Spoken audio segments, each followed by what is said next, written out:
An accident allowed the recently discharged soldier Su Dong to return to Hong Kong Island of the 1980s. Once making a living delivering food, he unexpectedly found his soul inhabiting another self who had failed in an illegal crossing and was swallowed by the sea. After awakening, Su Dong discovered a mysterious power of clairvoyant sight, and from that moment, he held a chance to rewrite his fate. Relying on his piercing gaze, he seized his first pot of gold from the hands of a drug lord, discerned hidden opportunities of wealth, and roamed between casinos and the underworld in search of breakthroughs. Starting as a nobody on the streets of Hong Kong Island, he stepped one careful stride after another into a stormy Jianghu. It was a golden era rife with both opportunity and peril. From an unknown pawn to a legend of Hong Kong Island, from empty hands to establishing his own standing within the Jianghu. At night on a Hong Kong Island beach, two men dragged an unconscious youth out of the water and onto the sand. Big brother, look, he's not even breathing anymore. Why are you still bothering with him? Don't talk nonsense. I just checked his pulse. Though it's faint, he's not dead yet. I can't simply watch him drown. Fine, you're the kind-hearted one. But we can't take him with us. In his condition, if the cops spot him, he's bound to be arrested. Enough, stop talking. After all, we're comrades who came over from the mainland. The elder brother scolded his younger brother, then carefully surveyed the surroundings, searching for a concealed spot to place the youth. The two brothers had only just arrived via illegal crossing themselves. They could not linger here for long. Eventually, the man found a dense patch of grass, and together with his younger brother carried the youth into the thicket. Comrade, this is all I can do for you. From here on, it's up to your fate. Muttering this, the man turned and left. His younger brother glanced at him, then at the youth lying on the ground, finally sighed, and hurried to catch up with his brother's footsteps. About 10 minutes after the brothers left, the youth in the grass slowly opened his eyes. Cough, cough. Just as he wondered why he was lying in the grass, a torrent of powerful memories suddenly crashed into his mind, making his head feel as if it were about to explode. The pain was so intense that his entire body writhed on the ground. Oh, it hurts. After several minutes, he lay in the grass, staring up at the pitch-black night sky. From the memories, he learned that this body was called Su Dong, 20 years old. Hearing a childhood friend bring back news from Hong Kong Island that the place was a land of gold, he, an orphan, had resolutely chosen to risk an illegal crossing to reach it. Yet when he was close to the shores of Hong Kong Island, his strength ran out. He swallowed several mouthfuls of seawater, began to sink, and his consciousness faded away. As for how he had reached the shore, it must have been some kind soul who had gone into the water with him during the crossing and dragged him up. So I've crossed over, and into someone with the exact same name. And at 20 with my body at its prime. And I've arrived on Hong Kong Island in the 80s. Su Dong muttered to himself, feeling that all of this was impossibly wondrous. The reason he felt it so strange was that before crossing over, he too had been called Su Dong. That Su Dong was 35 years old. After failing the college entrance examination at 18, he had enlisted as a soldier. He remained in the army for 10 full years, and only left because an old knee injury relapsed, forcing his discharge. After leaving the army, having no particular skills, he could only deliver food for a living. He crossed over to this world because during a delivery to a high-rise that had lost power, he climbed 28 floors. On his way down, the strain triggered his old knee injury. He fell down the stairwell, and the back of his head slammed into the sharp edge of a step. Because of massive blood loss, and with no one there to find him, Su Dong gradually closed his eyes. When he opened them again, he discovered he was lying in a clump of grass. Su Dong flexed his limbs and struggled to stand. He tested this new body, moving his arms and legs, and could not help but exclaim, "Youth truly is a blessing." No sooner had he sighed than he remembered he had arrived through illegal crossing, and the police were currently cracking down hard. He would have to avoid patrols and contact his childhood friend Wang Fa as soon as possible. With that thought, Su Dong reached into his trousers. At last, he pulled out a paper roll wrapped in a plastic bag. Opening it, he found a slip of paper with a telephone number written on it. There were also 10 $1 Hong Kong coins. Su Dong first studied the coins and the number in his hand. $10 should be enough to make a call. I can only ask Wang Fa to come pick me up. Those 10 Hong Kong dollars were savings he had scraped together over a long time. Just as Su Dong took his first step, a sharp pain suddenly stabbed through his eyes, and he dropped to his knees. Covering his eyes, Su Dong roared hoarsely, forehead pressed to the ground, his whole body trembling. After about 10 minutes, the stabbing pain in his eyes finally faded, and only then did he loosen his hands. When Su Dong raised his head, he suddenly noticed the surroundings had become brighter. Paths that had been indistinct were now clear to his sight. What's going on? Did crossing over enhance my eyes? Su Dong had no time to dwell on why his eyes had suddenly brought him such agony. He knew that if he did not move on, he would almost certainly be caught by the cops. Su Dong moved carefully, dodging policemen while searching for a telephone booth.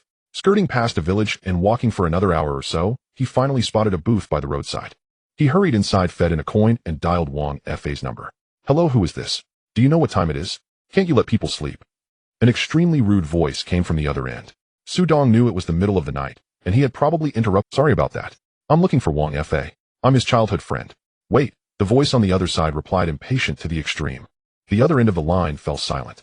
After a few minutes, Su Dong fed another coin to extend the call, but he had not expected that Wang Fa still would not pick up. After a long while, a familiar voice finally came through. "Hello, is that Dongzi? Where are you now?" Hearing the familiar tone, Su Dong was almost moved to tears. If Wang Fa had not answered this time, his change would have been exhausted. "Wang Fa, I'm at the public phone booth on road. Come quickly, I'm out of money." After hanging up, Su Dong crouched by the roadside waiting for Wang Fa to arrive. His eyes swept continuously over the surroundings, terrified that police officers might suddenly appear. After waiting for about an hour, a taxi finally pulled up in front of him. The rear door opened, and a chubby man with dyed green hair beckoned to Su Dong. "Dongzi, get in quick." Su Dong stared blankly at the green-haired fat man for a moment before recognizing him as his childhood friend Wang Fa. Hearing Wang Fa's call, Su Dong hesitated not at all and climbed straight into the car. No sooner had he gotten in than the driver stepped on the accelerator. Wang Fa looked Su Dong up and down from head to toe. "Dongzi, impressive. You swam over here all on your own, just like that. I honestly thought you wouldn't make it." Su Dong shot him a glare and said, "Enough. If I hadn't met a kind soul who pulled me up, I'd have sunk to the bottom long ago." Wang Fa was about to offer comfort when Su Dong continued, "Fatty, now you can tell me why you called me over here, right?" Wang Fa rubbed his hands and said, "Ahem, actually my uncle runs a cha-chan tongue tea restaurant. I've been helping out at his place all along. Since you were back home without a job, I passed word for you to come." Su Dong looked at him curiously and asked, "So how?" At the mention of pay, Wang Fa quickly replied, "Don't worry, my uncle promised $1,000 a month. How about it? Much better than working back home, right?" Su Dong did not answer. Though he did not know whether the figure of 1,000 was truly what Wang Fa's uncle had said, he was certain the actual earnings would be far more than that, and that the money would not be so easy to obtain. The taxi finally stopped at the mouth of a narrow alley in Yaomati. Wang Fa led Su Dong out of the car and into the alley. "Dongzi, you still don't have an ID card, so I'm taking you in through the back door." Hearing him mention an ID card, Su Dong asked Fatty, "How much does it cost to get an ID card these days?" Wang Fa thought for a moment and said, "I don't know the exact figure, but last time I heard my uncle say it takes 50 to 60,000 to get one." Hearing this, Su Dong fell silent. In his heart, he quietly set his first small goal, to secure legal status in Hong Kong as soon as possible. Entering through the back door, they stepped into the kitchen of the Cha-Chan Tung, and finally met Wang Fa's uncle Wang Zhong. "So you're Su Dong, the childhood friend of Wang Fa. From today on you'll work as a helper here in my Cha-Chan Tung. Since you don't have an ID card, yet you can only count as an undocumented worker. Your wage will be 1,000 a month. As for lodging, you and Wang Fa will stay on the second floor. I've partitioned 2 small rooms up there for resting." Hearing Wang Zhong's words, Su Dong only nodded silently. He knew that opportunities were plentiful in Hong Kong, but what he lacked most right now was capital. He lacked not only legal status as capital, but also the capital of money. Not long after Su Dong arrived, the Cha-Chan Tung closed for the night. Wang Fa led him up to a small room on the second floor. Calling it a room was generous. It was merely a partition just big enough for one person to stand and for a single bed to fit. Su Dong did a simple tidy-up, then lay down to sleep. After all, he had just swum over here, and his physical strength was greatly depleted. At 6 in the morning, Su Dong woke up. The moment he opened his eyes, he was so startled that he blurted out a curse. Where the hell did the wall in the middle go? When he had opened his eyes, he had seen directly into the neighboring partition where Wang Fa lay. Yet as far as he remembered, there was a wooden board between their 2 cubicles. Su Dong rubbed his eyes and opened them again. This time, the wooden board of the partition stood right in front of him. What's going on? How did I see Fatty just now? Could it be that my eyes can see through things? With that thought, Su Dong focused his attention and looked again. Sure enough, the wooden board seemed to vanish, and he saw Wang Fa sleeping soundly. Have I really gained the ability to see through objects? Is this some awakened power or a benefit brought by my transmigration? Su Dong steadied his focus and his vision returned to normal. Immediately afterward, he concentrated again, and his gaze once more pierced the wooden board, revealing Wang Fa beyond it. In just a short while, Su Dong had grasped the key to using his X-ray-like sight. As long as he focused his attention, he could see through objects at will. This discovery filled him with delight, but only for a few seconds before melancholy returned. Hong Kong at this time was one of the most chaotic places. As the saying goes, a man's wealth is his own ruin. If anyone learned that his eyes could see through things, the consequences were beyond what Su Dong dared to imagine. Su Dong looked down at his own hands. Though the combat techniques he had learned in the army in his previous life were still there, this body's physical condition was far too weak. It seems there are 2 things I must do now. First, I absolutely cannot tell anyone about my ability to see through things, not even Fatty. Second, I must quickly train my body. With his goals set, Su Dong immediately began his fitness regimen. Because he had no ID card, he could not risk going out to exercise. So on the second floor of the Cha-Chan Tung, Su Dong began doing push-ups, sit-ups, and squats. There was still some time before opening. At 9 in the morning, the Cha-Chan Tung opened for business. Su Dong was assigned by Wang Fa's uncle to do odd jobs in the back kitchen. The kitchen staff, seeing that he had just come over from the mainland, looked down on him and dumped the dirtiest, most exhausting tasks on him. Su Dong had already prepared himself mentally for this. So amid the constant shouting and orders, he began his work. Dongzai, wash those plates. Dongzai, go to the cold storage and fetch some ingredients. Dongzai, go wipe that table. At the cashier's counter, his uncle Wang Zhong watched Su Dong work tirelessly, without complaint, a broad smile spreading over his face. He felt that this $1,000 was truly well spent. Meanwhile, Su Dong silently recited in his heart, when heaven is about to confer a great responsibility on a man, it first wears out his mind and body and starves his flesh. Although he was constantly being called around and ordered about, at the very least he could eat his fill at mealtimes. After work in the evenings, the chefs in the Cha-Chan Tung liked to stay and drink a little, and sometimes Wang Fa would go out with them to gamble a few rounds. Out of fear of being checked by the authorities if he went out, Su Dong stayed in the shop after work to continue his training. He knew that if he wanted to leave this Cha-Chan Tung sooner and gain a foothold in Hong Kong, he needed to possess a strong and healthy body. Soon a month passed, and Su Dong received the $1,000 in wages he had long been waiting for.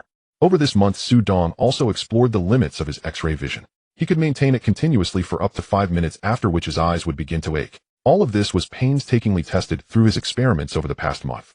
He also tested the range of his X-ray sight. Within 50 meters, nothing could block his vision. Through his training over this month, Su Dong's physical condition improved significantly. His body now bore clearly defined muscles, and his strength had increased as well. Su Dong felt that his current state was definitely better than when he was 20 in his previous life.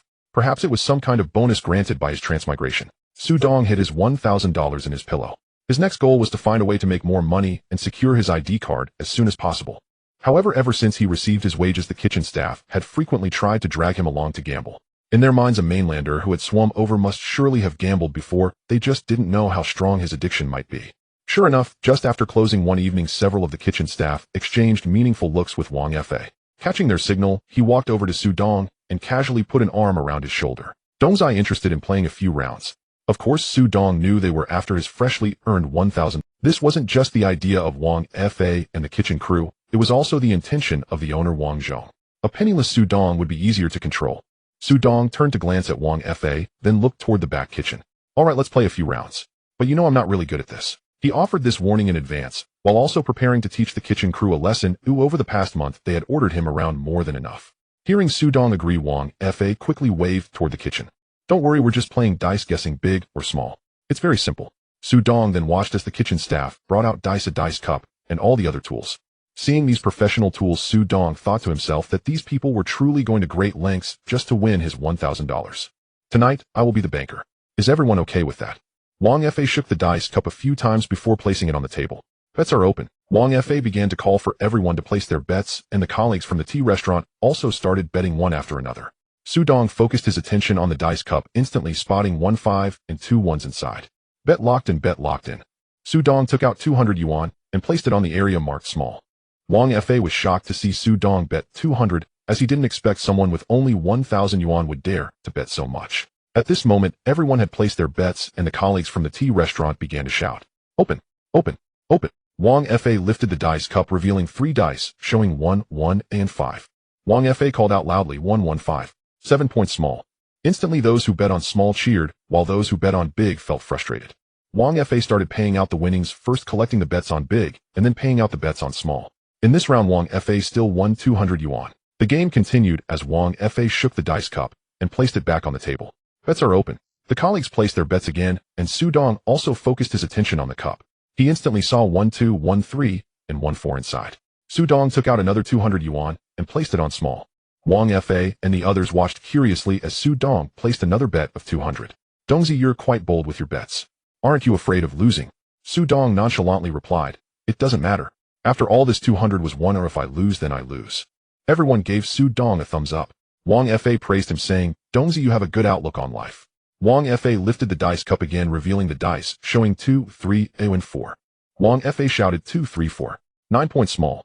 Yage. Aunt. The ones who won cheered while those who lost felt disheartened. Wang Fa paid out the winnings again, but this round he lost 400 yuan. Su Dong pocketed another 200 yuan. The game continued, and this time Su Dong bet 200 again. With his clairvoyance revealing a big result, Su Dong placed his bet on big. As a result, he won another 200 yuan. An hour later, he had 5,600 yuan with him, having won 4,600 yuan after deducting his original stake. The colleagues from the tea restaurant looked at Su Dong as if he were a monster. Su Dong had won 23 rounds in a row, and Wang Fa's 4,000 yuan salary was already all gone. Wang Fa looked at Su Dong with a complaint saying, Dongzi, didn't you say you don't know how to play? How come you're winning every time? The colleagues from the tea restaurant also looked at Su Dong eager to see if he would continue winning. Fatty, do you really not know if I can play? I must be in the legendary beginner's protection period. A colleague walked over and patted Su Dong on the shoulder saying, Dongzi, if you take your luck to Australia, you'd have a blast. Su Dong smiled at his colleague but thought to himself, isn't that just stating the obvious? With my clairvoyance, winning is a piece of cake. But the problem is I don't even have my ID right now, so I can't go even if I wanted to. At this moment, everyone started teasing Wang Fa again saying, Fatty, keep going. I won't gamble anymore today, oh I've lost all my salary. Whoever wants to be the banker can take over. He'll just. Wang Fa stepped aside, but the chef, seeing no one taking the bank, couldn't sit still. Moreover, he had had a good luck streak today, winning over 2,000 yuan, and he didn't believe Su Dong could keep winning all night. No worries, if Fatty isn't banking, I'll do it. Everyone place your bets, the chef said as he shook the dice cup and placed it on the table. Bets are open. Su Dong glanced in and saw 1, 2, 2 fours, totaling 10 points. He was ready to bet 200 again, but everyone else was waiting for him to place his bet. They all wanted to ride on his luck. Seeing everyone wait for him to bet, the chef instantly broke into a cold sweat. Su Dong knew that continuously winning would definitely offend many people, and an appropriate loss could potentially bring him greater benefits. Thus, he decisively bet on big. Everyone bet on big. The chef's expression changed instantly as he looked at the thousands of yuan on the table. His stake was nearly equal to his capital, and if big came up, he would lose it all in one go. Thinking of this, he nervously went to reveal the dice cup, while the colleagues from the tea restaurant shouted, big, big, big. The chef placed his hand on the bowl, swallowing hard. He closed his eyes and directly opened the dice cup. The tea restaurant fell silent in an instant. The chef quietly opened one eye to look at the bowl, and upon seeing 442, he jumped up in joy. Haha, 442, 10 points small. It's a total kill. Meanwhile, those colleagues felt frustrated. Damn, Dong's luck has run out. TMD. I just placed a heavy bet, and it went the other way. This is deadly. Wang Fa, watching the chef's total kill, slapped his thigh. Oh, if only I had held out one more round, I would have broken even. Su Dong looked at everyone's expressions and could only quietly mourn in his heart. The chef provocatively looked at Su Dong. Dongzi, your luck has run out. Watch how I harvest you. Su Dong felt like laughing at this remark, but managed to hold it back. Chef, you're impressive. Su Dong gave him a compliment. The game continued, and since Su Dong had just lost, no one else followed with bets this time. Su Dong placed his usual bet of 200 yuan. Seeing Su Dong's previous loss, the chef provocatively said, Dongzi, how about increasing the stakes? Everyone turned to look at Su Dong, raising their eyebrows. Su Dong could only smile awkwardly in response. However, he didn't back down and directly bet 1,000 yuan on small. Everyone was astonished at this. Only the chef looked greedily at the 1,000 yuan. Bet locked in. The chef shouted as he revealed the dice cup, which showed a surprising 1, 1, A and 3. 1, 1, 3, 5 points. Small. The chef's voice became very soft when he said small, as he didn't expect Su Dong to win again. Two who bet on small were thrilled, while those who bet on big held their heads in frustration. However, everyone admired Su Dong for betting 1,000 and winning. The chef slapped his face in regret for having provoked Su Dong into betting more. When he took out the money to pay Su Dong, he felt as if his heart was bleeding. The game continued, and as Su Dong cheerfully placed 1,000 yuan on big, the chef's hands began. When the dice cup was revealed, the chef almost fainted. Su Dong had won again, and the looks from everyone towards the chef were filled with pity. Next, Su Dong placed a few more bets, directly winning back the chef's capital. The chef looked at his empty hands, sat down heavily, and tears streamed down his face. Seeing that the gambling game was no longer viable, Wang Fa immediately spoke up saying, All right, let's call it a day for now. We'll continue in a couple of days. Upon hearing this, everyone dispersed.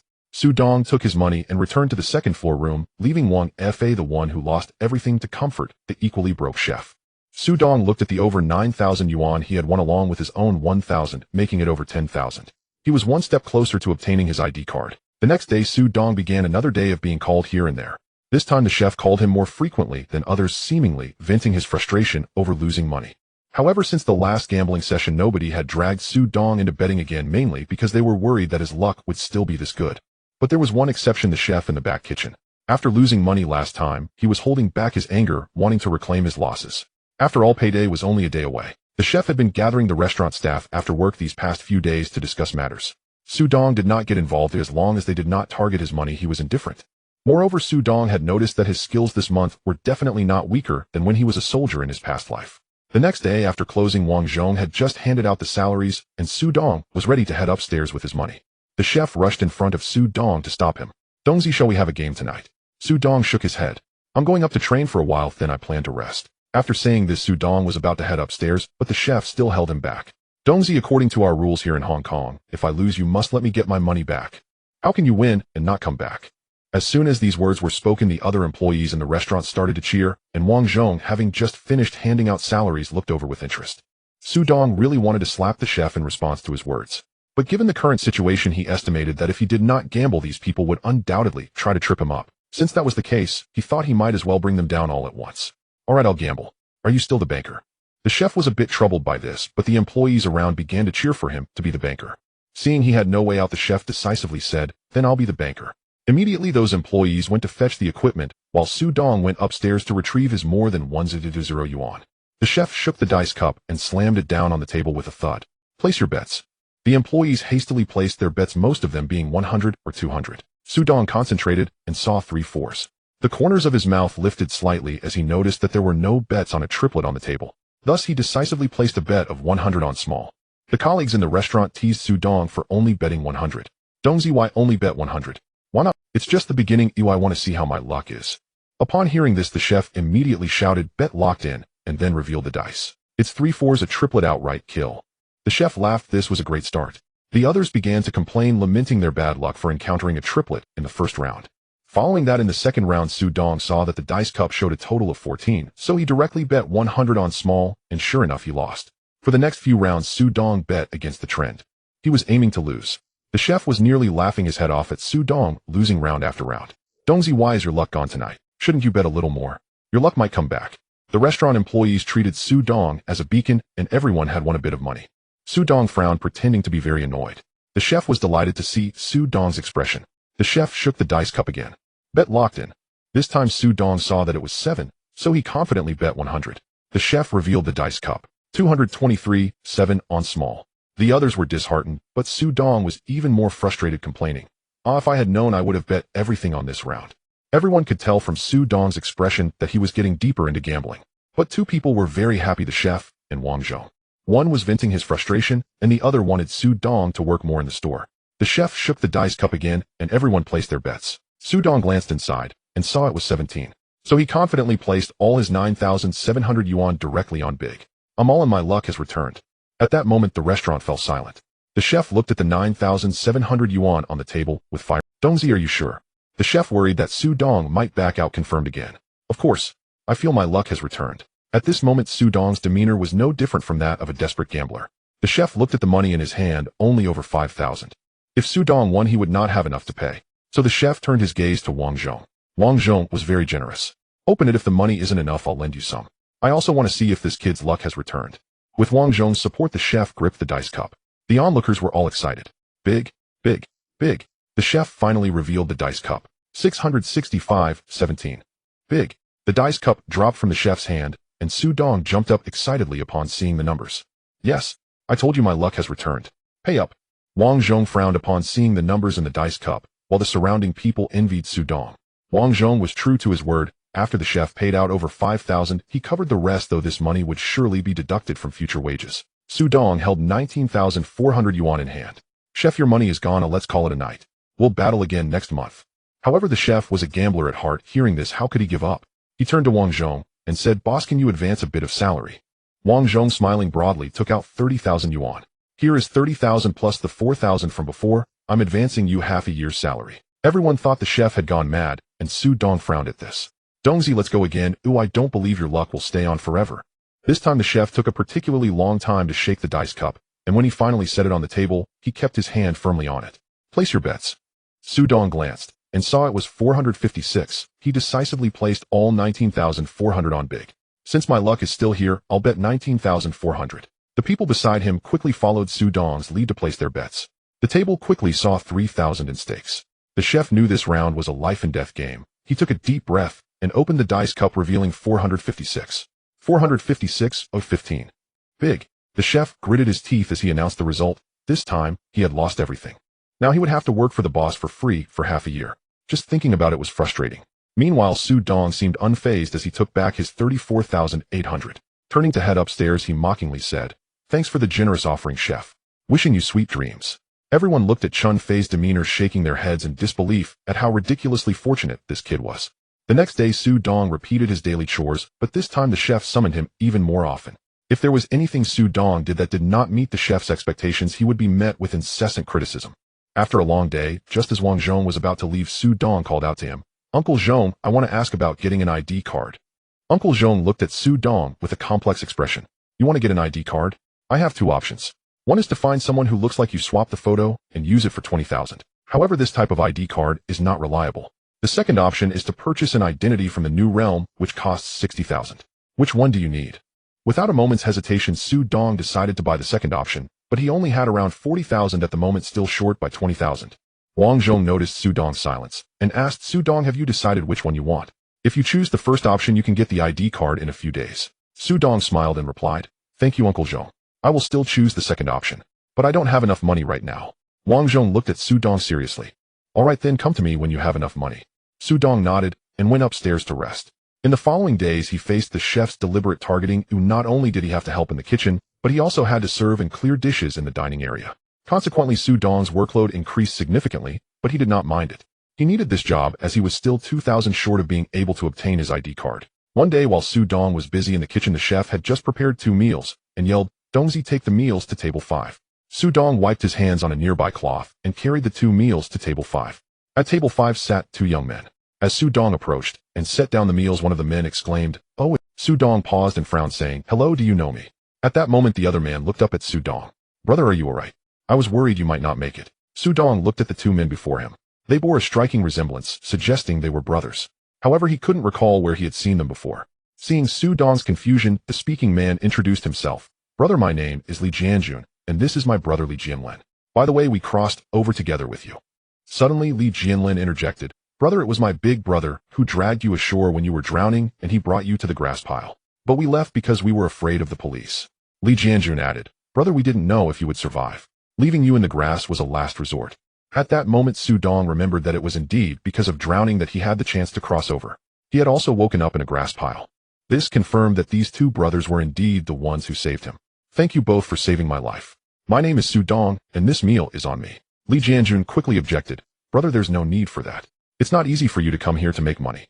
Su Dong waved his hand, saying, "Brother, is my life not worth this amount of money?" Li Jianjun and Li Jianlin exchanged glances, unsure of what to say. They nodded in agreement. "All right, I finish work at 9 tonight. Let's go for drinks then." "Good." The 2 brothers, Su Dong called out to Wang Zhong, "Uncle Zhong, put this table on my tab." Uncle Zhong did not respond, but raised his hand to signal an okay. With Uncle Zhong's reply, Su Dong said to the 2 brothers, "You sit tight. I have to get back to work." At 9 that evening, Su Dong finished work, marking his first time stepping outside the restaurant. As soon as he exited, Li Jianjun and Li Jianlin were already waiting outside. "Brothers, have you been waiting long? Let's find a place to drink," Su Dong said. "All right, well, follow your lead, Su brother." The 3 headed towards a nearby food stall. Su Dong ordered a pile of food from the menu. The Li brothers quickly urged him, "Brother, you don't need to order so much." "Exactly, no need to be so formal." Su Dong, heeding their advice, still ordered a full table of dishes and also requested 3 dozen beers. Opening a bottle of beer, he said, "Let's each have a dozen first, and we'll call for more when we finish. What do you think?" The Li brothers also opened their beers. "All right, let's drink to our heart's content." The 3 began to drink deeply and eat heartily.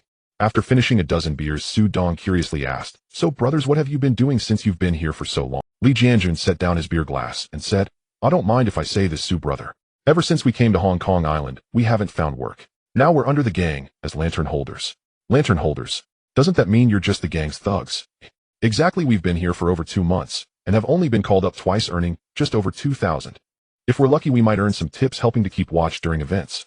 At this moment, Li Jianlin added, "Su brother, how about..." Su Dong drank down a cup of beer and said, "Oh, I'm working at a tea restaurant that belongs to a childhood friend's uncle. But I don't have an ID card and my salary is only 1,000 a month." The Li brothers were surprised to hear that Su Dong was working so hard for only 1,000 a month. Su Dong continued, "But fortunately, I've been dragged into gambling by people from the tea restaurant and won several thousand from them. Otherwise, I wouldn't have the courage to treat you today." "Huh?" The Li brothers laughed heartily at Su Dong's words. Perhaps their laughter was too loud, as a few small thugs nearby glared at the trio menacingly. However, the 3 remained oblivious.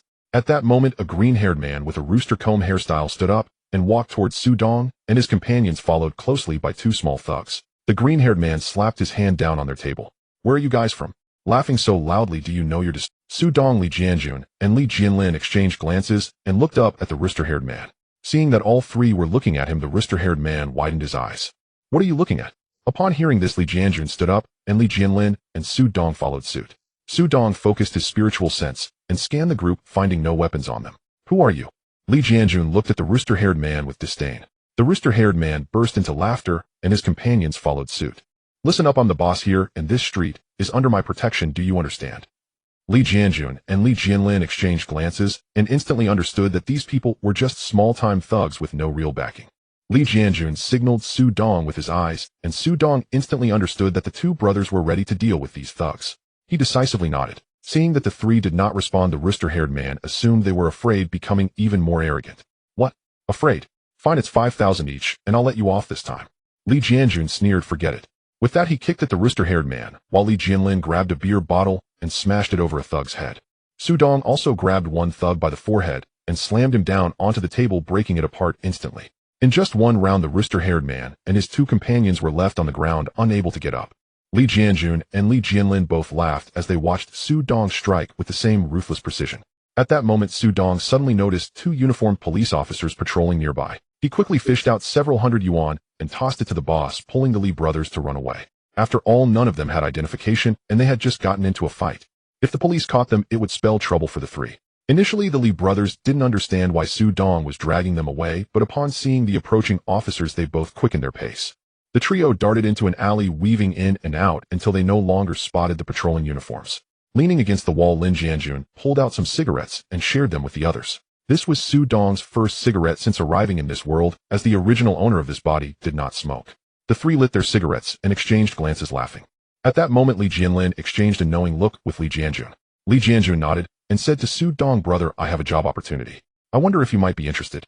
Su Dong's hand holding the cigarette froze. Uncertain of Li Jianjun's intentions, he asked, brother, just tell me directly. Upon hearing this, Li Jianjun shot a glance at Li Jianlin, who while smoking walked a short distance toward the alley entrance to check if anyone was passing by. Seeing Li Jianlin's actions, Su Dong sensed that the matter might be significant, but he refrained from asking and waited for Li Jianjun to speak. After finishing his last puff, Li Jianjun extinguished the cigarette, and looked at Su Dong with a serious expression. Brother, I just saw your skills, you're quite good. I have an idea, and I wonder if you're interested. Su Dong stared into Li Jianjun's eyes and replied, what is it? My brother and I are planning to become provincial sailors. Are you willing to join us? Upon hearing this, Su Dong's expression turned serious. Although he had crossed over due to his past life as a soldier, he had no desire to embark on a path of crime. Jianjun, what are the rules? Do you have any specific goals? Li Jianjun hesitated, unsure if he should reveal their plans since Su Dong had not yet agreed to join. Su Dong understood Li Jianjun's concerns and took the initiative to say, Jianjun, don't worry. Regardless of whether I join, I will never betray you. I would never betray my benefactor. Li Jianjun pondered for a moment and said, all right, I'll tell you the truth.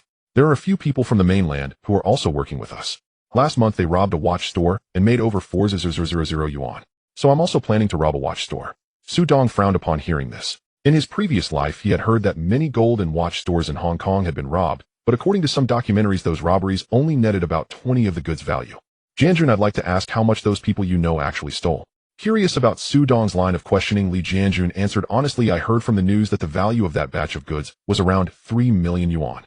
However, since it's dirty money, the selling price is not high. Su Dong nodded. Indeed, the selling price for stolen goods is usually low, but I estimate it wouldn't even amount to 3 million. Based on their 4,000, that batch should be worth around 2 million. Li Jianjun was surprised that Su Dong knew so much and excitedly said, brother, what if you join us? Su Dong decisively shook his head. Jianjun, I won't engage in illegal activities. Li Jianjun did not expect such a response from Su Dong, feeling a tinge of disappointment. Brother, since you're unwilling, let it be. I won't force you. Su Dong quickly stopped him. Jianjun, you misunderstood my... Li Jianjun was curious when he heard Su Dong continue, brother, think about it. Whether it's a gold or watch store, once you rob them, the police will definitely come looking for you, right? Li Jianjun nodded. Su Dong continued, if the stolen goods are sold, they only bring in about 20 of the total value. How much do you think we three can split? Even if we split 3,000, it would only be 1,000 per person.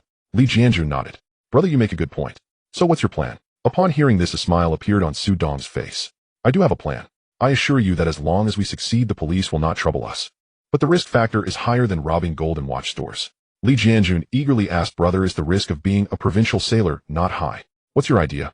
Su Dong beckoned Li Jianjun closer and whispered in his ear, we should rob those loan shark companies.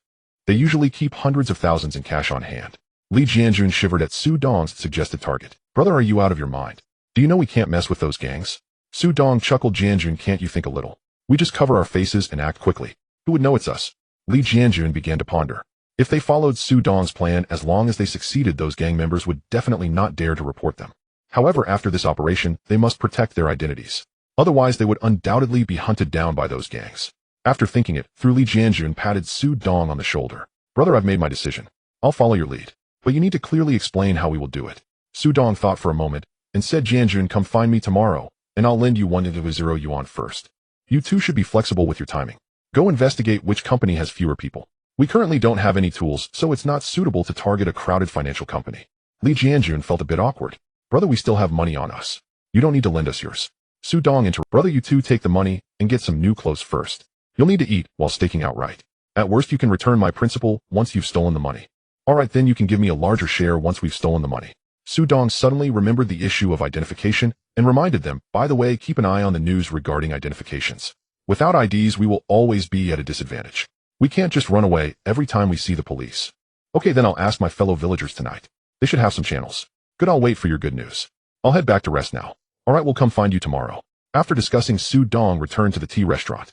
Li Jianjun and Li Jianlin had made their plans, and Su Dong went back to the tea restaurant. The next day, Su Dong handed 100 to the Li brothers, who immediately began their investigation. Both brothers yearned for a more carefree life. At the same time, the brothers agreed that if they succeeded this time, they would follow Su Dong, as they found him to be more intelligent than themselves. Thus, Su Dong continued to work at the tea restaurant, while the Li brothers searched for targets. Their efforts bore fruit after half a month, as they finally found a very suitable target. Excitedly, the two raced to find Su Dong. After work that evening, Su Dong stepped out of the tea restaurant for the second time. The three sat down at a big stall to discuss. So did you find a target? Li Jianlin exclaimed excitedly, shouting, We found it. We found it. Seeing his enthusiasm, Li Jianjun slapped him on the back of the head. TMD, do you want everyone to know our plan? Li Jianlin shrank his neck, no longer daring to speak. Seeing Li Jianlin silently, Jianjun said, Brother, the target we chose is a financial company in Shamshui. According to the information we overheard while tracking their boss, there is nearly 600 in cash in there. Su Dong frowned upon hearing about the 600 cash. Which gang does this company belong to? Li Jianjun pondered for a moment and replied, It's a small gang, but they are in the flower business. Upon hearing about the flower business, Su Dong instantly understood why they had 600 in funds. Alright, then we'll target this company. Since they're in the flower business, we don't need to hold back when we strike, Su Dong said fiercely. Li Jianjun and Li Jianlin looked a bit puzzled. The two simultaneously asked, Brother, why shouldn't we hold back? Su Dong smirked. Think about it, if we seriously injure them, won't others in the flower business seize the opportunity to take their market share? The two brothers nodded in agreement. Su Dong continued, As long as those in the flower business are busy seizing market share, they won't have time to come after us. Isn't that safer for us? The two brothers exchanged glances and nodded in unison, realizing their decision was correct. Brother No Dong, you tell us what to do now. When should we act? Upon hearing their change in address, Su Dong also smiled. Alright, you two keep an eye on them. If they don't take any money out in the next couple of days, we'll act 3 days from now. Also prepare 3 machetes and 3 masks. Okay, we'll have everything ready today. By the way, don't buy anything near Sham Shui Pa. Don't worry. You can trust us to handle this. The three parted ways, and Su Dong returned to the tea restaurant and lay in bed. He found it hard to sleep, thinking that this job was coming to an end. Although Wang Zhong was rather unscrupulous and only paid 100 a month, he had helped him out. He thought maybe he could help Wang Zhong in the future to repay his kindness. 2 days passed quickly. On the third day after Wang Zhong came to work, Su Dong took the initiative to find him. Uncle Zhong, I need to talk to you about something. Wang Zhong looked at Su Dong and sighed deeply. I know what you want to say. When do you plan to leave? Su Dong was surprised that Uncle Zhong knew what he wanted to say before he even opened his mouth. Uncle Zhong, I'm leaving today. Thank you for your help during this time. Su Dong bowed to Wang Zhong. Alright, you've worked nearly 20 days this month, I'll still pay you for that. Wang Zhong said as he took a stack of money from the cash register and handed it to Su Dong. Su Dong looked at the stack of money, which was definitely more than 1000, and looked puzzled at Uncle Zhong. Wang Zhong smiled and said, Alright, I'll give you an extra 5000. You'll need to find a place to stay after you leave. Consider this my gift to you, and I hope you achieve success soon. Since Wang Zhong had said so, Su Dong didn't hold back, took the money, and walked out of the tea restaurant. Wang Zhong watched Su Dong's back and sighed, the potential dragon lies hidden. Just then a voice came from the kitchen. Dongzai, come help me move some things. Wang Zhong rolled his eyes at the chef's voice and shouted angrily toward the kitchen. Who are you calling? He's gone. Hearing Wang Zhong's words, the chef couldn't help but put down his work and rushed to the front hall, questioning what? Why did you? The chef's words left the tea restaurant staff speechless. Su Dong left the tea restaurant and arrived at the Tang-style apartment rented by Li Jianjun. Because Su Dong had instructed them not to attract too much attention, the two brothers did not rent a place in the city. Su Dong arrived at the door, looked around to ensure no one was watching, and knocked on the door. Knock. Knock knock. Knock knock. Inside, Li Jianjun heard the signal and opened the door slightly, allowing Su Dong to squeeze in. Dong Gu, everything is ready. When do you think we should act? Su Dong picked up the jeans, mask, and hat from the sofa. He'll change my clothes, and then go, he replied. All right. 5 minutes later, Su Dong finished changing and left the house, with Li Jianjun each carrying a large travel bag. After walking past a street corner, they finally hailed a taxi. 20 minutes later, they got out of the car, just a street away from the financial company. The two kept their hats pulled low so passers-by couldn't clearly see their faces. Arriving at a small alley, Li Jianlin was already waiting there. Dong Gu, big brother, you're here. How is it? Su Dong asked, looking at the financial company across the street. An hour ago I saw their boss go in, and no one has come out yet. Okay, then I'll make this quick, Su Dong said as he put on the hood, but didn't pull it down completely. After all, crossing the street while being too conspicuous wasn't a good idea. The three arrived at the foot of the financial company.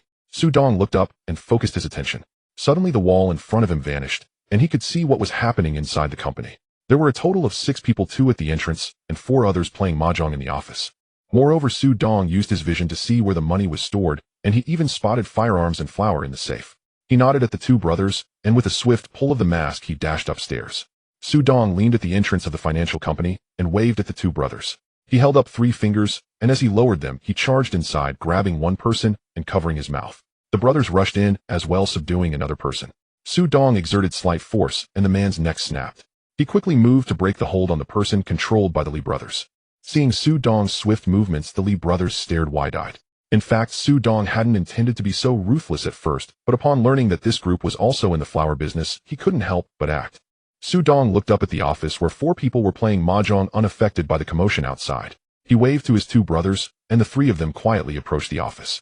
As the 3 reached the door, Su Dong took out a mountain-opening knife and softly said, "Leave the boss behind, he is useful." The 2 brothers nodded in agreement. Su Dong raised 3 fingers again, and as he retracted them, he charged into the room, focusing on the person closest to the door, swinging the knife towards the back of that person's neck.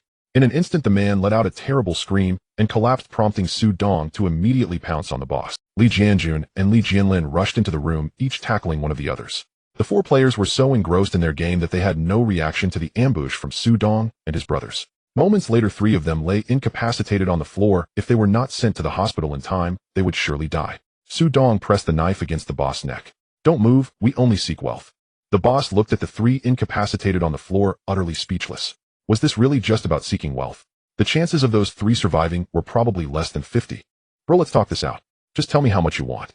Su Dong grabbed the back of the boss' collar, the knife still held. "Let's go open your safe. Rest assured, as long as you cooperate, well, take the money and leave. But if you don't cooperate..." Su Dong pressed the knife slightly forward, and the boss felt a rush of warmth at his neck as the blade broke the skin. "I will cooperate."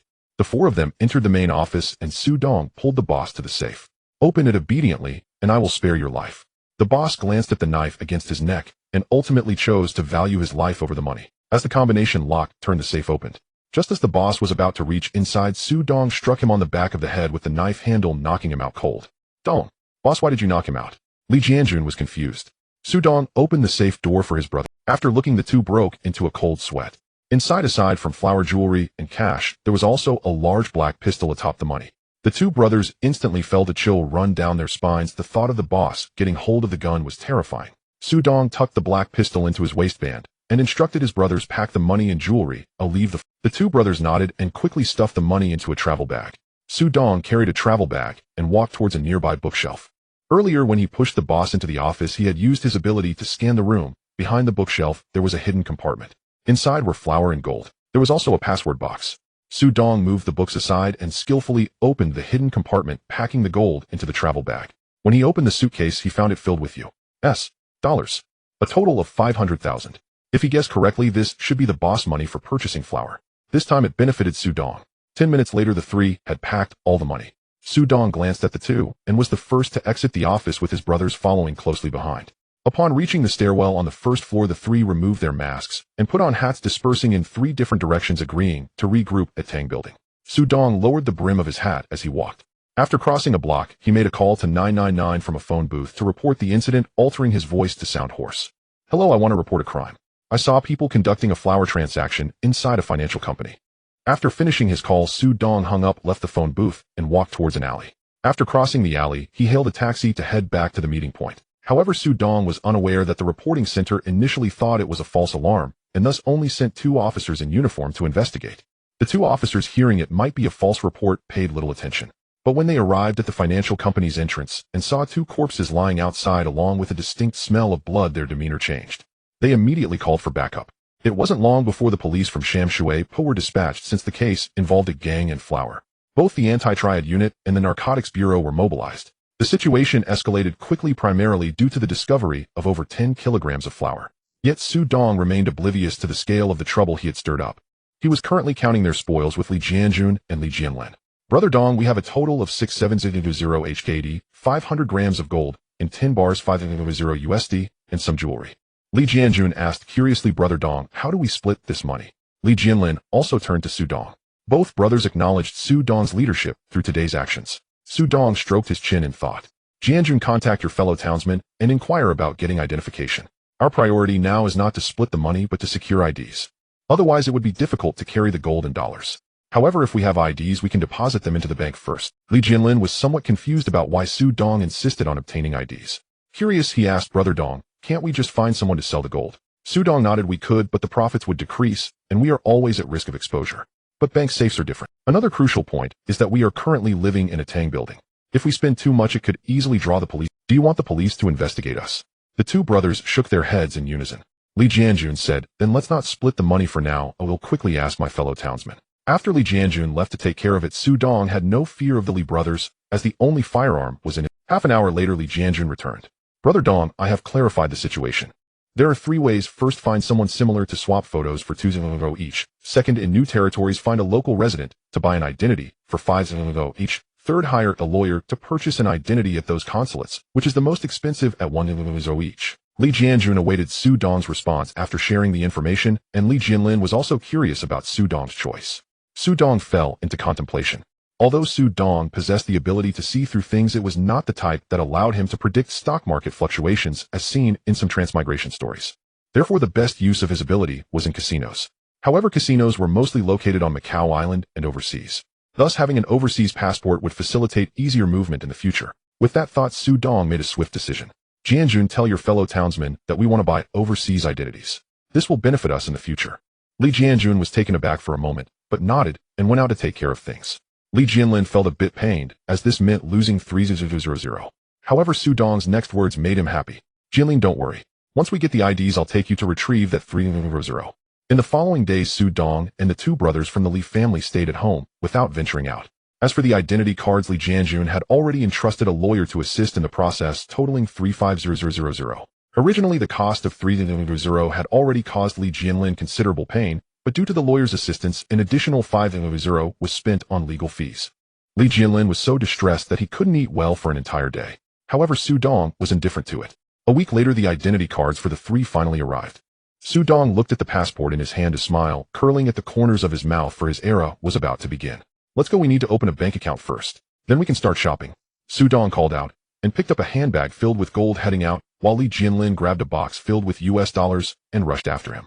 At the bank, they used their new identities to open a safety deposit box storing the gold and jewelry inside.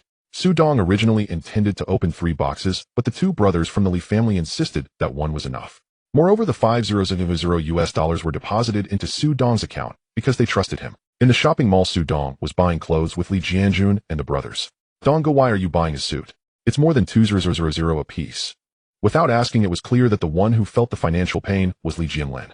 Su Dong weakly replied, haven't you heard that you should first look at the clothes before judging the person? In Hong Kong Island, wearing this outfit, even the police wouldn't easily check you. The 2 brothers exchanged puzzled glances. Really? Su Dong merely shrugged, whether they believed him or not didn't matter, they would understand after experiencing hardship. Afterwards, Su Dong equipped each of them with a watch and a pager. The 3 looked completely different. They returned to the Tang building and rested for a night. The next day, Su Dong took them by boat to Ao Island. Su Dong needed to understand the situation in Ao Island first, otherwise it would be easy to get into trouble. Seeing Su Dong leading them to Ao Island, Li Jianjun curiously asked, Dong, what are we going to do on Ao Island? Do you intend to pull off a job there? Su Dong smiled. Do you know where the richest place on Ao Island is? Do you think the 3 of us could take down a casino? The 2 brothers from the Li family exchanged glances and shook their heads in agreement. An hour later, the 3 successfully set foot on Ao Island, where they booked 3 luxurious suites at a hotel. Let's rest first, I will take you to the casino tonight. Okay, Dong Gu, they both answered in unison. Su Dong stood by the floor-to-ceiling window with a glass of strong liquor, gazing at the distant casino. So beautiful, let me conquer you tonight. At 8 p.m., the three walked out of the hotel towards entering the casino. The three widened their eyes. It was the first time for the two brothers from the Lee family to enter a casino, and it was nothing like the dirty and chaotic image they had in mind. Instead, it was magnificent. For Su Dong, having lived two lives, it was also his first time in a casino, but he had seen even more lavish decorations before, so he was not particularly surprised. Su Dong exchanged 300 Hong Kong dollars for chips, giving each brother 100. Each of you gets 100. You can try your luck, but remember, don't get addicted. The two brothers laughed as they, don't worry Dong Gu, I won't get addicted. Dong Gu, can I exchange this for cash? Su Dong rolled his eyes at Li Jianlin and headed straight to the dice table with his chips. Su Dong sat down as soon as he found a spot, just as the dealer finished shaking the dice. Su Dong focused and saw small, decisively betting 100 on small. The dealer revealed the dice. It was 116-0 and Su Dong won. He collected 10000. In the following round, Su Dong hit the mark 3 times in a row, winning 3000. However, in the 5th round, Su Dong intentionally lost 1000.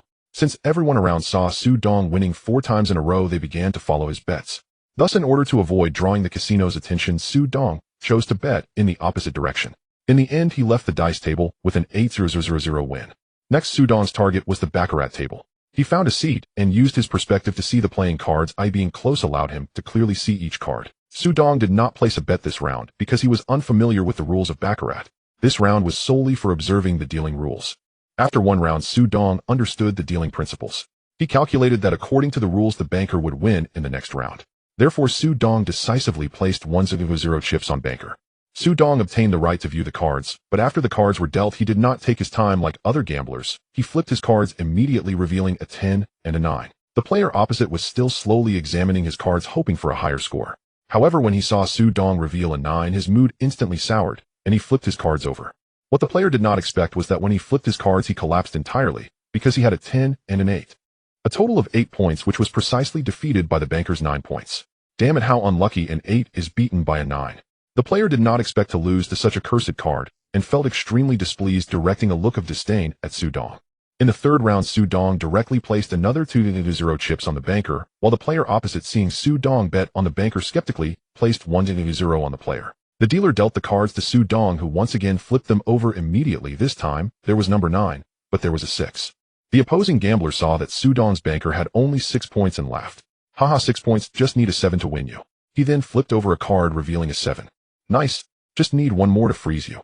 The gambler slowly flipped over the card, and those who had bet on the player began to shout along. Television, television, television. The opposing gambler finally flipped over his card, but instead of the desired television card, he revealed another 7. Thus the total was only 4 points. The dealer also dealt an extra card to the player, who muttered, 345, 345. In the end, when the cards were flipped over, the player collapsed, because one of them was a king. Why did you come when I didn't want you, and now you show up? The dealer's voice then rang out. Banker 6 points, player 4 points, banker wins. The player looked at Su Dong, who had won 200 with even more disdain. Su Dong pocketed his chips, stood up from the table, and walked towards the blackjack table. Having profited 11000 from 2 tables, but today's goal was not to win money. On the other side, Li Jianjun was betting a maximum of 100 and a minimum of 200. He still had over 900 left. Li Jianlin stood behind him, watching him gamble with the chips. The reason Su Dong gave each of them 100 was to test them. If they lost the money in just a few rounds, it was likely that Su Dong wouldn't take them along in the future. Su Dong walked towards the blackjack table with a clay horse in hand. He found a seat and sat down, positioned at the 3rd spot, facing the card box directly. In the 1st round, Su Dong did not place a bet, observing the dealer's card dealing rules first. As the 1st round concluded, the dealer waited for everyone to place their bets. Chen Fei focused for a moment at the card box and decisively bet 10,000 clay horses. The dealer dealt the cards, and Su Dong received a 2 in the 1st round and a K in the 2nd. Sitting in the 3rd position, Su Dong had 2 players before him. He watched the card box while also keeping an eye on their score. The first player took a card, finishing with a score of 19. The second player also took a card, drawing a Q when he had 14. In the end, he bust with a score of 24. It was now Su Dong's turn as the 3rd player. He glanced at the card box, where the first card was a 4, the second an A, and the 3rd AJ. Hit me, Su Dong called out to the dealer. The dealer dealt a 4. Without looking at the card, Su Dong continued. The dealer dealt another card, and Su Dong revealed it to be an A. The dealer glanced at Su Dong and asked, "Sir, would you?" Su Dong waved his hand. "Thank you, no more. 17 is enough." The 4th player, seeing Su Dong had 17, and chose not to take another card felt a wave of relief. He was worried because he had a score of 16 in hand, fearing Su Dong would take the lower cards. The dealer, seeing Su Dong had stopped, turned to the fourth player. The dealer just turned to the fourth player when he hurriedly said, "Hit me, hit me." When the dealer dealt a card, he flipped it over and slammed it on the table. "See, I asked for a number, but got a television instead. What bad luck." The dealer continued to focus on the next player, while Su Dong noticed that the upcoming cards were all low numbers. The 5th, 6th, and 7th players all received scores around 18. Finally, it was the dealer's turn. Su Dong glanced at the dealer's card and noticed it was a J, while the first card in the box was a Q. According to the rules, the dealer would not take another card, which meant he was about to lose this round. Seeing that he was about to lose, Su Dong lost interest. But the others were unaware. They were all hoping for the dealer to bust or have a lower score than theirs. The dealer slid a card from the box, and as it was revealed, the players looked on with anticipation. Instantly, the table was filled with cries of despair. "See how eerie. Damn it, 19 was beaten by 20. I'm so unlucky." "The dealer has 20-0 and everyone loses," the dealer said, collecting the chips. The round ended and Su Dong left his seat. From this round, Su Dong also identified some drawbacks. For instance, in the earlier blackjack round, Su Dong realized that to maximize profits, he needed to sit at the end of the table to control the dealer's cards. Moreover, he found it hard to make money from blackjack alone. Next, Su Dong placed another bet of 10,000 clay horses. Seeing that everyone had finished betting, the dealer began dealing cards. Su Dong received an A in the first round and AK in the second. Seeing his cards, Su Dong smiled. He didn't even need to use his ability this time. He was guaranteed to win. As expected, Su Dong won double when he achieved exactly 21. In the third round, Su Dong bet another 10,000 clay horses. The cards dealt to him were both KS. Seeing the two KS, a smile appeared on his lips. The first player began to take cards, and since the bottom cards were 5 and 6, he started to hit, but unexpectedly drew 2 as in succession, leaving the following players frustrated. After all, an A can count as either 1 or 11. Eventually, the first player took another card, but was unlucky, and the dealer dealt him a J, leading to a bust. The players immediately felt like they had fallen from heaven to the ground. The dealer, ignoring the player's situation, began to inquire about the second player. The second player had a 10 and an 8, totaling 18-0, and did not dare to take another card. He hurriedly waved, saying, "I don't want any more cards." The dealer's attention instantly shifted to Su Dong. Su Dong revealed his bottom cards, both KS, and calmly said, "Split." The dealer complied and split the 2 KS into 2 hands, and Su Dong raised his bet by another 10,000 clay horses. The dealer asked, "Hit?" Su Dong nodded, having seen the next few cards were 5, 6, and an A. This meant both of Su Dong's hands could reach 21. Su Dong pointed at one of the KS, indicating a hit. The dealer dealt a 5. Su Dong pointed at the card again. The dealer dealt another 6. Instantly, gasps of astonishment came from beside and behind Su Dong. Not paying much attention, he pointed to the other K. The dealer slid a card from the box, and when Su Dong revealed it, it was an A. A chorus of wow erupted from those beside and behind him, enviously watching Su Dong secure 2 doubles. Su Dong gestured to the dealer, indicating he was done. Seeing this, the dealer quickly turned his attention to the fourth player. Perhaps Su Dong and the first player had taken all the low cards, as all players from 4 to 6 bust. When it came to the 7th player, Su Dong glanced at the card box. The top card was a 3, the second was a 10, the third was an A, and the fourth was a J. The 7th player's score was precisely 16, while the dealer had 14. This meant that if the 7th player took a card, he would win. But if he didn't, he would be at risk of being eaten by the dealer. According to casino rules, the dealer must hit on 17. After reaching 17, they can stop hitting. The 7th player pondered for a long time, while the others urged, "Hit, hit, hit." The 7th player felt pressured and stammered, "Hit." When the dealer flipped over a 3, the player finally relaxed. It was now the dealer's turn, and when the hidden card was revealed to be a 14, the 7th player quickly swallowed nervously. That was close, just a hair's breadth away. When the dealer hit on 14 and revealed a 10, several players erupted in cheers. Su Dong, grinning, gathered his 6-0 clay horses. With this round ending, Su Dong chose not to continue playing blackjack. Instead, he walked over to the roulette table. Unfortunately, Su Dong's ability provided no help at the roulette table, and he sadly lost 10,000 clay horses. In the end, he returned to the dice table. Just then, Li Jianjun and Li Jianlin also arrived at the dice table. "Dongga, how did you do?" "Jianlin and I each lost over 10,000. Su Dong showed the clay horses in his hand. Not a big win. The two brothers looked at Su Dong with envy, and Su Dong waved, saying, "Follow me, it'll help you win." After saying this, Su Dong led the two to the dice table, where there were just enough spots for each of them. The dealer was just finishing shaking the dice cup when Su Dong fixed his gaze and decisively placed a bet of 2-0 on small. The two brothers, without hesitation, also bet 2-0 clay horses on small. "Once you buy, you can't change your mind," the dealer shouted as he revealed the dice cup, showing a 2, 3, 0, and 4, which was indeed small. The three of them each gained 2-0, allowing the brothers to recoup their losses. Following that, the two brothers continued to bet with Su Dong. However, Su Dong ended up winning 13 rounds in a row, with the 14th round revealing 3 SIXS. Knock knock. Knock. The sound of knocking woke Su Dong from his sleep. He glanced at the clock on the bedside table and realized it was only a little past 8 in the morning. Damn, these two don't know how to sleep in a bit more. They came to wake me up so early. Su Dong got up to open the door for the Li brothers, and then returned to bed, hoping to catch a bit more sleep. Li Jianjun and Li Jianlin entered the room with dark circles under their eyes and rushed towards Su Dong.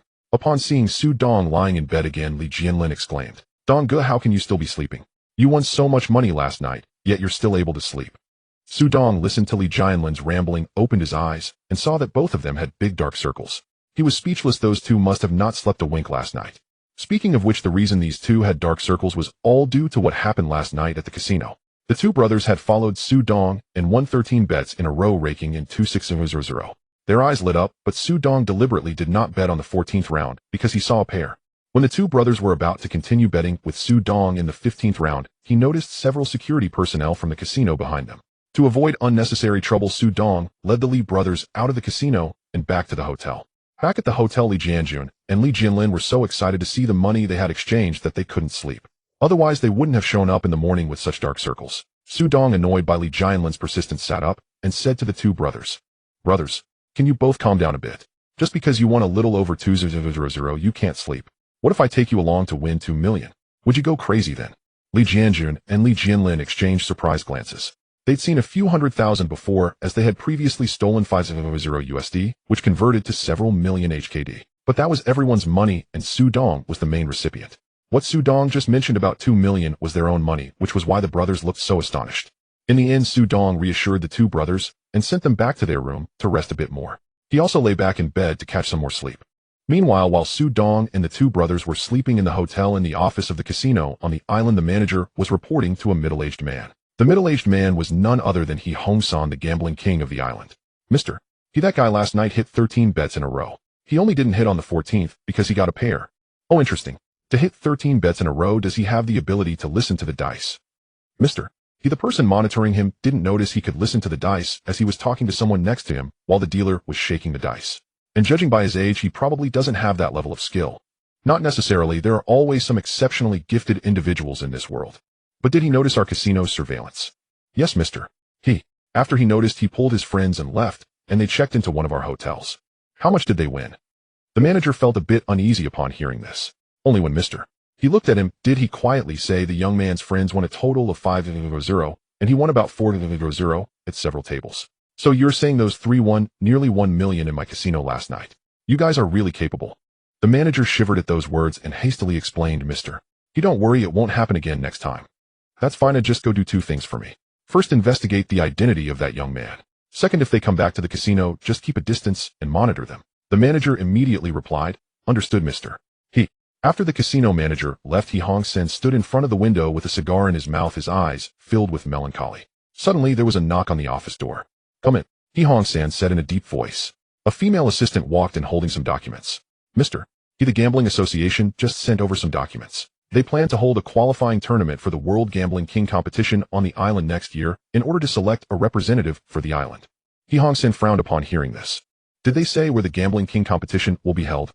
The assistant looked at the notice and said, "Mister, the gambling association didn't specify."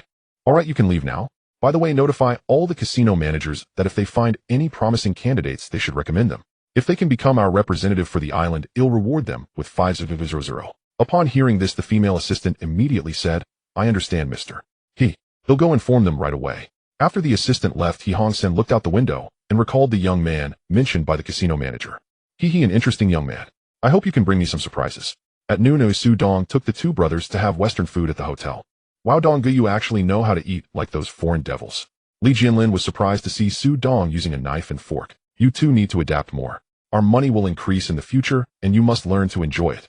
Su Dong. Li Jianjun looked around and quietly asked, "Dong Ge, how do we find money next? You won us so much money last night. Do you know any tricks?"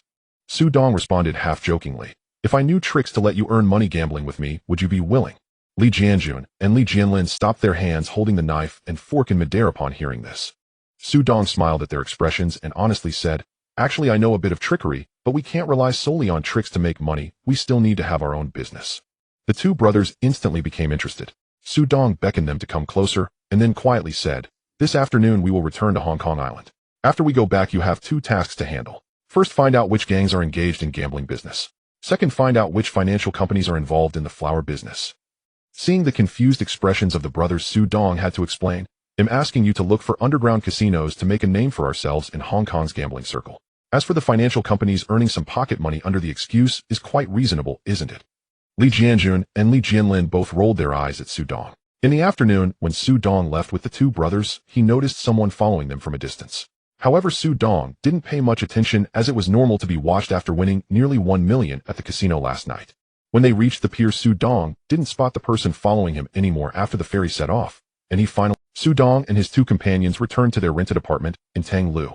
Along the way, Su Dong did not notice anyone following them, but he confirmed that their winnings at the casino on Aodao had attracted attention, though he was unsure of who was keeping an eye on them. The next day, the two brothers Li Jianjun and Li Jianlin set out to gather information. Their main goal was to find out which casinos were near Yao Ma Ti through connections in the underworld. Although the Li brothers had been working as Blue Lanterns for 2 months, their lack of money and disinterest in gambling meant they were completely unaware of where casinos were located, otherwise Su Dong wouldn't have had to ask them to investigate. At home, Su Dong took out the large black star he had retrieved from the financial company last time. Having served in the military in his past life, he was quite familiar with it. The feel is good, but there are only about 10 bullets. It seems I need to think of a way to get a couple more later. Around 3 in the afternoon, the two brothers returned with news from the casino. "Brother Dong, we've gathered the information. We can head over tonight." Li Jianlin burst in, excitedly grabbing Su Dong to share what they had found out. After finally hearing Li Jianlin finish, Su Dong turned to Li Jianjun and asked, "How's the casino's background?" Su Dong asked this because Li Jianlin had talked for a long time without getting to the main point. Li Jianjun immediately responded, "We found out that this casino is managed by Xing Jiaodong's Axjun. As long as no cheating occurs, winning money is fine." Upon hearing the name Axjun, Su Dong felt it sounded familiar and curiously asked, "Jianjun, can you tell me about the current situation of the gangs on Hong Kong Island?"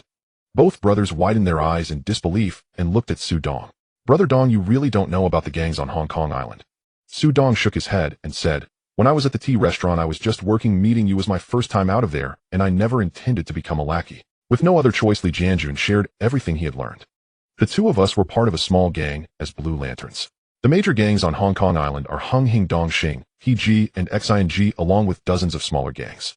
The one we were with was Tai He, which occupied half a street in Yao Ma Ti." Su Dong pondered over Li Jianjun's words, feeling as though his brain was about to short-circuit.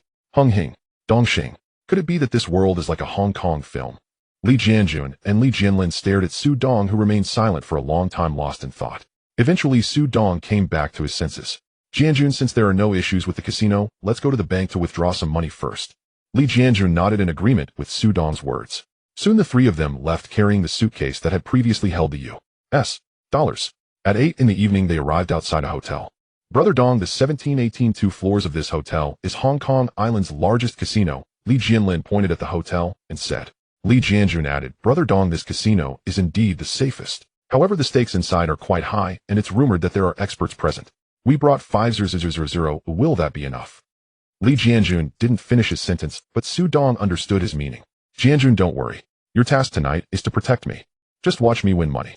Su Dong brought 5000, of which 3000 was his contribution, and the remaining 2000 was from the two Li brothers. They had previously agreed that if they won money, it would be split proportionally. Leading the way, Su Dong walked into the hotel with the two brothers following behind, and they headed straight to the hotel reception. Li Jianjun spoke first. "Hello, we would like to go to the 17th floor. Could you please show us the way?" The beautiful receptionist behind the counter smiled as she looked at the three of them. "Hello, gentlemen, my name is Meng Na. Please follow me." After saying that, Meng Na led the three of them towards the elevator. Su Dong watched Meng Na's figure. At first he thought she was very beautiful, but upon hearing the name Meng Na, he couldn't help but think of the movie The Great Heist. Su Dong couldn't help but glance at Meng Na a bit longer. Inside the elevator, Li Jianlin, noticing Su Dong's continuous observation of Meng Na, couldn't help but asked curiously, "Brother Dong, are you interested in her? If you are, just go for it." Su Dong couldn't help but glare fiercely at Li Jianlin. However, the space in the elevator was limited, and Meng Na heard Li Jianlin's words, making her shy as well.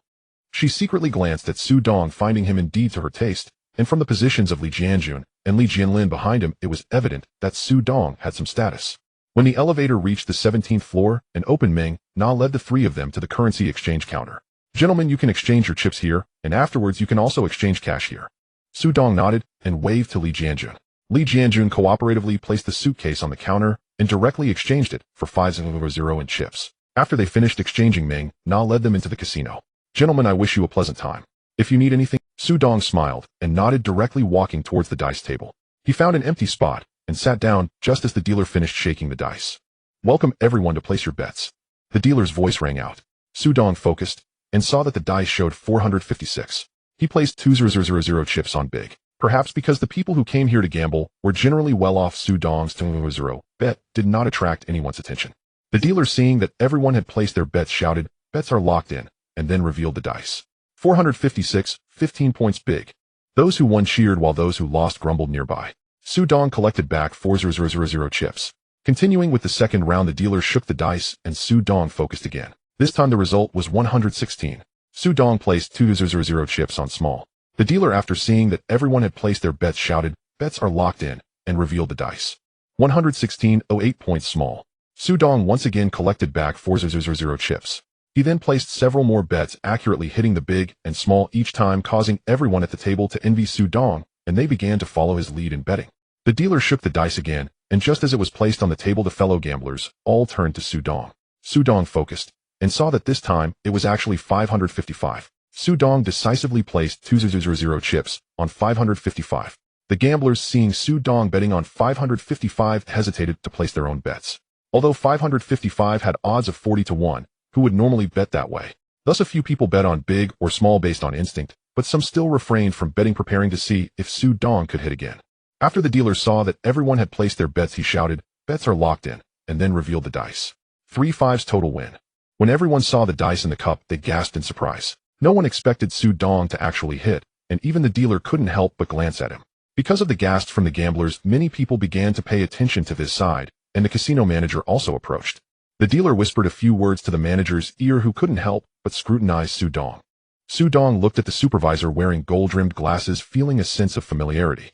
The supervisor, Lu Yaozu, said, "Our dealer has something to attend to, and we will be replacing him. You have no objections, do you?" Su Dong confirmed that he was indeed in the world of Hong Kong films. However, now was not the time to be concerned about that. Lu Yaozu's meaning was clear: agreeing would be fine, but if he refused, leaving today would likely be difficult. So Su Dong shrugged and said, "My surname is Su. Since Supervisor Lu has spoken, I have no objections. Please go ahead."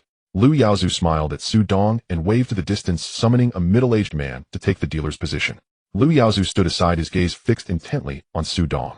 The middle-aged man smiled slightly at Su Dong and paid out the 800 he had bet, while the Li brothers helped clear the chips aside. The middle-aged man picked up the dice cup and began to shake it, all the while watching Su Dong, primarily to see if he would be able to read the dice. This way he could better respond while shaking the cup.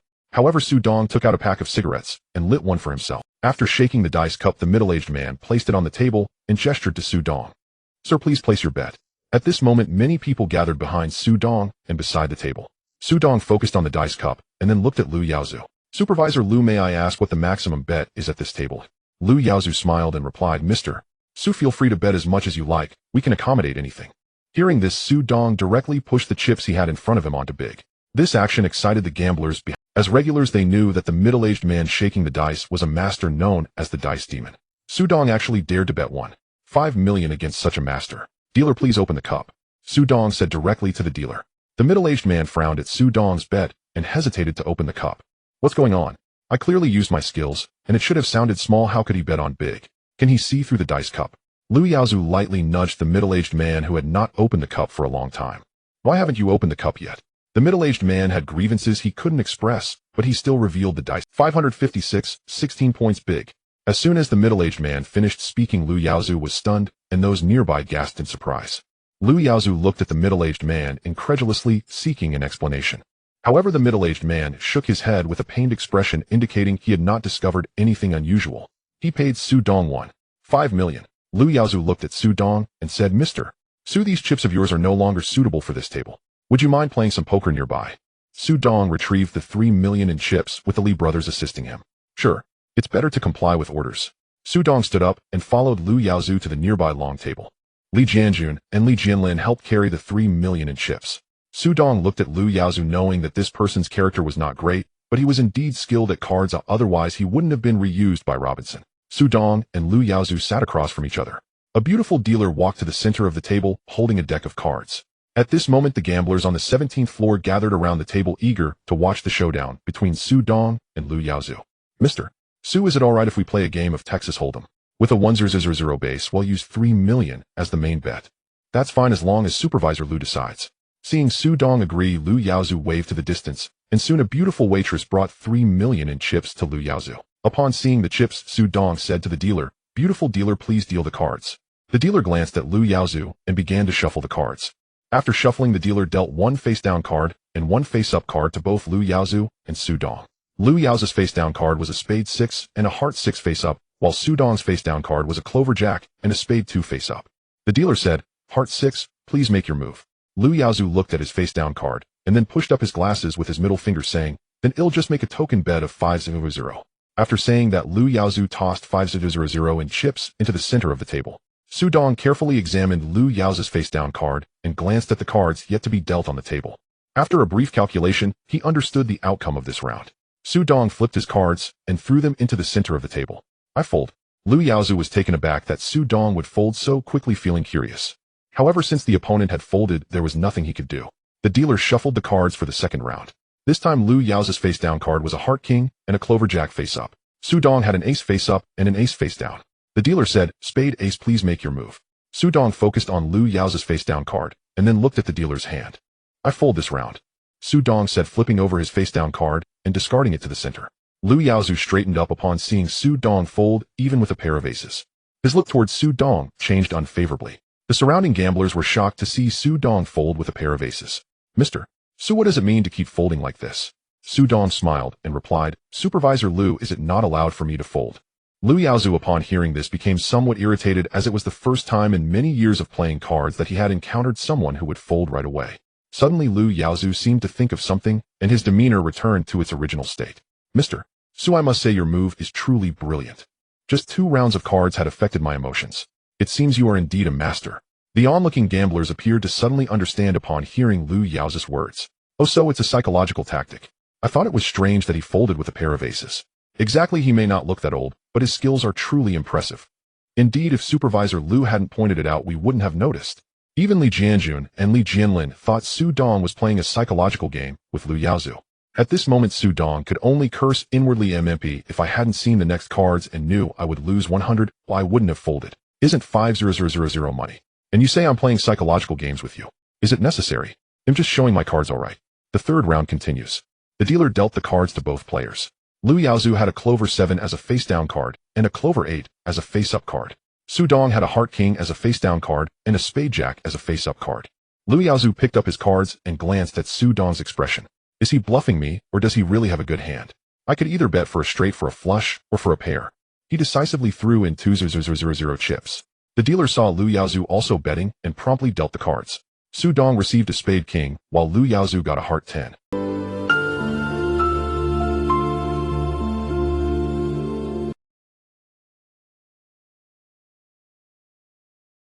"Dealer, spade king, please speak." Su Dong counted his chips and threw out a handful of them. The first card is already 2-0-0-0, so the second card should be at least 5-0-0-0-0. Lu Yaozu frowned again. He looked up at Su Dong, who had a broad smile on his face. What the hell is this kid really doing this? Forget it, let's see the next card first. After thinking for a minute, Lu Yaozu made a decision and directly threw in 5-0-0-0 chips. The dealer saw this and dealt 2 more cards. Su Dong got a diamond queen, while Lu Yaozu received a diamond 9. "Dealer, diamond queen, please speak." This time Su Dong didn't throw out any chips right away and instead picked up his cards to look. Seeing Su Dong's action, Lu Yaozu was convinced that Su Dong had been bluffing him all along and instantly relaxed his frown, because the pressure was no longer on him. However, just as Lu Yaozu relaxed, Su Dong directly pushed all his remaining chips out at once. "I'm all in."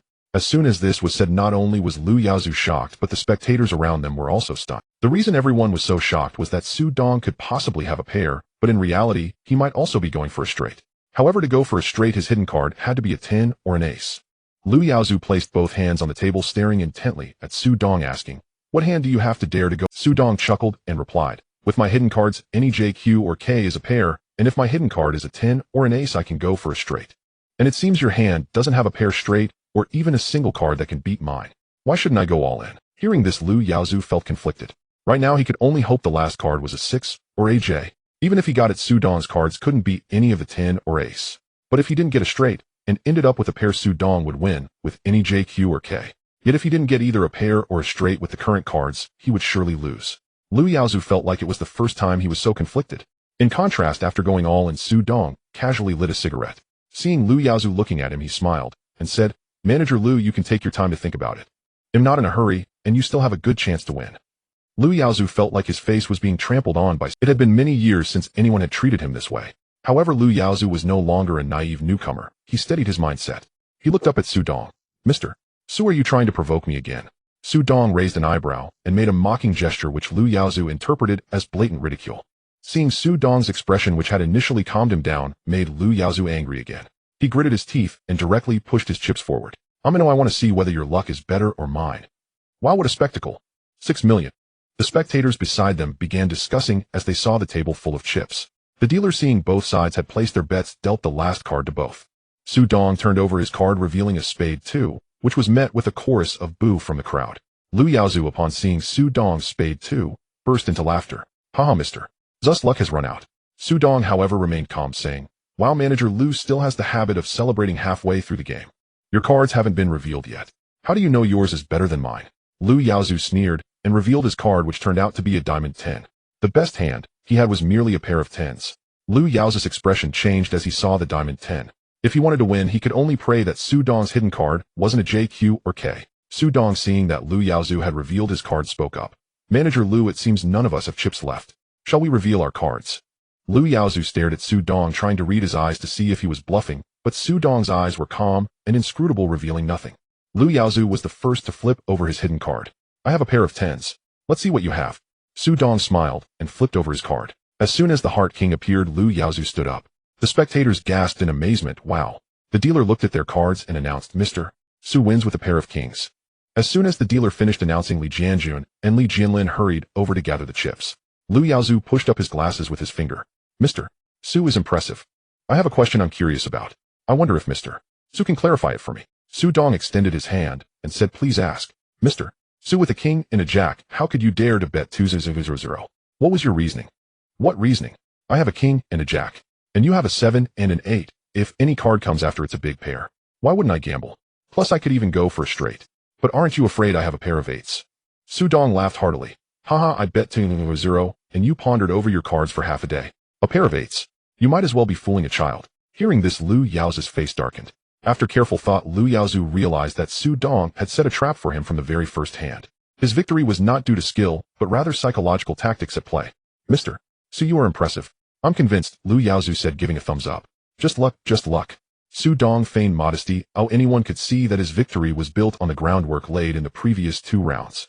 But Su Dong would never tell them that he folded in the previous 2 rounds because he saw through to the fact that he would lose, while this round, he was 100% certain to win. Liu Yaozu stood up and walked over to Su Dong, asking, "Mr. Su, I wonder if you'd be interested in going up to the 18th. It's even more thrilling up there." Su Dong waved his hand and replied, "Not today. I'm someone who finds contentment in life. Next time I'll definitely go to the 18th floor to enjoy myself properly. I'll take my leave now. Until we meet again." After saying this, Su Dong headed toward the exchange area, followed by Li Jianjun and Li Jianlin, each carrying 3 million in chips. Liu Yaozu watched Su Dong's departing figure, a murderous intent flashing in his eyes, but he quickly suppressed it. "Su Dong, I'll let you off this time, but next time I will make sure you lose everything." Just as Liu Yaozu silently vowed this, Su Dong and the 3 of them left the hotel, each carrying 2 million in cash. The person escorting them out was Meng Na. Returning to the rental apartment, the 3 of them poured all the money onto the table. Li Jianjun and Li Jianlin looked at the pile of cash stacked like a small mountain with gleaming eyes. Su Dong spoke directly. "There is a total of 6 million here, and after deducting the principal of 5,000, we have a total profit of 5 million. Next, let me discuss how we will divide this money." Upon hearing about the division of money, the 2 brothers turned their attention back to Su Dong, waiting for his arrangement. "So we will set aside 1 million as the principal for next time. The remaining amount will be divided in a 2-to-6 ratio. Do you have any objections?" Li Jianjun and Li Jianlin exchanged glances, and Li Jianjun seemed to have something stuck in his throat. Seeing that the 2 had not voiced any objections, Su Dong began counting the money. At this moment, Li Jianjun grabbed Su Dong and said, "Brother Dong, I have something to say." After Su Dong withdrew his hand and sat down, he looked at the 2 brothers. "Go ahead." "Brother Dong, is the amount of money we are dividing too much? We've only been standing by this whole time." Li Jianjun pondered for a moment and finally voiced his doubts. Li Jianlin also chimed in, "Exactly. I thought that making 1 million today would already be the limit, but who would have thought it would be 6 million? We've never seen so much cash in our lives. Su Dong patted both of their shoulders before speaking. Listen carefully, both of you. Today you two invested 20 of the principal, so you should get 20 of the money. This is a matter of principle. The Lee brothers wanted to argue, but were stopped by Su Dong. Let me explain. The reason I agreed to you taking 20 is that I hope you can use this money to buy a house in Hong Kong. Brother Dong, why do we need to buy a house? Is it uncomfortable to live here?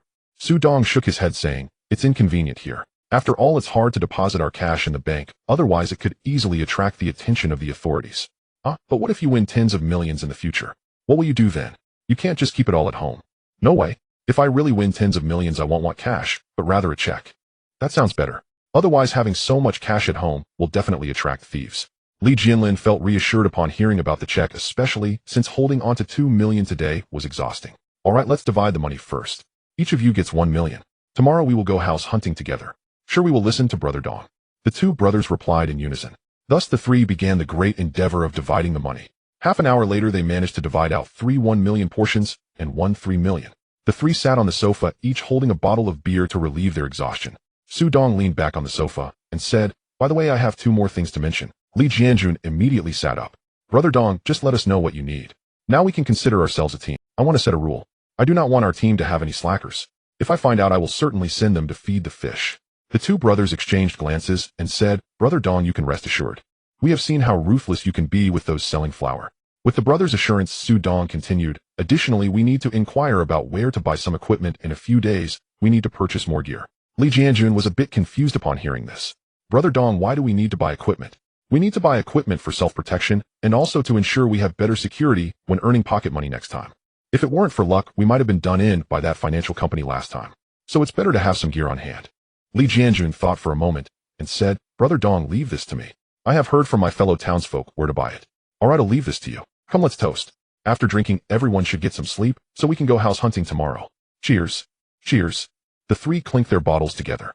The next day, the three of them didn't get up until close to noon. But as soon as Su Dong got up, he heard Li Jianlin's complaints. What's TMD? Brother Dong was right. We should have bought a house. I will never sleep on the sofa again. At that moment, Li Jianjun suddenly asked, Brother Dong, where are we going to look for houses? Su Dong was also caught off guard by this question. How would he know? But at least Su Dong had lived a few more decades than the Li brothers.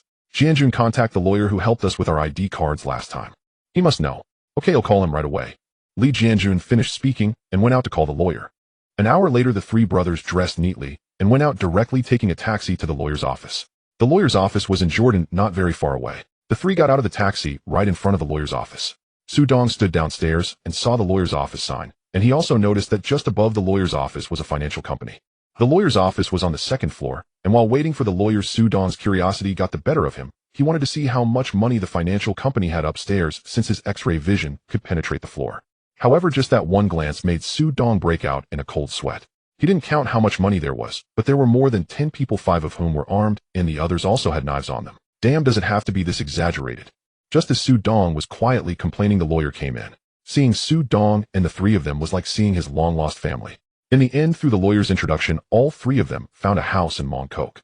The house was 1,000 square feet and priced at 9,000. This was considered a luxury apartment in Hong Kong, and most importantly, it had a large terrace. The reason for choosing this place was that the Li brothers' money wasn't enough to buy a villa, so they agreed to go house hunting in the afternoon. After that, Su Dong also asked the lawyer if he could apply for a driver's license, as it was quite dangerous to take a taxi with cash. Fortunately, the lawyer was efficient. The total service fee for buying a house and applying for a driver's license was 1,000. However, the driver's license would take a week to obtain. Su Dong thought it was fine, and it was just right for the Li brothers to learn to drive. Su Dong could drive himself. After finalizing agreements with the lawyer, the three left the lawyer's office. However, after Su Dong went downstairs, he walked away in the distance, and Li Jianjun and Li Jianlin didn't understand what was wrong with Su Dong, but they quickly followed. After walking for more than 10 minutes, Su Dong arrived at another financial company. He quickly focused and looked up. Luckily, the financial company was just on the second floor. The situation here was similar to the previous one, with more than 10 people inside, half of them armed. Li Jianjun saw that Su Dong was standing downstairs looking up curiously, but didn't disturb him. Before long, Su Dong put away his X-ray vision, but the cold sweat on his forehead was still noticeable to Li Jianjun. Brother Dong, what's wrong with you? Su Dong remained silent, only pulling the two brothers to leave. While walking, Su Dong quietly said, let's not think about making pocket money recently. I'm afraid we might lose our lives even before we earn some. The two brothers were surprised to hear Su Dong's words. It was the first time they saw him looking uneasy. This wasn't Su Dong's fault. Ever since they robbed that financial company last time, Su Dong thought those people were drug lords who acted too ruthlessly. Up to now, the police had no leads at all. And since they were all in the same trade, other gangs' financial companies had decisively tightened their defenses upon receiving news, and there were always several people armed each time. Since the three of them had received the money, they went to the Australian island, so they hadn't paid attention to the news about financial companies. However, it wasn't too late for Su Dong to learn this now, as he happened to have no time to earn pocket money recently. 3 days passed, and Su Dong and the others had moved to their new home in Mongkok. Su Dong also bought a Mercedes.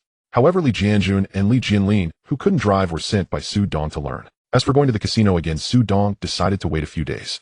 He was worried that Lu Yaozu would resort to underhanded tactics, primarily due to Lu Yaozu's questionable character. In the chairman's office of the hotel, Lu Yaozu was fulfilling his weekly reporting duties. Chairman Robinson sat in his executive chair reviewing the income and expenditure report from the casino that Lu Yaozu had submitted. Robinson suddenly noticed a one-time cash exchange of 6 million. Seeing this, he frowned.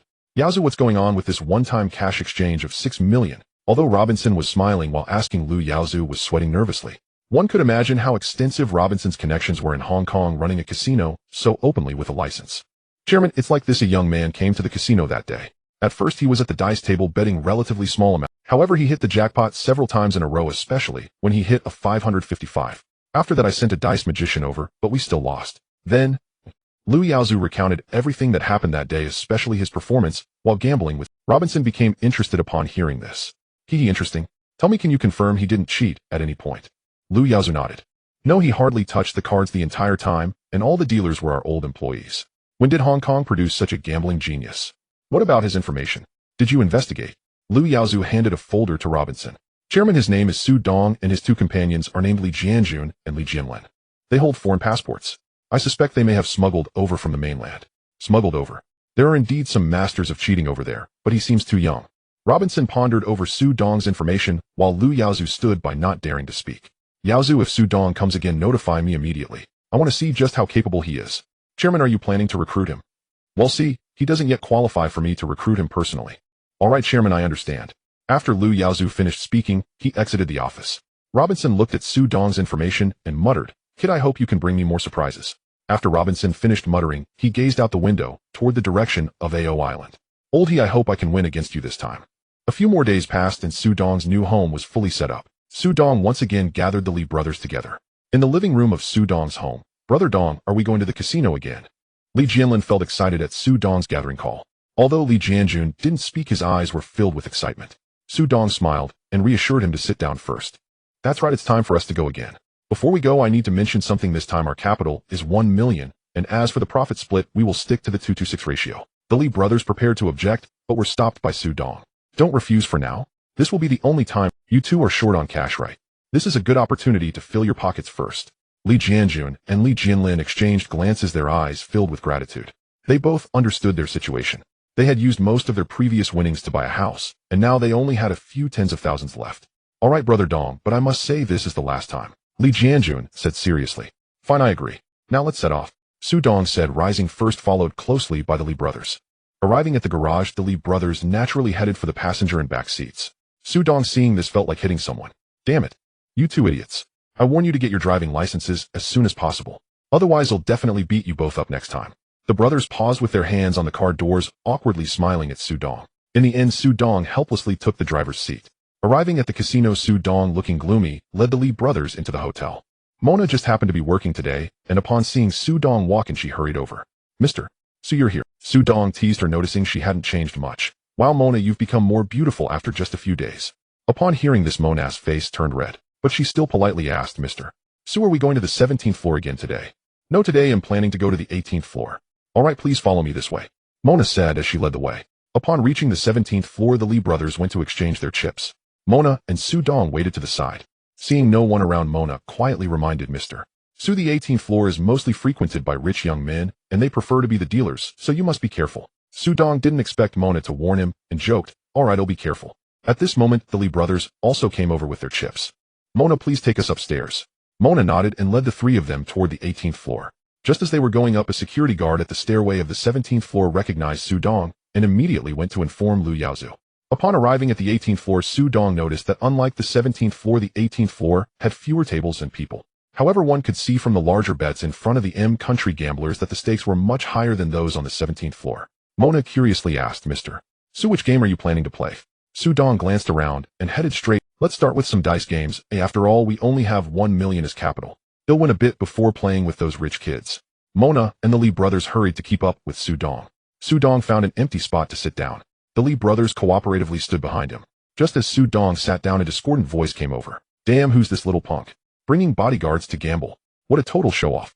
Su Dong turned to look in the direction of the voice and saw a young man with a cigar arrogantly staring at him with a beautiful woman on his left arm.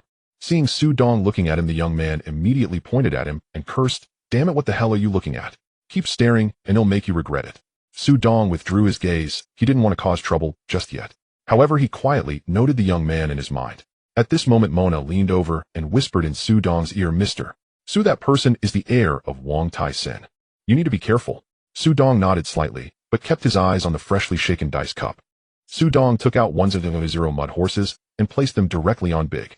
At this moment, the Crown Prince was on small, exactly opposite to Su Dong. The dealer saw that everyone had finished placing their bets and shouted, Bets are locked in. Then he revealed the dice cup. 456, 15 points big. Su Dong made a profit of 100, while the Crown Prince lost 5000. This time he had truly provoked the Crown Prince. Damn it, how can this brat have such good luck? He hit the jackpot on the first bet. Su Dong ignored the Crown Prince and quietly retrieved his mud horses. The dealer shook the dice cup again. Please place your bets. Su Dong glanced at the dice cup and directly placed 100 mud horses on big. Seeing this, the Crown Prince cursed, Damn it, I don't believe in this evil anymore. After saying that, the Crown Prince placed 500 mud horses on small. I still don't believe that it will be big again this time. The dealer saw that everyone had finished placing their bets and shouted, Bets are locked in. Then he revealed the dice cup. 146, 11 points big. The Crown Prince slammed the table. Damn it, it's big again. Su Dong silently retrieved his mud horses again. The dealer shook the dice cup once more. Please place your... Su Dong glanced at the dice cup and was about to place a bet of 100 mud horses, but he caught the Crown Prince staring intently at him, waiting for him to place his bet. Su Dong instantly understood that the Crown Prince wanted to follow his bet. Su Dong placed 100 mud horses on small this time. The Crown Prince also put down the 500 he hadn't bet yet and followed Su Dong's lead, betting 100 on small. The dealer saw that everyone had finished placing their bets and shouted, Bets are locked in. Then he revealed the dice cup. 123, a 6 point small. Su Dong hit again, and the Crown Prince angrily slapped himself. He regretted not betting 200. He turned to Su Dong and said, Damn it, kid, you're a bit too lucky. But if you could be a bit luckier and let me earn some money, otherwise I'll make you pay for it. Su Dong retrieved his mud horses. The dealer shook the dice cup again. Please place your bets.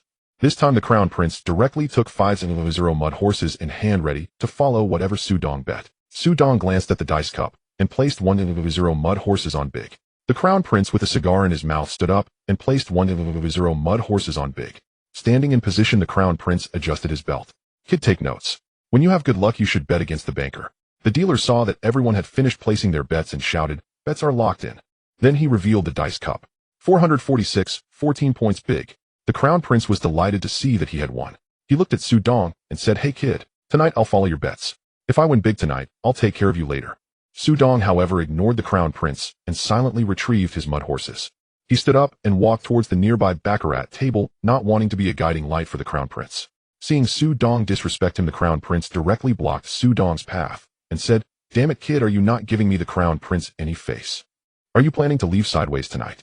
The nearby gamblers looked curiously at Su Dong, as they all knew how arrogant the Crown Prince was. They all wanted to see how Su Dong would respond. At this moment, Meng Na hurriedly stepped forward to mediate, saying, Crown Prince, calm down. We all came here to have fun, and there's no need to make it so tense, right? The Crown Prince looked at Meng Na, and his eyes instantly sparkled. Beautiful lady, I want to give you face too, but this brat is wasting my time winning. What do you think we should do? As the Crown Prince spoke, he leaned closer to Meng Na, inhaling her fragrance, making Meng Na move 2 steps towards Su Dong. Seeing Meng Na speaking up for him, Su Dong also stepped forward. What does this mean, Crown Prince? I'm not the banker. How did I waste your money? Did the Crown Prince think of me as a guiding light? The Crown Prince looked into Su Dong's eyes, arrogantly pointing at Su Dong's chest, and said, What? Me, the Crown Prince, giving you face is a courtesy. Do you have a problem with that? Li Jianjun and Li Jianlin wanted to rush forward to hit the Crown Prince upon hearing this, but Su Dong stopped them with a hand. Alright, since the Crown Prince is giving me face, I'll definitely take it. Let's continue. After Su Dong finished speaking, he sat back down. The Crown Prince, however, sneered, "Damn it, what a shameless thing to do." When the Crown Prince returned to his position, the dealer shook the dice cup again. The surrounding gamblers thought Su Dong had backed down, looking at him with disdain. "Please place your bets." The dealer called again. Su Dong glanced at the dice cup and placed 1-0 mud horses on small. The Crown Prince happily placed 1-0 mud horses on small, then looked at the dice cup with a cigar in his mouth. He kept shouting, "Small, small, small." The dealer saw that everyone had finished placing their bets and shouted, "Bets are locked in." Then he revealed the dice cup. 455, 14 points big. The Crown Prince, seeing that it was big, slammed the table with both hands, staring fiercely at Su Dong. "Are you messing with me?" Su Dong spread his hands and said, "Crown Prince, I lost too. Looks like my luck has run out." The Crown Prince glared at Su Dong for a long time before gritting his teeth and saying, "You are very good. I remember you." Su Dong merely replied with a faint smile. The gambling continued as the dealer shook the dice cup. "Please place your bets." Su Dong glanced at the dice cup and placed 1-0 on small. The Crown Prince hesitated, but ultimately placed 1-0 on big. The dealer saw that everyone had finished placing their bets and shouted, "Bets are locked in." Then he revealed the dice cup. 122, 5 points small. The Crown Prince slammed his hand on the table in anger, his eyes glaring fiercely at Su Dong. Su Dong exclaimed, "Oh no, Crown Prince, my luck is back." The Crown Prince gritted his teeth in frustration. The dealer shook the dice cup again. "Please place your bets." The Crown Prince looked at Su Dong once more. Su Dong glanced at the dice cup and decisively placed 1-0 on the 3 222s. The Crown Prince, seeing this, mocked, "Damn it, do you really think I'm a fool? Do you think that just because you bet on a triplet I'll follow suit?" Su Dong smiled and remained silent, but his gaze made it seem as if he was looking at a fool. The Crown Prince snorted coldly and placed 1-0 on small. The dealer saw that everyone had finished placing their bets and shouted, "Bets are locked in." Then he revealed the dice cup. 222, triplet kills everything. The Crown Prince was dumbfounded upon seeing the dice inside the cup, recalling Su Dong's earlier gaze, which seemed to say, "A bet with me. You'll definitely win. Not betting is foolish." The Crown Prince suddenly stood up, glaring fiercely at Su Dong. "You're great. You dare to oppose me, the Crown Prince. Have you thought this through?" Su Dong looked at the Crown Prince as if he were a fool. At this moment a voice came from the staircase. "Crown Prince, do you dare to cause trouble on my turf? Do you think Max Jun is an easy target?" The surrounding gamblers were surprised to see the dominant Axe Jun had come to the casino today, accompanied by the casino supervisor, Liu Yaozu. Futa Jun and Liu Yaozu did not agree to meet, but rather Futa Jun suddenly felt the urge to gamble today.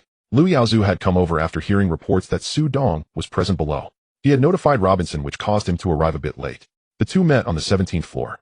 Futa Jun and Liu Yaozu walked up to the dice table, and instantly they saw the dice cup containing 222, as well as the 1-0 clay horses on 222. Liu Yaozu glanced at Su Dong. "Mr. Su, it won't be you hitting the jackpot again, this time, will it?" Su Dong chuckled, saying, "Supervisor Liu, I can't do anything about it. When luck comes, I can't stop it either." Liu Yaozu felt like punching Su Dong for saying such things. How could luck allow someone to consistently hit the jackpot? At this moment Futa Jun also curiously looked at Su Dong, noticing that Liu Yaozu's expression worsened upon seeing this young man named Su. Suddenly the Crown Prince spoke up. "Jungu, I apologize. I didn't mean to cause trouble on your turf. However, this kid has offended me. Could you give me some face and hand him over?" Futa Jun rolled his eyes at the Crown Prince. "Who do you think you are asking me? Even your father wouldn't dare say that." The Crown Prince was left speechless by Futa Jun's retort. But then Futa Jun swiftly changed his tone, saying, "Crown Prince, don't say I'm not giving you face. This is a casino. Since you say he has offended you, let's follow the rules of the Jianghu." The Crown Prince realized he couldn't easily trouble Su Dong now. Although he was arrogant, he wasn't foolish. Su Dong's ability to hit the jackpot certainly indicated he had some skills. With sheer luck, he was not a match. Thinking this, the Crown Prince could only glare fiercely at Su Dong before leaving. Futa Jun cursed at the Crown Prince's retreating figure, saying, "What a piece of work." Liu Yaozu then introduced Mr. Su. "This is the man in charge of Jian Dong, Futa Jun. Jun, good, this is Mr. Su, who won against me last time, Su Dong." Futa Jun laughed heartily at Su Dong, saying, "Haha, I've heard about your prowess at tricking Yaozu." Liu Yaozu's expression darkened further. It was only because his status didn't match Futa Jun's that he hadn't punched him in the face by now.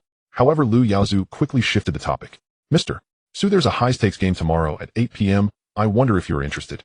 Hearing the words high stakes instantly piqued Su Dong's interest. "Supervisor Liu, what do you mean by high stakes?" "Well, it's just our usual regulars, but the buy-in is 10 million cash." Su Dong thought for a moment and agreed, "All right, no problem." Futa Jun noticed that the two had finished talking and hurriedly pulled Su Dong towards the baccarat table. "Brother, you're a master. Please guide me today." Su Dong didn't refuse and allowed Futa Jun to lead him to the back. Seeing this, Liu Yaozu followed along, as he was also curious about how Su Dong gambled and whether he possessed any unknown cheating techniques. The Li brothers quickly followed with over 5 million clay horses in hand. Upon seeing footage June arrive, the gamblers at the baccarat table promptly vacated their seats. Thus it became a gamble between Su Dong, footage June, and the casino. After sitting down at the baccarat table, footage June asked, "Brother, what do you think is a good bet this round?" Su Dong pretended to look at the record board next to the card box. Then he focused on the card box and decisively placed a bet of 100 on the banker. Footage June also placed a bet of 100 on the banker with a mindset of giving it a try. The dealer dealt the cards, and when the two cards were in front of footage June and Su Dong signaled for footage June to look at the cards. Su Dong had just figured out that having more friends means more paths. Since footage June had spoken, he might as well let. Coincidentally, he had also offended the crown prince. Footage June had a similar thought. If Su Dong truly had skills, making a friend wouldn't be bad. Footage June, with his explosive temperament, directly flipped the two cards over. The cards showed 6 points and 1 point, and footage June looked at Su Dong, who nodded slightly to indicate he should look at the player's cards. Since no one had bet on the player, the dealer opened the cards, revealing 5 points and 10 points. According to the rules, 10 points counted as 0 points, so the player's total was only 5 points. Thus, the dealer followed the rules and drew a card for the player, but it also turned out to be 10 points. The dealer announced that the banker had won, and Su Dong and footage June each won 100. Footage June happily collected the clay horses and waited for Su Dong to place another bet. Su Dong did not hesitate and directly placed 100 on tie. Footage June also hurriedly placed 100 on tie. This time no one looked at the cards. The dealer directly flipped over the banker and player cards, which happened to be 8 points versus 8 points. The two once again profited 100. Following that, they began a frenzied winning streak, which put a strain on the dealer's beautiful face. If it weren't for Lu Yaozu watching closely from the side, she might have been suspected of colluding with Su Dong. Lu Yaozu was also very curious. Su Dong had not touched the cards since he sat down, yet he accurately predicted each round. Could it be that Su Dong could see through the cards in the box? Had Su Dong known Lu Yaozu's thoughts, he would have really asked him, "How do you know?" Footage June felt the thrill of winning for the first time. His face almost split with a smile. They had already won over 40 rounds. With a bet of 100, they now had gained over 4 million. Haha, brother, it's really exhilarating to gamble with you. In the future, if there's anything at Jiandong, just mention my name. I've made a good friend here. Su Dong replied, without hesitation. June Go, I will have to trouble you more in the future. Footage June originally thought that by helping Su Dong, he would seize the opportunity to resolve the crown prince's threat, but unexpectedly Su Dong didn't bring it up at all. Thus he held Su Dong in slightly higher regard. Not far from the baccarat table, an old man was quietly watching Su Dong gamble while smoking a cigar. This old man was Robinson, who came to see if Su Dong was worthy of the recruitment he had offered. Su Dong and Footage June gambled until around 7 p.m., each winning over 6 million. Footage June pulled Su Dong, saying, "Let's go downstairs for drinks. I've never won so joyously before." "All right, then I'll gladly accept your invitation. Junga, let's go," Footage June said as he put his arm around Su Dong's shoulder, heading downstairs. As for exchanging the clay horses, that was left to Li Jianjun, and they had won over 10 million in total. Li Jianjun took a check for 10 million and several 100,000 in cash. Lu Yaozu watched as the two walked away with over 10 million, his heart bleeding. The morning sunlight fell upon Su Dong's face as he groggily opened his eyes. Damn, that Axe brother's drinking capacity is too impressive. Su Dong sat up and rubbed his head, recalling that he had been drinking with Axe brother last night, eventually getting so drunk that he lost consciousness. As for how he got back, it was definitely the Li brothers who brought him home. After taking a shower, Su Dong finally felt refreshed and sat down on the sofa to light a cigarette. Su Dong also reflected on what happened yesterday. He had offended the prince at the casino, and that guy was known for his vendettas. He didn't know how he would seek revenge. But he better pray not to completely anger me, otherwise I wouldn't mind causing him some trouble. Additionally, he had met Axe brother, who seemed generous, but Su Dong felt they had not yet reached the level of close friends. However, many people at the casino saw him leave with Axe brother yesterday, which should help ward off some unnecessary troubles. Organizing his thoughts, Su Dong prepared to find the Li brothers to go out for a meal. He also needed to get ready for the gambling game that night. In the chairman's office of the hotel, Robinson looked at Lu Yaozu. "Yaozu, have you arranged everything for tonight's game?" Lu Yaozu nodded. "Chairman, everything is arranged. Also, I invited Su Dong yesterday, but I don't know if you... Don't worry, that guy will definitely come today. I observed him yesterday. He should still be short on cash, and there's no way he would miss such a high-stakes game tonight." Robinson had observed Su Dong yesterday, although not much could be read from his expression, a lot could be inferred from the Li brothers. At this moment, Lu Yaozu suddenly recalled that Su Dong had offended the prince last night and wondered if the prince would come looking for trouble. "Chairman, Su Dong offended the prince yesterday. I wonder if he can handle it. Should we let Axe brother step in?" Robinson waved his hand, saying, "You're overthinking it. Why do you think Axe brother left the casino with Su Dong yesterday?" Lu Yaozu suddenly realized. "Yaozu, you still lack experience. You need to think more about many things. You can go back to your work now." Lu Yaozu nodded and left. As he exited the office, Lu Yao's respectful expression vanished, and his eyes fixed on the office door. If it weren't for your connections and your daughter, I'd have no interest in serving you, old man. Once I take your connections and your daughter, then you'll know just how formidable Lu Yao is. At 7 p.m., Su Dong drove the Li brothers back to the hotel. I mean, can't you two put some effort into learning to drive? You can't expect me to drive everywhere for you in the future. Li Jianjun and Li Jianlin looked around, completely ignoring him. Su Dong's complaint stemmed from the fact that after he got drunk last night, there was no one to drive, and they were sent home by Axe Brothers' subordinate. Upon entering the lobby, Meng Na was already waiting for Su Dong. She greeted him and led the three of them into the elevator.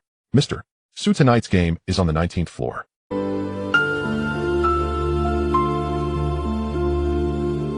Mr. Su, the 19th floor generally hosts high-profile guests who require privacy. Oh, now I understand. Indeed, Robinson opened this casino specifically to cater to high-profile guests. For example, some officials or their children who couldn't freely enter Macau would play on the 19th floor. Meng Na led the three of them to a VIP room which had several sofas around. A few guests with their attendants had already arrived. Meng Na guided Su Dong and the others to an empty sofa. Mr. Su, tonight's game is Texas Hold'em. I'm not sure if you've played before, but the rules are. Meng Na was unsure if Su Dong had played Texas Hold'em, so she explained the rules, and Su Dong listened attentively. As 8 p.m. approached, Lu Yao arrived at the VIP room with two others. His arrival signified that the gambling game was officially starting. Su Dong sat down at the table, while the Li brothers and the others' attendants remained in the sofa area. Su Dong began to observe the others who would be gambling with him tonight. There were a total of 7 people, excluding Su Dong. Among the 6 others, there was one middle-aged man, while the rest were young people. Su Dong guessed that they were probably the children of officials or wealthy families returning from overseas, otherwise they wouldn't be playing Texas Hold'em.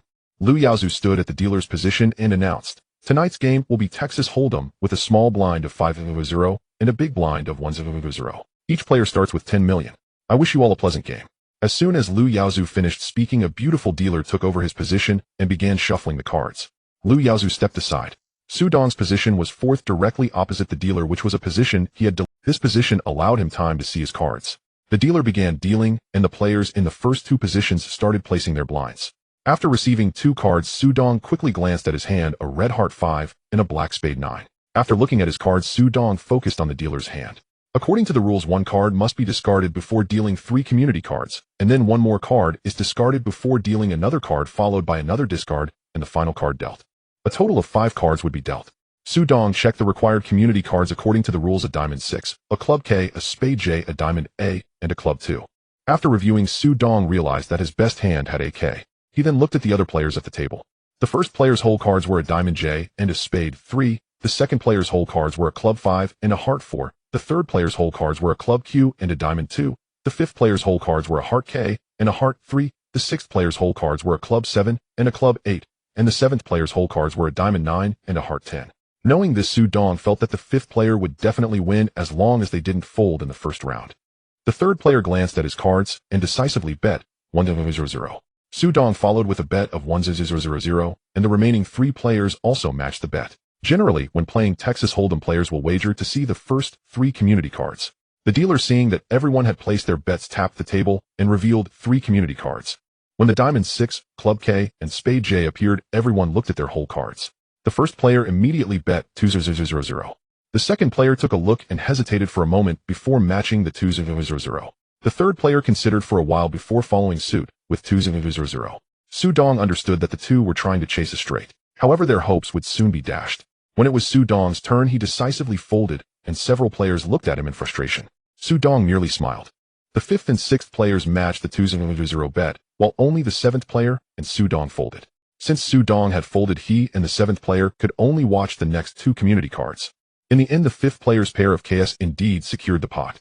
As one round concluded, the dealer shuffled the cards.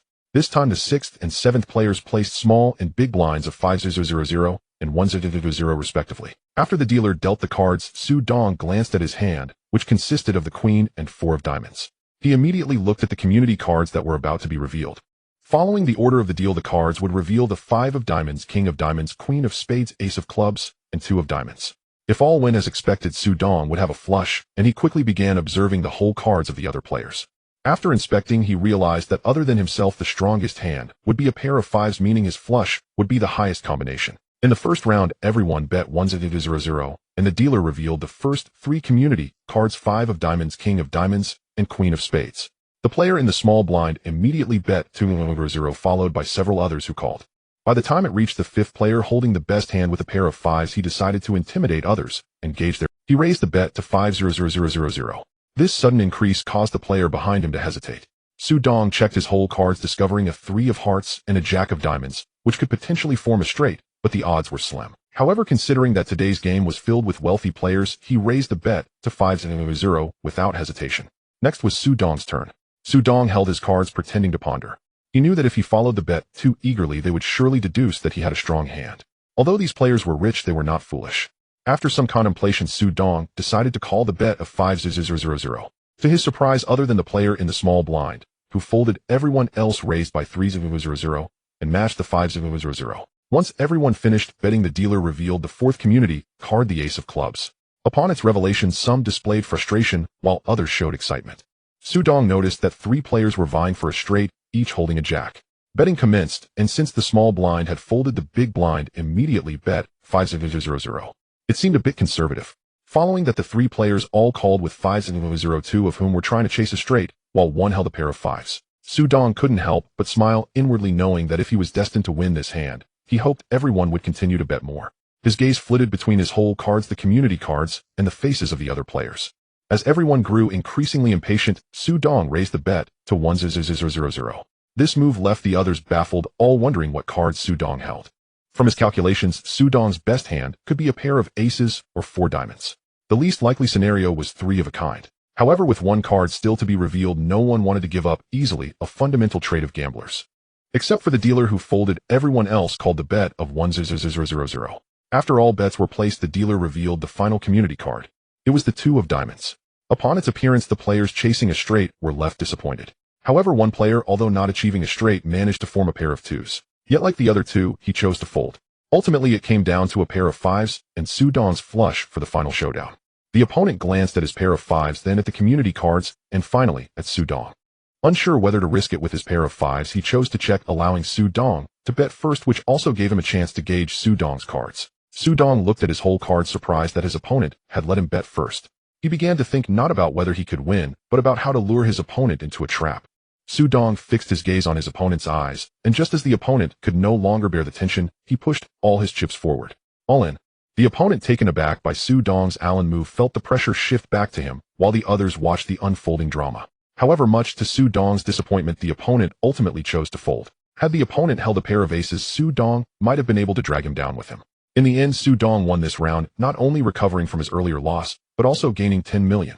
Perhaps due to winning too much this hand, Su Dong found himself folding after seeing 3 cards in the subsequent 10 or so rounds.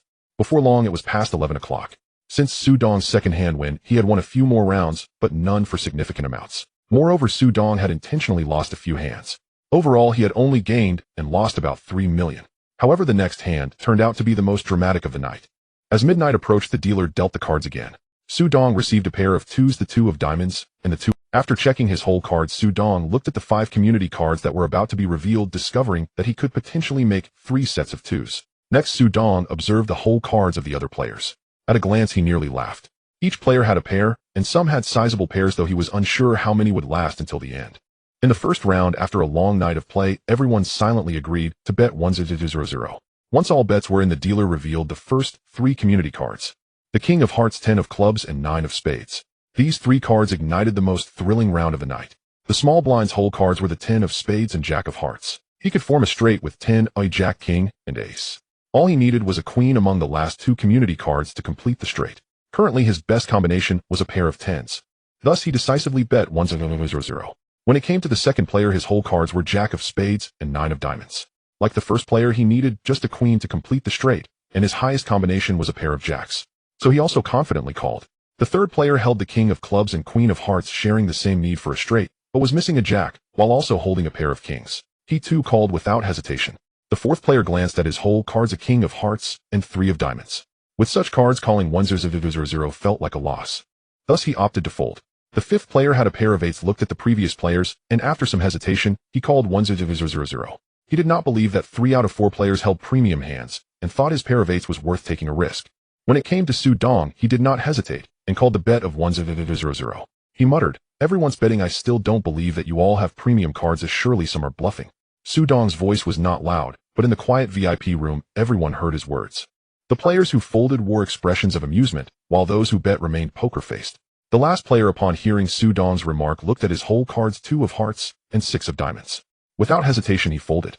The dealer then revealed the 4th community card, the ace of clubs. The first player, disappointed at not drawing a queen, still bet 1-0 with his pair of 10s. The second player, not having drawn a queen either, but with a pair of jacks, called the bet of 1-0. The third player, similarly without a queen, but holding a pair of kings, also called the 1-0. The fifth player, looking at his pair of 8s, hesitated for a moment before calling the bet of 1-0, preparing to see the final card. When it was Su Dong's turn, he observed the expressions on the faces of the betting players and chose to call 1-0. As the 3 of them lost everything, one person left the gambling table. The remaining one pulled out a check and asked Liu Yaozu, who was standing by, to bring another 10 million in IMA. Now only 5 people remained, and Su Dong was the one with the most in IMA. If the game ended now, Su Dong would be the one to win the most. The game continued, and Su Dong experienced a similar pattern of wins and losses, although he lost little and won much. Even the slowest among them realized that Su Dong was a master. They glared fiercely at Liu Yaozu, blaming him for bringing in a master. The game continued until around 2 a.m., when the dealer was shuffling the cards, and the only middle-aged man spoke up. "Everyone, how about we wrap this up after this round? We're getting old and shouldn't stay up too late. Let's battle again another day." Su Dong shrugged, saying, "I'm fine with it. Let's see what everyone thinks." In fact, Su Dong had wanted to leave for a while, but since he was the only one winning at the table, he didn't want to stir up trouble. The other 2 agreed. The one who had lost everything earlier spoke up, saying, "All right, let's go with this round. I hope the dealer deals me some good cards." After the cards were dealt, Su Dong looked at his whole cards. 1 pair of 7s. The upcoming community cards were the diamond, king, spade, 10, club, jack, club, king, and heart 7. The first player had a pair of 3s, the second player had a diamond 8 and heart 9. Su Dong had a pair of 7s, the fourth player had a diamond 2 and heart ace, and the last player had heart 10 and diamond 5. After seeing everyone's whole cards, Su Dong silently thanked the middle-aged man. If he hadn't suggested this last round, he wouldn't have encountered such a favorable hand, because if 2 pairs were to come out, one would have a straight, and Su Dong would end up with the largest full house. This was a classic favorable hand. In the first round, everyone bet 1-0-0-0-0. The 3 community cards were revealed: diamond, king, spade, 10, club, jack. The first player thought for a moment and bet 1 million to test the waters. The second player, seeing the 10 and jack, prepared to gamble on the queen and 7. He also confidently matched the 1 million. Su Dong pretended to think for a moment and matched the 1 million. The fourth player looked at his cards and matched 1 million to pursue a straight. The fifth player, seeing a pair of 10s, also matched 1-0-0 to test the waters. The dealer revealed the 4th community card, the club, king. The first player was secretly delighted, as they had formed 2 pairs, increasing their chances of winning. Looking at his remaining 7 million in IMA, he decisively chose to go all in. The second player, seeing the first go all in, gritting his teeth, he matched 7 million. Su Dong also directly matched 7 million. The fourth player, without thinking, folded and took the remaining 3 million in IMA and left. The fifth player looked at his 8 million in IMA and directly went all in with 8 million. The first and second players, lacking sufficient in IMA, chose to skip. Su Dong counted 7 million in IMA to go in. At this point, all 4 players revealed their whole cards. Currently, only the fifth player had formed a pair of 10s and a pair of kings, the largest on the table. A smile hung on his face. The second player, with a pair of kings, had the smallest hand. His expression was clearly a bit dejected. All 4 players focused their attention on the dealer's hands. They all hoped the last card would be the one they most needed. The dealer slowly revealed the final card. When a heart 7 appeared before everyone, Su Dong heard voices filled with regret. "See, my 2 pairs just got defeated by a full house. GTN, I finally managed to get a straight, but UTM, give me a NM, this is really TM uncanny. Why did I have to shout to gamble on the last round?" The dealer then announced 3 7s and a pair of kings, full house wins. Su Dong bowed slightly to the others and said, "I'm sorry, everyone." The 3 glared at Su Dong and then left. Su Dong also began to collect his IMA. Meanwhile, Meng Na, Li Jianjun, and Li Jianlin came over to help. After all, 70 million in IMA was quite a lot. The 2 brothers hadn't expected Su Dong to directly win over 70 million. Their eyes began to shine. Liu Yaozu also walked over and extended his hand. "Congratulations, Mr. Su." Su Dong extended his hand to shake it. "Not at all, it's just luck." Hearing this, Liu Yaozu almost wanted to punch Su Dong. He had thoroughly observed the gambling match today. Su Dong didn't cheat, but he seized every opportunity. He suspected that Su Dong had memorized the order of the cards while the dealer was shuffling. After exchanging pleasantries for a while, Su Dong took his leave. He gave Meng Na 1 million in IMA, since she had worked hard accompanying him all night. Meng Na hadn't expected Su Dong to be so generous and happily kissed his face. Li Jianjun and Li Jianlin exchanged knowing glances and smiled. Su Dong was also a bit surprised that Meng Na would kiss him. In fact, Su Dong liked Meng Na quite a bit as she was beautiful, and having her by his side was pleasing to the eyes. In the end, after deducting the casino's cut, Su Dong received a check for 68 million. When leaving, Meng Na left Su Dong her pager number. They agreed to have lunch together the next day. Lu Yaozu, watching Meng Na kiss Su Dong, felt like crushing his back. In fact, Lu Yaozu had long set his sights on Meng Na, but currently he was focused on the daughter of Robinson and didn't dare to flirt with Meng Na. In other words, Meng Na currently was not interested in him. Su Dong, you better not let me find an opportunity. Otherwise I will make you regret for life. On the way back, Li Jianjun and Li Jianlin were very excited. Su Dong, seeing their excitement, said, while driving, let's go back and rest early. Tomorrow morning we'll go to the bank to deposit the money. I'll transfer your share directly to your card. Li Jianjun said, Dong, good, there's no need to rush. You have a date at noon tomorrow. Exactly, I think Meng Na is pretty. She'd make a good sister-in-law. Li Jianlin added. Su Dong's lips slightly curled up. Don't worry, she's but tomorrow we still need to go to the bank early to deposit the money. After all, only after it's deposited can we count it as ours.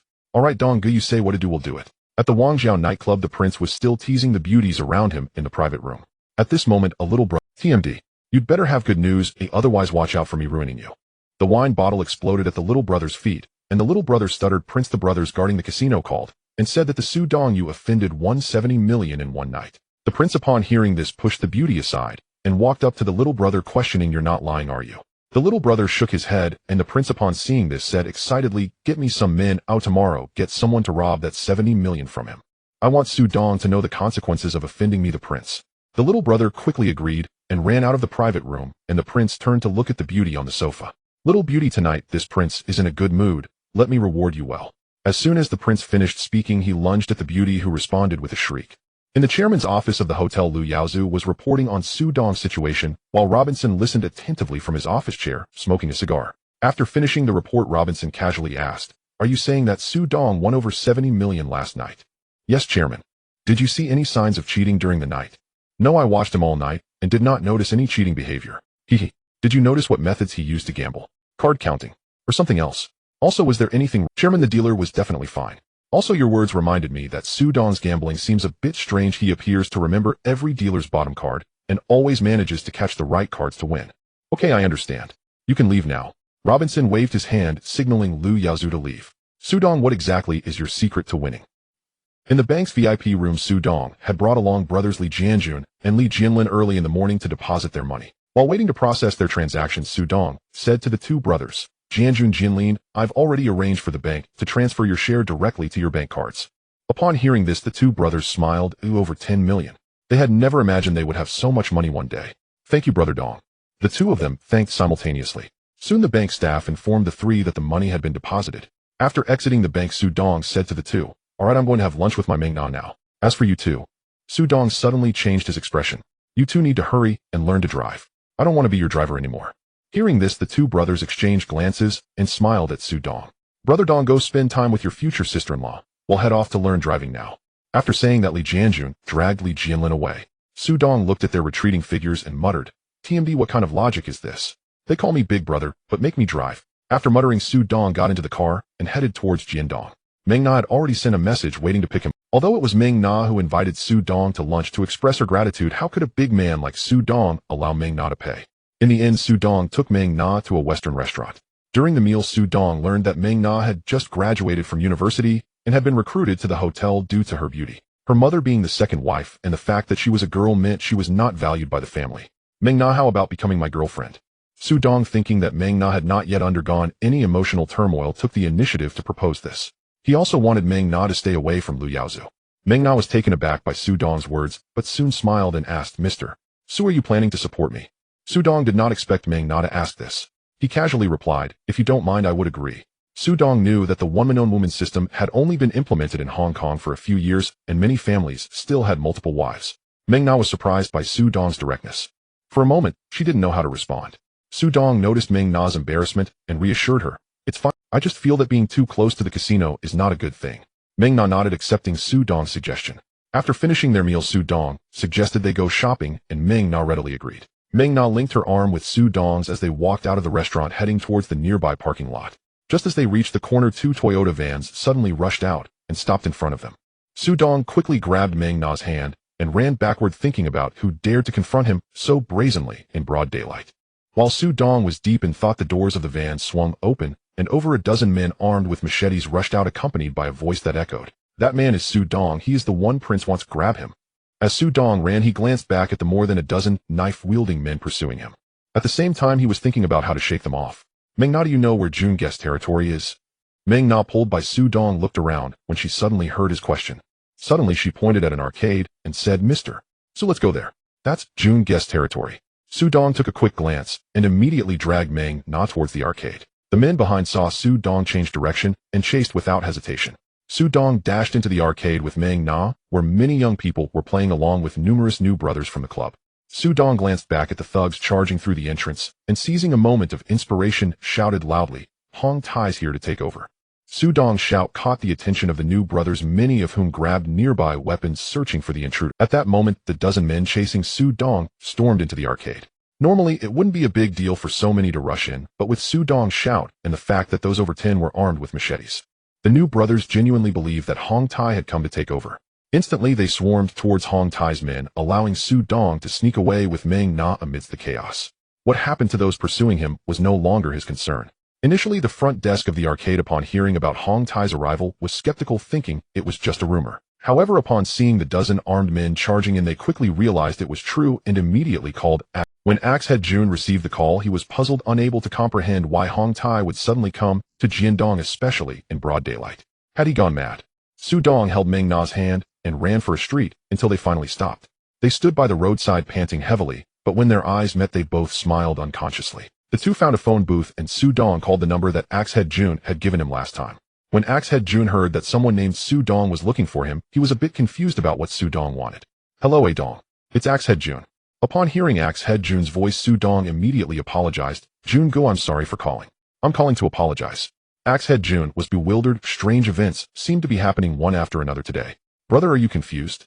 Why are you apologizing to me?" Su Dong then explained over the phone about being chased by Prince's men running into the arcade and utilizing the new brothers from the club. "Jun Go, I truly apologize. At that time I was with a woman, and using the new brothers was unavoidable. I'll take out 5 million to compensate the injured brothers and cover the arcade's losses." Axe Head Jun laughed heartily. "Haha, brother, you're considerate. Let's have dinner together tonight. I'll prepare a gift for you." "Alright, thank you, Jun Go. I'll definitely be on time tonight." Hong Tailong's Chun Mei was drinking tea at home when the phone suddenly rang. He picked it up without hesitation. As soon as Chun Mei answered, he heard a furious roar from the other end. "Pai and Mei, do you think I, Axe Master Jun, am easy to bully? You dare to overstep your bounds in broad daylight. If you want to start a war, I'll accompany you." Chun Mei frowned at being called Pai and Mei. However, he didn't lose his temper because very few dared to call him that in front of him in the martial world. Yet Axe Master Jun's call left Chun Mei bewildered. He took a deep breath and asked, "Axe Master Jun, are you out of your mind? When did I say I wanted to start a war with you? Also, what evidence do you have for your claim that I overstepped my bounds?" "Hey, you are Pai and Mei, right? Do you think Hong Tai is invincible? More than 10 people dared to come to my Jiandong and stir trouble, claiming to be sent by your Hong Tai's prince." Chun Mei initially wanted to argue with Axe Master Jun, but upon hearing it was his son who sent them, he quickly changed his tone. "Axe Master Jun, are you saying that the people sent by my son are indeed sent by him?" "Alright, I will ask my son first. If it really was him, I will give you an explanation." "Fine, you must give me an explanation before 8 p.m. tonight, or I won't hesitate to bring people to crash your party tonight." Chun Mei quickly responded, "Don't worry. I will give you a reply before 8 p.m. After hanging up, he instructed his subordinate behind him, "Where is the prince? Get him back here immediately." The subordinate quickly replied, "Yes, Uncle Mei." Chun Mei lost all desire to drink tea as he sat at the tea table. He found it hard to understand why the prince would send someone to stir trouble in Jiandong. Meanwhile, in Jiandong, Axe Master Jun burst into laughter after hanging up the phone, delighted at Chun Mei's distorted expression. In reality, he didn't have to call Chun Mei at all, but Su Dong had won money for him last time. Moreover, Su Dong was bold enough today to take responsibility and even offered to compensate for the losses. Since Su Dong had given him such face, he certainly didn't want to lose face back. He had also mentioned wanting to give Su Dong a gift, and that gift was to help resolve Su Dong's troubles. At 6 p.m., Su Dong arrived at the restaurant mentioned by Axe Master Jun, accompanied by the Li brothers Li Jianjun and Li Jianling. The subordinate led the three into the private room, and Axe Master Jun immediately welcomed them, saying, "Haha, brother, you're here. Sit down, sit down." As soon as Su Dong sat down, he took out a check for 5 million and handed it to Axe Master Jun. "Junga, thank you for the brothers at the gaming hall today. This is just a small compensation from me to the brothers." Axe Master Jun was taken aback that Su Dong was serious and decisively rejected the check. "Brother, I appreciate your kindness, but you don't need to compensate for this loss. Come on, let's eat and drink." The group began toasting each other, and time gradually passed. As it approached 8 p.m., a subordinate knocked and entered the private room. Jun Guchin Mei from Hong Tai just called. Axe Master Jun raised his head upon hearing this. What did Pian Mei say? Jun Guchin Mei invites you to have tea with him tomorrow with some dignity. After pondering, Axe Master Jun said, all right, tell Pian Mei that I will be there on time tomorrow. After the subordinate left, Axe Master Jun turned to Su Dong and said, brother, come with me tomorrow to meet that Hong Tai's Chin Mei. I want to see what kind of explanation he will give me. After saying that, everyone raised their glasses and continued to toast. In the Mong Kok Villa, Chun Mei slammed the phone down angrily. He had intended to clarify things directly over the phone with Axe Master Jun. But unexpectedly, Axe Master Jun didn't take him seriously at all and let a subordinate handle the conversation. At this moment, the prince with a swollen face asked, Dad, what are we going to do tomorrow? Chun Mei shot a fierce glare at the prince upon hearing his question, then slapped him across the face. Smack! The prince stumbled back, holding his face and looking pitifully at Chun Mei. Dad, why did you hit me? The prince's question only fueled Chun Mei's anger further. What kind of subordinates are you? When you sent people to attack, couldn't you check the time and place? Have you ever seen anyone who attacks and first announces their name? The prince was too scared to retort Chun Mei, but still muttered with some reluctance. I didn't expect that kid to actually sneak into Axe Master Jun's territory. Besides, Axe Master Jun didn't give you face last time nor this time. Why is that? Are you the leader of Hong Tai, afraid of him, the man of Jiandong? Chun Mei became even angrier upon hearing the prince's words and pointed at him, scolding. Do you really not know how strong the new record is? Do you think just because we occupy a part of Mong Kok, we're invincible? The prince remained silent, and Chun Mei took a breath and said, tomorrow you will go with me to have a dignified talk with Axe Master Jun. Remember to keep your temper in check at that time.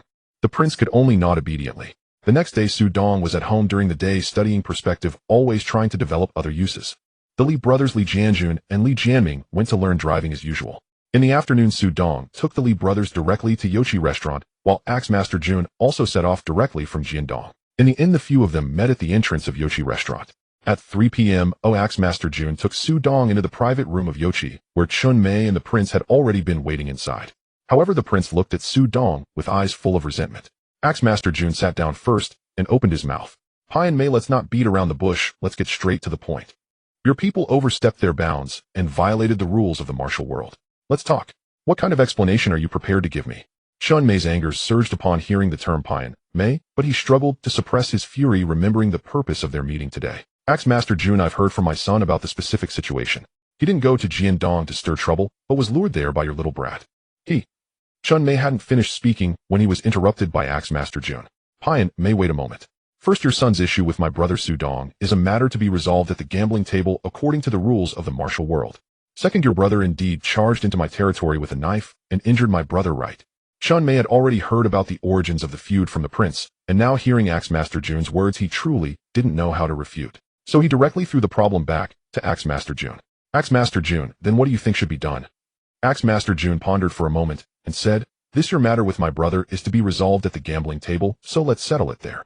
Is that all right? Su Dong immediately replied, I have no problem. Chun Mei thought for a moment and said, all right, I agree too. Axe Master Jun continued, as for your people causing trouble on my turf and injuring my people, compensation of 5 million, all right. Otherwise, let's set a time to start a fight. How about that? Chun Mei felt like arguing against the 5 million compensation, but hearing about a fight, he felt frustrated. After thinking for a while, he still agreed. Seeing Chun Mei agreed, Axe Master Jun prepared to leave, but before leaving he said, Pian Mei, as for the gambling matter, I'll give you a week to find someone. Notify me when you found someone and you can decide what to gamble on. After finishing, Axe Master Jun left with Su Dong, leaving only Chun Mei and the prince in the private room. In the private room, Chun Mei furious grabbed the crown prince and slapped him several times to vent her anger. The crown prince could only endure in silence. Downstairs, Axe Head Jun hugged Su Dong and said, brother, are you confident about the betting? Su Dong asked without hesitation, Jun Go, what are we betting on? Axe Head Jun casually replied, in a bet besides Alan, what else can we wager? Upon hearing Alan, Su Dong immediately assured Jun Go, you can rest assured.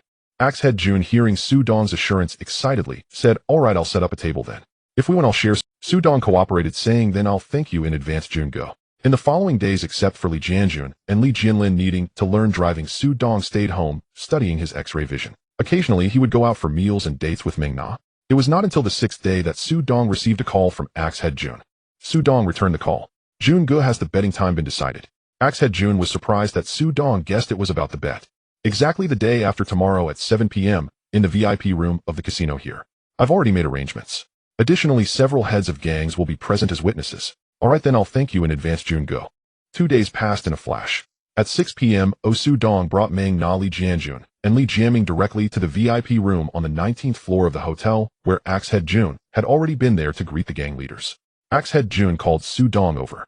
"Brother, I found out some information. Pai Yin Mei has hired a cheater. It said that this guy has never been caught cheating. You need to be careful." Su Dong smiled and said, "Jun Gu, you can rest as long as he dares to bet he's doomed." Axe Head Jun nodded in satisfaction, suddenly recalling something. "By the way, tonight's witnesses are Jiang Tianxing, the leader of Hongxing, and Robinson, the hotel chairman." Su Dong nodded to indicate that he understood. At 6:50 p.m. Chun Mei brought a middle-aged man to the 19th floor. To prevent the crown prince from causing any more trouble, Chun Mei brought him along. Axe Head Jun whispered to Su Dong, "That man is Pai Yin Mei's guy. I heard his name is Wang Qian." Su Dong focused on Wang Qian and smiled. Through his X-ray vision, he saw Wang Qian's cheating tools. When 7 p.m. arrived, Su Dong and Wang Qian walked towards opposite sides of the betting table. Jiang Tianxing and Robinson also moved to their witness positions. "Dear friends of the Underworld brothers, tonight at the invitation of Axe Head Jun and Chun Mei, I, Jiang Tianxing, am here to witness a gambling game. Now let me explain the rules of the gambling game. First, each side must have 10 million in funds, and by midnight the one with less must concede. Secondly, if cheating is discovered, it will be dealt with according to Underworld rules. Additionally, the cheater will be declared the loser and all chips will go to the winning side." After Jiang Tianxing finished speaking, a beautiful dealer approached with a deck of cards. The game began, and each dealer dealt 2 cards. Su Dong's face-up card was a diamond 5, and his face-down card was a club 9. Wang Qian's face-up card was a spade K, and his face-down card was a club 6. The dealer said, "The spade K speaks." Wang Qian glanced at Su Dong's face-up card and immediately bet 1,000 chips. 1,000,000. Su Dong quickly followed suit with another 1,000. Wang Qian's second card was a diamond 2, while Su Dong's was a diamond 4. Before the dealer could speak, Wang Qian directly threw out 2,000 chips. Su Dong immediately saw that Wang Qian was trying to pressure him. However, unfortunately for Wang Qian, after the first round, Su Dong had seen all the cards, and he had no chance of winning. Therefore, Su Dong folded immediately. Seeing Su Dong fold, Wang Qian laughed. "Oh, I heard you were a master. Is this how a master plays?" Wang Qian seemed to mock Su Dong, but he secretly tucked the spade K into his sleeve. Su Dong saw everything through his X-ray vision. But for now, he had no intention of capturing him. The dealer shuffled and dealt again. Su Dong's new face-up card was a club 4, and his face-down card was a heart 8. Wang Qian's face-up card was a club 7, and his face-down card was a diamond A. This time, Wang Qian started first and directly bet 2,000. After seeing the dealer's hand, Su Dong felt this was even worse than the first round, so he decisively folded. Wang Qian was a bit flustered upon seeing Su Dong fold. Initially, he thought Su Dong was young and could be provoked into betting heavily. However, he miscalculated. Su Dong folding at the start thwarted Wang Qian's plan to sneak the A into his sleeve. In the following rounds, Su Dong kept folding early. Wang Qian felt that Chun Mei had exaggerated Su Dong's prowess. Su Dong's current performance was not at all like that of a gambler. An hour had passed in the game. Su Dong had already lost over 2 million. However, Su Dong felt it was time to end it as he noticed Wang Qian already had 3 cards in his sleeve. The dealer dealt again, and Su Dong received a face-up card of a heart 10 and a face-down card of a club 3. Wang Qian had a face-up card of a diamond Q and a face-down card of a diamond K. And Wang Qian had another spade K in his sleeve. The dealer said, "Diamond Q speaks." Wang Qian bet 1,000. 1,000. It was now Su Dong's turn. He directly bet 5,000 chips. 5,000. Now it was Wang Qian's turn to feel the pressure. Su Dong's face-up card was 10 points. Could his face-down card also be 10? However, Wang Qian thought about the spade K in his sleeve, so he boldly put in 3,000 to match Su Dong's 5,000. The dealer dealt again. Wang Qian received a club Q and Su Dong received a heart K. Wang Qian, thrilled, exclaimed, "Wow, this is unfair. Some folks' 3 of a kind of 10 is gone." After the dealer spoke, Wang Qian directly bet 2 million. Su Dong followed suit. However, Su Dong only had a bit over 4 million left. The last card was dealt. Without flipping it directly, when Wang Qian saw it was a heart A, he quickly switched it for the spade K. Meanwhile, Su Dong received a heart 7. When it was Wang Qian's turn, he bet 3 million. His idea was to take Su Dong down to just a few chips and drag it to midnight. It was Su Dong's turn, and he directly bet all 4 million chips. Additionally, he pulled out a bank card from his pocket. "I have over 20 million in here. I'll just count it as 20 million. Alan for 24 million. Wang Qian didn't expect Su Dong to play this card, and since he didn't have enough money, he could only fold. He definitely was unwilling. "You say you have 20 million, so you have 20 million. And who said you could raise the bet?" Su Dong casually replied, "According to the rules, as long as it's on the table, it can be counted as a bet. Besides, if you don't believe I have that much money, you can check." Robinson, who was witnessing, stood up and said, "Su Dong is, I'll have someone verify the amount immediately." Wang Qian, hearing Robinson's words, looked at Chun Mei, giving a confident glance indicating that Chun Mei should provide the money as he couldn't produce 20 million himself. However, seeing Su Dong's operation, Chun Mei wanted to replicate it. But thinking about Axe Head Jun's capital not being inferior to her own, she finally wrote a check for 20 million to give to Wang Qian. After verifying Su Dong's bank card, Wang Qian promptly gave 20 million as well. Wang Qian revealed his face-down cards, saying, "I have a pair of K and Q, what do you have to beat me?" Everyone's attention was focused on Su Dong, as they could all see that no matter what Su Dong's face-down card was, Su Dong glanced at Wang Qian. Instead of revealing his cards, he stood up and pointed at Wang Qian coldly, saying, "I want to capture Qian." As soon as these words were spoken, the entire VIP room erupted.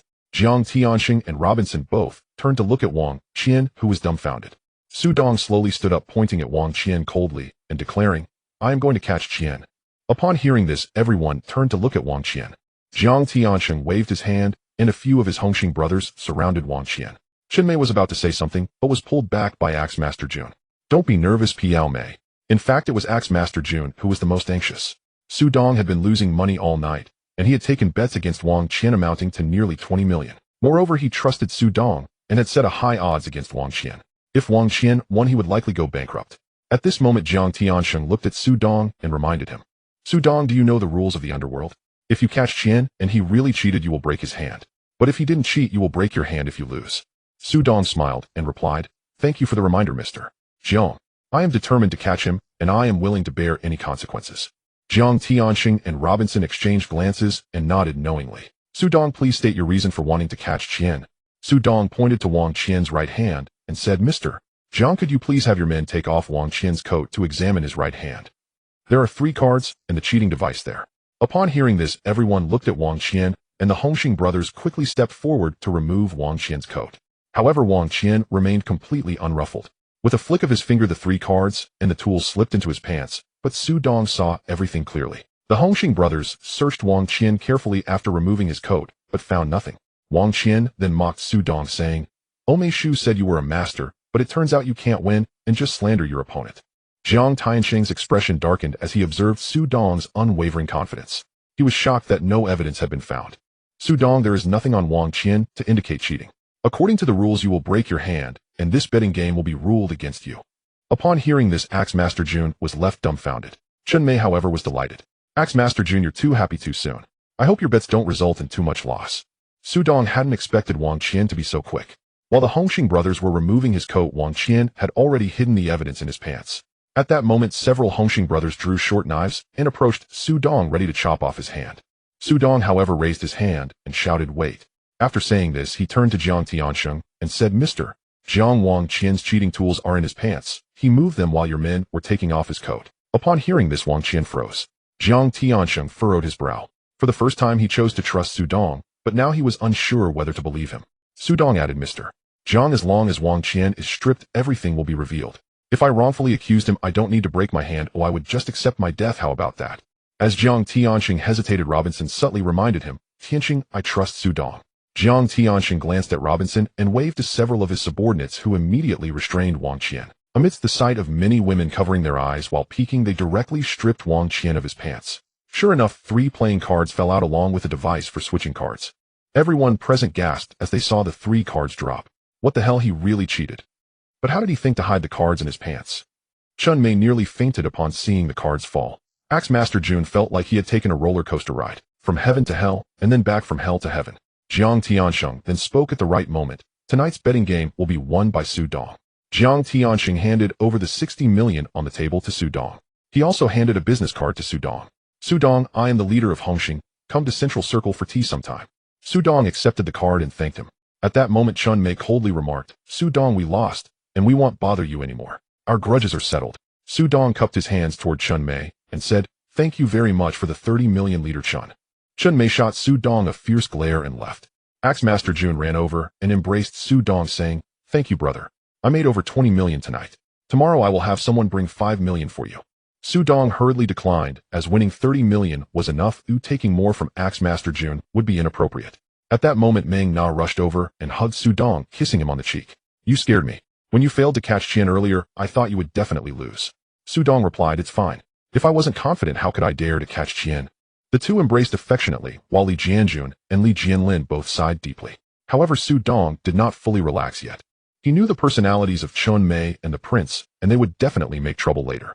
But currently Li Jianjun and Li Jianlin's combat power was still somewhat lacking. Curiously, Su Dong asked Axe Master Jun, "Brother Jun, do you know where I can find some good fighters? My two brothers can handle 1 against 2, but if there are too many they might struggle." Axe Master Jun clearly understood Chun Mei's personality. He stroked his chin and thought for a moment, saying, "You should check out Chongqing Building. I heard several good fighters have come down from the battlefield there." "Thank you, Brother Jun. Oh, I will go check it out tomorrow." Finally, Su Dong holding a check for 40 million left with Meng Na and the Li brothers. Meng Na had resigned before the betting game began, which angered Lu Yaozu greatly.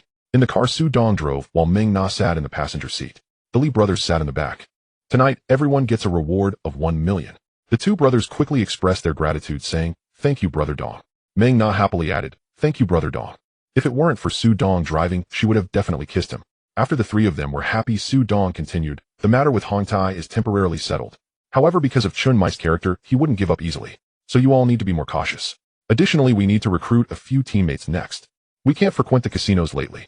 The Li brothers looked puzzled, but Meng Na explained, "What Brother Dong means is to take a break and look for new casinos. If we keep going to the same place, it could either get us blacklisted or worse, cost us our lives." Li Jianjun curiously asked, "Brother Dong, what are we going to do next?" Su Dong merely replied nonchalantly, "I will let you know after we find a few more people." Once they returned to Mongkok, Li Jianjun and Li Jianlin went back to their respective homes. Su Dong also took Meng Na back to his home. The next day, Su Dong gathered the two brothers Li Jianming and Li Jianlin together. Even Meng Na sat beside Jianjun. "Jianlin, I have some matters to discuss with you today. Brother Dong, just tell us. We will follow your lead no matter what it is." "Indeed, whatever it is, Brother Dong, you can decide directly." Su Dong glanced at the two before speaking. "The main reason for gathering everyone today is a few matters. First, we might not be able to go to the casino recently. If I'm not mistaken, the news of yesterday's gambling match will likely spread throughout the world today. I estimate that the moment we step in, someone will be watching us. Second, regarding Hong Tai, both Chun Mei and the prince are rather petty-minded individuals. Given what happened yesterday, they definitely won't let us off easily. I expect they will secretly deal with us, so everyone needs to be cautious. Third, tomorrow, I will take Meng Na by boat to Ao Island. We will stay at the casino there for a few days. Jianjun and Jianlin, you two will stay on Hong Kong Island to investigate news about the Prince of Hong Tai." After Su Dong finished speaking and took a sip of water, he continued, "Additionally, starting today, I will no longer distribute shares to you. However, I will give each of you a salary of 2,000 every month. Does everyone have any objections?" Li Jianjun and Li Jianlin shook their heads, saying, "Brother Dong, we have no objections." Meng Na wrapped her arm around Su Dong's and asked, "Darling, do I get a salary too?" Su Dong playfully pinched Meng Na's nose and said, "Of course you count too. From today onwards you are also—" Su Dong then turned to Li Jianjun and said, "After I come back from Ao Island, we will go to Chongqing Mansion to see if we can find some more helpers. We also need to start doing other things on Hong Kong Island. We can't rely solely on gambling to survive. All right, we will follow your lead." After everything was discussed, the four of them went out. At the same time, the news of last night's gambling match was also spreading in the underworld. Originally, this gambling match would not have had much impact. But who knew that Hong Tai was on the losing side? Moreover, they were caught red-handed and had to admit defeat. As soon as the gambling match ended last night, Hong Tai lost not only 30 million, but was also caught, and the news spread quickly. Of course, this news was deliberately spread by Axehead Jun. Although Chun Mei compensated Axehead Jun for the issue regarding the prince crossing the line, it indeed caused Axehead Jun to lose face. Axehead Jun certainly did not believe that his face was only worth a few million. In Chun Mei's villa, the prince sat on the sofa holding his head. "Dad, don't hit me anymore, I was wrong. I truly realized my mistake." At that moment, there were several red handprints on the prince's face. Chun Mei naturally knew that the news about Hong Tai losing the gambling match was spreading like wildfire. Some of his rivals called him to mock him. At first, Chun Mei was not that angry upon hearing the taunts from those old rivals. But seeing the prince swaying in front of him, he couldn't hold back. He directly slapped the prince several times, causing him to curl up on the sofa. Chun Mei was so angry also because it was the prince who caused the trouble, and it was also the prince who recommended Wang Qian. Chun Mei always knew that the prince had a gambling problem, but usually he was on Temple Street, and Wang Qian was someone the prince met while gambling. However, Chun Mei forgot one thing: Wang Qian was successful in cheating on Temple Street for two reasons. First, the people who gamble, they are all gamblers, and second, the people from Temple Street do not have the abilities of Su Dong. After venting his anger, Chun Mei pointed at the prince and said, "Listen up. From now on, keep your distance from Su Dong." The prince looked at Chun Mei in disbelief. "Dad, but Su Dong won 30 million from us, and he completely humiliated us, Hong Tai." Chun Mei, upon hearing this, slapped him again. "Do you not understand what I am saying? Originally, you going to Axehead Jun's territory to find trouble with Su Dong already broke the rules. Now you want to create trouble for Su Dong again. Do you think the people in the underworld won't know this is our Hong Tai's doing? The prince quietly asked, Dad, what should I do next? What to do? Shunmei muttered, and then said, right now we definitely cannot directly look for trouble with Su. We can only wait until people outside no longer pay attention to Su Dong. Hearing Shunmei's words, the prince reluctantly had to endure. But this does not mean he was willing to wait until the storm passed before seeking trouble with Su Dong. Shunmei lit a cigar and sat on the sofa observing the prince's expression. He only hoped that the prince would not create any greater trouble. What Shunmei did not know was that the two brothers Li Jianjun had secretly set their sights on the prince. Su Dong was not the type to just wait for a beating. On Ao Island, Su Dong and Ming Na disembarked and set foot on the pier. Adong, are we going to the casino directly now? This was Ming Na's first time on Ao Island, and she was very excited. Not yet, it's only afternoon now. We will first arrange accommodation at the hotel, then we will explore Ao Island. We can go after we finish dinner. Su Dong said, wrapping his arm around Ming Na and walking directly to the hotel. At 8 p.m., Ming Na walked into the casino holding Su Dong's arm. Su Dong exchanged 100 for chips at the exchange booth. Ming Na, what do you think we should play first? Ming Na stroked her chin, thought for a moment, and said, Darling, let's play dice first. I saw you play dice really well before. Alright, let's start with dice then. The two found a position at the dice table. Su Dong focused on the dice cup, which contained 2, 4, 0, and 6. With his right arm around Ming Na, Su Dong played with the chips in his left hand. He quietly told Ming Na big. Ming Na placed 100 on big. The dealer opened the dice cup, and indeed it showed 2, 4, 0, and 6. Ming Na, seeing that she had guessed right, excitedly shook Su Dong's arm. Darling, we hit it. Su Dong simply smiled lightly. Next, Su Dong lost 1 out of every 3 rounds, betting 100 each time. After more than 10 rounds, the 2, 1, 1, 1, 0. Ming Na leaned close to Su Dong's ear and whispered, Darling, wouldn't betting 100 each time be too slow? At this rate, we won't win much in one night. Su Dong softly replied, Ming Na, just relax. This is a haul with limited bets. You can trust me, I know what I'm doing. In fact, Su Dong also knew that betting 100 each time was indeed too slow. He was mainly waiting. One was to wait for a triplet to appear, and the other was to wait for the casino to notice him and bring him into the VIP room. In the end, Su Dong didn't have to wait long. Just 3 rounds later, the dealer rolled out 3 5s. However, Su Dong did not increase his bet and still bet 100. But the multiplier was high. Su Dong hit the jackpot with a leopard, and Ming Na was so happy that she directly hugged Su Dong and kissed him. Wow, my dear, you hit it. Although Ming Na had seen Su Dong win with the leopard before, her identity was different back then. This time winning gave her a sense of participation. The gamblers around also expressed sounds of envy and jealousy. Wow, a 1 to 40 payout was hit, such good luck. Just lucky, what's so impressive? If he could guess right, why only bet 100? You guys said that since he could hit the leopard, shouldn't we follow his bet to win easily? This brother is quick-witted, let's follow his bet. Su Dong paid no attention to the words of those nearby, continuing to hold Ming Na, who excitedly gathered the mud horse that the dealer paid out in front of her. The dealer shook the dice cup again. Su Dong held Ming Na with one arm while playing with a 100 mud horse in the other. The dealer finished shaking and placed the dice cup on the table. Please place your bets. Normally, when the dealer finished shaking the cup, these people would start betting, but now the gambling table was surrounded by many people, yet no one placed a bet. Everyone's eyes were fixed on Su Dong. Ming Na also looked at Su Dong, who focused and softly said, Big. Ming Na picked up the 100 mud horse and placed it on Big. The surrounding gamblers also hurriedly placed their mud horses on Big. The dealer was a bit stunned by this situation, but still shouted, Bets are locked in. Then he revealed the dice cup, which showed 4, 5, 6. 4, 5, 6, 15 points Big. Immediately cheers erupted behind Su Dong, startling him. The dealer's face looked grim. Although the most placed on Big was only 100, the sheer number of people made it overwhelming. The dealer bitterly paid out over 200. She shook the dice cup again. 30 seconds later, she placed the dice cup back on the table. Everyone nearby looked at Su Dong, waiting for him to place a bet first so they could follow. Su Dong focused and looked, seeing 556, just slightly bigger than before. My dear, let's bet small this time. Hearing Su Dong's words, Ming Na unhesitatingly placed the 100 mud horse on small. Seeing Su Dong placed his bet, the surrounding gamblers quickly followed suit, frantically betting on small. Su Dong noticed many people starting with a fixed 200. For the greedy ones, Su Dong could only smile helplessly. Bets are locked in, the dealer shouted. Open 5, 5, 6, 16 points Big. This round was a total loss for the players, and immediately voices of complaint arose beside Su Dong. Damn, it actually opened Big. I bet 200. TMD, are we being scammed? Not likely, right? Didn't you see the dealer's total loss? I'm sure we must. Su Dong reacted with indifference to their words. After all, even knowing they were scammed was a case of mutual. However, after Su Dong's actions, more than half of the 20 or so people who had been surrounding them left. The dealer shook the dice cup again, and Su Dong quietly waited. Please place your bets, the dealer's voice rang out. Su Dong focused and glanced saying small.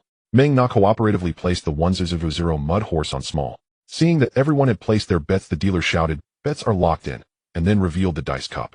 1, 2, 3, 6 points small. Meng Na joyfully gathered the mud horses. After that, the two played for over 30 rounds, winning a few and losing one, with Qian Qian winning 2. The dealer placed the shaken dice cup down. "Everyone please place your bets." Su Dong focused and quietly said in Meng Na's ear, "Bet on 3 6s. Meng Na glanced at Su Dong and directly placed the 100 mud horse on 666. The gamblers nearby saw Su Dong and Meng Na placing another bet on 3 6s, their eyes curious, as the dealer also didn't expect Su Dong to bet on the leopard, thinking he must be guessing.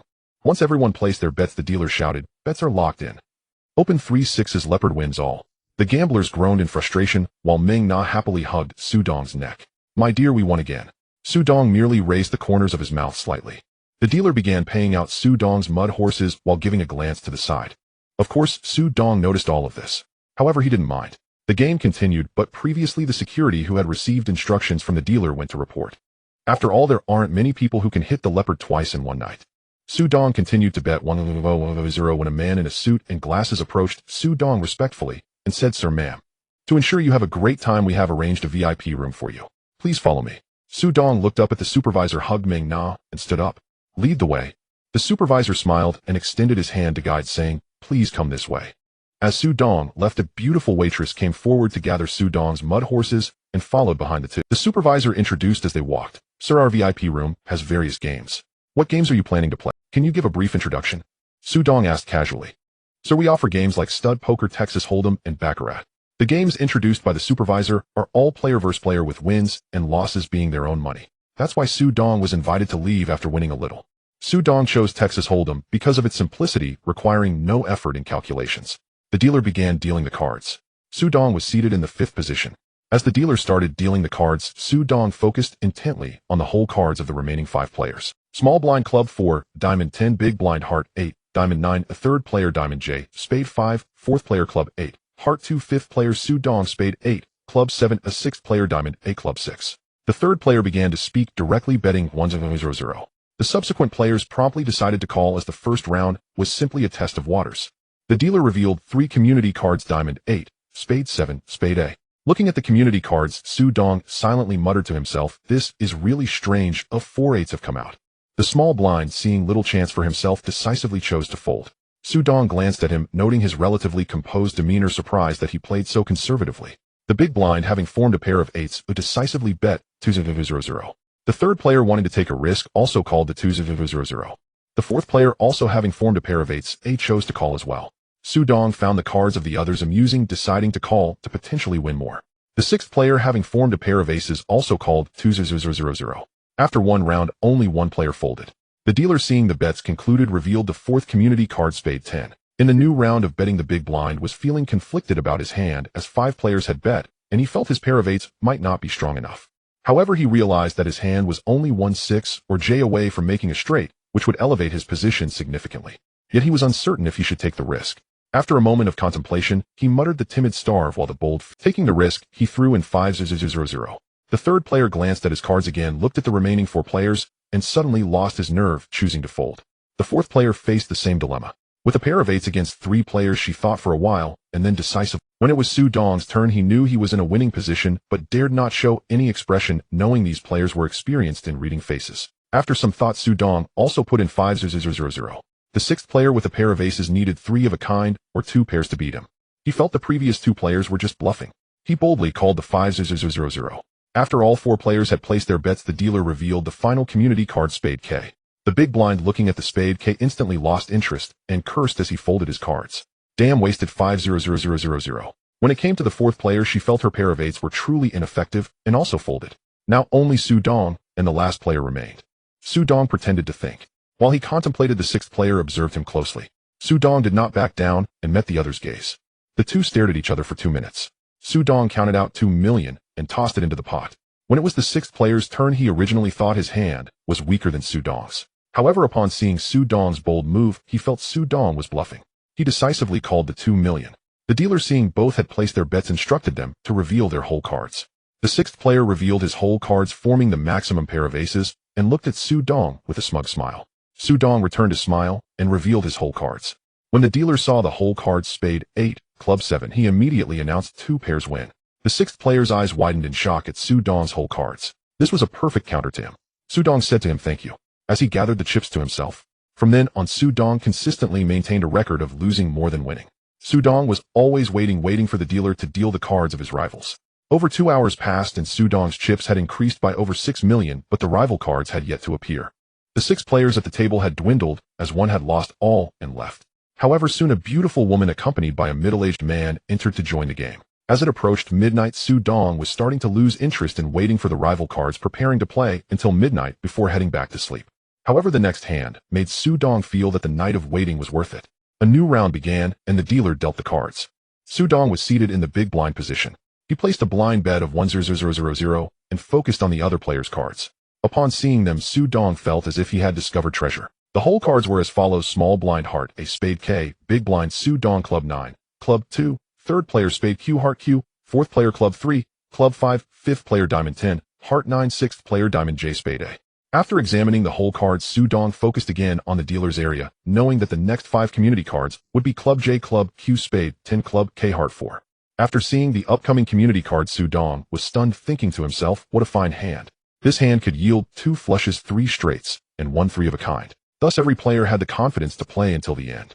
In the first round, everyone tacitly bet 100 just to see the first 3 community cards. The dealer patiently waited until everyone had placed their bets before revealing the community cards club J, club Q spade 10. These 3 community cards acted as the first bomb in the calm of the lake. The player in the small blind had immediately formed a straight with his cards, boosting his confidence even further. But in order not to scare off the others, he only bet 500. As for the big blind, Su Dong, having seen all the cards, he realized that while his current hand was not strong, it could ultimately form a flush, which was slightly better than the other flushes, indicating he was in a winning position. To avoid revealing his hand prematurely, Su Dong also called for 500. The 3rd player with a pair of queens, as his whole cards combined with the community Q, had formed 3 of a kind. Under normal circumstances, this 3 of a kind would crush many players. However, he was unaware that in this hand his 3 of a kind would merely serve as cannon fodder. Nevertheless, the confidence brought by the 3 of a kind compelled him to call 500. The 4th player, having the same flush potential as Su Dong, realized that with only 2 community clubs revealed, and seeing the first 3 players bet 500, he was momentarily unsure about how strong the hands of the preceding 3 players were. Su Dong felt a bit anxious, but the player in the 4th position was equally anxious, contemplating whether to gamble and see if a club would appear. However, the nearly 1 million chips in front of him provided him with confidence. After all, it's not all I in. Betting 500 to see one more card is still within my means. After mentally encouraging himself, the 4th player directly called for 500. The 5th and 6th players faced the same dilemma, both needing 1 card to form the largest straight, but both were currently only holding pairs. The 2 were momentarily caught in a dilemma, but after some thought they both decided to invest 500 to call, hoping to gamble for a better future. Seeing everyone had placed their bets, the dealer prepared to reveal the 4th community card. Su Dong knew that the storm was about to arrive. Su Dong noticed that 6 families had placed their bets and the dealer was about to reveal the 4th face-up card. He sensed that a storm was approaching.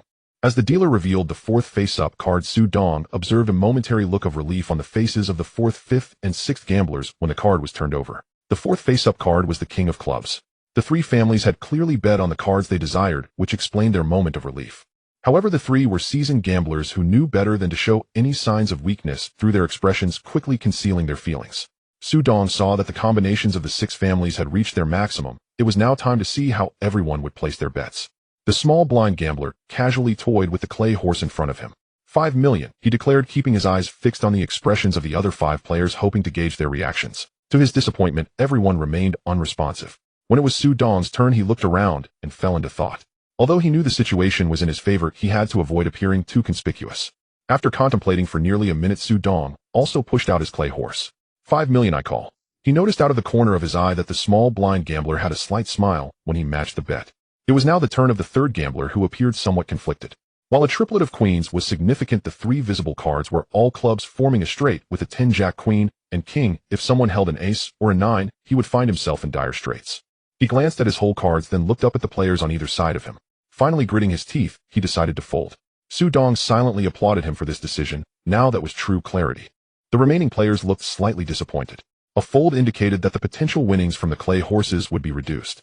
The fourth player's current combination was a flush ranking as the second strongest hand. He now felt that his previous bet of 500,000 was well worth it. He looked up at the board and then back at his whole cards. 5 million is a bit much, but I will call. He then pushed out 5 million in clay horses. When it came to the fifth player, he glanced at his cards. His current hand was a straight, but the previous four players had 3 heavy bets, and there were 3 face-up clubs. At this moment, the fifth gambler felt somewhat torn. This was the first straight of the evening. Folding was out of the question.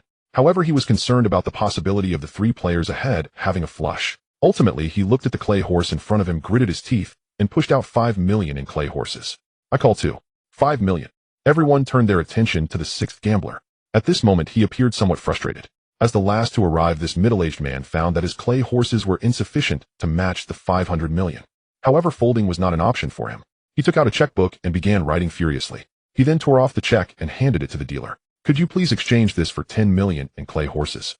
The dealer accepted the check and immediately handed it to the attendant behind him, who proceeded to verify its authenticity. In less than a minute, the attendant returned with a confirming nod. The dealer took out 10 million in clay horses and handed them over to the middle-aged man. The middle-aged man received the clay horses and immediately pushed out half, which was 5 million. I call too. 5 million. The dealer saw that everyone had placed their bets and proceeded to reveal the fifth face-up card, the 4 of hearts. The appearance of this card elicited no reaction, for it was merely a worthless card for the 5 players still. At this point, Meng Na and the previously third gambler were enjoying the spectacle as the final betting round was approaching, and the pot had already reached 28,500,000. Given the current situation, once the last round of betting concluded, the pot would surely exceed 50 million. Such a stake was quite rare to witness. The small blind gambler inspected his whole cards, then glanced at the 300 million plus in clay horses he had. He took out his checkbook, wrote a check, and exchanged it with the dealer for 5 million in clay horses. All in, he declared, pushing out his total of 830 million in clay horses. When it was Su Dong's turn, he shot a glare at the small blind gambler. Though he too had only a little over 400 million, he had to pull out his checkbook to ensure he won all the clay horses. Su Dong began exchanging for more clay horses. All in, Su Dong also pushed out all his clay horses, totaling over 900 million. The fourth player was taken aback by this turn of events. Having a flush provided him with a great chance to win, but to compete for the entirety of the pot, he also took out his checkbook, ultimately exchanging for 700 million in clay horses to match Su Dong's wager. I'm all in too, he declared as he pushed out his clay horses. The fifth player, witnessing the actions of the 3 gamblers ahead, could only shake his head in resignation. His cards were a straight, and it was now a critical moment. He certainly couldn't fold now. Thus, he silently took out his checkbook and began writing a check. All in, this round will determine the outcome. The middle-aged man glared fiercely at the others. Once again, he took out his checkbook, wrote a check for 200 million, and silently matched Su Dong's over 900 million. All in, the middle-aged man uttered this with gritted teeth. The already folded third gambler and Meng Na were struggling to contain their laughter at the sight of the 5 players writing checks to cover their clay horses. Seeing that everyone had gone all in, the dealer raised his hand to signal the small blind to reveal his cards. The small blind gambler flipped over his cards, and the dealer announced, currently the highest hand is a straight. The best combination is AKQJ10. The first gambler glanced at the faces of the others. Only the fifth gambler looked disappointed, while the other 3 maintained their composure, causing his heart to drop into an ice pit. However, Su Dong's cards did not disappoint him. Not only did they make his heart drop into an ice pit, but it also pushed him down further. Su Dong flipped over his whole cards, and the dealer immediately took them to announce, currently the highest hand is a flush. The combination is King Queen Jack 9 2 of clubs. With the dealer's announcement, the few remaining players who had clung to hope felt their hearts drop into the ice pit. Especially the fourth player. When he dejectedly flipped over his whole cards, the dealer took a glance and announced, currently the highest hand is a flush combination King Queen Jack 9 2 of clubs. The fifth and sixth players both dejectedly revealed their whole cards, and the dealer could tell from their expressions that they had, yet professionalism compelled her to check both players' whole cards. Finally, the dealer announced that Su Dong had won this round, and Su Dong cupped his hands in gratitude, saying, "It was luck, thank you all for your generosity." Seeing Su Dong with eyes full of envy and jealousy, the 4 players simultaneously stood up and chose to leave, as their desire to continue gambling had vanished for the evening. The previously folded third gambler stood up and gave Su Dong a thumbs up.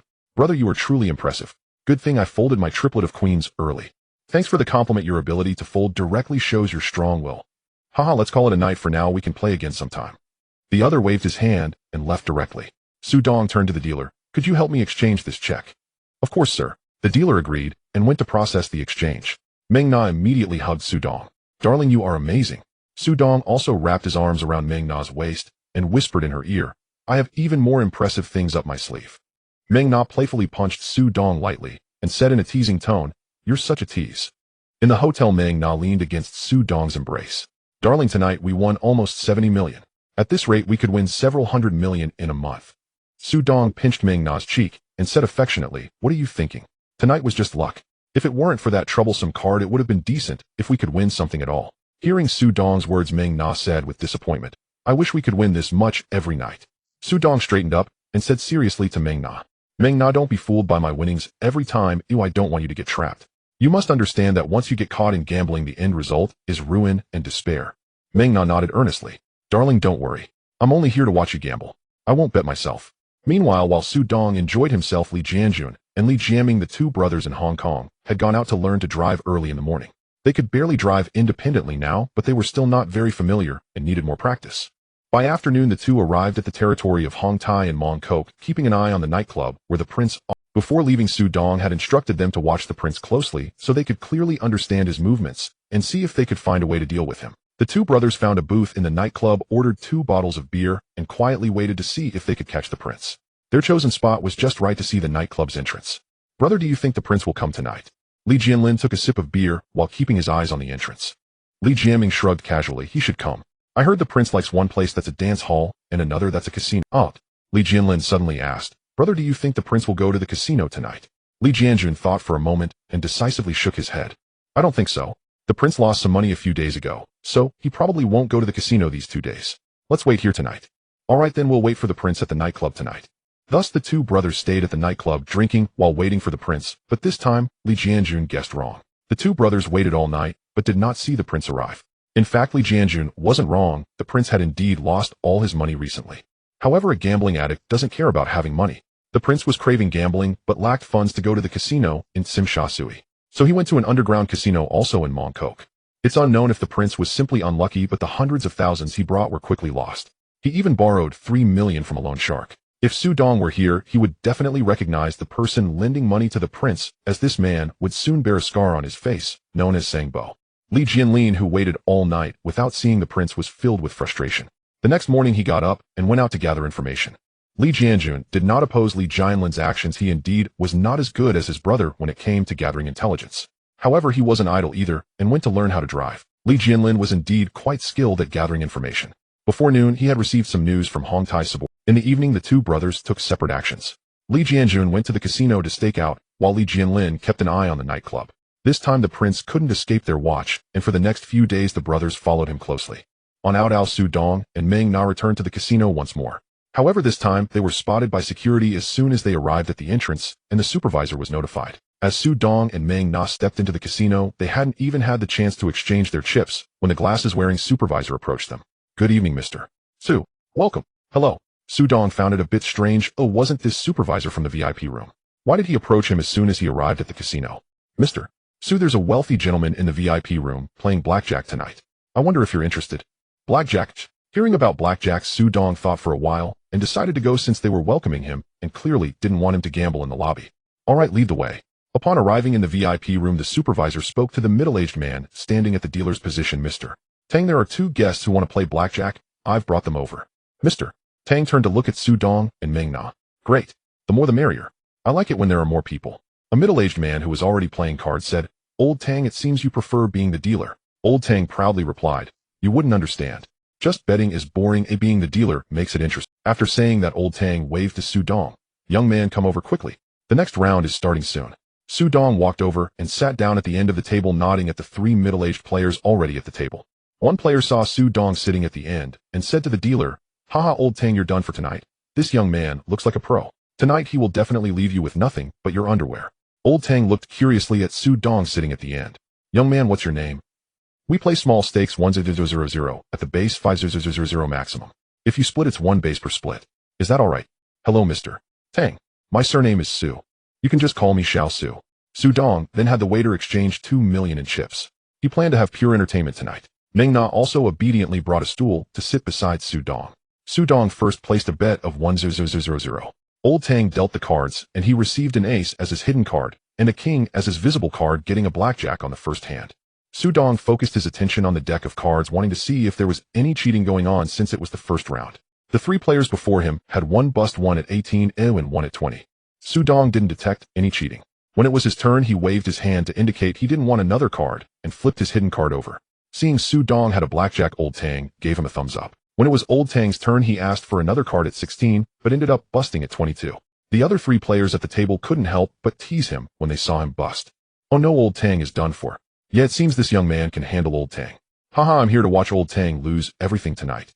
Old Tang looked somewhat speechless at his 3 friends, then turned to Su Dong. Hey, you can't just come in and slap my... Su Dong spread his hands and said helplessly, I can't help it. I didn't expect to get blackjack. I bet 1-0-0-0. If I had known, I would have bet 5-0-0-0. The others all laughed at this while Old Tang looked on in annoyance. The next few rounds went relatively smoothly, and Su Dong maintained a betting amount of 1-0-0 each round. As for any cheating, Su Dong would only ask for an extra card or not take one when he saw he had no chance of winning, which led to Old Tang busting or losing in the end. By the end of the night, Old Tang had lost over 2 million, leaving him quite frustrated. After the gambling session ended and returned to the hotel, Su Dong had only won 1-0 for the entire night. Although he had only won 1-0-0-0, he gained some information through chatting while gambling. Old Tang, originally named Tang, owned a clothing factory and a shoe factory in Hong Kong. Most of the products, about 80, were exported to Southeast Asia, while the remaining 20 were mostly sold in the women's street of Mongkok. Tang's only hobby was gambling, but he was not an irresponsible gambler. Among the 3 people he gambled with, one operated a restaurant while the other 2 were landlords. The 2 owned several buildings in Yau Ma Tei and could live quite comfortably just from the rental income. During a chat with them, Su Dong learned that housing prices in Hong Kong had begun to rise again and land prices were also increasing. In his past life, Su Dong was merely a food delivery worker who did not understand how to run a business. However, he had learned from the news just how terrifying the housing and land prices in Hong Kong were. So if he started to purchase properties in bulk, now could he not just lay back in the future? Additionally, he had over 100 million in his bank account. He could easily take out 100 million to purchase properties. This way, not only would he convert idle funds into properties, but he could also earn rental income every month. The rental income was much higher than the interest from the bank. Thinking of this, Su Dong felt a surge of motivation. The next day after Meng Na woke up, Su Dong immediately shared his thoughts with her. Meng Na strongly supported Su Dong's investment idea, but she curiously asked, Darling, how much are you planning to invest? Su Dong smiled and replied, Darling, I can currently take out 100 million in idle funds. From now on, I'll need your hard work. You are more familiar with Hong Kong than I am and Jianjun. Meng Na was not surprised to hear this, as she had seen Su Dong win over 50 million in several gambling sessions, so she was not shocked that he could take out 100 million in idle funds. She also knew that Su Dong and the others had entered the country illegally. Alright, when we return to Hong Kong, I will help you make arrangements. As soon as Meng Na finished speaking, she suddenly changed the subject, saying, Darling, since you've decided to invest 100 million, you need to be careful when signing contracts with the casinos. Why? Su Dong was puzzled as to why Meng Na would remind him like that. It's just that I feel the supervisor of the VIP room we visited last night has already set their sights on you. It's going to be quite difficult for you to win big now. Su Dong listened to Meng Na's words and thought carefully. Initially, he believed that the supervisor greeted him because the VIP room was short-staffed and they happened to hear of his arrival. Thinking this way, Su Dong felt it was time to win some money from foreigners outside, as simply winning in Hong Kong and Macau would eventually get him blacklisted. However, Su Dong still comforted Meng Na. Darling, don't worry. Tonight, we'll check out other halls, and if there are no opportunities in Macau, we can head back to Hong Kong. Meng Na nodded in response. Okay, let's try again tonight. I hope our luck will be better. Su Dong smiled without saying anything. He certainly hoped for good luck as well. But it was unlikely that every day would be like the first. As night fell, Meng Na linked her arm with Su Dong's, and they arrived at another casino. Although it was a different casino, it still belonged to He Hong Sen's empire. The staff managing this casino were not his employees, but members of the Triads from Macau. Previously, Su Dong had only visited the casinos managed by He Hong Sen himself to minimize contact with the Triads. However, after what happened yesterday, Su Dong still decided to check out other casinos. The 2 entered the casino and exchanged 1-0-0-0 in chips. To avoid drawing attention from the staff, too quickly, Su Dong chose to play baccarat. When Su Dong arrived at the baccarat table, there was a spot available, and he decisively took a seat. After the previous round ended, Su Dong focused and glanced at the shoe, predicting that the next round would be a banker win. Since it was the first round, Su Dong placed a bet of 5-0-0 on the banker. Just after he placed his bet, the dealer promptly reminded him, Sir, I'm sorry. The betting limit at this table is 2-0-0-0. Please retract your chips. Su Dong complied and pulled back 3-0, mumbling, I was hoping to win big on the opening hand. When Su Dong first placed a 5-0-0 bet, everyone thought he must be a novice. But upon hearing Su Dong's mumblings, they thought he must be an experienced player, as only reckless gamblers would say such things about wanting a big win. The odds of a reckless gambler winning can be said to be only 1, with the rest basically just being a beacon at the gambling table. Thus many at the table placed their bets on the player, hoping to be illuminated by Su Dong's luck. The reason Su Dong did this was to make others believe he was just lucky after winning later.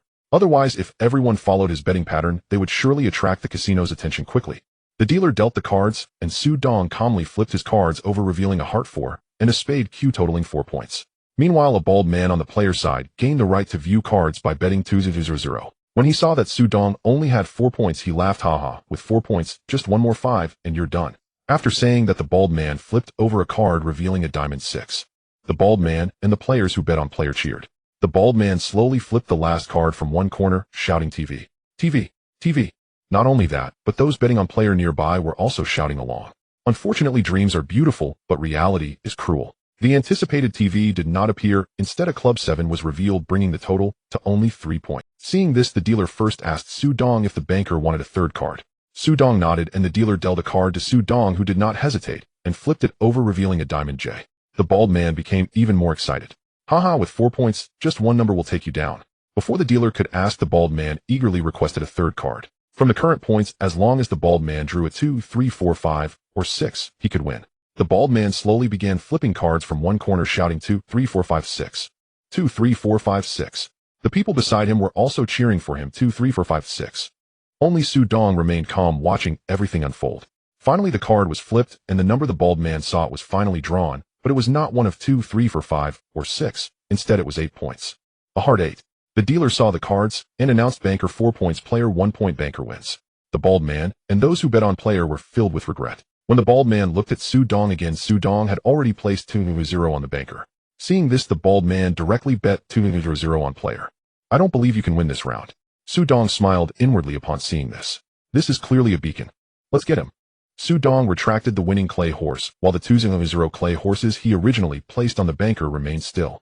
He had just checked the card box, and the next round would surely be a win for the banker again, and it would be a crushing victory. After a moment of frustration, the bald man was about to place his bet when he saw Su Dong still betting on the banker. He decided to place 2-0-0 directly on player.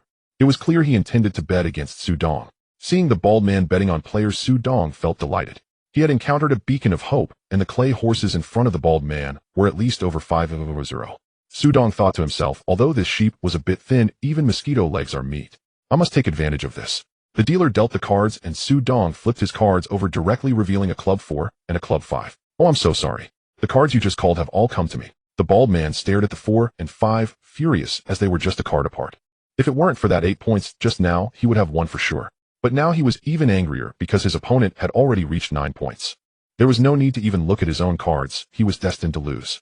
Even if he got 9 points, it would only be a tie, meaning he would still lose. Thus the bald man flipped his cards, and as expected, he indeed had a strong hand, a spade 7 and a club king. 7 points still lost to 9 points. In the next round, whatever Su Dong bet on the bald man would absolutely bet in the opposite direction. For example, if Su Dong bet on banker, the bald man would definitely bet on player. However, if the bald man bet first and Su Dong saw him betting in that direction, he would follow suit. But as soon as Su Dong chose to bet the same way, the bald man would immediately switch directions. Su Dong noticed the bald man's performance was clearly on a losing streak. Initially, a few gamblers at the table followed the bald man's bets, but they gradually realized that he was just a beacon of bad luck, and soon everyone started betting alongside Su Dong. The dealer glanced at the bald man, sighing helplessly in his heart, then continued dealing cards. Time flew by, and after 28 rounds, the bald man had not won a single hand. He had lost all his clay horses. Su Dong won 25 out of the 28 rounds, with the other 3 being ties, and he deliberately did not place bets on those. Thus, Su Dong also won 4-4-0-0-0. The bald man was completely infuriated, about to place a bet, only to find there were no clay horses left in front of him. Instantly, he became dejected, slumping in his chair like a pile of mud. The dealer saw this and exchanged a glance. Immediately, someone came forward to help the bald man out. Seeing the beacon of bad luck leave, Su Dong picked up his clay horses and walked toward the dice table. After all, winning 4-4-0-0-0 after a hard night of gambling seemed unfair. Reaching the dice table, Su Dong saw that a family had just lost everything and left, so he took the opportunity to sit down. At this moment, the dealer was shaking the dice cup. Moments later, the dealer set the cup down and signaled, "Please place your bets." Su Dong focused and saw 116. Therefore, Su Dong took out 2-0 clay horses and placed them on small. When no one else was betting, the dealer shouted, "Bets are locked in." Opening 116, 8 points small. Su Dong reclaimed his principal and the winnings, waiting for the dealer to shake the dice cup again. In the next 10 rounds, Su Dong managed to win each time, and the dealer also started paying attention to him. At this point Su Dong was feeling frustrated. He had originally planned to bet on a triple and leave early. But after more than 10 rounds he had not seen a single triple. Su Dong then won a few more rounds, and the dealer appeared uncertain, signaling to someone nearby, while continuing to shake the dice cup. Su Dong noticed the dealer's actions, but remained calm. After all, even if the Triad had taken over the casino's operations, they wouldn't dare wrongfully accuse him in public. However, it was possible for the dealer to win against Su Dong. Sure enough, within a few minutes a fat man with a cigar and a skinny old man stood not far behind the dealer, both observing Su Dong. After Su Dong won a few rounds, the fat man with the cigar looked at the old man. "Huang Bo, did you see anything?" The old man shook his head in disappointment, saying, "Young master, I'm sorry. I can't see any possibility of him cheating in these few rounds. Plus, I haven't noticed any ability to listen to the dice." The fat man felt disappointed upon hearing Huang Bo's words, and said, "Then let's go meet him." After the fat man finished speaking, he walked towards the dice table with his cigar, and some security personnel slowly surrounded the table. Seeing this, the gamblers quickly picked up their clay horses and left the table. The dealer stepped aside, and the fat man approached the table, leaning on it with his left hand, his eyes fixed on Su Dong. His right hand held the cigar, pointing at Su Dong. "Kid, I heard you've won quite a bit tonight." Su Dong smiled and replied, "Luck, it's all luck." The fat man pointed to himself and said, "Ima Shangfa and my friends in the underworld call me young master out of respect. How about we have a bet tonight?" Su Dong frowned, encountering a prince in Hong Kong Island, and now meeting a young master in Australian Island. "Young master, I wonder how you want to bet." Ma Shangfa pointed to Huang Bo beside him, and then to the clay horses in front of Su Dong, saying, "I never bet money. This is Huang Bo, he bets for me. In 3 rounds, if you win 2, you can leave safely. If you lose, you must tell me how you guessed the dice. Moreover, these 3 rounds have no limit on the bet. After all, with just these clay horses, how much can you win?" Su Dong looked at the clay horses in front of him, and realized they were indeed not many, with less than 1 million. No wonder Ma Shangfa looked down on him. Su Dong knew that if he didn't agree, he probably wouldn't be able to leave the casino tonight, so he directly agreed. Upon seeing Su Dong's agreement, Huang Bo walked to the dealer's position and picked up the dice cup. The security personnel around the table formed a circle, and many gamblers gave up betting, wanting to see this match. Huang Bo shook the dice cup, but the moment he began, Su Dong frowned. This is because Su Dong noticed that the sound of Huang Bo shaking the dice cup was much quieter than when others shook it. Huang Bo, seeing Su Dong frown, felt a surge of joy in his heart, as reducing the sound was one of his signature techniques. Huang Bo placed the dice cup back on the table, and Su Dong focused and saw 334. It shouldn't be this simple. Su Dong focused again, checking the dice cup, but couldn't find any issues. So Su Dong placed all 9600 clay horses on small. Huang Bo saw Su Dong bet everything and directly revealed the dice cup. 334, 10 points small. Huang Bo shouted out the points, feeling a bit puzzled. Ma Shangfa waved his hand, and someone immediately paid Su Dong 96000. Huang Bo shook the dice cup again. This time the sound was equally quiet, and his movements were smaller than before. Moments later, Huang Bo placed the dice cup on the table. "Please place your bets." Su Dong focused and pushed all 19200 onto small. Huang Bo slightly frowned, but still revealed the dice cup. 112, 4 points small. Ma Shangfa did not expect Su Dong to win 2 rounds in a row, but still signaled his subordinates to pay up. Huang Bo's face turned a bit unsightly upon seeing he had lost 2 rounds in a row. His movements while shaking the dice cup became even more forceful. When the dice cup was placed back on the table, Huang Bo stared intently at Su Dong. Su Dong sighed helplessly, placing 100 clay horses on 3660 SIXS. Huang Bo's face instantly turned pale. He never expected that his 2 greatest tricks would be seen through by Su Dong. Ma Shangfa could tell from Huang Bo's expression that this round was lost. When the dice cup was revealed to show 666, the surrounding admiration filled the entire hall. Ma Shangfa glanced at the 3660 SIXS, and then at the 100 Su Dong bet. He cupped his hands towards Su Dong, saying, "Brother, please show mercy. I will remember this favor. If you need anything in Australian Island in the future, feel free to find me." "Thank you, young master. I will take my leave now." Su Dong cupped his hands in return and said farewell. After Su Dong finished speaking, he took Meng Na and left. At this moment, Huang Bo leaned in to whisper to Ma Shangfa, "Young master, I cannot see through this person." Ma Shangfa, however, looked at Su Dong's retreating figure and smiled, saying, "Not being able to see through is exactly right.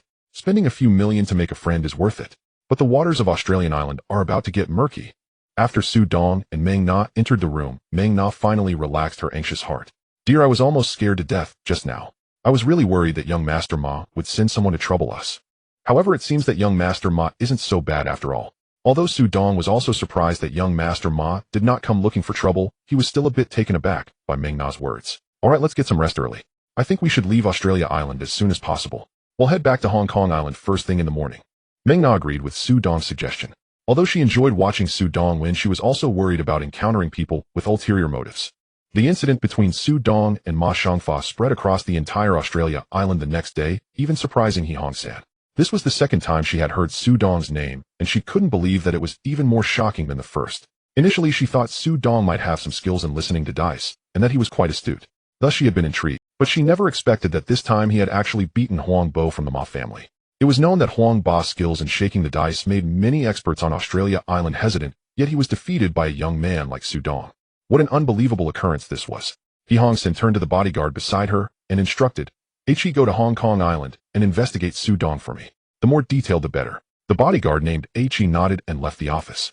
Meanwhile, in the casino office, Ma Xiangfa was looking at the information about Su Dong that his subordinate had brought. His fingers tapped rhythmically on the desk. Huang Bo, standing beside Ma Xiangfa, watched him remain silent for a long time and curiously asked, "Young master, are you troubled by that person named Su Dong?" Ma Xiangfa pushed the materials in front of Huang Bo.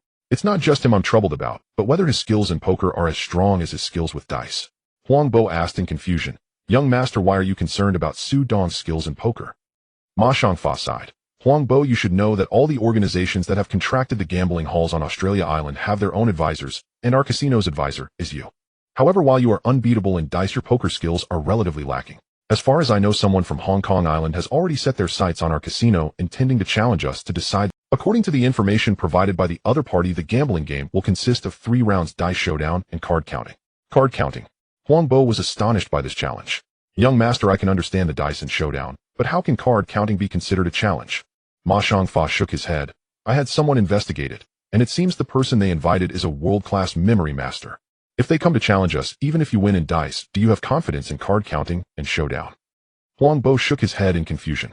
He could easily disregard anyone in a dice game, but once it came to poker, he would be at a complete loss. "Huang Bo, go find me a cheat. I want to test how deep Su Dong's capabilities really are." Huang Bo understood young master Ma's intentions. Australia Island may not have much, but it has plenty of cheats. However, most of them are blacklisted by the casinos, and anyone with a bit of skill in gambling knows these cheats. In the hotel, Su Dong and Meng Na had just woken up. After getting up, they began to check out and leave. But as soon as they opened the door, 4 bodyguards in suits stood outside. It looked like they had been standing there for quite some time. Su Dong frowned at the 4 bodyguards and asked, "Who are you? Why are you standing at my room door?" One of the bodyguards slightly bowed and said, "Mr. Su, I'm sorry. We are here on the orders of my young master to invite you for a discussion." "Young master?" Ma Xiangfa. Su Dong asked curiously. "Yes, Mr. Su. Please come with me. The car is waiting downstairs." Meng Na nervously tightened her grip on Su Dong's arm, while Su Dong gently patted the back of Meng Na's hand. She hadn't expected that after praising Ma Xiangfa the night before, his people would block them at the hotel this morning. Su Dong, however, was not nervous at all, as he did not sense any threat from the 4 bodyguards. "All right, since young master Ma has invited me, I, Su Dong, cannot refuse his face. Lead the way." The 4 bodyguards then surrounded Su Dong and escorted him out of the hotel. In the casino, Su Dong and Meng Na walked into the office. Ma Xiangfa immediately stood up from the sofa. Huang Bo was also standing beside Ma Xiangfa. "Brother Su, we finally waited for you to arrive." Su Dong was a bit unaccustomed to Ma Xiangfa's warm welcome, showing no expression on his face and his frown deepening. After all, Su Dong did not expect to have anything that would attract Ma Xiangfa's attention. "Young master Ma, if you have something to say, just say it directly. Your enthusiasm makes me feel a bit overwhelmed." Ma Xiangfa noticed Su Dong's guarded attitude towards his enthusiasm. If it had been someone else, they would have probably been overjoyed to see Ma Xiangfa's warm demeanor. "Brother Su, I didn't call you here for any other reason. I just want my subordinate to have a showdown with you." After saying that, Ma Xiangfa clapped his hands, and a middle-aged man in a suit walked into the office. "Brother Su, I didn't call you here for any other reason. I just want my subordinate to have a showdown with you." After saying that, Ma Xiangfa clapped. "Young master Ma, just say what you have to say. I don't like beating around the bush." "Ha ha ha, straightforward." After a hearty laugh, Ma Xiangfa continued, "Brother Su, today you and I will bet on a showdown with a stake of 10 million each. Just that simple, eh?" Su Dong did not believe that Ma Xiangfa had invited him just for 10 million. But at the moment, Su Dong did not know any other way to respond except to accept the wager. "Yes, just that simple." Su Dong stared at Ma Xiangfa for a while and decisively said, "All right, I'm in." After that, Ma Xiangfa took Su Dong and the middle-aged man to a private room. Soon a beautiful dealer entered with a deck of cards. 2 other beautiful waitresses each placed 10 million in cash in front of Su Dong and the middle-aged man. The dealer shuffled the cards several times and gestured for both players to check their cards. Su Dong shook his head. He had taken a close look when the dealer was shuffling, and there was no problem with the cards. However, the middle-aged man said to the dealer, "I want to check the cards." The dealer complied and placed the playing cards in front of the middle-aged man. Su Dong focused intently on the middle-aged man, and what he saw was astonishing. This middle-aged man was a cheat. During the card-checking process, he directly slipped the ace of spades and ace of hearts into his sleeve. If it weren't for Su Dong's ability to see through such tricks, he would never have discovered the middle-aged man's operation. This entire scheme was orchestrated by Ma Xiangfa. Su Dong turned back and smiled at Ma Xiangfa. Young Master Ma, if you only want to win my money, that's fine. I admit defeat. But can you please refrain from using a cheat to test me? Is that really necessary? The middle-aged man widened his eyes in disbelief. He never expected that his best trick, the art of misdirection, would be exposed by Su Dong. Ma Xiangfa was also astonished that Su Dong could see through the middle-aged man's cheating. It should be noted that this middle-aged man had been vetted by Huang Bo. Although Huang Bo was not proficient in poker, his discernment was sharp enough that he had not noticed anything suspicious, yet Su Dong had seen through it at a glance. At this moment, Ma Xiangfa also said to the middle-aged man, "Take out the cards and play seriously. If you win, all the money on this table will be yours." The middle-aged man smiled upon hearing this, and took out the 2 cards from his sleeve, his eyes gleaming as he looked at. The dealer brought a new deck of cards for fairness, and after shuffling again, asked the 2 players if they needed to verify their cards. Su Dong was indifferent. He had already seen the cards during the shuffle, and there were no marks on them. However, Su Dong was surprised to see the middle-aged man also gesture for the game to begin. Su Dong frowned, realizing that the middle-aged man had been staring at the cards while the dealer was shuffling. Was he trying to memorize the cards? But Ma Xiangfa and Huang Bo couldn't help but smirk. They knew the middle-aged man was memorizing the cards. The dealer dealt the cards, and Su Dong received a visible 7 of clubs and a hidden king of diamonds. The middle-aged man received a visible jack of hearts and arranged an ace of spades. The dealer signaled Jack of Hearts speaks. The middle-aged man, without even looking at his hidden card, threw down ones into 0-0. It was Su Dong's turn. He had seen during his insight that the middle-aged man would win this hand. Since that was the case, he couldn't just give away money. Thus, Su Dong decisively discarded his cards. "I won't follow," Su Dong said, then turned to the middle-aged man, who involuntarily raised the corners of his mouth upon seeing Su Dong's expression. The dealer shuffled again and dealt the next hand. This time Su Dong received a visible 4 of spades and a hidden 4 of hearts. The middle-aged man had a visible queen of clubs and a hidden 2 of spades. The dealer signaled Queen of Clubs speaks. "I fold." Su Dong was puzzled. If the hand continued, he would win, but the middle-aged man directly covered his. In the third round, after the dealer shuffled and dealt, the middle-aged man got a visible ace of clubs and a hidden ace of hearts, while Su Dong only received a visible 7 of clubs and a hidden king of clubs. The dealer signaled Ace of Clubs speaks. The middle-aged man covered his cards again. "I fold." This move caught Su Dong completely off guard. He had seen that the middle-aged man had a pair of aces and ultimately a 3 of a kind hand. How could he fold with such a hand? The middle-aged man observed Su Dong's frown and burst into laughter. "What's the matter? Seeing me fold a pair of aces is hard to believe, right? But I know you could get a flush this round, and I'm not going to give you money." The middle-aged man's words exploded in Su Dong's mind like thunder. What's going on? Could the middle-aged man also see through? No, there's definitely something peculiar going on here. Su Dong ignored the middle-aged man and simply tossed his cards to the dealer. As the dealer shuffled again, Su Dong fixed his gaze on the middle-aged man, wanting to know how he knew his cards. I must say, Su Dong noticed some clues. The middle-aged man had been watching the dealer throughout the shuffle. "So you memorized the cards. That's how you knew my final hand." With that thought, Su Dong discovered a loophole. Since it was a 2-person game of showdown, there would always be 10 visible cards on the table, meaning the middle-aged man only needed to memorize those 10 to know both players' hidden cards. Thinking this, Su Dong felt he had to find a way to prevent the middle-aged man from memorizing the cards. Otherwise, they would just be picking up the cards, and the outcome would be hard to predict. As the fourth hand began, Su Dong held a visible king of spades and a hidden 2 of clubs. The middle-aged man held a 6 of diamonds and a 9 of clubs. This time it was Su Dong's turn to speak first, but before the dealer could say anything, he directly discarded his cards. This time the middle-aged man's expression finally changed, but his change was due to the belief that Su Dong had memorized the previous cards. The dealer shuffled again, and the middle-aged man glanced over. Just as he looked, Su Dong quickly tapped the table with his finger, drawing the middle-aged man's gaze toward him. "Sorry, I just wanted to see what material this table is made of. The sound is nice, isn't it?" The middle-aged man, hearing Su Dong's explanation, looked visibly displeased. By the time he looked back at the dealer, the cards had already been shuffled. Seeing this, the middle-aged man frowned, while Su Dong observed the middle-aged man's frown with a knowing expression.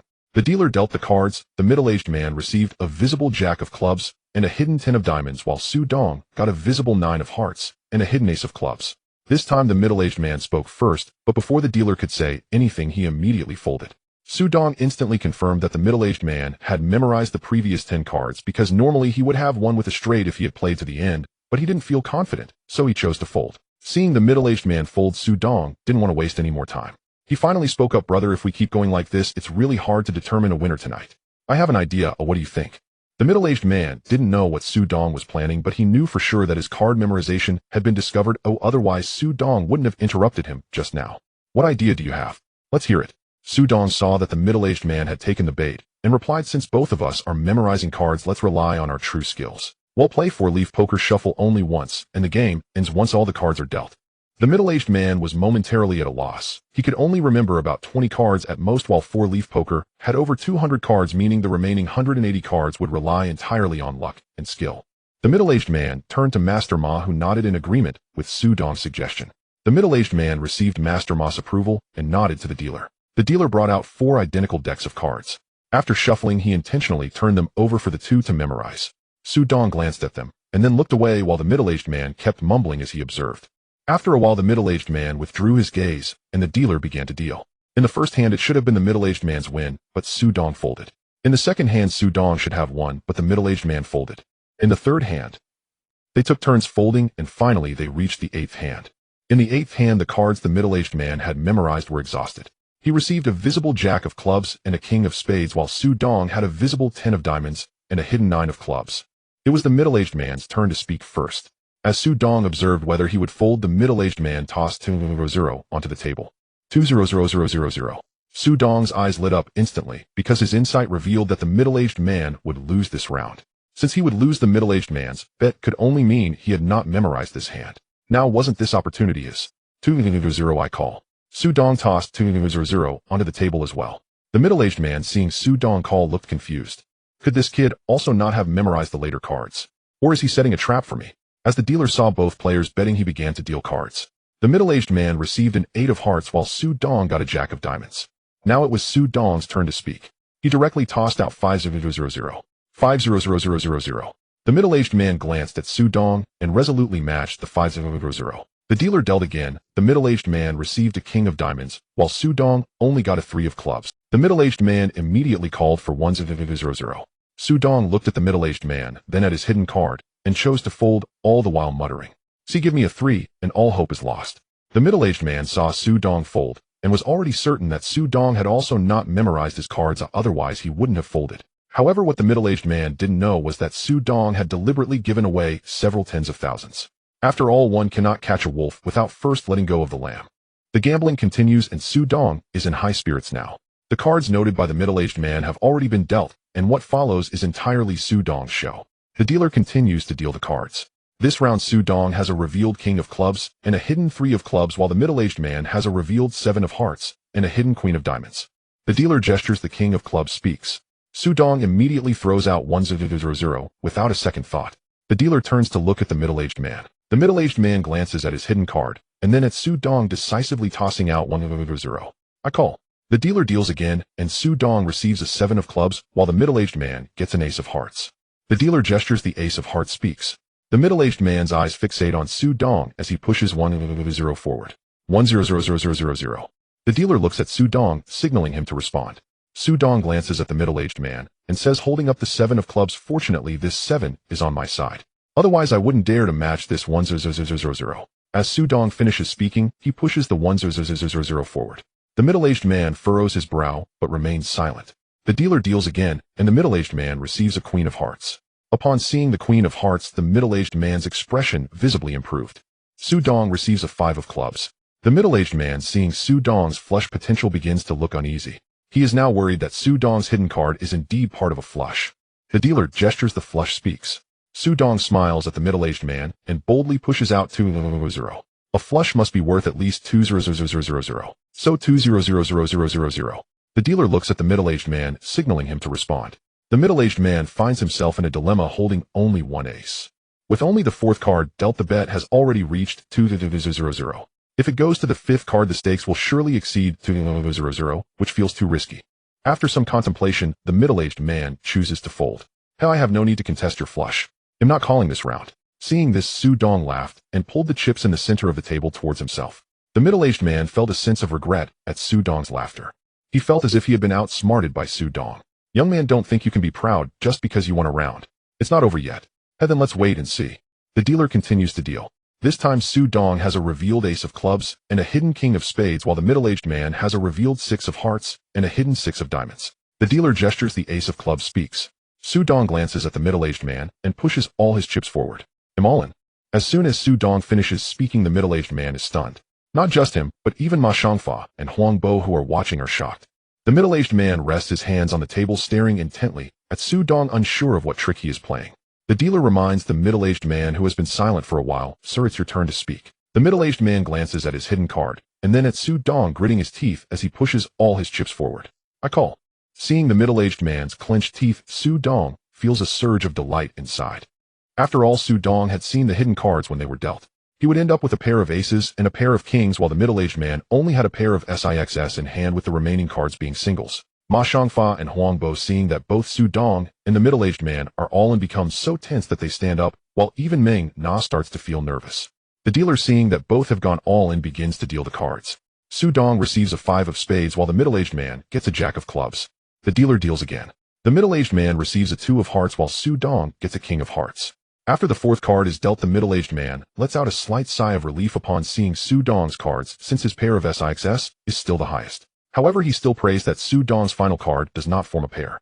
In contrast, Su Dong is much more relaxed as he picks up a cigarette from the table and lights it. The dealer continues to deal. Each player receives a hidden card. The middle-aged man slowly flips his over, revealing a queen of diamonds. His mood instantly tenses up. He stares fixedly at Su Dong. Seeing the middle-aged man's gaze, Su Dong picks up his hidden card and flips it over, revealing an ace of hearts to everyone's view. Upon seeing the ace of hearts, the middle-aged man deflates like a punctured balloon, slumping back into his chair as he realizes the outcome. He currently has the highest pair of sixes, while Su Dong already has a pair of aces showing. Whether his hidden card is revealed or not, it no longer matters. The dealer finishes dealing and looks at the two players. Please reveal your hidden cards. The middle-aged man reluctantly flips over his hidden card, revealing a 6 of diamonds in front of everyone. Su Dong's lips curl into a smile as he flips over his hidden card, revealing a king of spades to all. The middle-aged man almost spits out a mouthful of blood upon seeing Su Dong's hidden card. He points at Su Dong, but is unable to utter a word for a long time. The dealer, seeing the two players reveal their hidden cards, looks over and points at Su Dong, announcing congratulations to both players for winning. After the dealer announces the victory, Su Dong stands up and gathers all the chips in front of him. Thank you. You truly are a good person. I thought it would take a long time to finish tonight. I didn't expect it to end so quickly. Thank you, uncle. Suddenly, the middle-aged man slams the table, standing up to point at Su Dong, questioning, how dare you go all in with just an ace and a king? On what basis? Hearing the middle-aged man's question, Ma Xiangfa and Huang Bo also look at Su Dong, eager to know why he dared to go all in on the first card. Su Dong sees that everyone wants to know why he went all in, so he simply sits down and says to the middle-aged man, Uncle, don't underestimate my ace and king. Any card that pairs with them would be better than your hand. Moreover, I could even chase a straight. Why not take the gamble? If I don't bet like this, I'd really be a fool. Upon hearing this, the middle-aged man feels like a clown. Suddenly, he clutches his chest tightly as a mouthful of blood spills out. You. The middle-aged man's words trail off as he passes out. Ma Xiangfa, seeing this, waves his hand, and immediately 2 lackeys come forward to help the middle-aged man away. Ma Xiangfa applauds as he approaches. Mr. Su, excellent skills. I've witnessed an exciting gambling match. Su Dong also stands up and replies, you flatter me, young Master Ma. However, Ma Xiangfa changes his tone and asks, Mr. Su, may I ask you to enlighten me? I can't believe you dared to wager millions based solely on an ace and a king. Su Dong knows that the excuse he just made won't fool Ma Xiangfa, so he points to the undealt cards on the table. Young Master Ma, the undealt cards are the 9 of clubs, the 8 of hearts, and the 4 of diamonds. Ma Xiangfa looks puzzled at the undealt cards, while Huang Bo flips over the first 3 cards. After Huang Bo reveals the cards, they indeed show the 9 of clubs, the 8 of hearts, and the 4 of diamonds, leaving both him and Ma Xiangfa shocked as they look at Su Dong. They never expected Su Dong to have memorized all the cards. In the VIP room, Su Dong held up 2 checks worth 10 million each and said to Ma Xiangfa, thank you for the 10 million, young Master Ma. Hee, Mr. Su is joking. Winning and losing is part of the game, and you earned this fairly, so there's no need. Although Ma Xiangfa spoke lightly, Su Dong noticed the conflicted expression on his face, as if he wanted to say something, but found it hard to voice. So Su Dong took the initiative to bring it up. Young Master Ma, tonight's gambling match was arranged specifically by you. It can't just be as simple as me winning 10 million from you, right? Ma Xiangfa's face turned slightly awkward at this. To be precise, tonight's match was a test for Su Dong. Mr. Su, since you figured it out, I won't hide it any longer. Tonight's gambling match is, to be precise, a test for you. A test. Hearing this, both Su Dong and Ming Na looked puzzled. That's right, it's a test. Our Ma family's main business revolves around this casino and some territories on AO Island. Most of the casinos on AO Island are rented from Mr. He, and these casinos are highly sought after by certain organizations. Although a certain percentage must be paid annually, the remaining profits are quite substantial for any organization. Su Dong had heard some introductions in his past life, and knew that Hong San from AO Island had released some casinos to maintain balance. However, he didn't understand what Ma Shangfa meant. Young Master Ma, please speak plainly. Well, a gang called Zhongxing from Gang Island has set its sights on our casino, and according to the rules of the underworld, matters on the gambling table must be resolved at the gambling table. Therefore, we can only accept their challenge. Isn't it just a challenge? What's the big deal? With Huang Ba's skill in rolling dice, I bet many wouldn't be able to catch up. Huang Bo felt his face flush at Su Dong's words, while Ma Shangfa shook his head and said, Mr. Su, according to underworld rules, we must accept the challenge requirements posed by the opponent when we accept the challenge. Although Huang Bo is our Ma family's advisor and has decent skills in dice games, he's not good at poker. Moreover, Zhongxing's challenge is a best-of match, and Huang Bo can only guarantee a win in dice. And you don't want me to help you with poker, do you? Su Dong was taken aback upon realizing Ma Shangfa's intention. Mr. Su, there's no need to be alarmed. If you're willing to help our Ma family, we are willing to offer you a reward of 30 million, and will provide the gambling funds. All winnings will belong to you. Ma Shangfa directly offered additional compensation, and if Su Dong won, he could at least gain 50 million. Meng Na tugged at Su Dong's arm. She leaned close to Su Dong's ear and whispered, Dear, I suggest you think it over. Although Zhongxing is a second-tier gang in Gang Island, they are on par with Hongtai and Mongkok. Hearing Meng Na's advice, Su Dong fell into deep thought. Actually helping Ma Shangfa isn't out of the question. Oh, at least this young master isn't as detestable as the crown prince. But now I've already provoked Hongtai, and if I provoke Zhongxing as well, it might be difficult for me to develop in Gang Island. Thinking of this, Su Dong asked Ma Shangfa, Young Master Ma, how long until your gambling match starts? Also, I need to ask a friend if I can help you. Ma Shangfa didn't pressure Su Dong for an immediate answer, smiling as he replied, Mr. Su, our gambling match is in a month. Just give me a response within 3 days. Alright, then I'll go back and consider it, and give you a response. After Su Dong finished speaking, he waved at Ma Shangfa, and left with Meng Na. Back at the hotel, Su Dong rarely skipped straight to rest. Instead, he called Axdu Jun's phone. Hello, who is it? It's the middle of the night, are you trying to kill me? Hearing Axdu Jun's angry voice, Su Dong realized it was already past midnight. Jun Go, it's Su Dong. I have something to ask you. Oh, so it's a Dong. What's wrong? Did you run into some trouble? Tell your brother, and he'll send someone over right away. No. Jungu, I just want to ask if you are familiar with Ma Shangfa from the Ma family on AO Island. Ma, are you referring to the young master of the Ma family on AO Island? What's wrong? Did he offend you? He'll call him right away to have him apologize to you. No, it's like this. Su Dong explained everything from how he met Ma Shangfa to the test tonight, and then to Ma Shangfa's request for help. Axdu Jun paused for a moment before replying with an explosive tone, What? You won against Huang Bo. Moreover, you said young master Ma wants you to help him with poker. When does it start? Su Dong didn't expect that Axdu Jun's focus was not on what he was concerned about. Jungu, I called to ask whether I should help the Ma family with poker, and also if I help will it provoke Xingxing. Okay, what are you thinking? Who in Gang Island doesn't know you are under my protection? Moreover, you can lend a hand to the Ma family. Although they don't have much power in Gang Island, they still hold significant sway on AO Island. I think young Master Ma is someone worth getting to know. Upon receiving Axdu Jun's response, Su Dong realized what he should do. Jungu, I understand. Since you think Ma Shangfa is trustworthy, I'll agree to help him. As Su Dong was about to hang up, Axdu Jun's anxious voice came through, Brother, don't hang up yet. I just wanted to ask when your gambling match starts. I'm planning to set up a betting line in Gang Island, and I will come to watch the match. Oh, I can also place some bets on AO Island. Axdu Jun knew that usually someone would set up odds for such matters. He trusts Su Dong a lot. Even though he can't bet at the table, he can still place some bets on the side. Alright, come over when the time comes. I heard from Ma Shangfa that the gambling starts in a month. Okay, I'll be there then. After the two hung up, Meng Na leaned against Su Dong's back and softly said, Dear, you really might want to see how my gambling skills are now. Besides, the reward is quite substantial, and I don't have to prepare the gambling funds myself, but we can use our money to place side bets. Upon hearing this, Meng Na no longer voiced any objections. The next day, Su Dong contacted Ma Shangfa and agreed to help with the poker.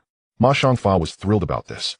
In the following days, news spread that Su Dong would represent the Ma family of AO Island to accept the challenge from the Underworld. In no time, many people were inquiring about Su Dong's identity, wondering how he could stand in for the Ma family. All the casino owners on AO Island gathered to prepare for the odds. After bidding farewell to Ma Shangfa and Huang Bo, Su Dong and Meng Na chose to head back to the island. Staying on AO Island had lost its meaning. Due to the Ma family's acceptance of the challenge from Zhongxing on the island, Su Dong's name had gained some notoriety in the gambling circles of AO Island. As a result, he was no longer welcomed at various casinos.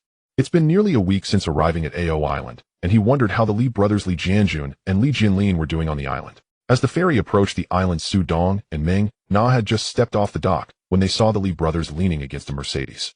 Brother Dong's sister-in-law. Brother Dong, big sister. Su Dong curiously eyed the two brothers. Who drove the car? Are you sure it's alright? Don't worry, Brother Dong. We're both ready to hit the road. It's just that we're not very familiar with the roads on the island yet. Alright, then I'll experience the comfort of the back seat today. This feels great.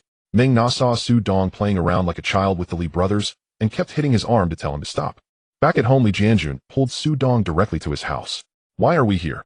Why not go to my place? Just as Su Dong was curious about why Li Jianjun brought him here, Li Jianlin emerged from a nearby bedroom, carrying $1 million tote bag, and placed it on the coffee table.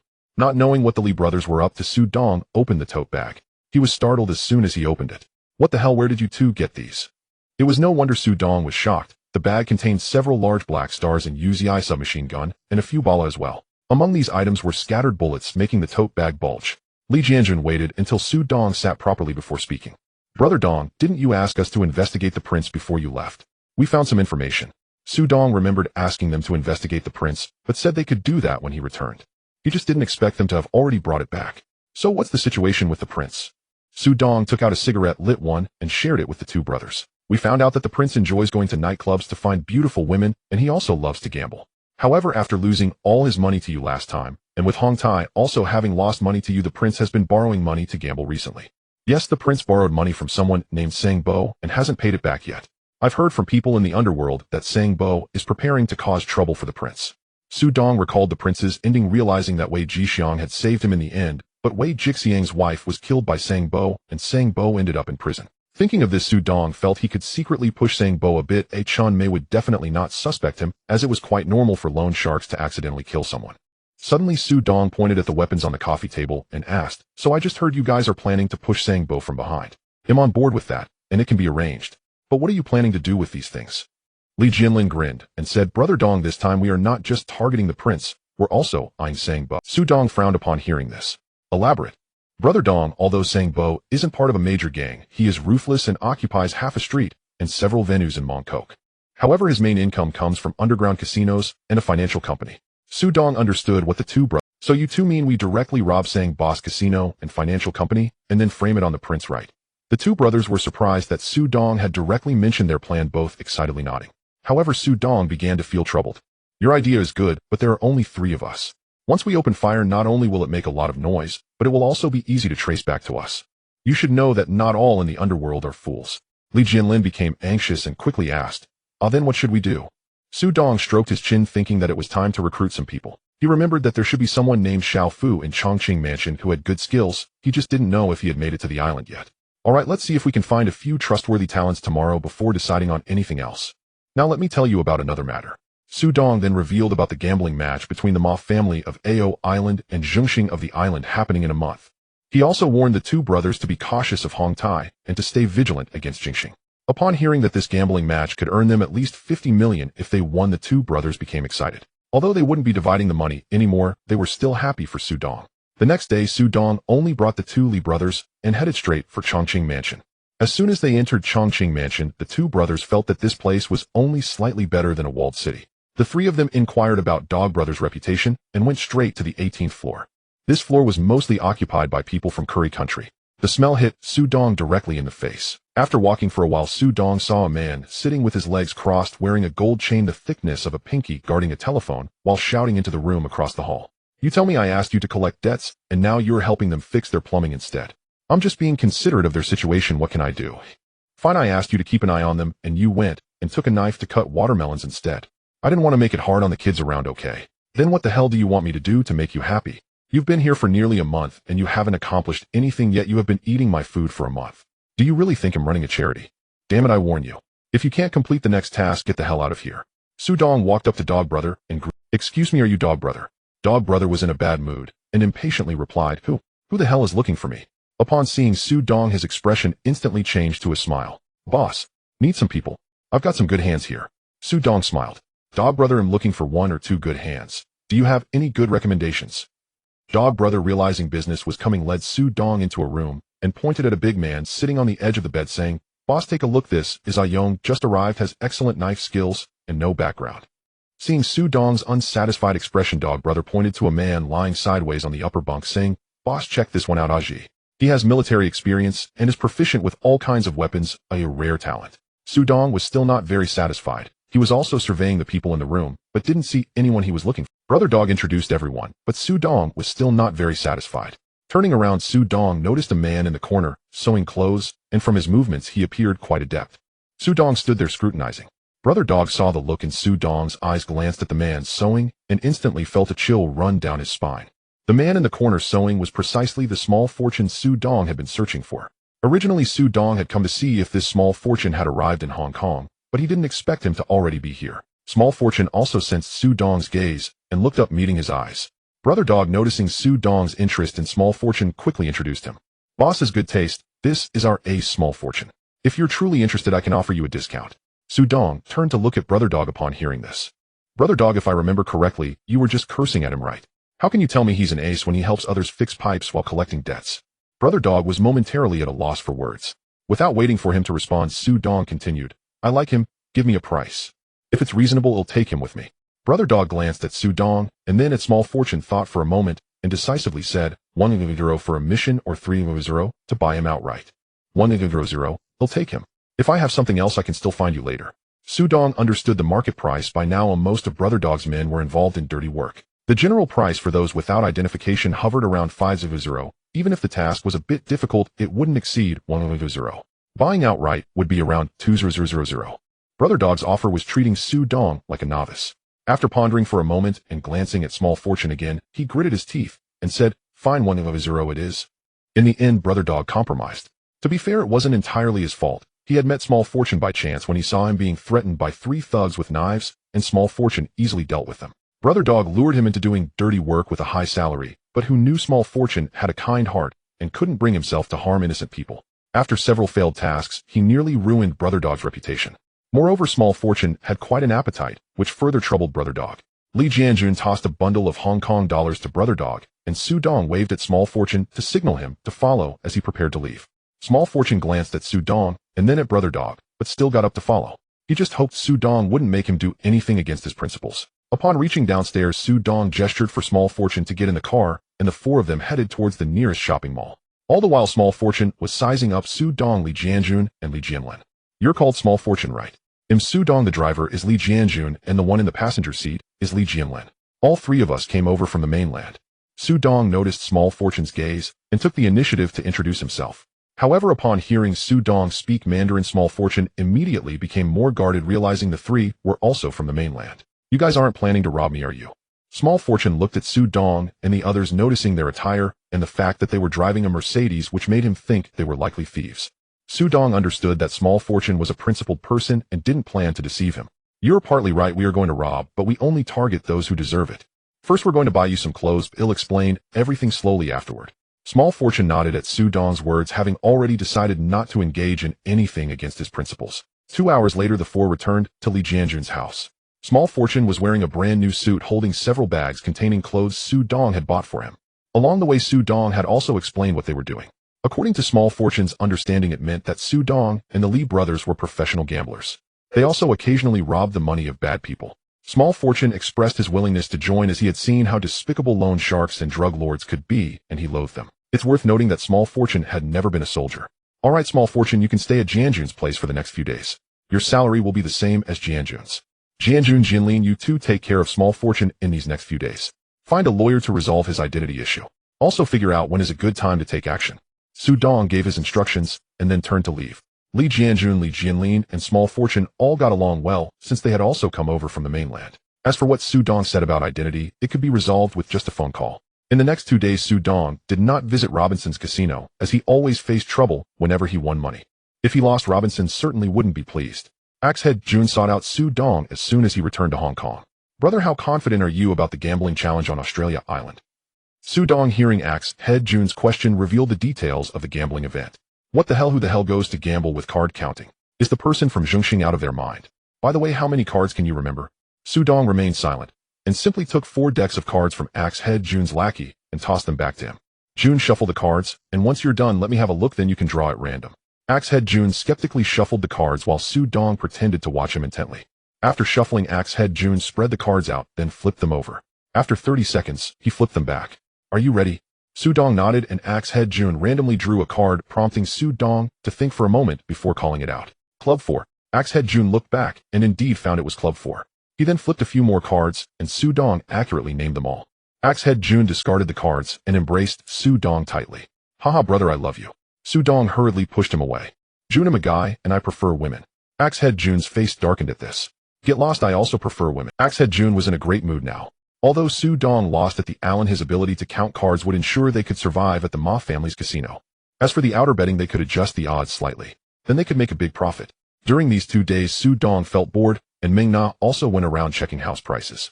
Jun, do you have any better places to recommend? I'm feeling quite bored these days. Axehead Jun hesitated as he was aware of Su Dong's situation. If Su Dong continued winning at Robinson's, it would be difficult for him as the lookout to speak up, and the money from those small black casinos wouldn't be enough for Su Dong's winnings. Brother, I do know of a gambling ship. However, I have some issues with them, so I can't take you there. Upon hearing this, Su Dong looked at Axehead Jun in confusion, waiting for him to explain whose gambling ship it was. There's a gambling ship owned by Big D from Liansheng, but I don't get along with Liansheng. Su Dong, having a god's perspective, knew about Axehead Jun's grievances with Liansheng, so he didn't press the matter. Fortunately, Li Jianjun brought back good news for Su Dong during his boredom. They could now proceed with the plan again. In an old warehouse in Mongkok, a place truly used by Sang Bo to imprison debtors who refused to pay, Sang Bo glared at his debt collection enforcers, seething with frustration. He had ordered them days ago to collect the 3 million HKD debt from Prince Taizi, yet it remained unpaid. One underling raised his head and said, "Boss, it's not that we can't collect it. It's that Prince Taizi is outrageously arrogant. Every time we go, his henchmen block us outside the premises." Sang Bo grew even angrier. "Damn it. Did you leave your brains at home? Are the weapons on your bodies vegetarian?" His underling grimaced, "Boss, they vastly outnumber us. Judging by their formation, Prince Taizi seems determined to default." Sang Bo kicked a chair across the room. "Damn it. Who dares steal Sang Bo's money? Does he think because he's Prince of Hong Tai, I won't dare touch him?" After venting his fury, he pointed at one underling. "You deliver a message to Prince Taizi tomorrow. At Julu restaurant we settle accounts. If he fails to appear, I'll enforce the Underworld code." The underling dashed out of the warehouse. Sang Bo paced back and forth, a suffocating rage coiled tight. Suddenly, another underling stumbled into the warehouse, breathless. Boss, something's happened." Sang Bo scowled at the frantic intruder. "Damn it, what's all this panic? Did your mother die?" The underling burst into tears. "Boss, their financial office and casino have both been raided. Several brothers are dead." "What?" Sang Bo was stunned. No one dared provoke him. He seized the underling's collar and snarled, "Who did?" "Here, boss, our casino men heard just before fleeing that it was Prince Taizi's men." "Prince Taizi? Which one?" The underling fell silent, terrified to name either. There were 2 princes in Hong Kong Island. Neither was someone he dared utter lightly. Seeing the underling's fear, Sang Bo released him, and muttered under his breath, "The Hung Hing Prince is a boxing fanatic. His territory lies nowhere near Mongkok. He'd never risk crossing me. That leaves only the Hong Tai Prince. So this bastard truly intends to renege. What? Does being Hong Tai make him untouchable? Tomorrow at Juhalu, I'll break him myself." In truth, Sang Bo had no idea that Su Dong and his 3 companions were the ones who struck him, and that the deliberate mention of Prince Taizi had been staged by them. An hour earlier, Li Jianjun had driven the 4 men to Sang Bo's Mongkok stronghold. "Brother Dong, the casino is on the 3rd floor, the finance company occupies the 2nd. Su Dong stepped out and scanned the building, spotting a concealed corridor on the 3rd floor, likely built for police evasion. Clad in tactical jackets, the 4 entered a narrow alley nearby. "Xiao Fu and Jianjun, you 2 pose as gamblers and head up to the 3rd floor to play. Remember, do not harm any actual gamblers. Jinlin will neutralize those guarding the entrance. Then you move inside and subdue everyone within. Afterward, Jinlin joins you to load the cash. I'll handle the finance company alone on the 2nd floor. We strike simultaneously." As the trio prepared to move, Su Dong added one final instruction. "Remember, the suppressors." Su Dong had purchased 4 suppressors, not only because Sang Bo's men deserved death, but also to deepen the rift between Sang Bo and Prince Taizi. Xiao Fu and Li Jianjun ascended first, masks on, carrying a small bag. Su Dong followed, staying 1 floor behind, while Li Jianlin brought several large tote bags up last. At the 3rd floor entrance, Xiao Fu and Li Jianjun flashed over a dozen bundles of HKD bills inside their bag, and Sang Bo's men let them pass without question. As Su Dong approached the finance company's door, he paused, scanning inward. Inside, only 4 underlings remained, 1 in the lobby, 3 in the office. Just as intelligence had indicated, Sang Bo himself was absent today. Su Dong fitted his suppressor beneath his coat and pushed open the door. The moment he stepped inside, an underling rose and asked here to borrow money. Before the words fully left his lips, Su Dong raised his pistol and fired without hesitation. Thup, thup, thup. 1 shot to the head, 2 to the chest. The Mozambique drill executed flawlessly. The underling collapsed instantly, yet the muffled report echoed sharply across the empty office, alerting the other 3. They had barely emerged from the office only to see their comrade lying in a pool of blood when Su Dong's barrel swung toward them. Thup, thup, thup, thup, thup, thup, thup, thup, thup, thup, thup, thup.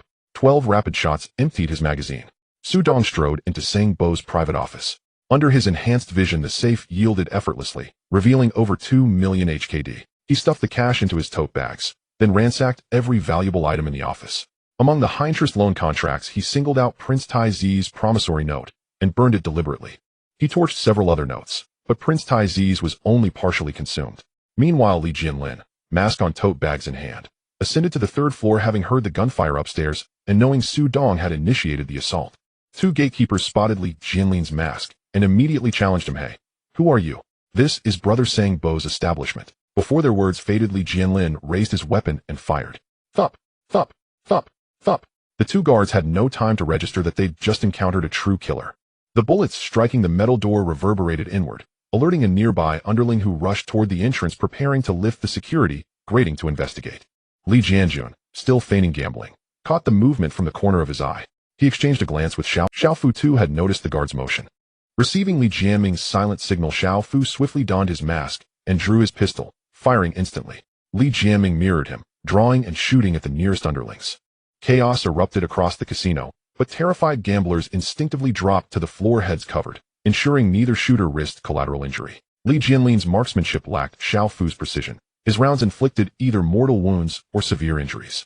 Xiao Fu, however, disabled each target with surgical efficiency, 1 shot per man. Once no underling remained standing, Li Jianlin whispered to Xiao Fu, "Ah Biao, open the door. We load the cash and leave. Brother Prince is waiting for us." Xiao Fu nodded and hurried to unlock the door, allowing Li Jianlin to enter and begin loading the cash. Yet moments earlier, as Li Jianjun spoke quietly to Xiao Fu, a wounded underling on the floor had been feigning unconsciousness, struck by Xiao Fu's bullet. He'd chosen deception over certain death. He'd overheard every word. And indeed, this had all been part of their design. Why else would Xiao Fu wound rather than kill? 20 minutes later, the 3 men exited the casino, 4 bulging tote bags in hand. Su Dong was already waiting for them on the 2nd floor. Descending together, they slipped into a narrow alley across the street, where Meng Na sat behind the wheel of a stolen car, ready and waiting. The moment all 4 were inside, Meng Na slammed the accelerator and vanished into the city's labyrinthine street. Su Dong and his 4 companions drove straight to the seaside, and after changing out of their clothes and burning them, they got into their Mercedes and returned home. Upon arriving home, Li Jianjun gathered the 4 weapons and took them away to hide. The remaining 4 began to tally up the spoils of the night. In total, there were 5 bags of money, and Su Dong also brought back some jewelry, all of which were collected by Sang Bo when collecting debts from the borrowers. These items were set aside and would eventually be stored in the bank's safe. After more than an hour of counting, they finally confirmed they had returned with 48 million Hong Kong dollars. Meng Na received 28 million, while Su Dong's 4 companions each received 3 million. Xiao Fu didn't expect to receive 3 million so soon after joining. He hastily expressed his gratitude, saying, "Thank you, brothers. All right, no need to thank us. Since you've joined, we are all..." Moreover, this was not something that happened every time. Xiao Fu understood that the group's intention tonight was not merely to rob money, but to frame someone. However, Xiao Fu was already very satisfied with the 3 million. Li Jianlin took Jianjun's share of the money and called Xiao Fu to leave together. Meng Na jumped into Su Dong's arms and gave him a passionate kiss. "Darling, did I arrange this fight myself?" Su Dong gently pinched Meng Na's nose. "Of course, as long as you don't mind the little amount I gave you. Am I that stingy? You all went in with real knives and guns. I just drove a car. All right, you're not stingy. You are their big sister-in-law. Now I will reward you well." After saying this, Su Dong picked Meng Na up in his arms and walked toward the bedroom. Meng Na shyly buried her head in Su Dong's shoulder. Meanwhile, due to the robbery at the casino, some gamblers actually called the police. By the time Sang Bo returned to the casino, the entire building was sealed off. In addition to the corpse of the dead henchman waiting for the police investigation before being sent to the funeral home, those injured henchmen had all been sent to the hospital. At Sang Boss Financial Company, a group of police officers was investigating the scene when a man in a suit wearing a high-ranking inspector badge on his chest strode into the scene. If Su Dong were here, he would notice that this high-ranking inspector bore a resemblance to Jiang Tiansheng from the Hongxing gang. He was Chun Tianlua, a senior inspector from the Mongkou police station. At that moment, an undercover police officer approached Chun Tianluo and said, "Sir, we have roughly finished our investigation here. This is the investigation report." After handing a report to Chun Tianlua, the officer continued, "Sir, this financial company and the casino upstairs belonged to a gangster named Sang Bo. After our investigation, we suspect that there are at least 4 people involved. Moreover, these 4 individuals are very professional and violent. They are likely not local gang members. Chun Tianluo looked at the reporting officer, puzzled by the description of professional and violent. The officer, noticing Chun Tianluo's confusion, pointed to the corpse on the ground and said, "This person on the ground is suspected to be the first one killed. The assailants used the Mozambique shooting technique to ensure he wouldn't make a sound, which involves 2 shots to the chest and 1 to the head. This is a professional technique only used by specialists. We haven't encountered anyone using this shooting method in Hong Kong before. The Mozambique shooting technique. It seems these people are not here just to rob money. They must have been hired. Have you found any other clues? Is this directed at Sang Bo? If Su Dong were here, he would be very pleased, because using the Mozambique shooting technique was meant to clear his suspicion and divert the police's attention. It's important to know that not many people on this continent know the term Mozambique.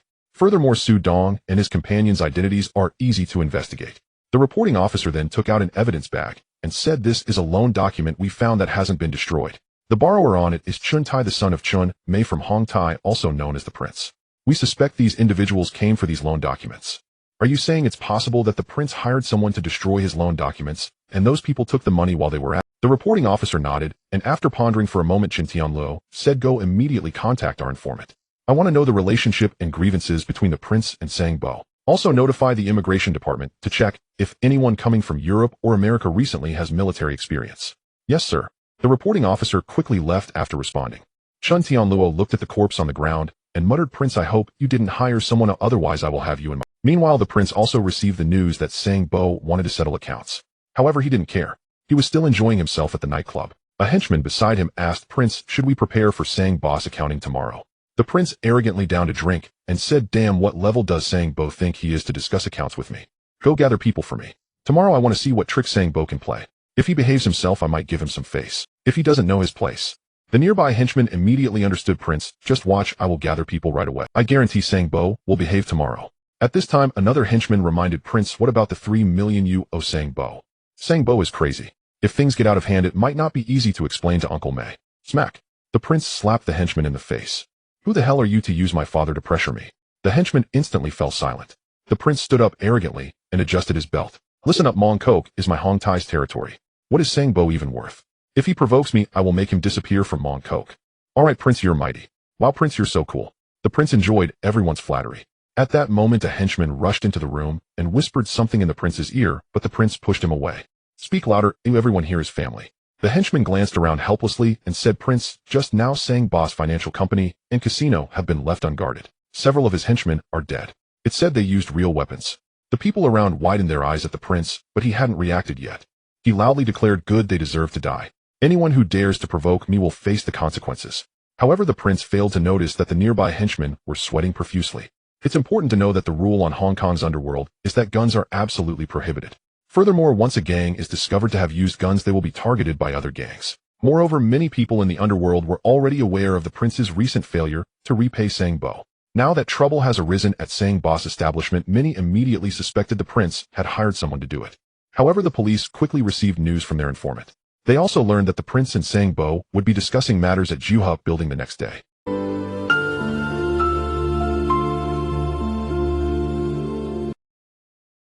In the lobby of the Juha building, a table surrounded by a screen had the Crown Prince and Sang Bo sitting on opposite sides with several people standing behind each of them.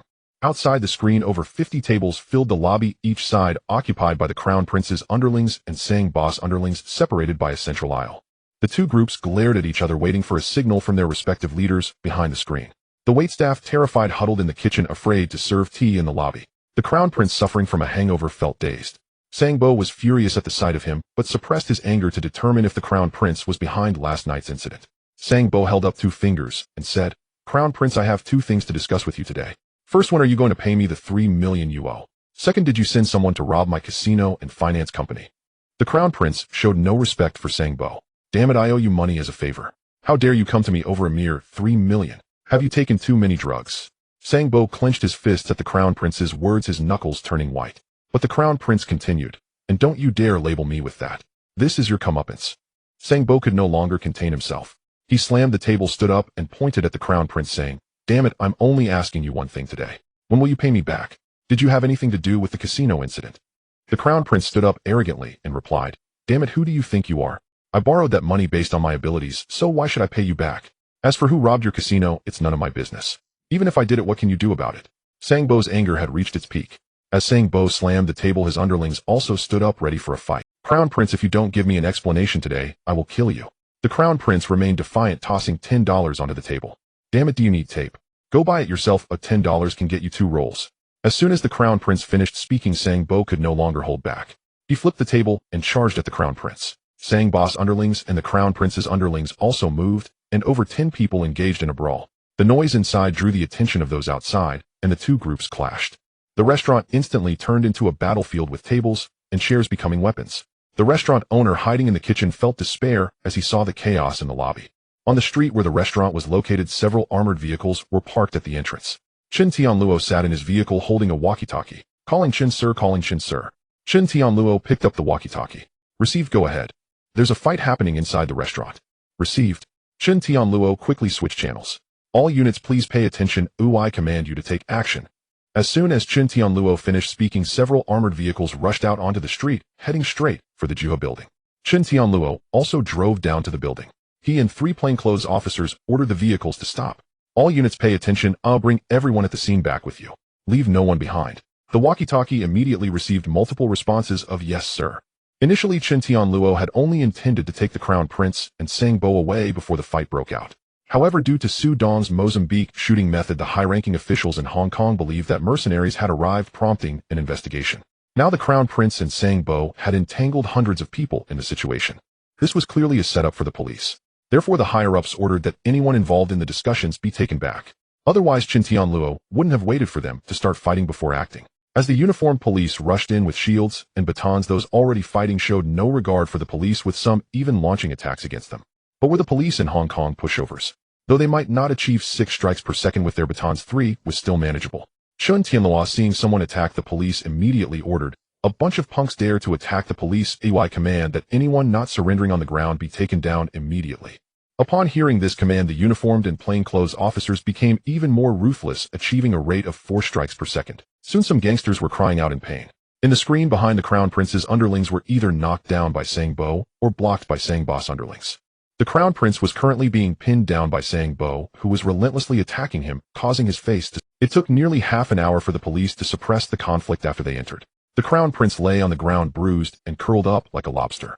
Sang Bo was also pressed down by the police. As Sang Bo was pulled off the Crown Prince by 2 officers, he kicked the Crown Prince hard in the groin, drawing blood. Chen Tianluo saw the conflict settle down, but managing the over 500 people present truly put him in a difficult position. In the end, he had to request assistance from other districts to stabilize the situation and take everyone back. This conflict resulted in the restaurant being destroyed, the Crown Prince being incapacitated, and Sang Bo being arrested on suspicion of murder. But where was the mastermind behind this conflict now? Su Dong took Meng Na, the Li brothers, and Xiao Fu out on a yacht for fishing. Xiao Fu sat next to Su Dong and asked, "Brother Dong, aren't you worried that the police will trace this back to us?" This question drew the attention of Meng Na and the Li brothers. "Don't worry. The police would never suspect us even if they died. Brother Dong, can you explain why?" "Exactly, dear, please tell us." Su Dong saw that everyone was so interested and decided not to hide it any longer. "It's simple. The way I kill won't lead them to suspect me." Xiao Fu still didn't understand and pressed Brother Dong, "Be more specific." "Oh, I use the Mozambique shooting method. When the police see this shooting method, they won't associate it with me." "Mozambique shooting method? I've never heard of it before." Xiao Fu had been a soldier but had not encountered this shooting method. Simply put, it involves 2 shots to the chest and 1 to the head. This ensures the target dies immediately and doesn't make a sound. There's a saying, 2 shots to the chest and 1 to the head, even the gods would shake their heads. Moreover, this shooting method is only used by some European and American military personnel or by elite mercenaries and assassins. So they wouldn't connect it to us. Li Jianjun immediately understood. "Brother Dong, I get it. Even if the police trace it back to us, it won't matter. After all, we came from the mainland and no one there should know this shooting method, right?" The Crown Prince was ultimately sent to the hospital due to severe injuries to his lower body, and Chun Mei received them. When Chun Mei arrived at the hospital to inquire about the situation, the doctor's words, "I'm sorry, we did our best, but we couldn't save him. We had to amputate," nearly caused her to faint on the spot. However, it didn't take long for Chun Mei to regain her composure. "Immediately send someone to investigate what exactly. Also inform the people inside that Sang Bo has crippled my son, and I will cripple him in return." Chun Mei's bodyguard immediately set off to relay the message. At the police station, although the Crown Prince was in the hospital, several of his close subordinates were detained. Chen Tianluo interrogated these subordinates. "Answer me, was it you who sent someone to hit Sang Bo's casino?" "No."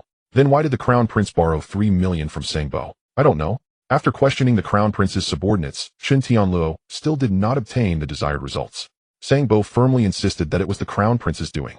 For a moment Chen Tianluo fell into confusion. The only way forward was to wait for the Crown Prince to awaken and then ask him. Sang Boss' act of crippling the Crown Prince had become a major news story in the underworld. Hey, have you heard? The Crown Prince has been crippled. Doesn't that mean his family line is cut off? What? Crippled? Then his beautiful wife will be left a widow. What are you talking about? The Crown Prince has a son. I can't believe it. Isn't it rumored that the child is Chun Mice? Who cares? Even if he is Chun Mice, what of it? At least his lineage isn't completely cut off. Wow, Chen Mei really is aging like fine wine. Laughter filled the tea restaurant. Su Dong and Ming Na sitting nearby found the discussions amusing. Recently Su Dong had decided to stop gambling, so he brought Ming Na to the tea restaurant to catch up with his childhood friends Wang Fa and Wang Zhong. Just as they sat down they overheard the comments. At that moment Wang Fa came over with a toothpick in his mouth. What would you like to eat? Seeing that Wang Fa didn't recognize him, Su Dong decided to play a little prank. 2 meals with 13 sugar and 25 milk in the coffee. Wang Fa was directly infuriated by such a bizarre order. Damn it, are you here to eat or to cause trouble? Su Dong slowly lifted his head to look at Wang Fa. What do you think I'm here for? Wang Fa recognized Su Dong, but was still uncertain. He rubbed his eyes and looked again, confirming it was indeed Su Dong. Wow, Dongzi. I didn't expect it to be you. Wang Fa looked at Su Dong dressed in a suit accompanied by the beautiful. His uncertainty about Su Dong was partly because of Ming Na. After all, Su Dong had left not long ago, and it was hard to believe he found such a beautiful woman so quickly. Wang Zhong and the kitchen staff all heard Wang Fa's voice and turned to look at Su Dong. Su Dong greeted everyone one by one. Taking advantage of the lull, Wang Fa pulled Su Dong upstairs to chat, while Ming Na expressed interest in seeing the place where Su Dong used to live. Su Dong did not tell Wang Fa that he was now living off gambling, mainly because Wang Fa had a gambling addiction, and if he brought him along Wang Fa would lose control and want to gamble. Su Dong did not want to deal with problems every day, especially since the stakes in the casino were too high. His visit to the tea restaurant was to see his childhood friend and help out if possible. Additionally, he wanted to thank Wang Zhong. Even though he was working under the table, Wang Zhong did not shortchange him when it came to meals. At least he wouldn't be dragged to do dirty work like Xiao Fu. After spending half a day at the tea restaurant, Su Dong finally left, giving Wang Zhong a check for 200 as a token of gratitude for the 500 he had received and for his previous care. Furthermore, Su Dong prepared a check for Wang Fa for 300, advising him to save it for a future opportunity to buy a house. In fact, Su Dong could give more, but he believed in the saying, help in times of need, not in times of poverty. If Wang Fa lost his motivation to strive, he would surely think of gambling every day. In the days that followed, Ming Na started an asset management company to help Su Dong manage his assets. Currently, Su Dong invested 30 million into the company. Ming Na also began searching for suitable properties to buy. After getting his ID, Xiao Fu bought an apartment in the building where Su Dong lived. He also sent back several thousand to his family. As time passed, Su Dong prepared to go to Audiobook, planning to buy a villa there for his future stays. Meanwhile, the case of Sang Boss Financial Company and the robbery of the underground casino became a cold case. The police had found no useful clues. Initially, they focused on foreigners from Europe and America, but it was fruitless. Later, they finally found a witness who only knew that there were 4 people with black hair. Thus, the police shifted their focus to mercenaries from Southeast Asia, but still uncovered nothing. Sangbo was sentenced to 3 years for injuring someone, a result of Chun Mei hiring a lawyer to ensure he was convicted. The purpose was to take revenge for her son. The Crown Prince stayed in the hospital for over half a month before finally being discharged.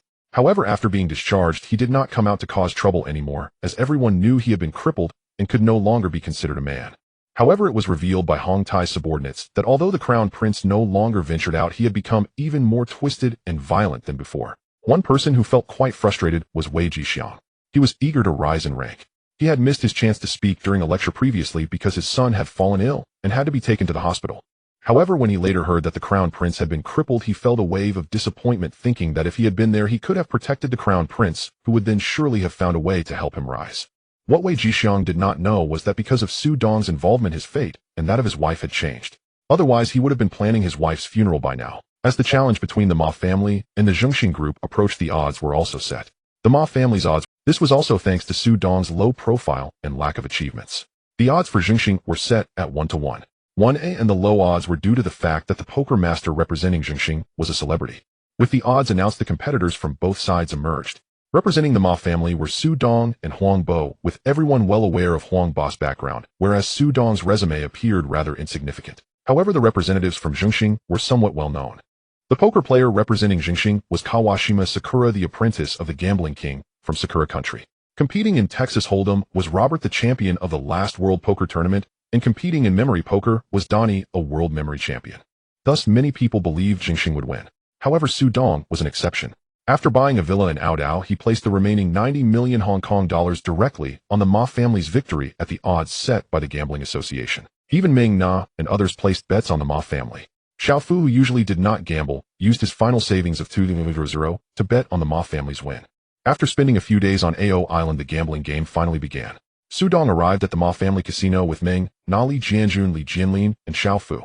To prepare for today's gambling game, the Ma family casino was closed for business, but both the Ma family and Jingxing invited several dignitaries and representatives from the Dao to witness this event.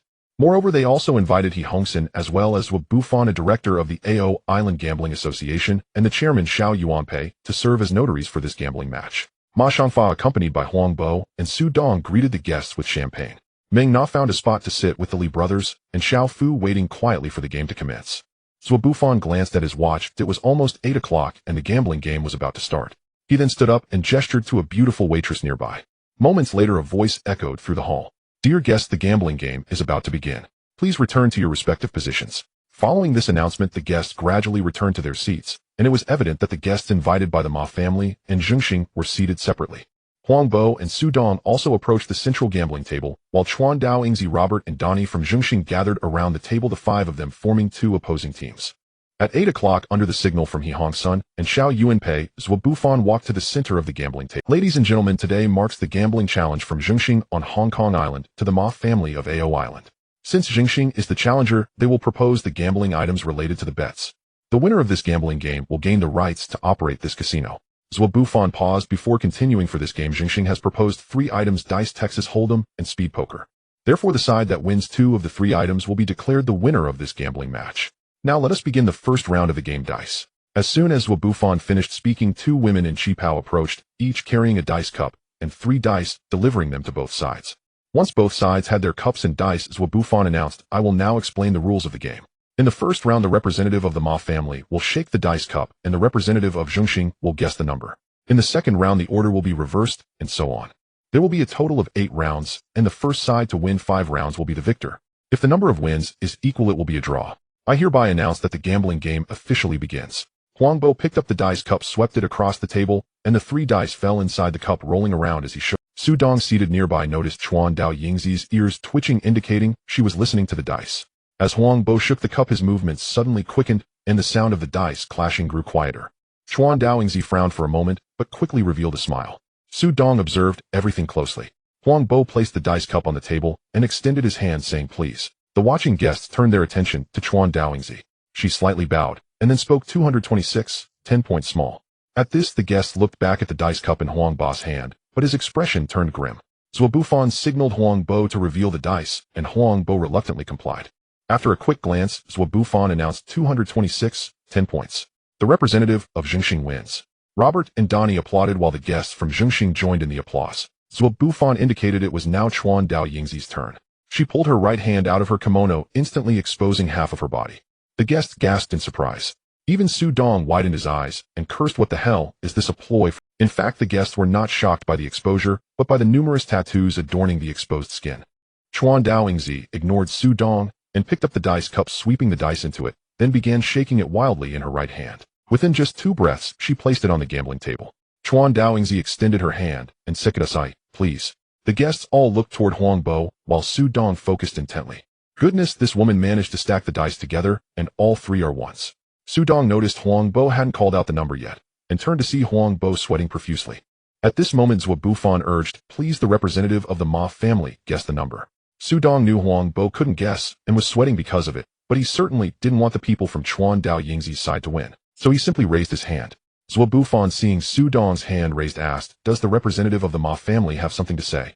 At this, everyone turned their attention to Su Dong. Mr. Notary, may I ask if I can place a bet?" Zhuo Bufan was taken aback by Su Dong's question, unsure how to respond, and turned to look at He Hongsun and Xiao Yuanpei.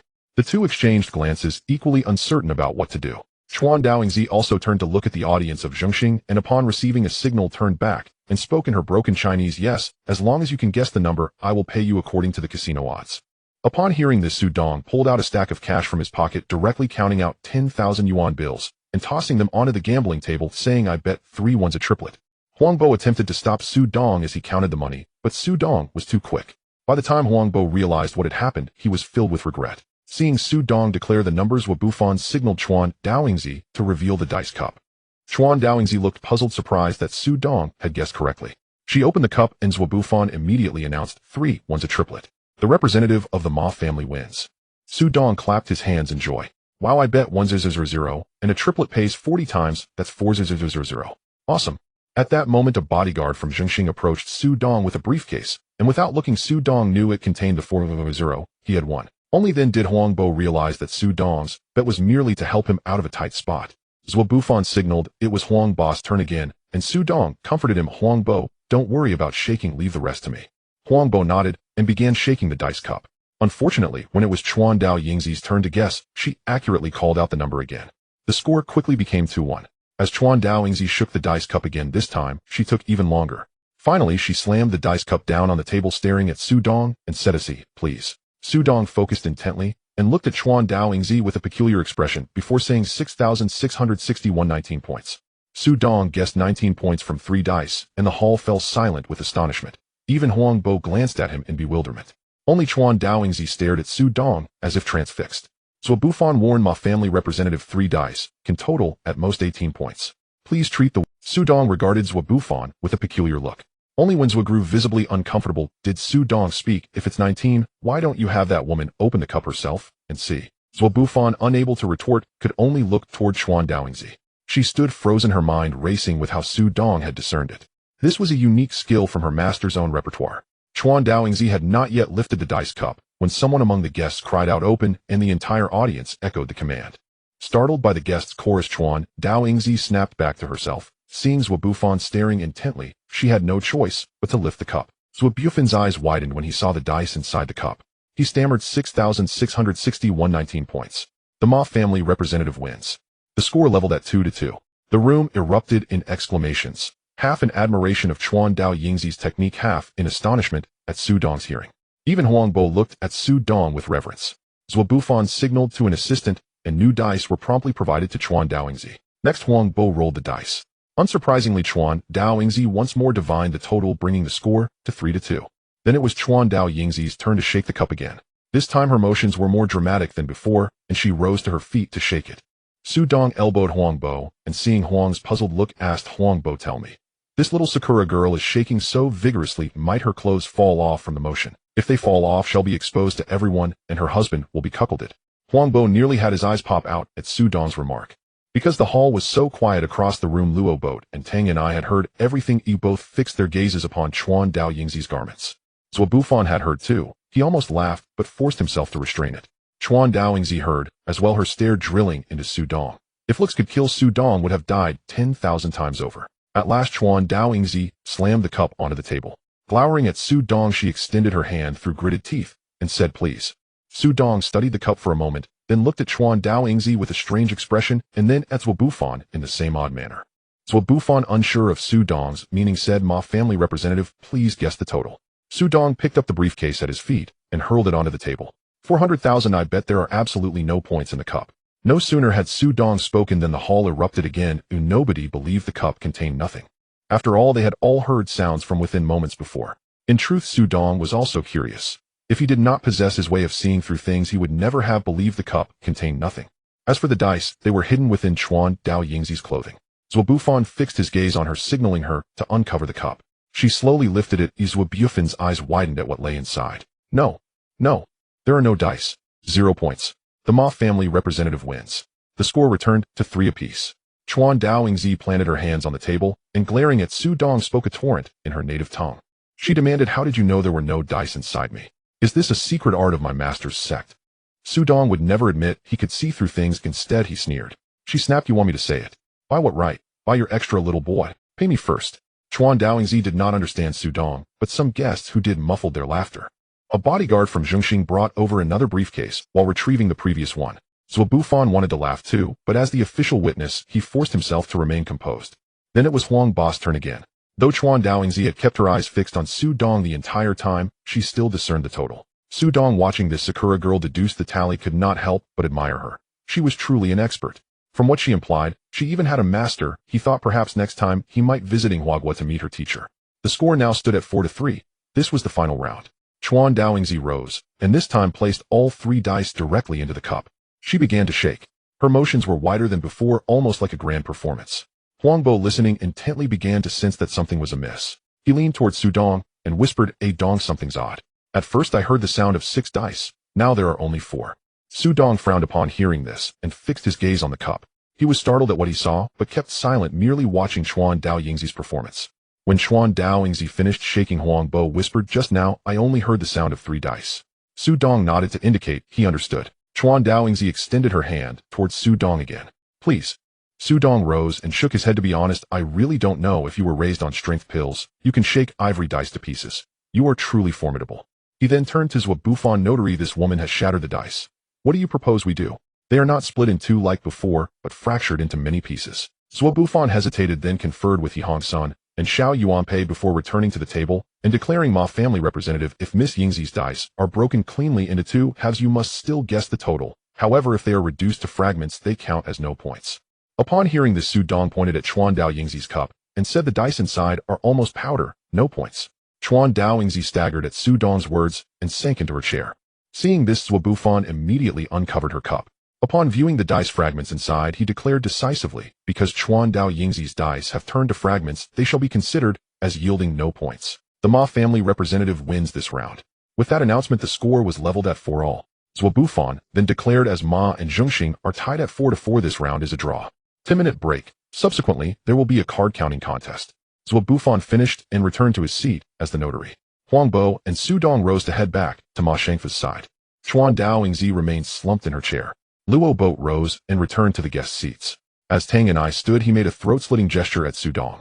Su Dong returned the insult with a middle finger, leaving Tang and I's face livid. 10 minutes quickly passed, and the guests rushed to the restroom, eager to witness the thrilling gambling match. On the side of Zhengxing, Kawashima Sakura, Robert, and Donnie returned to the gambling table. Kawashima Sakura no longer felt the disappointment of losing to Su Dong. Instead, she wore a slight smirk of disdain upon seeing him. Robert remained relatively quiet, lurking like a lion before the hunt. He was now studying Su Dong, knowing that Su Dong was his final opponent. Donnie, however, was different. After Su Dong had given him the finger earlier, he now wanted to chop off Su Dong's finger. Meanwhile, Su Dong returned to the gambling table alone, a cigarette dangling from his lips. Huangbo, not skilled at poker, chose not to participate. Zhuo Bufan stepped to the center of the gambling table. Is everyone ready? Let me explain the rules for this round. There are a total of 4 decks, each person gets 2. The one with the best memory wins. As soon as Zhuo Bufan finished speaking, Su Dong raised his hand. Zhuo Bufan, noticing, asked representative of the Ma family, do you have any questions? Oh, it's like this, Mr. Notary. I think 2 decks are too few. It would be a waste of time, given the strength of me and Mr. Donnie. Why don't we go straight to 4 decks? Memory for 30 seconds. One person memorizes 10 cards, and the other continues the chain. If they can't recall, it's a failure. What do you think? Zhuo Bufan looked at Donnie, as it was Donnie who would face Su Dong, and if Donnie disagreed, they would have to stick to the original rules.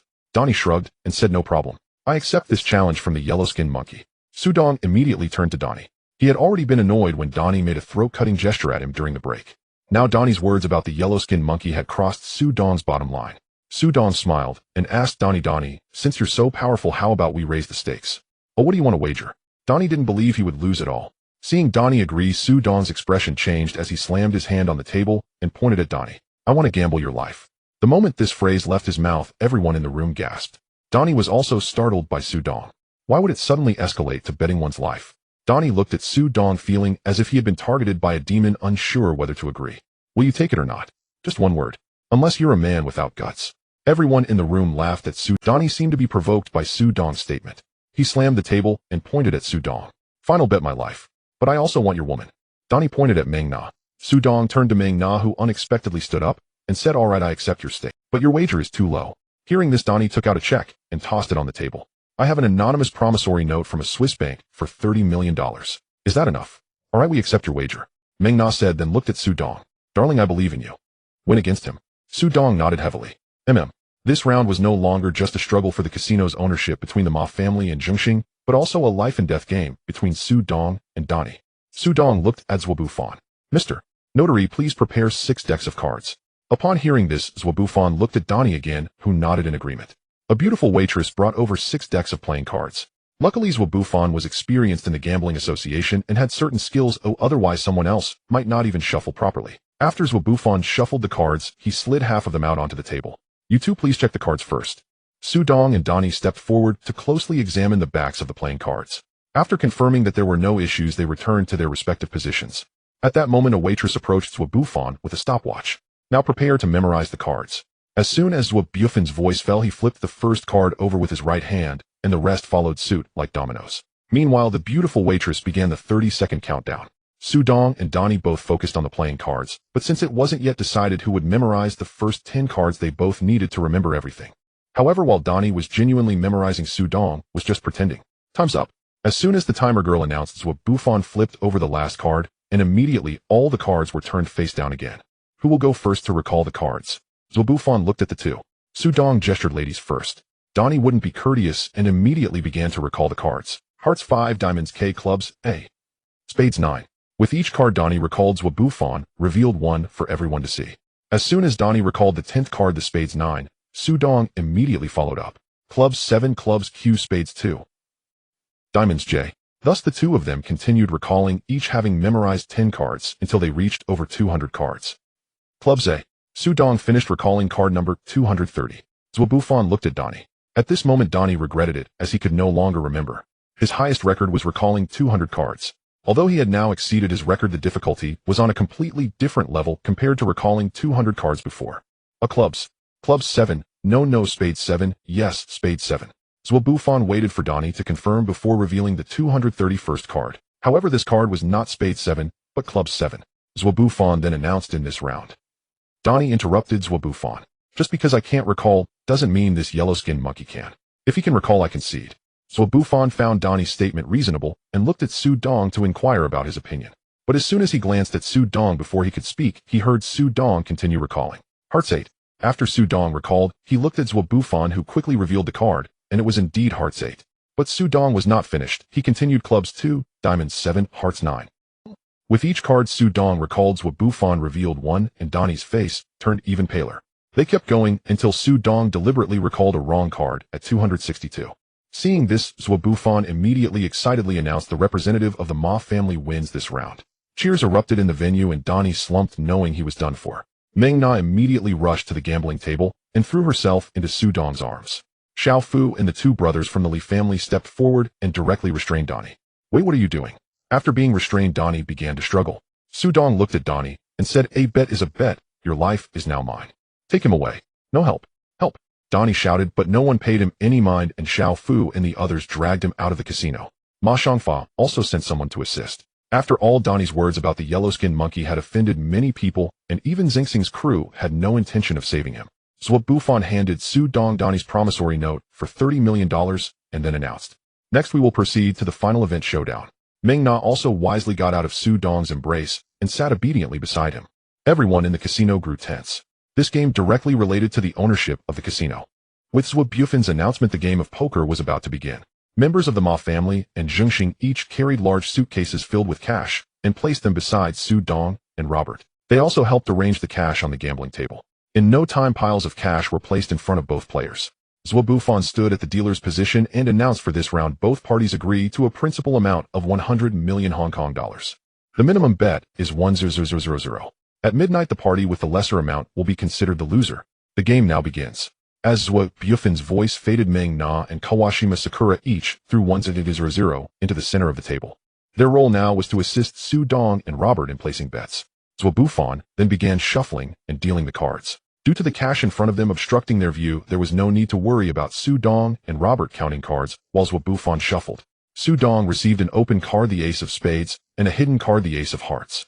Robert received an open card, the king of hearts, and a hidden card, the six of diamonds.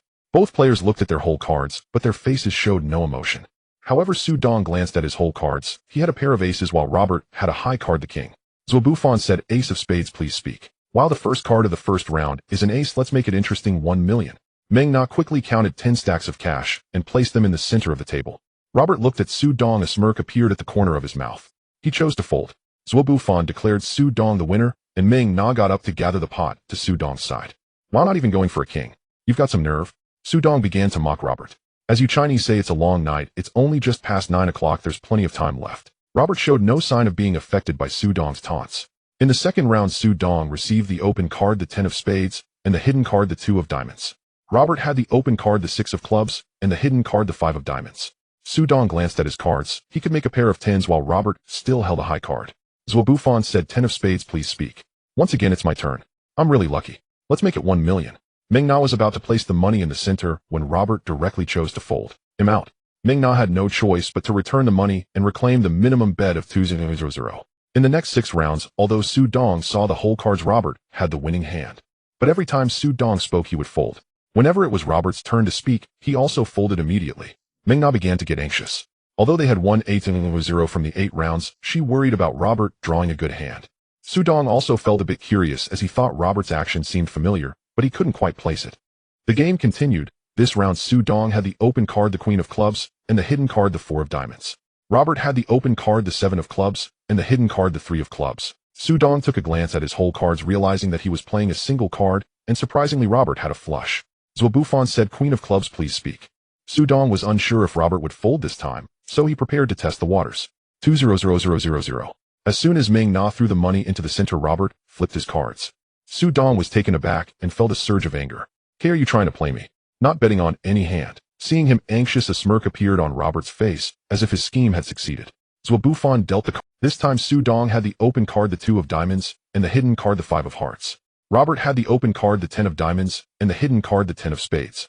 Zhuobuffon said 10 of diamonds please speak. Su Dong thought that Robert would fold again and didn't even use his insight to look at the cards. However, to Su Dong's surprise, Robert actually spoke. 1 million. Just as he finished speaking, Kawashima Sakura began counting money to place it on the table. Su Dong paused for a moment and quickly looked at Robert's whole card and the dealer's whole card. In this hand, Su Dong could make 3 of a kind with the 5s while Robert could only make a pair of 10s. Strange, he didn't want any cards before, but now he suddenly wants 1 million with a 10. Is he trying to make it obvious that he has a pair of 10s to scare me into folding? Or is he intentionally trying to lure me in? Zhuobuffon saw that Su Dong was silent and reminded it's the turn for the 2 of diamonds to speak. Hearing Zhuobuffon's words, Su Dong regained his composure. "He'll call you 1 million. Su Dong knew that he had 3 of a kind with the 5s, and it was just the right time to test Robert. Zhuobuffon dealt the cards. Robert received a king of clubs, and Su Dong received a 5 of diamonds. Zhuobuffon said king of clubs please speak. Since the old king has come, let's make it 2 million. Robert moved his fingers, and Kawashima Sakura immediately placed 20 stacks of cash in the center of the table. Su Dong felt a bit frustrated. This guy was obviously trying to bluff him. If he hadn't known he had 3 of a kind with the 5s, he would have definitely folded upon seeing the king. Having folded so many times now, you're suddenly betting on 2 rounds. Even if I lose, I want to see your whole cards. I'm calling you 2 million. As soon as Su Dong finished speaking, Meng Na placed 20 stacks of cash in the center. Now it was Robert's turn to feel frustrated, as it seemed Su Dong wasn't following his rhythm. Zhuobuffon dealt the cards. Robert received a 6 of clubs, and Su Dong received a 5 of spades. Su Dong's 3 of a kind with the 5s was now complete. Zhuobuffon said, "A pair of 5s please speak." Su Dong smiled, rubbed his hands, and declared, "A pair of 5s is worth at least 10 million. I still don't believe you can have a pair of 10s or a pair of kings." Meng Na began placing her money while Robert furrowed his brow looking at Su Dong's cards. He had 2 paths to choose from. One was to call, betting on Su Dong's hidden card not being a 5 or a 2. The other was to fold and let Su Dong win 3 million, but that would give Su Dong 30 chances for the minimum bet. Su Dong, noticing Robert's contemplation, intentionally provoked him, saying, "Come on, Robert, you're not going to be a coward again, are you?" Robert looked at Su Dong's taunts, but was not angry at all. He simply flipped his cards over. "I want fold. Oh, what does it matter if I let you win 3 million? Don't think I don't know you have 2 pairs or 3 of a kind to dare to provoke me. You're not even qualified for that." At this moment, Su Dong suddenly realized that this guy was trying to bluff him, and this scene reminded him of the gambling god. Continuously folding, then suddenly calling, and finally deliberately losing. The only difference was that the gambling god intentionally lost, while Robert could only lose. Goodness, this foreign guy is trying to pull a trick on me. He wants me to be careless and then wait for a good hand to crush me. Fine, since you want to play, I'll play along. Meng Na gathered all her money back. Zhuobuffon shuffled and dealt the cards again. This time Su Dong received the open card the Jack of Hearts, and the hidden card the 4 of Hearts. Robert received the open card the Ace of Clubs, and the hidden card the 6 of Spades. Zhuobuffon said, "Ace of Clubs please speak." 1 million. Robert directly called out 1 million. Su Dong calculated in his mind. Robert had just lost 3 million plus the 1 million minimum bet from 10 rounds. Now he called 1 million again, with 95 million remaining. Su Dong looked at the whole cards. He had the highest card in Ace. "Alright, you want to play? He'll play with you." Su Dong directly declared, "I'm calling you 1 million with 95 million on the line." At that moment, all the guests in the casino gasped in surprise. "I'll raise you 1 million, making it 95 million total." And as Su Dong uttered these words, gasps rippled through the casino crowd, and Meng Na flinched in shock. Robert's eyes widened as he stared at Su Dong. And he hadn't anticipated that Su Dong would stake precisely his entire cash reserve. A move so audacious it left Robert momentarily baffled as to Su Dong's true intent. Watching Robert sink into contemplation, Su Dong deliberately taunted him in. Robert, what's wrong? Stuck. Shouldn't you expect this after all the mind games you've played with me? Robert was stunned. His stratagem had been seen through. And, let me be frank, Su Dong continued. You have only two paths now. First, call my bet, but no one knows who'll win this hand. Even if you win, it changes nothing. I still hold 4 million, enough to gamble once more. In second, fold, and we proceed to the next hand. Having spoken, Su Dong gestured subtly to Zhuo Bufan for permission to light a cigarette. Only after receiving approval did a waiter step forward, presenting him with a cigarette and igniting it. This maneuver shifted the full weight of pressure onto Robert. His position had grown untenable. Calling meant risking everything. If he won, he'd merely buy time until midnight, but if he lost, the match would end instantly. Su Dong's ploy was brazen, undeniable, and utterly inescapable. 2 minutes elapsed in silence. Zhuo Bufan, observing Robert's indecision, interjected firmly in, Representative Xingxing, you must declare your choice. Robert glanced down at his whole card. A 6, too weak to justify risk. In fine, he thought grimly. I'll wait. Next time I'll turn the tables on Su Dong, when I draw a pair. I fold. Nat Robert surrenders. Su Dong calmly extinguished his cigarette in the ashtray beside him, then revealed his whole card. King. My whole card is a mere 4. You refuse to call. Truly you're a tortoise in human form. And Robert's face darkened instantly upon seeing the 4 exposed on the table. His knuckles whitened as his fists clenched tight. Zhuo Bufan began shuffling and dealing anew, and Su Dong, eyes sharpened with focus, already knew exactly how to play Robert. In the fresh hands, Su Dong received the visible heart 8 and hidden club 8. Robert held the visible diamond 6 and hidden heart king. Zhuo Bufan announced, heart 8. You speak first. Su Dong had already deduced, during the deal, that he held a pair of 8s, while Robert's final hand would be merely a pair of 6s. In rubbing his palms together, Su Dong declared with theatrical certainty, I feel invincible this round. I'll raise 94.9 million. Meng Na blinked in disbelief, then swiftly counted out 94.9 million and slid the stack toward the center of the table. And the entire audience erupted in stunned murmurs, while Robert's expression turned pitch black. Su Dong's wager matched Robert's exact remaining bankroll, reinstating unbearable pressure squarely upon him. Robert locked eyes with Su Dong, who responded with a serene, dazzling smile revealing gleaming white teeth. And from the Ma family spectator section, Ma Shangfa and Huang Bo exchanged knowing glances, chuckling quietly at Robert's misfortune. They'd recognized Robert's earlier gambits, and now marveled that Su Dong had pierced them so effortlessly. And Ma Shangfa silently affirmed hiring Su Dong for 30 million had been worth every cent. After long deliberation, Robert folded again. And Su Dong, grinning, deliberately flipped his whole card for Robert to CNC. I told you my luck was extraordinary. A pair of 8s. Do you know how to pronounce them? And Robert frowned, bewildered. What deeper meaning could there be in pronouncing 88? 88 sounds like Baba, father. So my hand is literally your hand's father. In other words, and I am your father. Clear now. The moment Su Dong finished speaking, the casino exploded in laughter, while Robert nearly choked with fury. And thereafter, Su Dong calculated each hand before the cards were even dealt. When victory favored Su Dong, he raised precisely Robert's remaining funds, forcing decisive confrontation. And when Robert held the stronger hand, Su Dong folded instantly, letting Robert claim only the 10,000 base pot. This relentless, unorthodox tactic wore Robert down mercilessly. Within 20 hands, he'd bled over 1 million, 10,000 at a time. Even the spectators grew exasperated by Su Dong's shameless, brilliant strategy. And time crept steadily toward 1045 p.m. Su Dong stretched languidly, then turned to Meng Na and, darling, how much have we won so far? And Meng Na glanced beside her where a small mound of chips gleamed, evidence of their gains. Darling, we've taken over 5 million. And over 5 million. Su Dong murmured, glancing at his watch. 11 o'clock loomed. 2 minutes per hand, 30 hands per hour. 10,000 per hand means 3 million per hour. So from now until midnight, if I simply fold every hand, I'll still net 2 million more. Which means, this match ends with my victory. And, indeed, darling, Meng Na chimed in smoothly. Across the table, Robert, listening to Su Dong openly dissect his fate, turned livid, his complexion flushing near purple. And in that instant, he resolved at the first opportunity he would bury Su Dong without mercy. By 1130 p.m., Su Dong had indeed folded every hand, costing Robert only 1 million, but Robert was now frantic. And he wasn't alone. Kawanishi Sakurako was agitated too, so were the Zhongxing delegation. Zhuo Bufan dealt again. Su Dong received the visible club 5 and hidden club 10. Robert held the visible club jack and hidden spade jack. Zhuo Bufan announced, club jack, you speak first. And Robert checked the clock, studied his whole card, then scrutinized Su Dong's visible cards. Alan, 96.1 million. In Su Dong glanced at Robert's concealed pair of jacks, then at the dealer's undealt cards.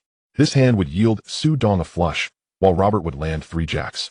In Su Dong held Robert's gaze, unblinking, until Robert squirmed under the intensity. Why are you staring? Are you calling? Or shall we move on? In Su Dong smiled faintly.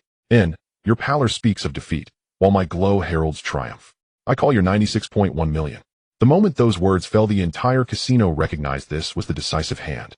If Su Dong won, the match concluded. Victory belonged to the Ma family. And if he lost, Jingxing and Ma would stand tied at 1 win apiece, requiring a final arbitration match chosen by the neutral referee to crown the ultimate victor. Buffon confirmed both bets, then dealt. Robert caught the diamond jack and roared yes. Su Dong drew the clubs even. The crowd sighed in mild disappointment. On the second deal, Robert received the heart 9, Su Dong the club 3. At this stage, Robert held a pair, a Su Dong a flush draw, all clubs. And for the final card, Robert drew the spade 6, Su Dong the club 4. Well, Mr. Robert, the board is complete. Will you raise? Will you bet on whether I've made that flush? Robert bristled at the provocation, then weighed his 3 jacks against Su Dong's visible club pattern. Only a club hole card could beat him, and the odds stood at 1 in 4. Suddenly Kawanishi Sakurako tugged Robert's sleeve and, Kerwa nada o damashite imesu. No, he's deceiving you. And Robert whirled towards Su Dong, his mind flashing back to Donnie. I pass. And Su Dong shrugged, and flipped his whole card. And my whole card is the club 10, completing the flush. Even if yours is a jack, your best is 3 of a kind. You lose. Robert stared dumbfounded at the club 10 laid bare before him. And then, roars of jubilation erupted. Some hailed the brilliance of the play, others cheered wildly. They placed side bets on Ma's victory. Buffon stepped forward, voice resonant and official. In the winner of this match, the Ma family. The gambling session has ended, and the Ma family has emerged victorious. Ma Xiangfa excitedly approached Su Dong and gave him a hug. Haha, thank you, brother. Young Master Ma, you were too polite. After all, you did hire me for 30 million. Haha, rest assured. I will keep my word regarding the payment I promised you. Ma Xiangfa patted Su Dong's arm. At this moment, He Hongsan arrived with his assistant. Haha, congratulations, young Master Ma, on winning this gambling session. I hope the casino thrives under your management. Ma Xiangfa quickly replied, Mr. He, thank you. You can trust that I will manage the casino well. He Hongsan nodded in satisfaction and then turned to Su Dong. Su Dong took the initiative to greet him. Hello, Mr. He. Hello, I know you, Su Dong. You have won quite a bit of money at my casino. Su Dong smiled and replied, Mr. He, you flatter me. It was merely, haha, indeed. Your luck has always been quite good. How about this, come to my office tomorrow? I have some matters I wish to discuss with you, if that's all right.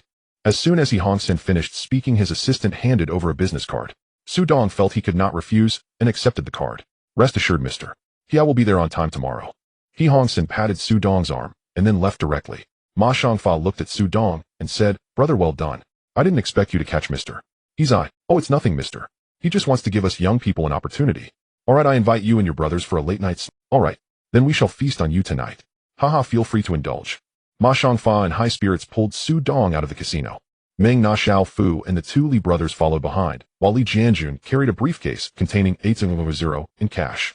As for the 200 million at the gambling table, Huang Bo was organizing it with his crew. Just as Su Dong and his group were joking and laughing, they were stopped at the casino entrance. Su Dong turned to see it was Kawashima Sakura. Miss Sakura, do you not know that blocking someone's way is quite impolite? Kawashima Sakura bowed to Su Dong and awkwardly said in Chinese, Shu-san, I apologize. I am here on behalf of my master to challenge you. Challenge me. Su Dong was a bit puzzled. Miss Sakura, I don't even know who your master is, or why would he challenge me? Shu-san, you defeated me and broke our sect's unique secret technique. Therefore, my master wishes to challenge you. Su Dong had no interest in such a challenge. I'm sorry, but I have no interest in your master's challenge. Please leave now. Saying that, he bypassed Kawashima Sakura and left directly. Meng Na and the others followed suit, while Ma Xiangfa glanced at Kawashima Sakura before catching up with Su Dong. Kawashima Sakura watched Su Dong's back, confused as to why he showed no interest in her and even dared to refuse her master's challenge. She murmured while watching Su Dong's retreating figure, Shu-san, I believe you will accept my master's challenge. The next morning, as Su Dong just got out of bed, he received a call from Huang Bo informing him that the Ma family's 130 million had arrived. After freshening up, Su Dong took a ride to the He family's Ao Entertainment Group building. Just after registering at the front desk, he was taken to He Hongsan's office. As soon as he entered the office, He Hongsan walked out from behind the desk. Su Dong, do you mind if I call you a Dong? Mr. He, you are too polite. Su Dong sat down on a sofa beside He Hongsan, and after the secretary brought in 2 cups of tea, she exited the office. After the secretary left, Su Dong took the initiative to speak. Mr. He, may I ask what you need from your junior? He Hongsan took a sip of tea, set down the cup, and laughed. Haha, indeed, heroes emerge from youth. I called you here because I have something to ask you. I wonder if you might be interested. Please feel free to speak, Mr. He. If I can help, I will certainly do so without hesitation. Are you familiar with the World Gambling King competition? World Gambling King competition. I'm not familiar with it. Not to brag, Mr. He, but I've only been in Hong Kong for a few months. Oh, then may I ask which school or sect you belong to? Dong. Su Dong felt a bit shy, though he had no sect to speak of. Seeing Su Dong's silence, he honks and decided not to press further on that topic and returned to discussing the World Gambling King competition. Dong, next year the World Gambling King competition will be held in the capital of the United States. In 4 months, the Asian Gambling King competition will take place first. The one who obtains the title of Asian Gambling King will then participate in the World Gambling King competition. Hearing He Hong San's explanation, Su Dong asked in confusion, Mr. He, do you want me to participate in the Asian Gambling King competition? He Hong San nodded, saying, yes, but you only got half of it right. I not only hope you will participate in the Asian Gambling King competition, but also represent our Ao Entertainment Group in doing so. This. Su Dong was about to speak when He Hong San raised his hand to stop him. First, let me finish. I want to hire you as a consultant for our Ao Entertainment Group. Every year, I will pay you a salary of 5 million. Generally, there won't be much to do unless you encounter those professional cheats. Additionally, for gambling sessions like yesterday's, I will provide you with separate remuneration. You need not worry. If you obtain the title of Asian Gambling King, your salary will increase to 10 million per year, and other remuneration will likewise double. However, if you can represent our Ao Entertainment and win the title of World Gambling King, you will receive one of our Ao Entertainment shares. You will become a lifelong consultant. What do you think? Upon hearing He Hong San's words, Su Dong fell into deep thought. Although he won 300 million from the gambling session yesterday, along with an additional 200 million from outside, his net worth had reached 500 million, making him somewhat wealthy. However, currently he had no connections in either Hong Kong or Ao. He understood the principle of sitting on one's wealth. Even if he invested, it wouldn't yield immediate returns. If he became a consultant for Ao Entertainment, at least he would have 5 million every year. The Gambling King competition also presented an opportunity. If he truly attained the title of World Gambling King, one of Ao Entertainment's shares would be worth quite a lot. With that in mind, Su Dong decided to accept He Hong San's proposal and initially become a consultant for Ao Entertainment, but some matters needed to be clarified first. Mr. He, thank you for your trust. I accept your invitation. However, I would like your commitments to be expressed. Upon hearing that a contract was required, He Hong San became even more interested in the young man who had just come. All right, no problem. After speaking, He Hong San stood up and went to his desk to make arrangements over the phone. Before long, the secretary entered with a lawyer, while another employee followed behind carrying a tray that held a car key and a mobile phone. Dong, I know you have a house now. This car is a gift for you to serve as your transportation in Ao. You can also keep this phone. The company will recharge the phone bill monthly. Thank you, Mr. He. Su Dong replied as he took the documents from the lawyer and began to read. Half an hour later, Su Dong left Ao Entertainment, and unlike his arrival, he was now leaving as a consultant for Ao Entertainment. Su Dong drove back to the villa in the Mercedes sent by He Hong San, picking up Meng Na and the others to retrieve their gains from the betting association. Li Jianlin was the most excited, while Xiao Fu and Li Jianjun were more composed. Brother Dong, does that mean you will earn 5 million every year just by staying at home? Yes, that's right. However, in 4 months, I will participate in the Asian Gambling King competition. If I win the title of Asian Gambling King, that means a salary of 10 million a year. Wow, Brother Dong, you are amazing. Xiao Fu and the Li brothers found Su Dong impressive, but Meng Na felt, darling, what do you plan to do as a consultant? It's simple. If there are any professional cheaters, I will take care of them. And then there's the type of betting game from yesterday. But for separate betting games, there will be additional rewards. Su Dong also agreed with Meng Na's point. Becoming a consultant was indeed finding a support. At the very least, both the underworld and the legitimate side on Ao would give him some face, and the underworld in Hong Kong would also give him some respect. Meng Na is right, but we cannot assume that having a support makes us invincible in Hong Kong and Ao. We still need to be cautious in our dealings. The Li brothers and Xiao Fu replied in unison, Brother Dong, you can rest assured. Su Dong noticed Meng Na frowning and asked, Darling, what's wrong? Darling, I just can't figure out why Mr. He asked you to represent Ao Entertainment in the Asian Gambling King competition. Actually, this question is quite simple. Su Dong said as he pulled Meng Na into his embrace. Meng Na looked up waiting for Su Dong's answer, while the Li brothers and Xiao Fu also turned to listen, curious about why He Hong San invited Su Dong to be a consultant. The first reason is that I am young and full of vigor. Older people tend to be more cautious in their actions. All four nodded in agreement with this reason. As for the second reason, if I can win the title of Asian Gambling King or World Gambling King, representing Ao Entertainment, the influence of Ao Entertainment in the Global Gambling Association will also increase. Additionally, having someone of Gambling King caliber at Adao's casino will not only attract many people to gamble, but also deter many professional cheaters. Li Jianlin suddenly asked, Brother Dong, you mentioned that winning the Asian Gambling King title comes with a salary of 10 million a year. How much would it be if you became the World Gambling King? If I really become the World Gambling King, I won't take a salary. I will directly take one equity in Audiobook Entertainment. Just one equity. Li Jianlin felt that one was a bit too little. You have no idea in the future this one of Audiobook Entertainment will be worth at least 1 billion. Su Dong looked at Li Jianlin furious. Li Jianlin muttered, even if one is rich, that's for the future. The current Audiobook Entertainment isn't worth much. Besides, you might end up with no salary at all. Since they were at home, Su Dong heard Li Jianlin's mumbling and was instantly stunned. Seeing Su Dong in a daze, Meng Na quickly shook him and asked, Darling, what's the matter? Su Dong snapped back to reality. Smack! Su Dong slapped himself. The others looked at him in shock. Damn it, the little fox still can't outsmart the old hunter. In his previous life, he knew Audiobook Entertainment would be valuable, but that was more than a decade later. If he had bargained earlier, even getting 2 would have been a huge gain. Moreover, he hadn't asked how much the salary would be if he became the World Gambling King. If he ended up too busy, wouldn't that be a big loss? The information gap is deadly. Darling, what's wrong? Meng Na asked with concern. Su Dong smiled at them and said, It's nothing, just feel that I am still too young. If I had asked for a bit more during the bargaining, my wealth would have increased significantly. Hearing Su Dong say this, everyone felt relieved. At least they didn't need to worry about Su Dong's problems. The Li brothers and Xiao Fu also went back to their rooms, leaving Su Dong and Meng Na alone in the living room. In the next 2 days, Su Dong and the others stayed in Audiobook for a few more days, partly to show their faces at various casinos under Audiobook Entertainment. After all, as a consultant, they couldn't be treated like guests next time they visited a casino. Secondly, Su Dong transferred all the money he won in Audiobook back to Hong Kong. For this, he had to pay a substantial tax. But there was no other way. Otherwise, Su Dong's plans to return to Hong Kong to start a business would become very troublesome. Su Dong roughly calculated that the funds transferred back to Hong Kong reached 400 million Hong Kong dollars. Of course, the 30 million US dollars he won from Donnie has yet to be used. Lastly, he had to deal with Donnie. Donnie's previous remark about yellow-skinned monkeys had completely enraged Su Dong. In the past few days, he had kept Donnie locked up in Ma Shangfa's territory. Now that Su Dong was free, he naturally had to deal with him. Initially, the Li brothers and Xiao Fu didn't understand what yellow-skinned monkey meant. They thought it was just an insult. But after Su Dong explained, their anger was no less than his. Eventually, Ma Shangfa lent them a yacht, and Su Dong and the others took Donnie out to sea for fishing. After dealing with Donnie, they chose to return to Hong Kong. Su Dong had already asked the lawyer who helped him obtain the ID to assist in registering an asset company. After returning, Meng Na would start her business journey. Upon returning to Hong Kong, Meng Na began to get busy with business affairs with the lawyer's cooperation. The 2 Li brothers drove Xiao Fu and Su Dong to the shopping mall. The 2 brothers, Xiao Fu, noticed that many big bosses wore luxury watches. This time, the brothers earned several million due to Su Dong's efforts. Although Xiao Fu didn't earn much, his life had changed significantly since following Su Dong, and he wanted to buy Su Dong a gift. The 4 of them entered a shopping mall, and Xiao Fu knew Su Dong was going to do legitimate business, so he gifted him a golden statue worth 8,000. Finally, Li Jianlin directly pulled Su Dong into a Patek Philippe store.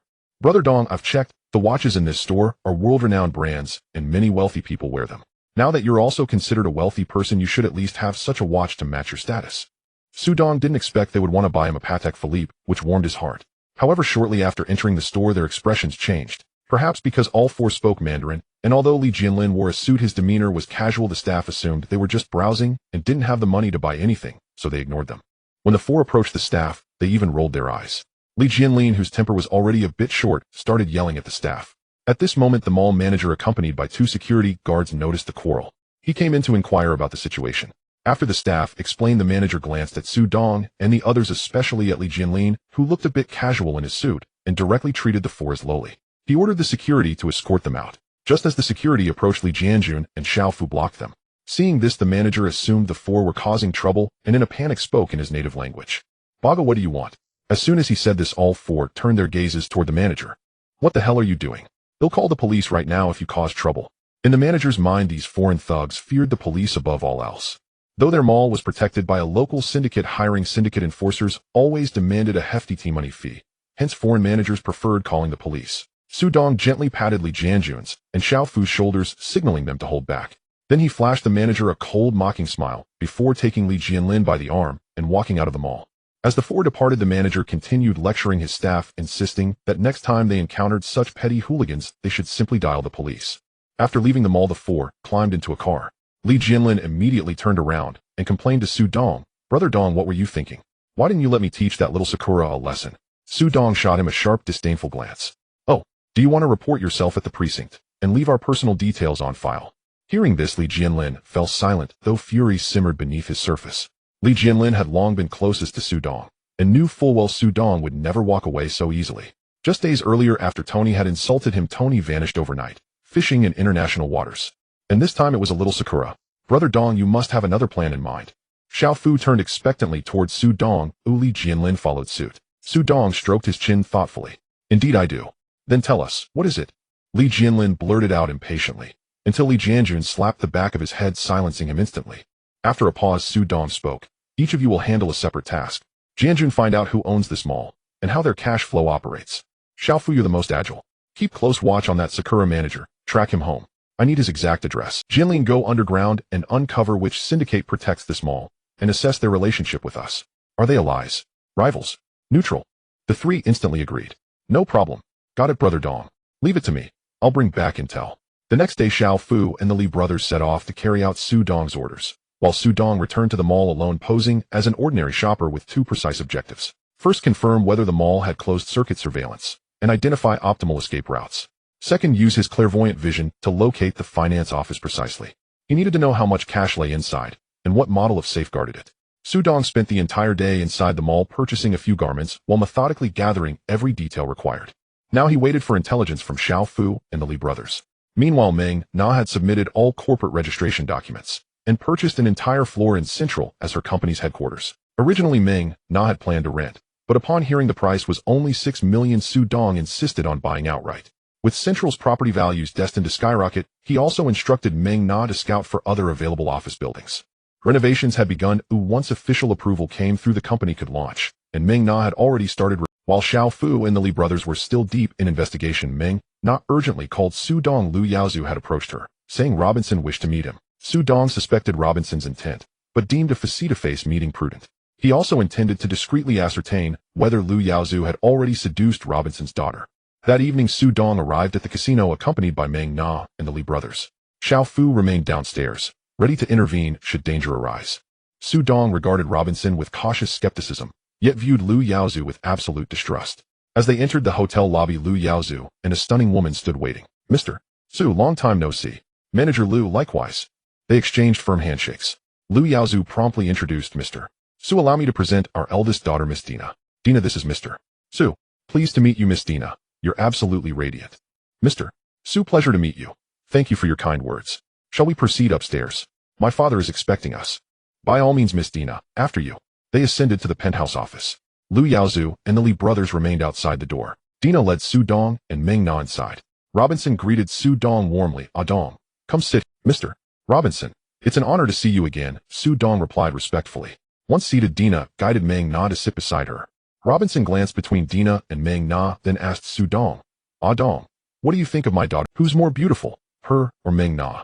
Su Dong hesitated, uncertain of Robinson's motive, yet answered honestly, Mr. Robinson, Miss Dina is truly exquisite, and both women possess unique, incomparable charms. Robinson chuckled, huh? What if I asked you to marry Dina? How would you feel? His eyes gleamed with playful expectation. Su Dong blinked, bewildered. Was this why he'd been summoned? Mr. Robinson, I'm already in a committed relationship with Meng Na. Ah, here in Hong Kong, multiple wives are commonplace. Though legally restricted, wealthy men rarely abide by. Marry Dina, and my entire fortune becomes yours. As for Meng Na, she may remain your junior wife. Su Dong sensed something deeply amiss, and interjected firmly, Mr. Robinson, if there's a matter requiring discussion, please state it directly. Regarding marriage to Miss Dina, that decision isn't mine alone to make. Robinson sighed softly, gazed. Ah, I hear you've become a consultant for Macau Entertainment, correct? Yes, though I'm surprised your information network is so thorough, Mr. Robinson. Thoroughty is meaningless when opportunity slips away. You surely know of the World Gambling King and the Asia Gambling King. I only regret acting too late. Su Dong hadn't anticipated Robinson's own ambitions for the Asia Gambling King title. Ah Dong, I've known Ho Hung Sun since childhood. We're lifelong friends and mortal rivals. I never imagined he'd move so swiftly, my greatest regret. Su Dong remained speechless, merely listening intently as Robinson continued. Ah Dong, I'll speak plainly, I hold great faith in you. Today's meeting serves two purposes. First, to congratulate you on your new consultancy role. I believe you'll claim the Asia Gambling King title. Second, regarding my daughter Dina. She studied abroad for years. My age advances and she holds no interest in business. So I seek a man worthy of entrusting her life to, forever. Su Dong looked first at Robinson, then at Dina, before replying earnestly. Mr. Robinson, thank you for your congratulations and for your past kindness. But regarding Dina, I asked for time to consider. At the very least, I owe Meng Na an honest explanation. Robinson nodded slowly, acknowledging the integrity behind those words. Well said, I judged you rightly. Whether or not you and Dina unite, I ask only that you safeguard her well. Su Dong reflected quietly. True, even if marriage isn't possible, friendship with Dina, and with Robinson, holds immense value. His influence across Hong Kong remains formidable. Very well, I accept your request. But Mr. Robinson, I urge caution, beware of Liu Yaozu. He is no friend to anyone. Understood, I take your warning seriously.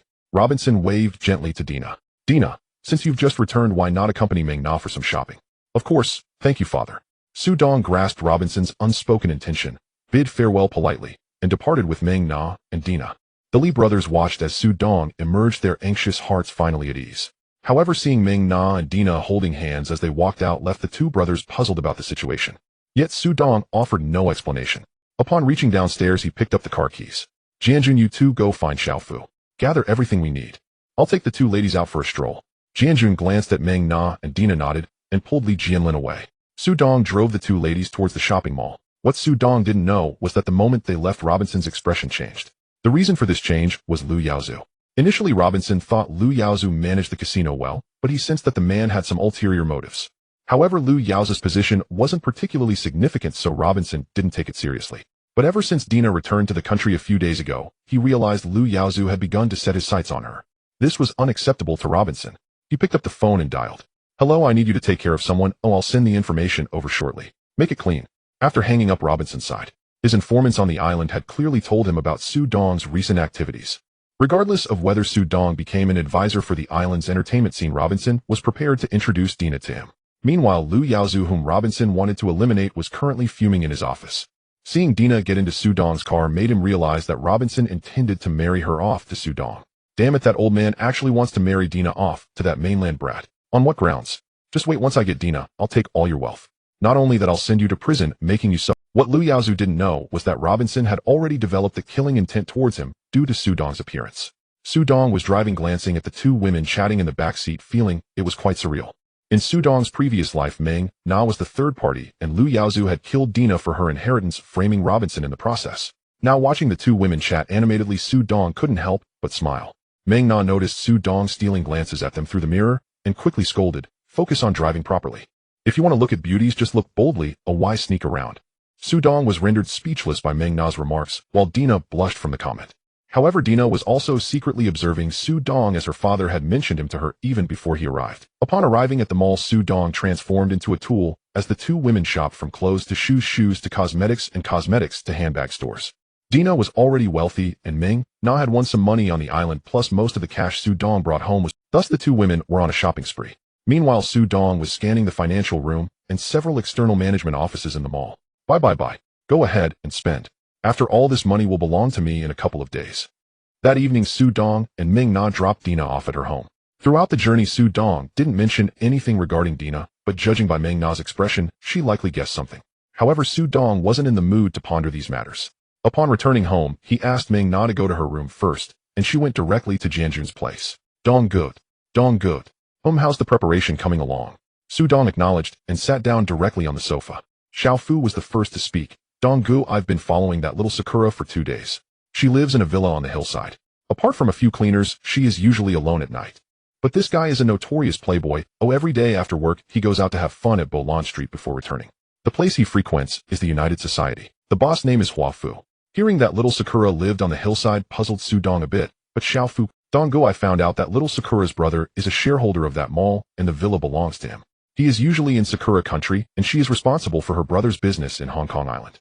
Upon hearing this, Su Dong smiled. Alright, tonight we'll go directly to the villa area and abduct her. Then we'll create the illusion that she ran off with the money. By the way, have you resolved the car issue? Xiaofu nodded. I have my eyes on a car. It can be taken anytime. Su Dong then looked at Li Jianjun. Donggu, I've checked them all. The owner is someone from Sakura country. They have daily revenues exceeding 1 million, but a bank representative comes to collect the cash every day. We won't gain anything by targeting the mall. However, I also found the addresses of several upper management personnel, but the difficulty of action is too high. Alright, then we won't touch the mall's operational funds. This way we won't easily attract police attention. As for those upper management members, we'll find opportunities later. However, I believe there will be some valuable items in their offices. Let's find a time to check it out. At that moment, Li Jianlin suddenly spoke up. Donggu, can you guess who the mall owner has the best relationship with? Su Dong, Xiao Fu, and Li Jianjun all turned their gaze towards Li Jianlin, their eyes conveying a clear message. If he rambled on any longer, they would deal with him together. Li Jianlin was also frightened by their gazes. I'll say it. That mall owner knows Chun Mei. Whenever the gang troubles arise, it's Chun Mei who steps in to help resolve them. Chun Mei? Isn't that our old nemesis Hong Tai?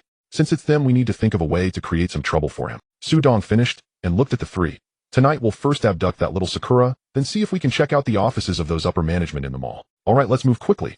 After midnight, the four quietly left the house, following Xiao Fu to a roadside where they found a BMW. Jinlin surprisingly managed to open the car door after fiddling with it for a bit, and then hotwired it. Whoa, I didn't expect Jinlin to know this trick. He just learned it recently. Xiao Fu drove to the villa of little Sakura on the hillside. The four parked the car and stealthily slipped inside while no one was paying attention. Su Dong led the way, carefully avoiding the surveillance cameras. Upon entering the villa, Su Dong scanned the area and said, "Make sure no one is around. Let's split up now. Remember to restore everything you disturb." The four immediately separated, and Su Dong headed towards the safe he had just spotted in the study on the second floor. After a thorough search, Su Dong opened the safe and retrieved over 500 Hong Kong dollars along with some gold and silver jewelry. Xiao Fu found several antiques in the basement, while the Li brothers also found some jewelry in other rooms, adhering to the principle that a thief shouldn't leave empty-handed. The four regrouped. Xiao Fu checked the time. They're coming back soon. Alright, let's split up and hide. Once they appear, we'll take them down. As soon as he finished speaking, the four dispersed and hid in the shadows. The four men hid in the corner of the living room, and before long, three of them heard a lewd voice coming from somewhere. Yo, still relying on Hua Fu Ha. That little girl looked so fresh and tender today. Let's go again tomorrow night, and he'll prepare some good stuff by then. Let's do a double date. He. The supervisor Xiao Yinghua walked into the living room, completely unaware that people were hiding in the corner. However, seeing the dark living room, she couldn't help but curse. Damn, these hourly workers don't even know to turn on the lights when they leave. Just wait until tomorrow to see how I deal with them. As soon as Xiao Yinghua finished speaking, Xiao Fu rushed up from behind and knocked her out with a chop. Su Dong and the others quickly stepped forward to help tie her up, and they also stuffed a cloth into her mouth. Brothers, take the person and the stuff.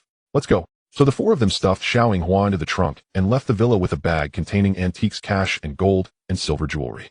The next stop was the various high-level offices in the mall. Su Dong believed that this group of Sakura guys definitely had some items stored in the office safes. As long as they weren't electronic password safes, those safes were nothing but trash in Su Dong's perspective. The four of them drove 2 cars to the vicinity of the mall, which was already closed. Although there were still lights on the street, there were hardly any people to be seen. The Li brothers stayed behind to watch the car and keep an eye on things. Xiao Fu and Su Dong quickly approached the mall. Su Dong focused and scanned around, discovering that several security guards were huddled in their offices with no one outside. So the two of them quietly approached from the back of the mall, right at the location of the restroom. They made a bridge and climbed in through the second-floor restroom. Su Dong had previously checked where the office was. The two of them quietly made their way toward the office. Fortunately, in this era, the cost of closed-circuit television was high, so the mall only installed a few cameras at the main entrance. The two arrived at several high-level offices, and Su Dong pressed against the wall to look inside, using his X-ray vision. As long as there was something in the safe, they would go in. These door locks were nothing in front of Xiao Fu. The two of them worked for nearly 2 hours and almost got discovered by the patrolling security several times. Fortunately, Su Dong occasionally used his X-ray vision to check downstairs, otherwise they might have been caught by the patrolling guards. At 4 a.m., the two quietly left the second-floor restroom with a large travel bag. Back at the car, the four of them first drove the BMW back to its original spot. Xiao Fu and Jian Lin moved the items back home, while Su Dong and Jian Jun drove Xiao Yinghua's car and their own to an abandoned dock by the sea. The main reason for coming here was that there were few people and the water was deep, so they didn't worry about the car being discovered after the tide went out. Donggu, how do you plan to deal with this? Li Jianjun opened the trunk, looking at Xiao Yinghua, who had already woken up and was struggling madly. Su Dong stepped forward and pulled out the rag that was stuffed in her mouth. Please spare me. Please spare me. I have money, I have money. Su Dong sneered and said, Little brat, weren't you looking down on us before? Now you're begging for mercy. I was wrong. I shouldn't have looked down on you. Please let me go. Don't plead for mercy, don't plead for mercy. I still prefer you in that arrogant manner in the mall, Su Dong said, patting Xiao Yinghua's face. Whoa, I really know I was wrong. Please don't kill me. Su Dong placed his finger on his lips. Don't worry. I won't kill you. I'm giving you a chance to live. Thank you so much. Su Dong leaned closer to Xiao Yinghua and whispered, Just wait, they'll push the car into the sea. As long as you can escape from the car, you can live. But big brother, my hands and feet are tied. Xiao Yinghua cautiously asked. Jianjun, untie her. Li Jianjun was a bit confused by Su Dong's request, but he still stepped forward to untie the ropes. Xiao Yinghua was delighted when she saw Su Dong untying her ropes. Suddenly Su Dong pulled out a silenced pistol from his pocket and shot Xiao Yinghua's hands and feet 4 times. Xiao Yinghua let out a terrible scream. "Shu, if you make a sound, I'll shoot you in the head." Xiao Yinghua looked at the dark muzzle and dared not make a sound. "Good luck," Su Dong said, closing the trunk. Then he turned to the stunned Li Jianjun and said, "What are you staring at? Come help push the car." With their combined strength, Xiao Yinghua's car slid into the water. Just before it slid off, the sound from the trunk could still be heard. Su Dong focused and realized that the sound was from her head hitting the trunk. Watching the car sink into the water, the two waited another 10 minutes before leaving the dock. During those 10 minutes, Su Dong kept his eyes fixed on the car underwater. Only after ensuring that Xiao Yinghua was truly drowned did they turn to leave. Once in the car, Li Jianjun drove while occasionally glancing at Su Dong. "If you have something to say, just say it directly, don't be so wishy-washy." "Dongga, didn't you say before that it was a lie to say she could live if she got out of the trunk?" "No, I just didn't say anything. As long as she runs out herself, she can live," Su Dong said, staring at Li Jianjun. "Tell me, did I not untie her ropes?" "You did." "Was she still alive when the car went into the water?" "Yes, but you shot her 4 times. "I shot?" Su Dong asked in confusion. Li Jianjun nodded affirmatively, but Su Dong waved his hand. "You must be mistaken. How could I have shot her?" Li Jianjun realized that he couldn't communicate with Su Dong at this moment, so he simply drove home. Although Li Jianjun didn't understand Su Dong, now he would soon. Su Dong was very kind to people, but he was different with scum. When they got home, everyone was busy all night, so they each... As for splitting the money, there was no rush. The next day, Su Dong was having a deep sleep while the mall was in chaos, as several high-level offices had been robbed, and the security guards had no idea. They checked the closed-circuit television, but found no results. Ultimately, they had no choice but to call the police. After investigating, the police discovered that the supervisor Xiao Yinghua, who Su Dong had thrown into the sea, hadn't shown up. They then went to her home, only to find that all the valuables were gone. Therefore, the police initially suspected that Xiao Yinghua had absconded with the money. In the end, the mall's higher-ups had to find Xiao Yinghua's brother to resolve the matter. Su Dong slept until the afternoon before waking up with Meng Na leaning over the bed watching him. "Darling, you're awake. Xiao Fu and the others are waiting for you in the living room." "I'll get up right away." Meng Na kindly helped Su Dong get dressed, but Su Dong noticed something different in Meng Na's eyes. Su Dong guessed correctly that it probably had something to do with Dina. Su Dong shook his head helplessly. "Forget it, let's talk about it tonight." Upon arriving in the living room, Su Dong found that they had already sorted out everything they had taken back last night. "We've divided everything, but we're unsure what to do with those antiques." "No worries, let's find someone to see how much they're... I'll just buy them all." "Alright, then these pieces of jewelry will be handed over to Dasa. They won't fetch much even if we sell them." Li Jianjun handed a bag to Meng Na, which contained some jewelry they had brought back. "Meng Na, just keep these. Later when the 3 of them have girlfriends, let them choose for themselves." Hearing this, Meng Na finally accepted the jewelry. Little Sakura has been resolved, and Su Dong and his group suddenly found themselves with nothing to do. However, it wasn't long before Su Dong found them something to occupy their time, helping with the move. After a heartfelt conversation with Meng Na, Dina moved into Su Dong's home the next day. However, the apartment was still too small, so Robinson gifted Su Dong a villa in the hills. Interestingly, the villa next door belonged to Jiang Tiansheng of the Hongxing gang. In Central, Su Dong's asset company license had already been approved. Now he had even hired a few people. Su Dong named the company Renha. Although he wasn't planning to officially open, yet he invested 400 million Hong Kong dollars into the company, and Meng Na and Dina started shopping. However, they strictly followed Su Dong's instructions, mainly purchasing shops and properties in places like Causeway Bay, Wanchai Central, Tsim Sha Sui, and Yao Ma Ti. As for land acquisition, Su Dong wasn't planning to get involved for now. One reason was insufficient funds, and the other was that the cheap land available had been on the market for too long. Xiao Fu had now become the dedicated driver for Meng Na and Dina, also serving as their bodyguard. As for Su Dong, he hadn't had a chance to handle matters at his company before Robinson called him to the hotel. Upon arriving at the hotel, Su Dong learned that while they were dealing with little Sakura, Liu Yaozu had also been quietly dealt with. Furthermore, the police reported that it was an accident. This revelation made Su Dong's scalp tingle as he looked at the grinning Robinson. Robinson announced that since he saw Su Dong and Dina together, he was handing over the hotel management to Su Dong, stating he was getting old and wanted to travel the world. After taking over the hotel, Su Dong entrusted the management of the casino to Li Jinlin, while Li Jianjun followed Su Dong. The hotel management staff remained unchanged. Axe Head Jun was the first to receive the news and rushed to the hotel to drag Su Dong out for drinks. Last time, Axe Head Jun had made a profit and hadn't had the chance to treat Su Dong yet. Su Dong calmly spent a month thinking nothing would happen before the Asian Gambling King competition, only to find a challenge letter delivered to him. The challenge letter stated that Watanabe Jiro, the master of Kawashima Sakura, wanted to challenge Su Dong, aiming to restore the honor lost by Kawashima Sakura. Su Dong was asked to respond within 3 days. After glancing at the letter, Su Dong simply tossed it into the trash. However, unexpectedly 3 days later as Su Dong's car exited the garage, it came under attack from gunmen. Su Dong wasn't harmed, but Li Jianjun was shot in the abdomen. Since the incident occurred at the garage exit, it also alerted the police. After taking Li Jianjun to the hospital, Xiao Fu brought Ming Na and Dina along. Li Jianlin, who had been at the casino, immediately rushed to the hospital after hearing about the shooting. In the hospital, a senior inspector presented a report to Su Dong saying, "Mr. Su, I don't know if you've offended anyone from Sakura Nation, but after our investigation, the assailants were indeed from Sakura Nation. Currently, the 2 assailants have vanished without a trace. I suspect they have already fled the country." Su Dong remained silent after hearing this, and the senior inspector tactfully left. The news of the shooting quickly spread, and it was also reported that it was because Su Dong had rejected Watanabe Jiro's challenge. Axe-head Jun rushed to the hospital upon hearing the news. Although Li Jianjun was Su Dong's subordinate, after having had a few drinks with him, he felt that Li Jianjun was worth befriending. Moreover, Axe-head Jun wanted to ask Su Dong what exactly had happened. After hearing the news from the martial arts world, Ma Xiangfa also promptly arrived at Hong Kong Island to inquire if Su Dong needed any assistance. Although Robinson didn't go to the hospital, he called to inform Su Dong that if he really wanted to gamble against Watanabe Jiro, he still had 300 million Hong Kong dollars in cash. Even He Hong's son called to check on Su Dong. After thanking him, Su Dong posed a question he had been eager to ask. The reason he didn't ask anyone else was that He Hong's son was a big shot in the gambling scene across Asia, possessing more complete and detailed information about figures in the gambling world. Dong Watanabe Jiro is also a figure in the gambling world. Since his debut, he has never lost a single game, earning the title of Dice Saint. He has his sights on you because you defeated his disciple Kawashima Sakura 4 times in a row and broke his unique skill. Therefore, he definitely wants to challenge you, as you now represent a blemish in his gambling career. Mr. He, what exactly is Watanabe Jiro's unique skill? Last time Kawashima Sakura also mentioned that I broke her secret skill, but I don't even know what her secret skill is. Huh. He Hong's son laughed on the other end of the phone. Dong, you really are a talent. According to those who have lost to Watanabe Jiro, he can shake 3 dice to produce the sound of 9 dice, and can control the sound of the number of dice at will. That's why many experts lose to him, as they can't tell which sound belongs to the real 9 dice.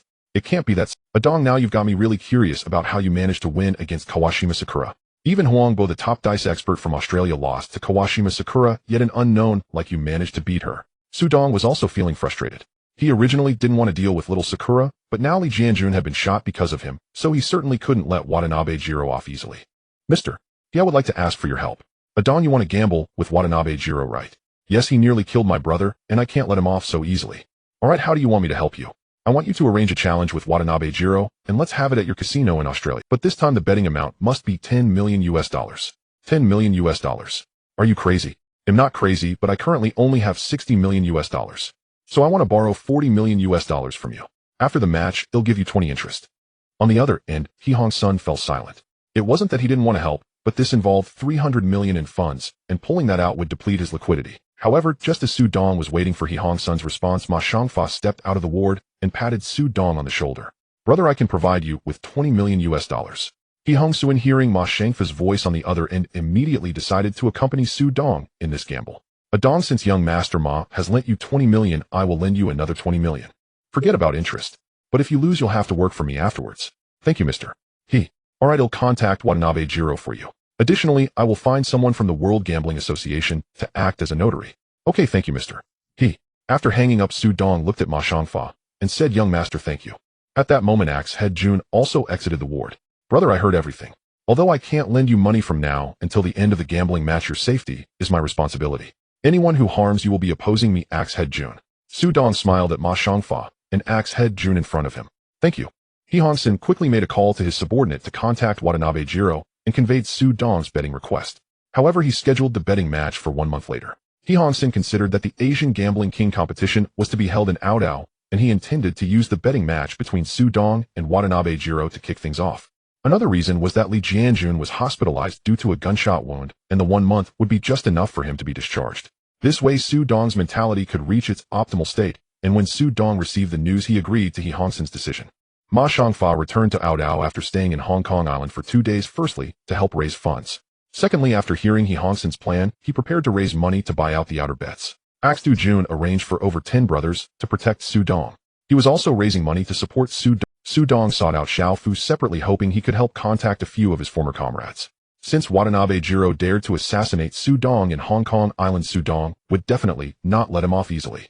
In the following month, Ming Na and Dina focused on managing the company, and the two women began to purchase some shops. A dedicated person from the company was responsible for renting them out. Robinson, upon learning about Su Dong and Watanabe Jiro's betting match, took the 300 million originally intended for bonds for Dina and gave it to Su Dong. However, Su Dong promised that after the betting match, the 300 million would still be returned to Dina. Su Dong initially planned to quietly spend a month before heading to Aodao for the betting match, but due to his recent gambling match with Zhongxing and the upcoming match with Watanabe Jiro, Su Dong's reputation had already spread. Some small hustlers wanted to see what kind of skills the novice Su Dong had, and Li Jianlin reported to Su Dong that many hustlers had appeared in the casinos recently. With no choice, Su Dong had to resolve the issue. A month passed quickly, and Li Jianjun recovered and was discharged from the hospital. It was time for Su Dong to go to Aodao. At the Hong Kong Island docks, Su Dong and his companions did not take the original ferry, but rather a yacht arranged by Axtu Jun. This time, since Su Dong's betting capital was 100 million US dollars, he, Hongsun Robinson, and Ma Xiangfa all contributed money to help him. With no money of his own, he could only offer his efforts, so he arranged for a yacht to facilitate their group across the sea to Aodao. Su Dong, Meng Na, Dina, Robinson, Axtu Jun, Xiao Fu, and the two brothers from the Li family, totaling 8 people, set off for Aodao along with the yacht's driver.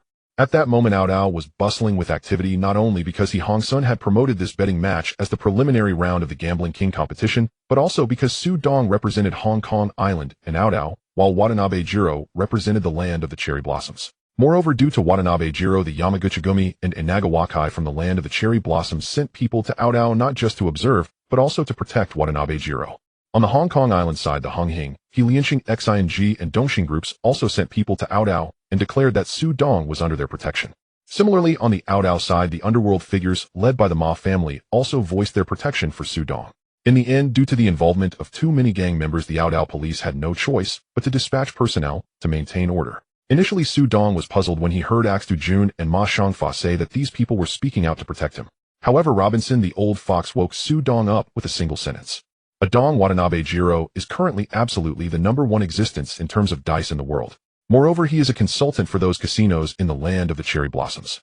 It is completely normal for them to protect him. As for those groups from Hong Kong Island and Aodao, they are just making a statement without any loss. If you win and there are no issues, you will owe everyone a favor. However, if you lose, you will lose more than just money.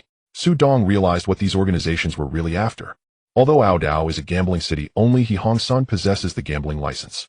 The casinos owned by the Ma family rent the secondary licenses from He Hongsan. Now these organizations standing up to say nice things are, to put it bluntly, just trying to gain favor in front of He Hongsan. Su Dong is the consultant for Ayadeo's entertainment. In Aodao, Su Dong and the others returned to their villa, while Axtu Jun and Robinson were arranged to a hotel by Ma Xiangfa. As for Su Dong's safety, Robinson used his connections to get Xiao Fu a firearm permit. Xiao Fu was now considered a legal gun holder. However, the firearms and ammunition were all registered. Therefore, everyone basically did not worry about Su Dong's safety. After resting in the villa for 2 days, Meng Na and Dina did not interact with Su Dong, allowing him to focus on dealing with the betting match. Meanwhile, Li Jianjun and Li Jianlin went to help everyone place bets on the outer bets for this match. On the day of the betting match, since it was scheduled from 7 p.m. to 12 a.m., everyone had an early lunch and then headed to the casino. The betting match took place at He Hongsan's largest casino, Aojing, where the main hall had only one gambling table and a pair of dice. All around were arranged seats. Aside from those who received invitations, some had purchased tickets to enter, with ticket prices skyrocketing to 5 euro each. Su Dong exclaimed upon learning this that He Hongsan was a profiteer and should have given him a share of the ticket sales. Upon entering the casino hall, Su Dong quickly spotted Kawashima Sakura accompanying an elderly man with long black and white hair dressed in a kimono. Without needing anyone to introduce him, Su Dong recognized this man as Watanabe Jiro. At the same time, Watanabe Jiro also saw Su Dong, but when he looked at Su Dong, he felt something strange in Su Dong's gaze. It left him momentarily speechless, unable to describe what that feeling was. If he were to ask Su Dong would surely tell him that it was the gaze of someone looking at a corpse. As it approached 7 p.m., the betting match was about to begin. The supervisor and host were also familiar faces to Su Dong, being Zhou Bufan, a council member of the Aodao Gambling Association. Su Dong and Watanabe Jiro took their seats at opposite sides of the gambling table. Zhou Bufan walked to the center of the casino and addressed the crowd. "Ladies and gentlemen, the betting match is about to commence, and I will first introduce the notary for this match. They are Mr. Xiao Yuanpei, the chairman of the Aodao Gambling Association, Mr. Sean, and Mr. Tom from the World Gambling Association. Next, I will explain the rules of this betting match. Mr. Watanabe Jiro and Mr. Su Dong will take turns shaking the dice cup, and then the opponent will guess the number. Each party has a betting capital of 100 million US dollars, with the maximum bet per round set at 10 million US dollars, and all odds are at 1-1. After Zwabuffon finished speaking, he looked at Su Dong and Watanabe Jiro. Do either of you have any objections? Su Dong shook his head, and Watanabe Jiro did the same. Seeing this, Zwabuffon indicated for the two to verify the dice cup and the dice. The betting match is about to begin. Oh, please both get ready. Since this gambling match involved $200 million, both parties had already transferred $100 million each to the Gambling Association's account before the match began. After the match concludes, the Gambling Association will transfer the $200 million to the winning party. Meanwhile, in front of the two players at the table are 100 million in clay horses, with the largest being 10 million and the smallest being 1 million. Gentlemen, who will start first? Zwabuffon inquired. Let this old fool go first. After all, he won't be around for many more years. I still feel quite sympathetic towards the elderly who are close to death. Su Dong's words clearly targeted Watanabe Jiro, calling him an old fool, although Watanabe's expression remained unchanged. However, in the audience, Kawashima Sakura was visibly furious. Shusan, your victory over Sakura indicates your remarkable prowess, but I hope your abilities can surpass your word. Watanabe Jiro's expression did not change, but being scolded as an old fool in such a setting would undoubtedly ignite his anger. Zwabuffon handed the dice cup and dice to Watanabe Jiro, who picked up the cup and gave it a slight shake, causing the dice to tumble inside. Su Dong realized that Watanabe Jiro was indeed formidable, as the frequency of his shaking was noticeably small yet swift. Bang! The dice cup was placed on the gambling table, and Zwabuffon looked at Su Dong, signaling him to place his bet. Mr. Su Dong, please place your bet. Su Dong focused on the dice cup inside, which were 2, 3, 0, and 4. However, Su Dong wasn't going to make it easy. After all, this old man was the best in the world. Yet after staring for quite a while, Su Dong found no issues. For a moment, he felt something was off and froze. Upon seeing Su Dong's days, Huang Bo and several dice experts in the audience grew tense. They had just heard the sound of 4 dice. Zwabuffon, noticing Su Dong hadn't spoken for a while, was about to prompt him when Su Dong pulled out a 10 million clay horse and placed it in front of him. 234, 9 points. Hearing Su Dong call out the numbers, Zwabuffon immediately turned to the dice cup.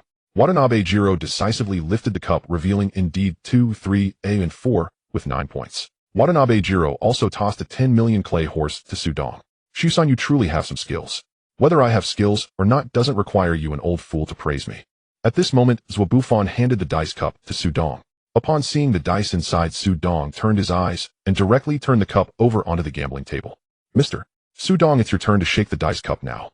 I'm done shaking, old fool, you guess. Watanabe Jiro widened his eyes at Su Dong's actions, his mother tongue slipping out. Anata wa jiri washita, you cheated. Su Dong didn't understand and looked at Zwabuffon. Mr. Su Dong, Mr. Watanabe Jiro says you cheated. Upon hearing this, Su Dong slammed the table and stood up, shouting at Watanabe Jiro, you old fool, who are you calling it? You cheated, your dad cheated, your whole family cheated. Watanabe Jiro understood Su Dong's words, and it was precisely because he understood that he became angrier. You didn't shake the dice.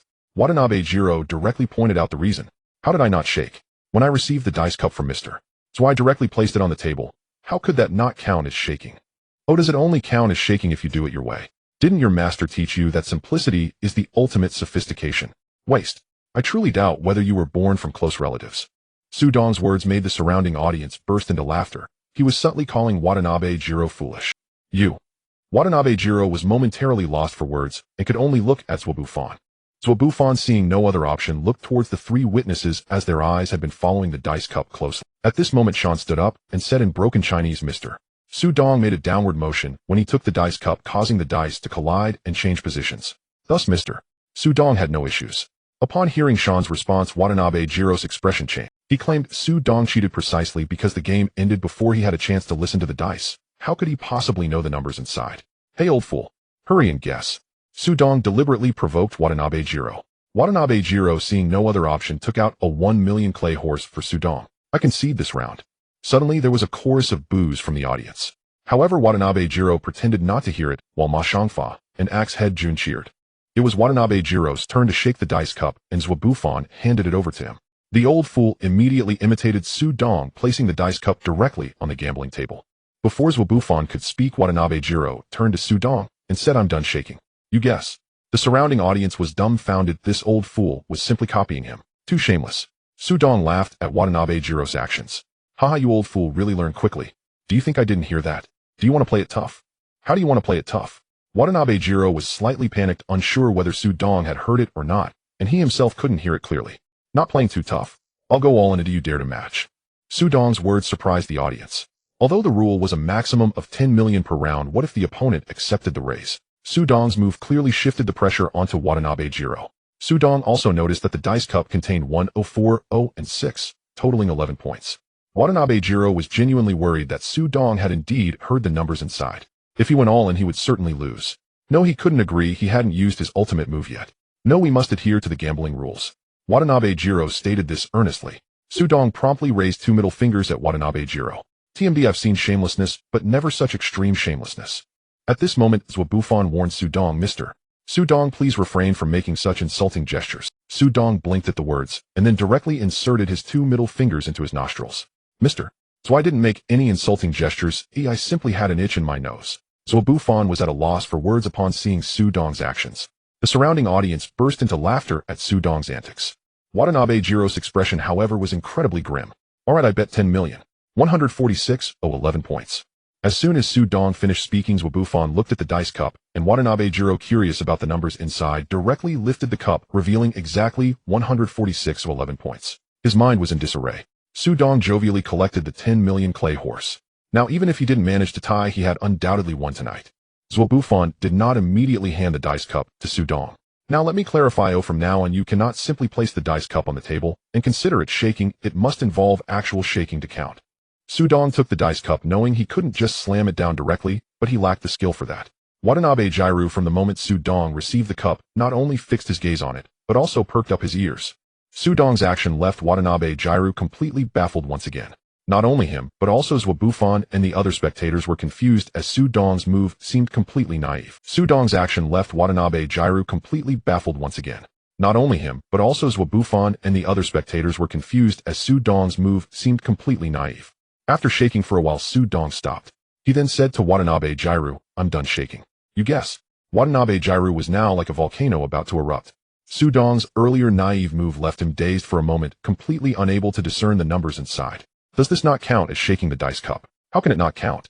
I didn't shake it. Didn't you hear the sound of the dice colliding inside? You. If you can't tell, I can just tell you. It's 356. Watanabe Jiro, hearing Dong's words, didn't know how to refute, and could only look at Zhuo Bufan. Zhuo Bufan, with no other option, could only say Mr. Dong indeed shook the dice cup, and there was indeed a sound of the dice colliding.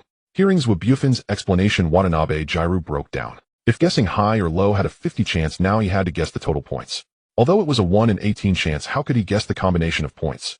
Seeing Watanabe Jiro remain silent for a long time, Dong urged, Old man, guess already. I've told you. What more do you want from me? 356, that's 14 points. You are just letting free money slip away. Watanabe Jiro stared at Dong, unsure if what Dong said was true or false. Could what he told me be true? Should I believe him? No, he must be lying. He called me names, which shows he dislikes me. He definitely wouldn't tell me the real points. The more Watanabe Jiro thought about it, the more he believed Dong was deceiving him. He then took out 1 million yuan and tossed it on the gambling table. Your conscience is severely lacking. I won't believe your nonsense. I forfeit this round. The spectators were shocked that the world's #1 dice master had once again conceded. If this continued, how long could Watanabe Jiro's money hold out? He had already lost 22 million. Dong himself didn't expect he had revealed the answer to this old man, and he still conceded. So Dong, you old fool, I told you it was 356, 356. How could you lose like this? Are you truly the product of inbreeding? How can you be so stupid? As Watanabe Jiro looked at the dice, showing 356, he felt a surge of anger rising within him, as if a pressure was stuck in his chest. You're so despicable. Dong, puzzled, retorted, despicable. I told you the answer, and you still can't guess. How can you call me despicable? I see you're the type who doesn't know when to stop, who gets into a car crash and doesn't realize it, who finds out his wife is pregnant and doesn't know he's been cheated on, and who thinks about ethics after sleeping with his daughter-in-law. I've never seen such a shameless person as you. Dong's outburst made Watanabe Jiro even angrier. He let out a groan, blood seeping from the corner of his mouth. Oh, about to spit blood. Do you want me to call an ambulance? They'll wait for you until midnight. Dong didn't care if he bled, he thought he deserved it. Kawashima Sakurako, seeing her master's situation, wanted to rush forward, but was stopped by security. Frantically, she shouted, Master, are you okay? Before Watanabe Jiro could respond, Dong chimed in, he's fine, he won't die yet. Don't worry, he hasn't bled yet. Old fool, if you're going to spit blood, hurry up and do it. Our gambling game isn't over yet. Besides spitting, hearing Dong's words, Watanabe Jiro felt a sudden blockage in his chest again, groaning once more as more blood spilled out. Seeing this, Zhuo Bufan quickly asked, Mr. Watanabe Jiro, are you okay? Watanabe Jiro wiped the blood off with his hand and shook his head at Zhuo Bufan, signaling that he was fine. Saying, you're really impressive. Not only are your gambling skills formidable, but your tongue is sharp as well. But I already know what you're planning. But what do you think I'm planning? If you guess right, I'll give you a reward. Su Dong said as he took a 50-cent Hong Kong dollar from his pocket and spun it on his finger. Seeing Su Dong's action, Watanabe Jiru became furious again, but he quickly calmed himself. If I won't fall, I'm going to show my true strength now. After saying this, Watanabe Jiru picked up the dice cup and shook it furiously. Su Dong showed no reaction, but Huang Bo and the other dice experts became tense. If Su Dong could hear the dice, he would surely notice the sound of 9 dice being shaken. Su saying, "This is my trump card. There are now sounds from 9 dice. Can you guess which 3 sounds are the real ones?" Su Dong hadn't been paying attention, but upon hearing Watanabe Jiru's words, he instinctively focused his gaze on him. There were indeed only 3 dice in the cup, so where were the sounds from the other 6 coming from? Thinking of this, Su Dong instinctively looked at Watanabe Jiru's belly. Noticing it moving, he realized it was hidden by the loose kimono, so no one had noticed. Moreover, the sound seemed to originate from his belly. While Su Dong was contemplating, Watanabe Jiru placed the dice cup on the gambling table. Su sang, "Please place your bet." At that moment, Watanabe Jiru was filled with confidence. Just now, while shaking the dice cup, he had not only used ventriloquism to simulate the sounds of 6 dice, but also spoke to distract Su Dong. He believed Su Dong wouldn't be able to hear. Su Dong focused his gaze. Inside were 666. A triplet. "Old fool, why do I feel like you're very confident this round?" "Haha," Su sang, "you're not lacking confidence, are you? Do you want me to tell you the points inside?" Su Dong smiled slightly. "Since you're so confident, do you dare to raise the bet?" "Sure. How much do you want to raise?" Su Dong pushed the money in front of him forward, all in. Watanabe Jiru was taken aback for a moment, staring at Su Dong. "Are you really going all in?" "That's right. If I lose the extra $44 million, I'll consider it buying you a coffin." "I bet on 666, a triplet." The spectators around were on edge, standing up in tension as Su Dong went all in. Zhuo also looked at the dice cup, ensuring Watanabe Jiru wouldn't cheat. Watanabe Jiru saw everyone staring at him, and with Su Dong betting, there was no turning back. He had to reveal the dice cup. When it was opened, even Zhuo, who had experienced many storms, was stunned. 666, triplet. Triplet. Wow. The audience erupted in cheers. Zhuo spoke again, "This round, Mr. Su Dong wins." Su Dong cheerfully stood up and pulled the money back to himself. That was $200 million. After paying off the debts, he still had a considerable amount left. Su Dong neatly arranged the clay horses worth $200 million in front of him. Zhuo saw that Watanabe Jiru had finished betting the clay horses, and according to the rules, he had already lost. "Since Watanabe Jiru has finished betting the clay horses, I now announce." Zhuo was interrupted before he could finish his sentence. "Wait a minute." Zhuo, Su Dong, and the audience all looked at Watanabe Jiru. He waved at Kawashima Sakura, who came directly to the gambling table with a briefcase. "Shusan, I want to bet." Su Dong raised his eyebrow at Watanabe Jiru and focused on the briefcase, noticing it was filled with documents in Japanese that he couldn't understand. "You old fool, according to the rules, you have already lost. Besides, you have no capital left. What will you bet with me?" Watanabe Jiru signaled Kawashima Sakura with his eyes. She opened the briefcase. "Inside are some properties I own in Sakura country and some stocks I bought in the United States, totaling over $50 million. I'll count that as $50 million to bet with you. He'll roll the dice again, and if you win, all of this will be yours." Su Dong, however, did not mock him, saying, "If you say it's worth 50 million, then it's worth 50 million. I would say it's worthless. I believe the Australian Island Gaming Association has professional accountants, right? They'll soon calculate their value." Watanabe Jiru was not speaking to Su Dong, but to the 3 notaries at the table. Xiao Yuanpei stood up and said, "Our association has professional accountants, but it will take about an hour. How it proceeds will depend on Mr. Su Dong's wishes." Su Dong certainly would not let the money come to him easily. "All right, then let's wait for the accountants to calculate before we discuss the stakes." After Xiao Yuanpei announced this, Su Dong stood up and walked towards Ma Shangfa and Axijun, while Kawashima Sakura supported Watanabe Jiru and walked to another side. Seeing Su Dong approach, Ma Shangfa punched Su Dong in the chest. "Congratulations. You made a fortune this time. Ha ha, just lucky. You must have made a lot on the sidelines." Ma Shangfa smiled, but didn't say anything. Axijun came over and patted Su Dong on the shoulder. "Brother, you're impressive. That old man is the #1 in the world, and you toyed with him like a grandson. I didn't expect your mouth to be so sharp." As Axijun mentioned Su Dong's sharp tongue, the others looked over. It was indeed the first time they had seen Su Dong so sharp-tongued. However, Li Jianjun felt that he had seen Su Dong's demeanor at the gambling table somewhere before. Soon Li Jianjun remembered that when he and Su Dong went to sink, that little Sakura manager Su Dong was also like this. But he didn't know why Su Dong behaved this way. If he were to ask Su Dong would certainly tell him that he only targeted Xiao Sakura this way. In fact, all of this stemmed from Su Dong's education in his past life. Although everyone now hated Xiao Sakura, many of her crimes had not yet been fully exposed. Moreover, many people had only heard about what Xiao Sakura did to Huaxiao, but did not realize that Su Dong had actually seen those bloody photos and videos in his past life. Therefore Su Dong did not treat them as humans when it came to Xiao Sakura, rather he regarded them as beasts. Su Dong exchanged greetings with Robinson and He Hong-sun. He Hong-sun was the happiest now, because Su Dong, this was definitely great news for the Australian island entertainment industry. Ming Na and Dina also gave Su Dong winning money also meant that the two of them won, and they had recently been spending money too quickly to develop people and assets. Now seeing Su Dong win $100 million at once made them extremely happy. It meant that the company could speed up again. After chatting with everyone for a while, Su Dong suddenly remembered the sound he heard from Watanabe Jiro when he was shaking the dice, but he couldn't recall where he had seen it before. Now was just the right time to ask Huang Bo, who was a dice expert. Su Dong pulled Huang Bo aside and whispered, "Huang Bo, I want to ask you something." Huang Bo was taken aback when Su Dong pulled him over to speak quietly, and now hearing Su Dong wanting to consult him made him even more confused. "Huang Bo, have you ever heard of a way to make your stomach make noises?" "Your stomach making noises?" Huang Bo looked at Su Dong with a puzzled expression, not understanding why he was asking this. "Yes, just the stomach," Su Dong said seriously. Seeing Su Dong's serious expression, Huang Bo thought for a moment. "I have heard of making sounds with the stomach. Some performers used to have this skill. They called it ventriloquism." Upon hearing ventriloquism, Su Dong suddenly remembered. "Haha, I got it, thank you, Huang Bo." Seeing Su Dong's expression, Huang Bo wanted to ask something, but held back. Su Dong did not expect that Watanabe Jiro would actually know ventriloquism. No wonder those dice experts couldn't tell the points. An hour passed. Su Dong and Watanabe Jiro returned to the gambling table once more. Xiao Yuanpei stood up and announced, "After our accountant's calculations, Mr. Watanabe Jiro's assets exceed $50 million and can be counted as $50 million. As soon as Xiao Yuanpei finished speaking, someone handed a document to Watanabe Jiro. After reading it, he readily signed his name. Xiao Yuanpei glanced at Watanabe Jiro's signature and nodded at Zhuo Bufan. Zhuo Bufan understood and asked Watanabe Jiro, "Mr. Watanabe Jiro, how do you want to bet?" "Very simple, I'll roll the dice again. If Shusan can guess the points, then all these things will belong to Shusan." At this moment Su Dong also spoke. "Old fool, what if I can't guess? If Shusan doesn't guess correctly, you only need to pay me $50 million, and then kneel down and bow to me as an apology." "Old fool, do you want me to kneel before you? Are you out of your mind? I can just refuse to bet this round. Can you force me to bet?" "Shusan, what will it take for you to be willing to bet?" Su Dong thought for a moment and said, "Let's do it this way. If I win, all your things will belong to me." "No problem, but if you lose?" "If I lose, I'll pay you $50 million, and I'll also tell you how I heard your points. How about that?" When Watanabe Jiro heard this, he laughed. He didn't expect Su Dong to fall for it. He knew that Su Dong would never kneel before him.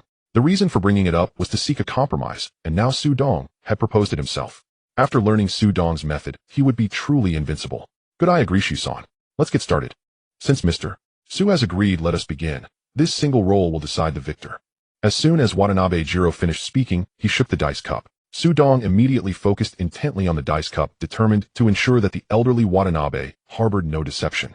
The surrounding audience tensed in anticipation. All eyes were fixed on Su Dong. Would he once again divine the exact combination? "Mr. Su, this is my ultimate technique, the pinnacle of my mastery as dice saint. Pray listen carefully." Having spoken, Watanabe gently placed the dice cup onto the gambling table, this time with markedly greater delicacy than before. "Dozo." With his left hand hovering beside the cup and his right hand gesturing for Su Dong to proceed, Watanabe invited the guests. Su Dong concentrated deeply. The dice inside read 246. Yet Su Dong distrusted that result. Watanabe's unnerving calm betrayed absolute certainty that Su Dong would fail. So Su Dong narrowed his gaze and scrutinized anew. And this closer inspection revealed something extraordinary. A single white hair extended from Watanabe's left fingertip, its far end pressed beneath the die showing 6. A subtle tug would instantly flip that die face up. That was Watanabe's gambit. Should Su Dong declare 246 at the moment of unveiling, a minute motion of his left hand would alter the 6, securing his victory. But Su Dong would not permit that scheme to unfold. "Elderly sir," he declared, "for fairness sake, I propose one of the 3 impartial arbiters open the cup. You may designate whomever you wish." Watanabe's expression froze. He remained silent for a long, hollow moment. Su Dong pressed further. "So, you refuse? Or do you intend to cheat at the moment of revelation?" At Su Dong's initial request, Watanabe had already suspected he'd been seen through. Now this direct accusation confirmed it beyond doubt. Yet he could not fathom how Su Dong had discerned the ruse.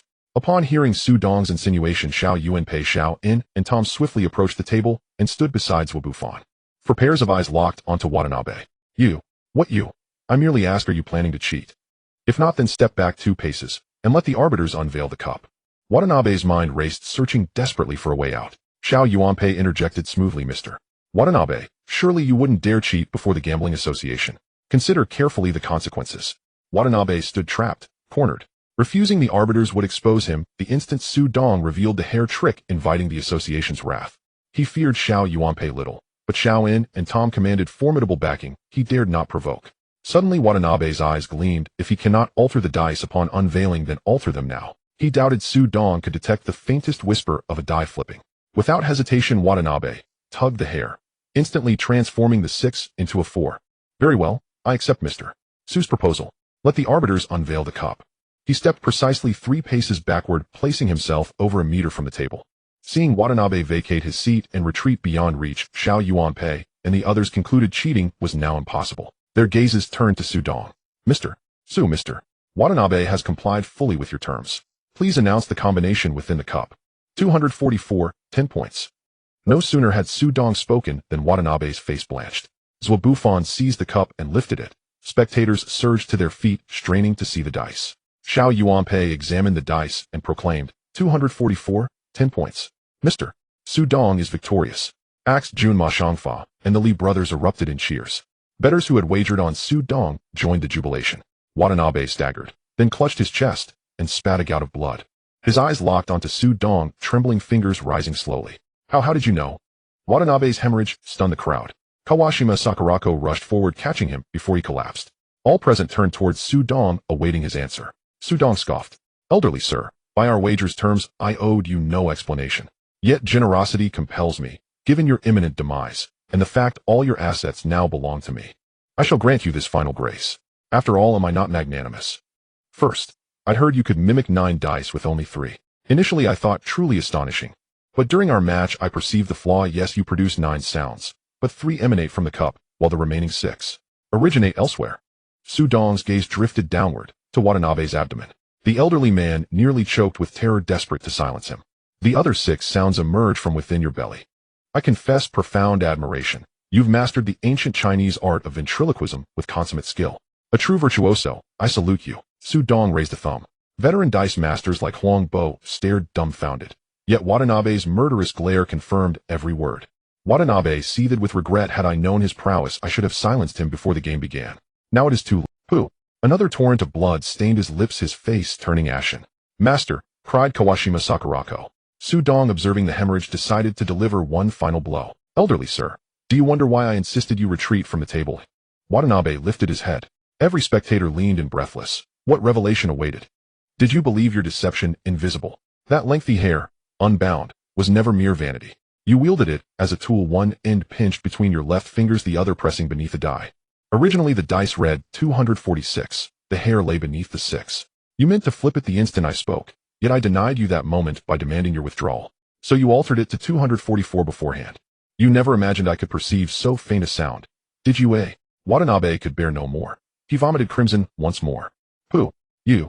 For decades this secret technique had eluded detection, shattered now by a youth barely out of his prime. A final gasp escaped him. His arm fell limp. His breath ceased. Master, screamed Kawashima Sakurako. Just died? How dull. Su Dong turned and strode toward Ma Shangfa and the others.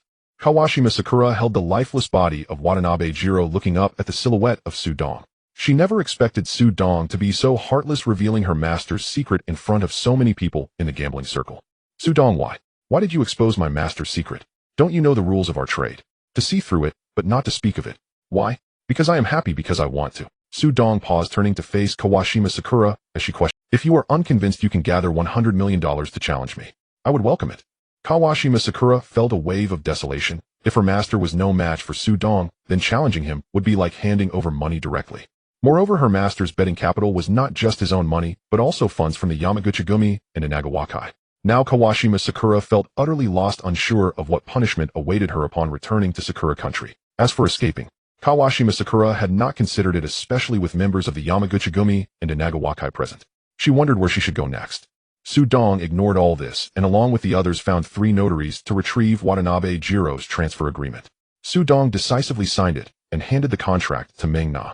As for the $200 million, the gambling association would transfer it to Su Dong's account tomorrow. Everyone left the casino together, and He Hongsen prepared a celebration banquet. The group was in high spirits. The next day, Su Dong woke up between 2 women, glancing at the beauties on either side. Su Dong finally understood why so many people were deeply ensnared in the mire of gambling. In this round of gambling, he had won a total of $100 million in cash and real estate, and stocks worth $50 million, minus the $40 million and $4 million in interest owed to He Hong Sun and Ma Xiangfei. Then he repaid Robinson $30 million. Meng Na and Dina each received $1 million, while the Li brothers and Xiao Fu each got $5,000. Even Axe Hu-jun received a thank you fee of $1 million. In total, Su Dong ended up winning $91.5 million in cash. Additionally, another group made a considerable profit on side bets. Now even the poorest among them, Xiao Fu, had surpassed $10 million in assets. After spending 2 days in Australia, the group returned to Hong Kong. What surprised Su Dong the most about this trip was that Watanabe Jiro had actually died from anger. He had originally planned to seek revenge in Sakura Country. However, now that he possessed real estate in Sakura Country, Su Dong decided to look for opportunities to profit there while also making up for the regrets of his past life. Upon returning to Hong Kong, Meng Na and Dina, the newly minted business tycoons, immediately went to Causeway Bay to acquire a commercial building they had previously set their eyes on for 400 million Hong Kong dollars. Now Su Dong had $120 million in cash alone. In Hong Kong, he could be considered a wealthy individual. Apart from occasionally visiting the casino, he spent the rest of his time at home drinking tea. Li Jianjun accompanied him. "Jianjun, when you have nothing to do, just drink tea with me. We Huaxiao people feel more comfortable with tea or coffee without sugar, and milk is truly hard to drink. Dongge, that's what the wives enjoy drinking. Both my brother and Xiao Fu don't like that stuff. Besides, last time the wives even specially bought that cat poop coffee. I don't understand why they love that coffee that tastes like cat poop." Su Dong shot him a glare upon hearing this. The phrase "tastes like cat poop" was originally said by Su Dong.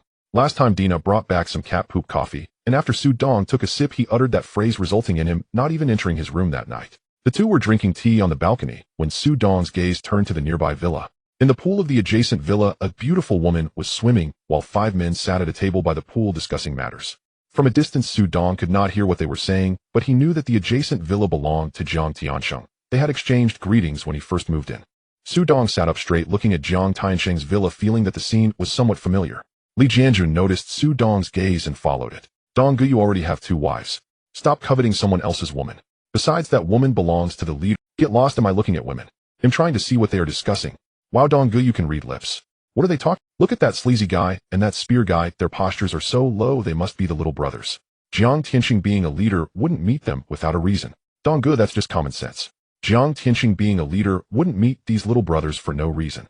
Since Su Dong befriended Axe Hu-jun had given them a detailed introduction to the underworld situation in Hong Kong.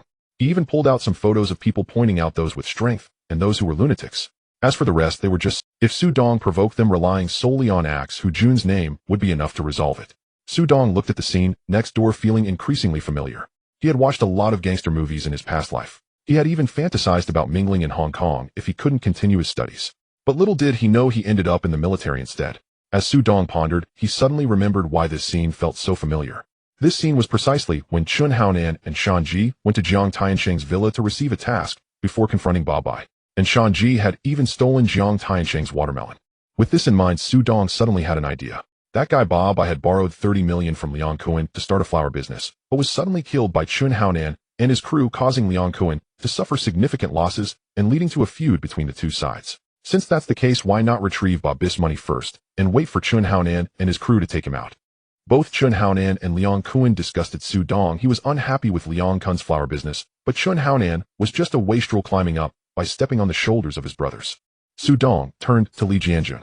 "Jianjun, go to Causeway Bay and help me investigate someone named Ba Bai. I just saw Jiang Tiansheng issue a command for Chun Haonan to deal with Ba Bai. Dongge, can you really tell what they are saying just by reading lips?" Li Jianjun looked at Su Dong with confusion. "Oh, just hurry up and find Ba Bai. Follow him quietly. I want to know the places he frequents." Seeing Su Dong so seriously, Jianjun nodded and went downstairs. Su Dong murmured to the people next door, "Chun Haonan, you are just unlucky to run into me." However, Su Dong also decided it was time to expand his network in Hong Kong. He had some connections with the police through Robinson, but that group was planning to retire. Su Dong also intended to reach out to a few people from the underworld he had heard of in his past life, like Shi San Mei and Han Bin. As for the lunatic crow, Su Dong had no intention of getting to know him. It must be said that Chun Haonan's actions were indeed swift. Within just 3 days of accepting the task, he was brutally murdered on the roadside of Copper Gongwan. However, faster than him was Li Jianjun, who began tracking Ba Bai on the very day Su Dong assigned the task, and by the next morning, he had already figured out the locations of Ba Bai's warehouse and home. Just before Chun Haonan made his move, Su Dong and Li Jianjun had quietly infiltrated Ba Bai's home and taken away over 40 million Hong Kong dollars from a hidden compartment. This was all thanks to Su Dong. Initially, he thought Bai would hide the money in the warehouse, but when he arrived and used his clairvoyance, he found that aside from a small amount of flour, there wasn't a single cent there.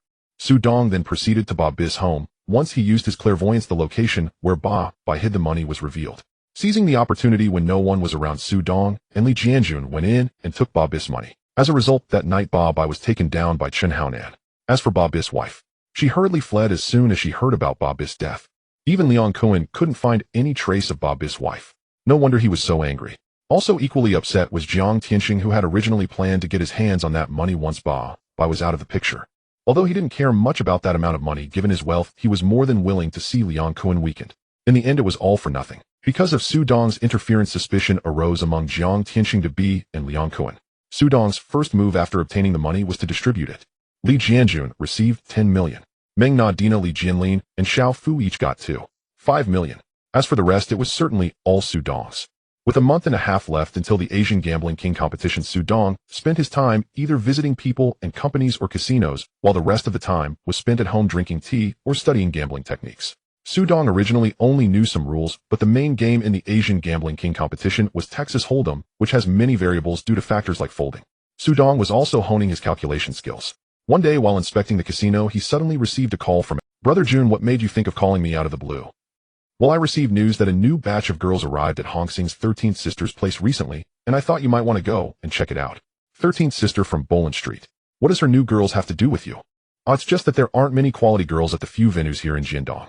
I heard 13th Sister just got a new batch, so I plan to talk to her about it to see if I can get some girls over. By the way, I might be able to introduce you to 13th Sister's man Hanbin. He mainly deals with smuggling and has wide connections. Alright then, since you invited me, I'll go with you. It's also a good opportunity for me to meet the smuggling king Licking Dog Bin. Licking Dog? What does that mean? Axe brother was hearing that name for the first time. I heard that Han Bin is obsessively pursuing 13th Sister like a dog chasing after her. Axe brother burst into laughter upon hearing this. They agreed to meet at Boland Street at 9 p.m. Su Dong thought it was a good chance to see if 13th Sister was someone worth getting to know. Besides, he had been in Hong Kong for a few months and had yet to experience the nightlife.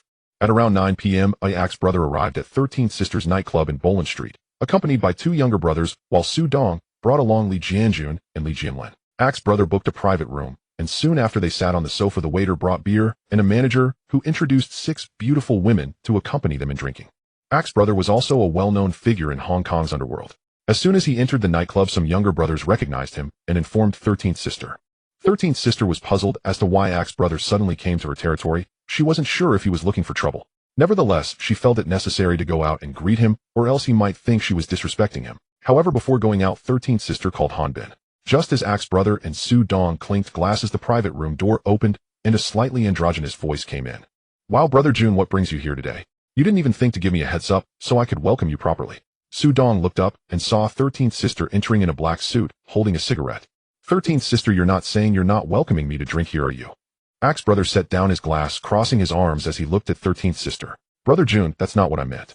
You are definitely welcome here. 13th Sister's gaze shifted to Su Dong, and from where Su Dong was sitting, it appeared that they had a good relationship. She recalled that she had no impression of Su Dong whatsoever. Brother Jun, who is this young man? He's so handsome. 13th Sister, this is my brother Su Dong. A Dong, this is 13th Sister, one of the 12 leaders of Hongxing. Hello. Su Dong stood up and extended his hand, and 13th Sister hesitated for a moment before shaking it. Nice to meet you. Where do you usually hang out? I didn't hear about you before. Your name sounds a bit familiar. 13th Sister waved her hand, dismissing the beauty beside Su Dong, and sat down next to him. Before Su Dong could answer 13th Sister's question, Axe brother interjected. 13th Sister, just a friendly reminder. You'd better not provoke him. If you do, be careful that your Licking Dog Bin loses even the money for scraping. Hearing Axe brother's words, Su Dong also recalled Han Bin's classic line, I'm so poor that I can't even find coins for scraping. Oh, brother, A Dong is quite skilled at gambling. And what does Licking Dog mean? That's the name for our only casino in Jiandong. Axe brother reminded. As for Licking Dog, it describes how Han Bin pursues you. What the hell? Who the hell gave Han Bin that name? It's so fitting. 13th Sister exclaimed in surprise, and then looked at Su Dong. You're the Su Dong who just won against Watanabe Jiro. Now I understand why your name sounds familiar. Come, let me toast you for taking down Sakura. Su Dong also raised his glass to clink with her. They had at least made an acquaintance. Next, Axe brother also mentioned that he wanted to procure some beautiful resources from 13th Sister. Despite Axe brother's high status and seniority in Hong Kong's underworld, he didn't pressure 13th Sister. However, 13th Sister was equally generous and promptly agreed to send some beautiful women to Axe brother's vineyard. Axe brother was delighted and invited Su Dong to toast with him. Just as the three of them clinked glasses, Hanbin burst into the private room, but it was clear from his panting that he had come in quite a hurry. Ak's brother looked at 13th sister and Su Dong pointing at Hanbin and said, 13th sister, a Dong si. I told you he's licking dog bin, right? Hanbin, hearing Ak's brother's words, was not angry, but he was puzzled about what it meant. 13th sister and Su Dong also laughed. However, none of the three explained the meaning of licking dog to Hanbin. Afterwards, 13th sister also introduced. Upon hearing that Su Dong was the one who had just won against Watanabe Jiro, Hanbin's first thought was not to ask Su Dong to help him win money, but rather to ask Su Dong to teach him a couple of tricks. Su Dong expressed that he was powerless in this regard. The four of them continued to drink in the private room. As the night went on, Su Dong found 13th sister and Hanbin to possess quite an appealing charm. At the very least, they could be treated as friends. After meeting Hanbin and Shisanmai, the three became friends. Yet when Shisanmai learned Su Dong had two girlfriends, she felt a quiet pity for the beautiful women in his orbit. Hanbin went straight to the casino the next day to gamble. His stakes were reasonable, and Su Dong asked Li Jianlin to go easy on him, so he would not be left utterly penniless. Under Hanbin's questioning, he finally grasped the meaning of the word for a toady, though he secretly delighted in the role. Later, by chance, Su Dong discovered that Fu Jun had deliberately brought him to meet Shisanmai and Hanbin. It made sense. Su Dong owned a casino on Gongdao, and cultivating friendships was prudent. Hongxing, after all, was one of the four great societies on Gongdao, and Hanbin carried considerable clout within it. Su Dong was quietly grateful to Fu Jun. At least this friend had proven useful. Soon Fu Jun introduced him to Chun Yaoqing, the tiger of Wanzai, and Su Dong's life began to fill with new colors. Sometimes they would call Fu Jun and the others out for drinks. Sometimes they went to watch Chun Yaoqing race. Su Dong occasionally brought Mingna and Dino with him. The company was based in Zhongwan, while most of their largest holdings lay in Wanzai and Tongluan. It happened that Chun Yaoqing operated in Wanzai. Though Hanbin and his circle were not based there, Tongluan was Hongxing territory, so any trouble could be handled with a call. With the Asian Gambling King tournament still a fortnight away, Su Dong sat in his villa sipping tea. When his phone rang, he honked in on the line. Mister, the tournament is still some time off. Is there something you need now? A Dong, this call is not about but it is somewhat related. Oh, has someone come to challenge me? Since defeating Du Bian Silong, Su Dong had expected challengers might come. Not that. Lately 3 foreigners have been at the casino. They have been winning at Baccarat for 7 days straight. If they keep it up, they will soon top 80 million. We suspect they are cheating, but we have no evidence. We know you have a keen eye, so would like you to see if you can spot any flaw. Alright, I'm on my way.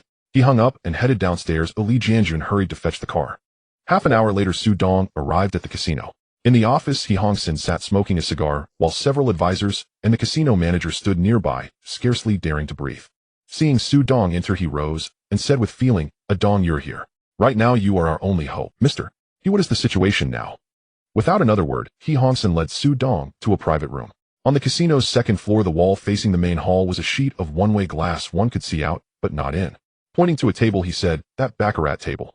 Do you see those 3 foreigners?" Su Dong followed his finger and indeed saw them gathered at the table. They have been winning here for almost a week. So far they've taken more than 80 million. Today they just arrived and have not won much yet. Then why, if you suspect they're crooks, haven't you investigated them? He Hongsin sighed. It's not that we don't want to trouble them. You see, the 3 of them win only 3 to 4 million each per day. We suspected cheating and even swapped dealers and asked other advisors to watch, but they found no proof. Hearing that other advisors had already looked, Su Dong concentrated and peered toward the table. Though the distance was considerable, he could still make out whether anyone hid cards or similar tricks.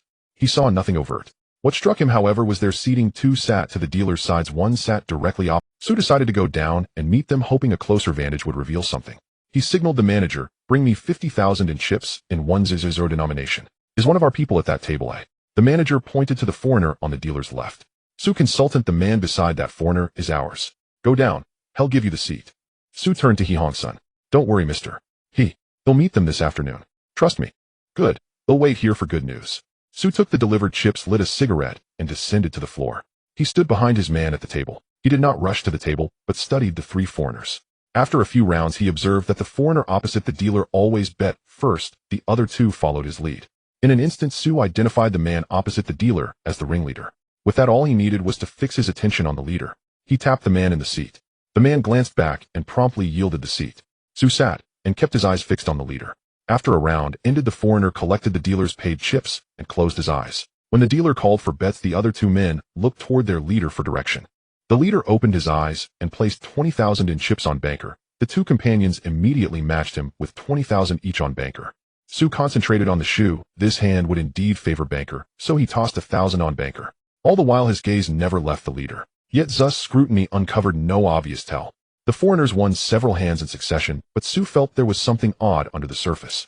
Each time the leader collected his winnings, he would close his eyes and contemplate. Strange. Could this man possess some special faculty? Can he read the cards as well? Holding that question, Su watched the leader closely. At the next betting round, the leader suddenly opened his eyes and placed 1,000 on player. The other two did not bet that hand. Su was surprised and checked the shoe. This hand should have gone to banker. Why then did the leader bet on player? Something else. The foreigners lost that hand. In the following rounds, only 2 of them bet each time, and each wagered merely 1,000. Their 1,000 chip bets tended to lose more than win, yet their faces remained impassive. Soon the dealer revealed the white cut card. By the rules that signified the final hand of the shoe, the next round would see a fresh set of cards. When the shoe ended and the dealer brought 4 new decks, Su studied the 3 men's expressions. The 2 beside him were blank, but the leader stared fixedly at the 4 decks, watching the dealer shuffle, without even blinking. Seeing this, Su smiled. He was nearly certain he had cracked the case. The dealer shuffled the cards, and a new round began. Su Dong kept his eyes on the leading foreigner. As Su Dong expected, the leading foreigner bet 2-0 from the very first round, and the other 2 accomplices followed suit with the same bet. They were all winning money. After watching a few rounds, Su Dong was 100% certain that these 3 were not professional gamblers, but rather a memory expert accompanied by 2 lackeys exploiting a glitch in the casino. Returning to the second floor, Su Dong was met with the gaze of consultants and the head of gambling. Manager He Hongsen hurriedly asked, "So have you noticed anything unusual?" "Mister, he don't rush. These people are definitely not professional gamblers, so your usual methods against them are used." "Oh, what exactly is going on?" Su Dong then called over a dealer to start shuffling the cards. As the dealer shuffled, he pointed out where the problems lay. Once Su Dong pointed out the issue, everyone realized that the problem lay within the brief seconds it took for the dealer to shuffle the cards. Su Dong also mentioned the leading foreigner's habits, prompting several consultants to hurriedly go downstairs to verify. He Hongsen didn't go. Instead, he asked Su Dong how to handle the situation. Since they weren't professional gamblers, there was no way to deal with them, as one would cheat. Su Dong pondered for a moment and whispered a few words in He Hongsen's ear, who then broke into a smile. "All right, you definitely have more clever ideas. All right, then I'll leave this matter to Mr. He. I'll head back now. Sure, go rest." After Su Dong left, He Hongsen called over the manager and gave a few instructions before leaving as well. At the gambling table, a beautiful woman approached the dealer and exchanged a few words. The original dealer nodded. "Ladies and gentlemen, I apologize for the inconvenience. Our manager has asked my colleague to attend to something, so I will be dealing the cards from now on, if that's all right with everyone." Because this dealer was very beautiful, the gamblers had no objections. "No problem, just make sure to deal me some good cards later." Exactly, a beautiful dealer might just change our luck. The beautiful dealer merely smiled in response and did not say a word more. The 3 foreigners had also grown accustomed to the frequent changes in dealers over the past few days. As for the casino seeking to uncover their winning methods, they believed that was still unlikely. The beautiful dealer replaced the original card box with a new one and began to shuffle the cards. The leading foreigner remained fixated on the cards while the dealer shuffled, trying to memorize as many as possible. The beautiful dealer noticed the leading foreigner's actions. Previously, she had heard that he liked to watch the dealers, but after Su Dong's guidance today, she realized he wasn't just watching the dealer. He was watching the cards. Once the cards were shuffled, the betting resumed. The beautiful dealer extended her hand and signaled, "Please place your bet." The leading foreigner hesitated not at all and placed 2-0 on banker, with the other 2 foreigners quickly. However, a strange occurrence unfolded as several players who had previously bet thousands quickly raised their bets to 2. The beautiful dealer began to deal the cards. 2 cards were dealt to the leading foreigner, while another 2 were dealt to a player betting on player. The leading foreigner flipped over his cards, and his expression instantly changed. A spade king and a diamond 7 appeared on the table, prompting cheers from those betting on the banker. After all, the likelihood of winning with a 7 is quite favorable. However, the leading foreigner realized he was in deep trouble, as the cards in his memory were definitely not these 2. The beautiful dealer, seeing that the leading foreigner had revealed his cards, shifted her gaze to the player who was checking their cards. The others around the table also leaned in with nervous anticipation. The player flipped over their cards, having felt certain of defeat against the banker's 7, and simply revealed them. As the cards landed, a club 9 and a heart 9 came into view, instantly eliciting a mix of cheers and disgrace. At that moment, the beautiful dealer announced banker 7, player 8, player wins. She declared as she collected the chips from the banker and paid out the player. The leading foreigner realized that none of the 4 cards were the ones he had memorized, knowing that his card counting had been. Furthermore, the beautiful dealer must have employed other tricks while shuffling, so he decisively grabbed his chips and prepared to leave. The other 2 foreigners looked puzzled, but followed suit and picked up their chips to leave. At the chip exchange, the 3 foreigners were just about to redeem their chips when they were surrounded by the waiting manager. "Gentlemen, our manager would like to have a word with you. Please come with us."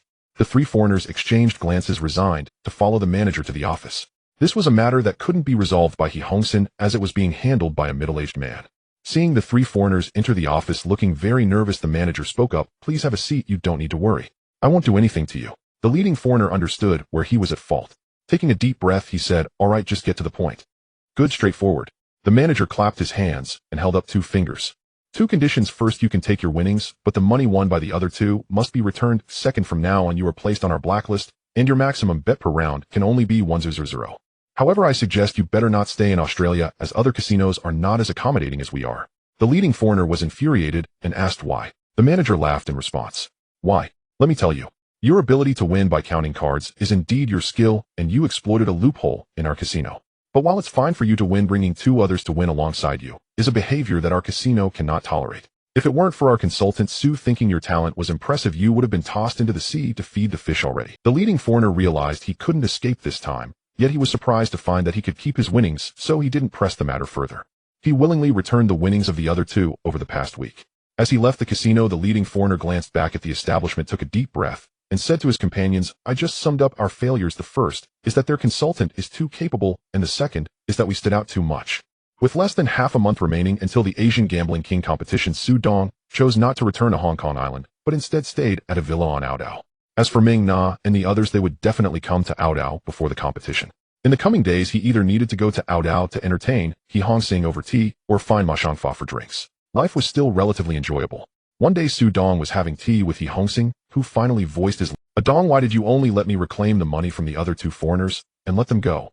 This question had puzzled him for 2 days without resolution. Otherwise, he wouldn't have directly asked Su Dong, "Mister, do you think they are cheaters?" "Not at all.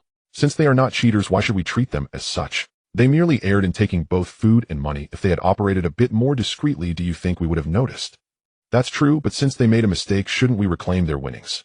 "Mister, if we haven't caused trouble for those foreigners, they would only be grateful to us. And do you think after tasting the sweetness of winning, what would they do next? All the casinos on Ao Dao are related to you. Would they still stay here?" After finishing his words, Su Dong lifted his teacup and took a sip. "You make a valid point. After leaving the casino, those 3 went straight to the airport, and my people found out they went to the United States. I suspect they headed to a gambling city there." "Oh, isn't that even better? If it were me, I would definitely choose to go to a gambling city at the first opportunity." He Hong Sing became intrigued upon hearing this, adjusting his posture slightly.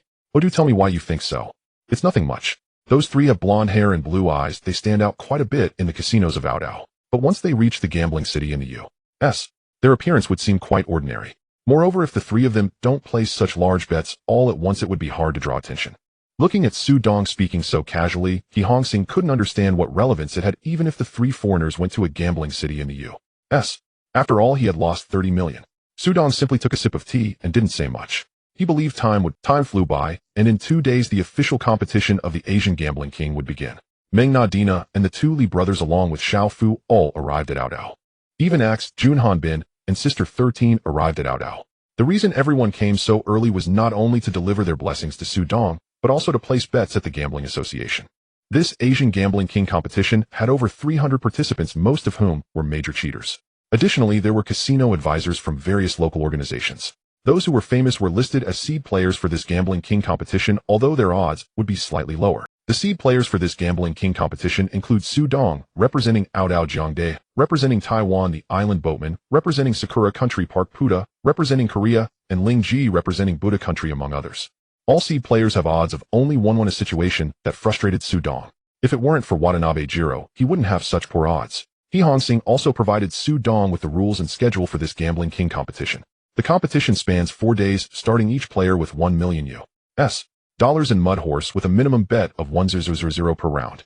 The side with less Mud Horse at the end, or when time is up, will be eliminated. The victorious side will carry their earnings into the next round. With a total of 324 participants, the first day will feature 2 matches, each lasting 2 hours, with players drawn for a 1-versus-1 showdown. After 2 hours, the side with more Mud Horse will win. On the first day, 81 players will be determined. On the second day, the organizers will randomly select a lucky participant who can skip the second day's match and advance directly to the third day's competition. The second day will also have 2 matches determining 20 players plus the lucky one, making it 21 for the 21-into-4 competition.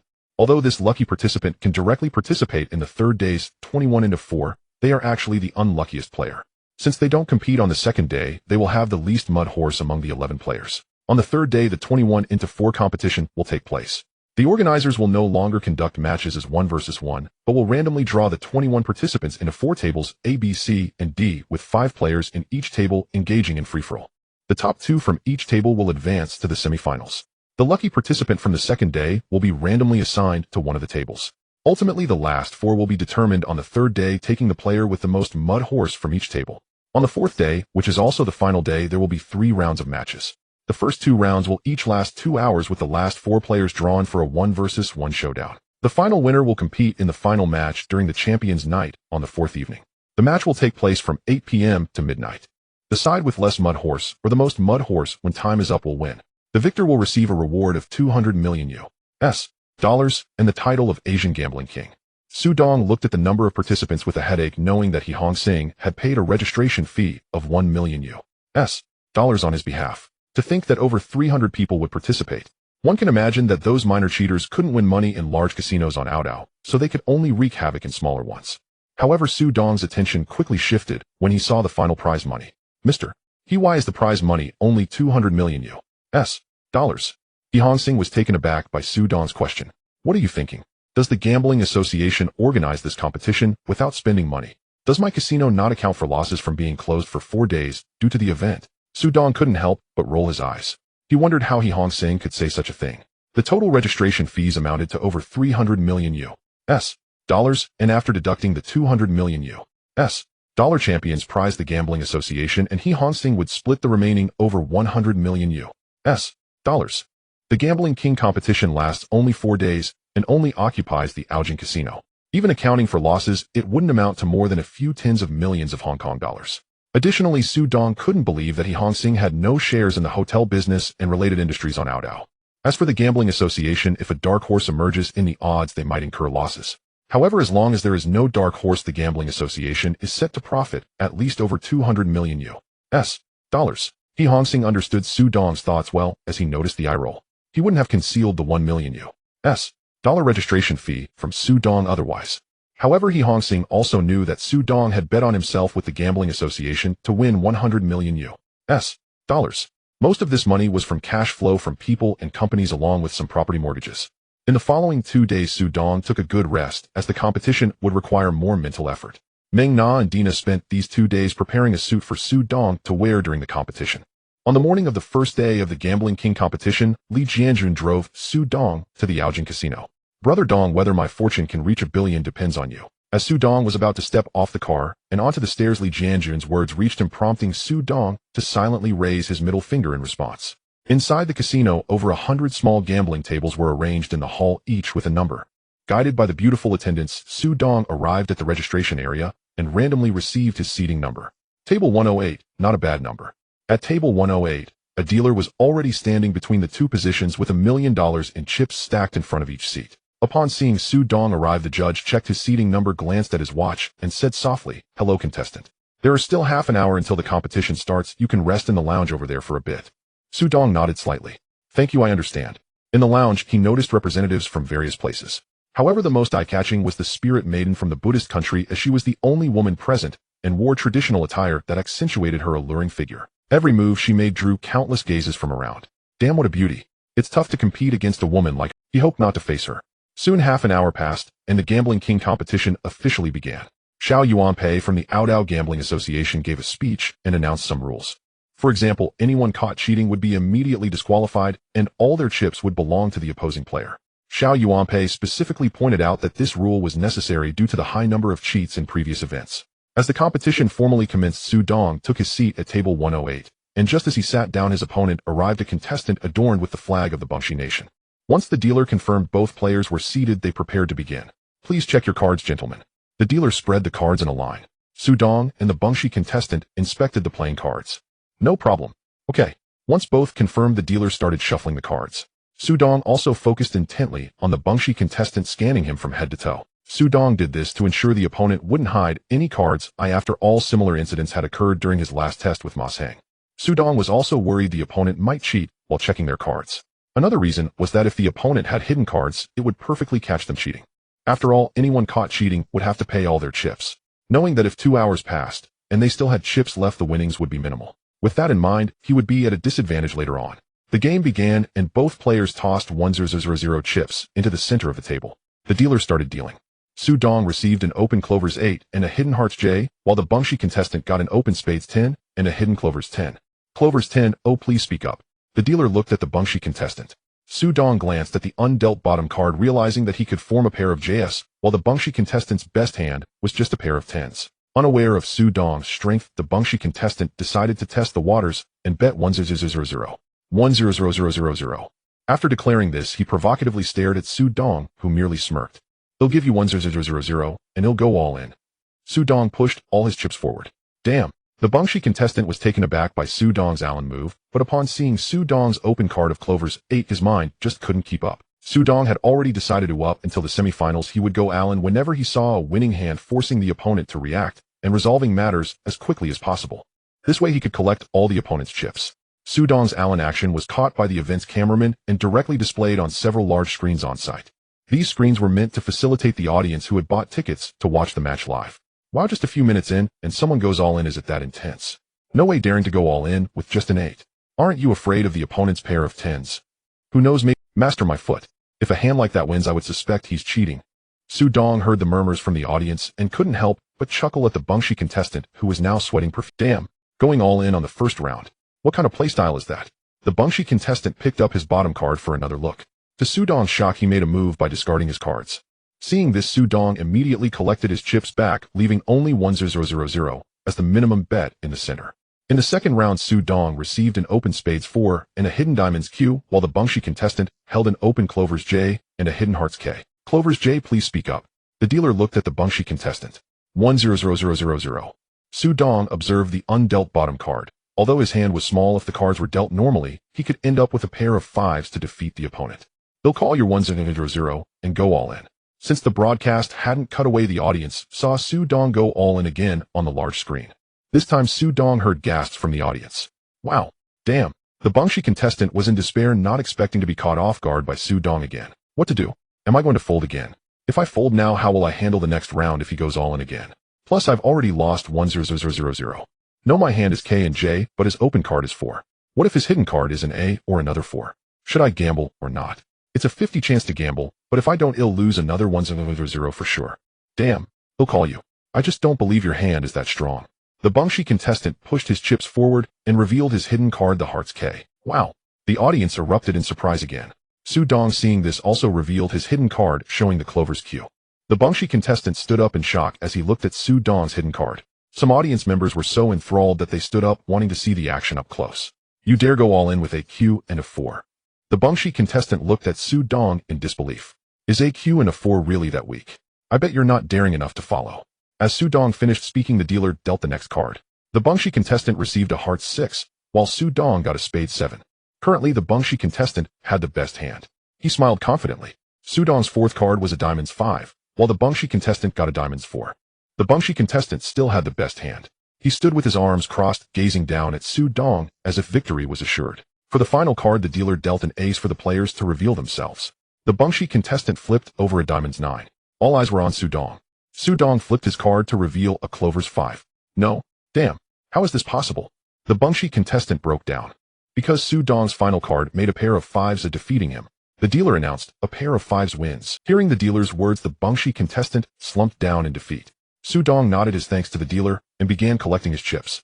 Su Dong packed up the clay horse and left the gambling table. Due to the competition requirements, the clay horse had to be stored in a designated area. At this moment, a voice came from the casino's broadcast. Congratulations to the representative from Audiobook, Su Dong, for being the first contestant to eliminate an opponent in this competition. The contestants on site all looked at the only person standing besides the dealer, as Su Dong's table number 108 was relatively central, allowing everyone to see him. They remembered both the name and appearance of Su Dong. After all, being the first to be eliminated still requires some skill. What? You say Su Dong was just lucky? 9 out of 10 gamblers rely on luck, and the remaining 1 relies on harming others with their own capital. After Su Dong stored the clay horse, he left the casino. As for the contestant from the Stick Nation, 2 security guards dragged him away from the scene. In the morning match, Su Dong was the first to win. Following the broadcast announcement, many spectators recognized the Audiobook representative named Su Dong, while other contestants also realized that Su Dong was a master. In the afternoon, during the second round of matches, Su Dong still arrived at the casino half an hour before the competition. Upon arriving at the registration desk, Su Dong randomly picked his table number. 74. This number is not bad, it sounds like go die. Looks like today's opponent is not very lucky. In the casino hall, after the morning matches, half of the gambling tables were already gone, which meant that half of the participating contestants had been eliminated. After retrieving his stored clay horse, Su Dong went directly to table 74 with 5 minutes left before the match started. Once the referee confirmed Su Dong's table number, he began to meditate. Hello, Advisor Su. Su Dong opened his eyes upon hearing the voice, looking at the middle-aged man sitting opposite him filled with confusion. Do you know me? Of course I am also from Audiobook. However, we represent different entities. I represent individuals while you represent Audiobook. Oh, what's the difference? The difference is simply the support we have behind us. Although the middle-aged man said this, Su Dong noticed the envy in his eyes. As the match time arrived, the dealer saw that all the contestants had arrived and opened the cards, allowing both sides to verify their hands. After verification, the match officially began. In the first round, Su Dong obtained a visible card, the Jack of Clubs, and a hidden card, the Seven of Diamonds, while the middle-aged man had the visible card, the Eight of Hearts, and the hidden card, the Queen of Spades. Jack of Clubs, please speak. Su Dong focused on the undealt community cards and the middle-aged man's hand. For this round, Su Dong hoped to win with a high card king. With this thought, Su Dong immediately went all in with all his clay horses. I go all in. Perhaps because Su Dong was the first to win in the morning match, the broadcast team locked onto Su Dong at the start of the afternoon match, and now his Allen action was displayed on the big screen. The audience erupted. Why was it necessary to be this thrilling? Going all in right from the start. Can this Su Dong actually play? What do you mean, can he play? This is a strategy. Just betting that the opponent has no big cards. Strategy, my foot. This is just reckless play. Su Dong's Allen shocked the audience, but it did not intimidate the middle-aged man. The middle-aged man calmly discarded his cards and smiled at Su Dong. I want match. Su Dong curiously glanced at the crowd, said nothing more, and discarded his cards, waiting for the next round. In the second round, Su Dong had the visible card, the Seven of Clubs, and the hidden card, the King of Clubs, while the middle-aged man had the visible card, the Queen of Hearts, and the hidden card, the Four of Spades. Queen of Hearts, please speak.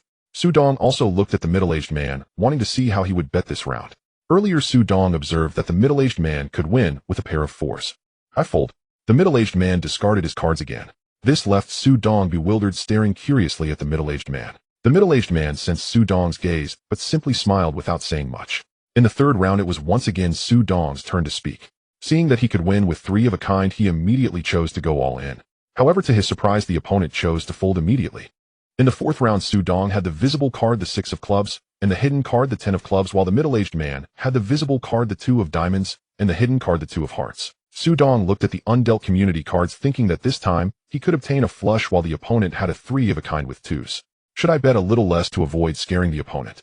Six of Clubs, please speak. Su Dong rubbed his hands and placed 1-0 clay horses in the center of the table. Haha, who would have thought a small six could speak? Ill bet 1-0. Su Dong thought that the opponent would at least call for a round or two, but the middle-aged man laughed and discarded his cards again. I want match. This left Su Dong completely puzzled. The middle-aged man found Su Dong's expression amusing. What's wrong? Our great advisor Su is at a loss. Advisor Su, are you curious why I keep folding? Su Dong looked at him, eagerly anticipating his response. However, what Su Dong did not expect was the response he received was, to tell you the truth, I just won't match. I want to annoy you. What can you do about it? Su Dong's eyes widened. He could never have imagined that the response would be like this. In the fifth round, the middle-aged man spoke first, and he folded again. In the sixth round, Su Dong spoke, betting 1-0, as long as the middle-aged man called, Su Dong would fold. However, to his surprise, the middle-aged man decisively folded. This continued for more than 20 rounds, and Su Dong had won over 2-0 just from picking up the blind. Su Dong was completely speechless. What on earth was the middle-aged man planning? He didn't call even once.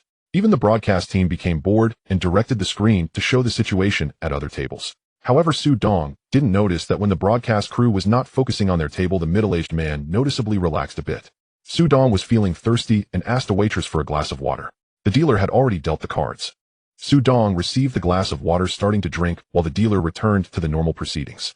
Ace of Diamonds, please speak.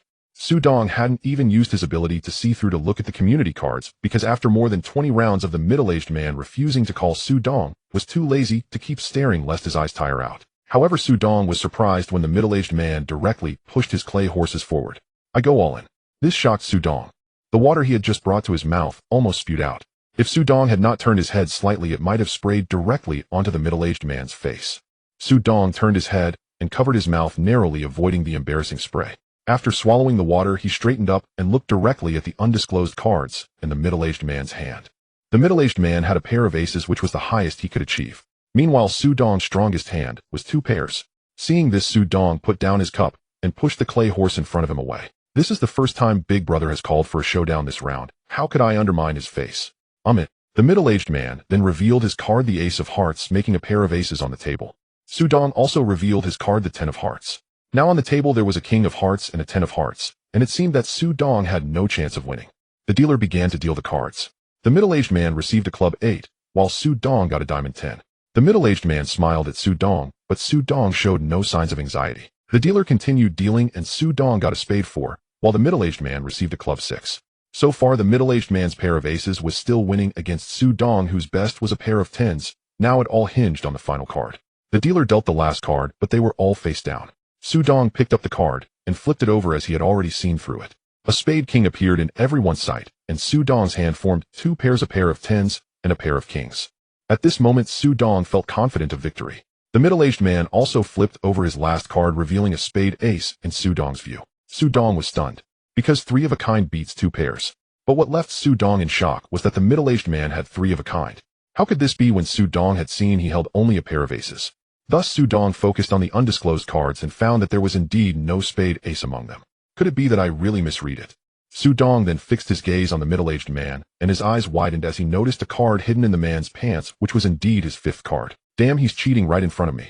This is like bringing a lantern to the toilet. Looking for shit death. The winner of this round is 3. Wait. Just as the dealer was about to announce the middle-aged man's victory, Su Dong stood up and interrupted. The dealer looked at Su Dong, indicating that if he could not provide a solid reason, he would be ejected from the venue. I want to catch the cheat. After Su Dong finished speaking, he pointed at the middle-aged man, and the dealer also looked towards him. For security personnel responsible for maintaining order moved behind both Su Dong and the middle-aged man.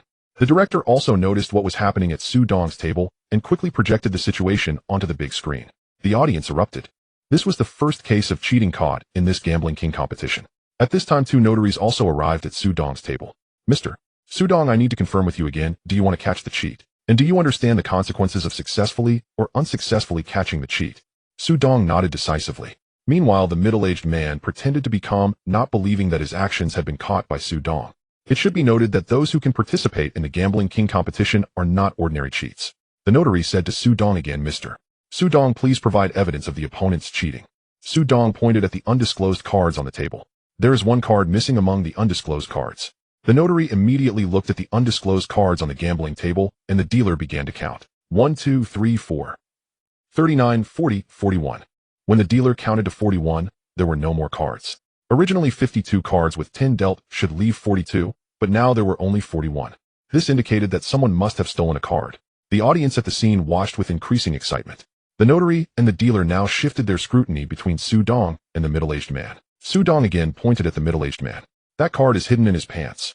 As soon as Su Dong finished speaking, the 2 security personnel behind him immediately seized the middle-aged man's arms to prevent any further tricks. Meanwhile, the 2 security personnel behind Su Dong also focused their attention on him. One of the notaries approached the middle-aged man to search him. The middle-aged man was extremely nervous. Because his arms were restrained, he couldn't move the card, and he was also curious about how Su Dong knew that his card was hidden in his pants. Su Dong, you are framing me. You refuse to admit defeat after losing. You claim to be a master. The middle-aged man did not dare to let anyone search him, so he loudly accused Su Dong in an attempt to morally bind him. But Su Dong had seen the card with his own eyes, and to prevent the middle-aged man from moving the card, he had kept his... The notary began to search, and when he reached the middle-aged man's pants, he indeed felt something paper-like. The notary glanced at the middle-aged man, and with that glance the middle-aged man crumbled. Had it not been for the security personnel restraining his arms, he would have collapsed right then and there. The notary ultimately pulled out a 3 of hearts from the middle-aged man's pants. The audience at the scene was stunned as they watched the entire process on the big screen. The middle-aged man felt utterly hopeless at that moment. What the hell? How did he discover the opponent was cheating? Hey up there, shouldn't you be curious about how the opponent hid the card in his pants? This cheat has suddenly become famous. Caught cheating in the Gambling King competition, he won't have a meal to eat anymore. The audience buzzed with excitement. The dealer at table 74 announced again, due to the opponent's cheating, the winner of this round is Mr. Su Dong from Out. Cheers erupted from the crowd as Su Dong waved to the audience.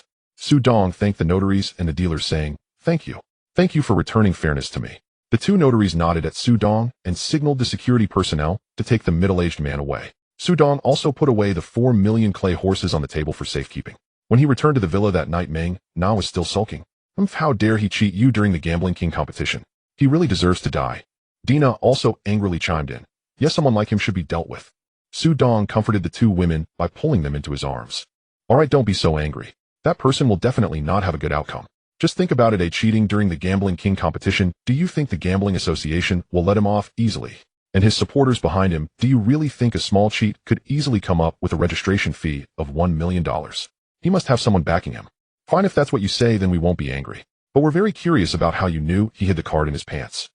Dina, hearing Meng Na's words, also looked at Su Dong, curiously eager to know how he figured it out. Su Dong felt a bit speechless at that moment. How could he explain it? Should he say he saw the card in the opponent's pants? After hesitating for a long time, Su Dong could only change the subject. Oh, I just happened to see it. By the way, I've passed 2 rounds now. Shouldn't both of you give me some rewards? After Su Dong finished speaking, he laughed while rubbing his hands, his gaze sweeping over Meng Na and Dina. The two women screamed and quickly fled from Su Dong's side. Su Dong looked at their retreating figures and unhesitatingly chased after them.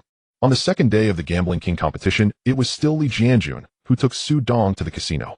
After signing in at the registration desk, Su Dong, under the supervision of the staff, randomly drew table number 16 again.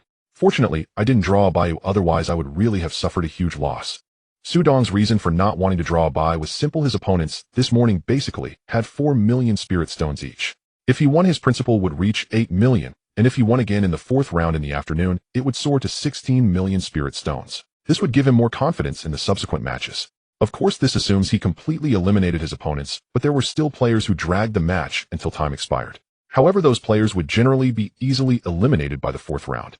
When the match time arrived, Su Dong walked directly to table 16 and sat down after the dealer confirmed his identity. Next, a waiter would bring the spirit stones Su Dong had deposited to his position.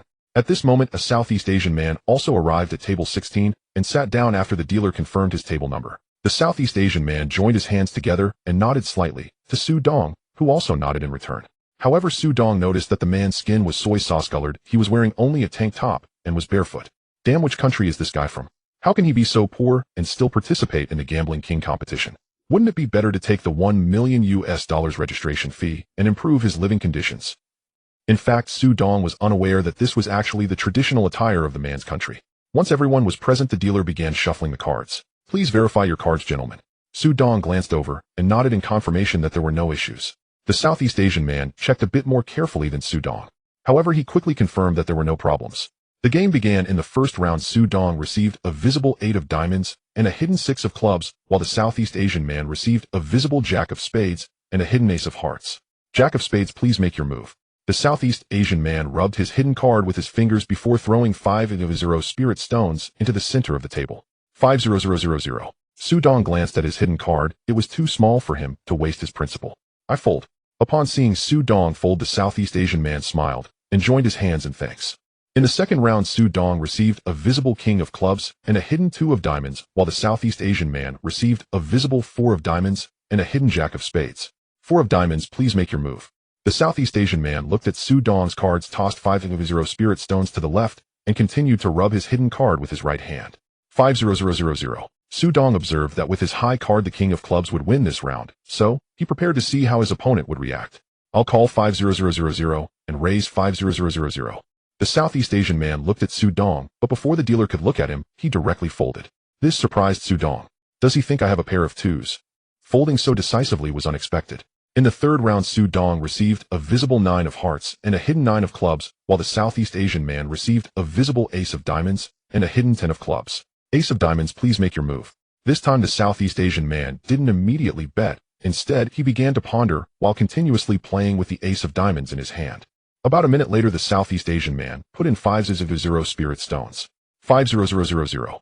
After the dealer dealt the cards, Su Dong observed that the Southeast Asian man could win this round, but he felt there was something strange. Since traveling to this world, Su Dong hadn't claimed to be an expert at gambling, but so far he had encountered many different types of gamblers. Moreover, Robinson would sometimes invite Su Dong for tea and tell him about various cheating methods that often appeared. However, the Southeast Asian man opposite Su Dong gave him the impression that he was betting money, yet Su Dong couldn't obtain any evidence.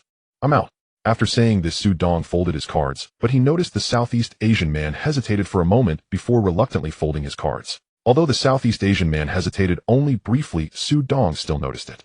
Is this guy trying to use psychological warfare against me, eh? In the following round, Su Dong would choose to fold directly whenever he couldn't win, and every time the Southeast Asian player spoke first, he would always call 5000. However, Su Dong noticed that whenever the hidden card showed a Jack Queen King or Ace, the Southeast Asian man would rub the back of the playing cards with his fingers. But when a visible card showed a Jack Queen King or Ace, he would pick up the card and play with it. What exactly is this guy doing? Does he have something on his fingers? Upon thinking this, Su Dong focused intently on the Southeast Asian man's right hand. He looked over but didn't see anything unusual. Strange, what is this peculiar feeling about? Forget it, it's better to finish the match early.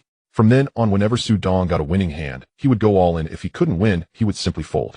It was a simple and brutal way to play. In the 20th round, Su Dong received a visible 6 of clubs and a hidden 9 of clubs, while the Southeast Asian man received a visible Jack of hearts and a hidden 10 of spades. Jack of hearts, please make your move. Ever since Su Dong felt something strange, he had been watching the Southeast Asian man, but hadn't discovered anything. However, Su Dong still kept a close watch each round, because he believed if the Southeast Asian man was cheating, he would eventually reveal his hand. The Southeast Asian man continued to toy with the Jack of hearts, but his eyes were fixed on the undealt cards on the table. Su Dong noticed the Southeast Asian man's gaze and was alarmed. Could this Southeast Asian man also have X-ray vision? No, if this guy could see through the cards, why would he fold so many winning hands before? Could it be that the cards had marks? With this thought, Su Dong focused on the undealt bottom card. Normally, the Southeast Asian man should be able to get a straight this round, while Su Dong could get a flush.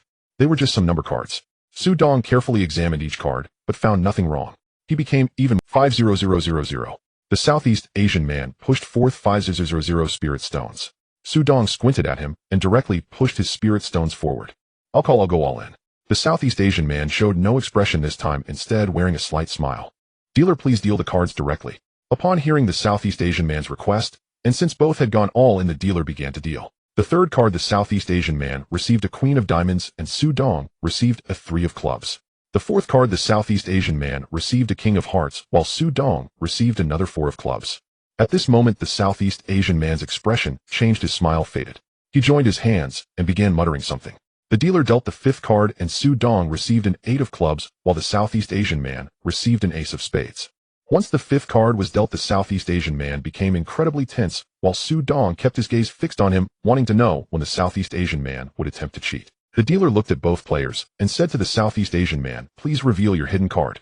The Southeast Asian man flipped over his hidden card, revealing a Jack of Hearts, and looked at Su Dong while continuing to mutter. The dealer looked at Su Dong, and before he could speak, Su Dong flipped over his hidden card, revealing a 9 of Clubs to everyone's sight.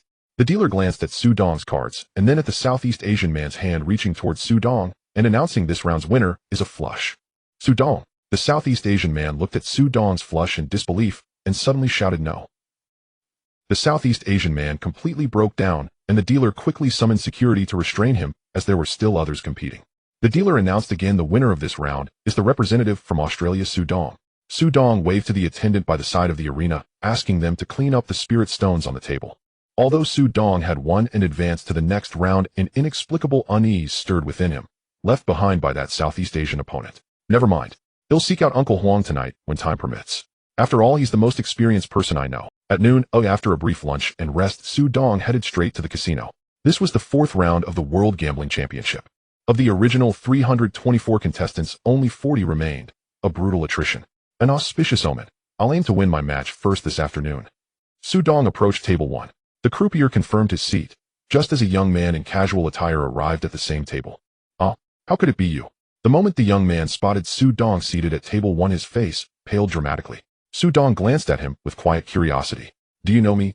The young man stared at Su Dong with a look of utter resignation, eyes brimming with grievance. How could I not know you? I'm from Hong Kong too. I watched you sweep victories from Hong Kong to Macau, but I never imagined we'd meet this early in the tournament. What rotten luck. After the croupier verified his credentials, the young man took the seat directly across from Su Dong. You seem terrified of me, Su Dong remarked, observing the young man's uneasy posture. The youth rolled his eyes. What do you think? I gamble on luck alone, yet yours appears infinitely more generous than mine. My confidence has already evaporated. Tell me, shouldn't I be afraid? Wait, surely you're not telling me you've relied entirely on luck since round 1. Su Dong asked this just as the hostess delivered their clay chips. Both stacks identical, $8 million. What else could I rely on? The young man groaned, his expression crestfallen. Su Dong said nothing more, merely nodded to the croupier. The match could begin. The croupier shuffled the deck and invited both players to inspect the cards. Each glanced briefly, then confirmed the deck was fair. The croupier dealt the opening hand. Su Dong received the visible 10 of spades and hidden King of Clubs. His opponent, the visible 10 of hearts and hidden queen of clubs. 10 of spades. You may speak. Su Dong studied their up cards and smiled. It seems your earlier claim holds true. My luck is marginally kinder than yours.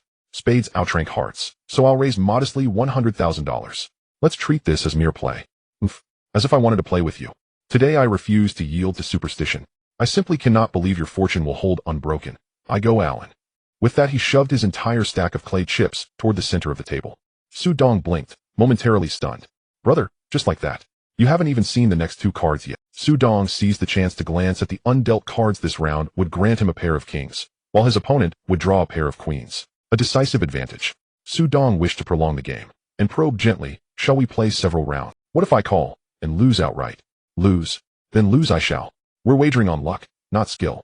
If you were to study extra cards and challenge me technically, what recourse would I have? Better to go Alan now, and deny you time to calculate.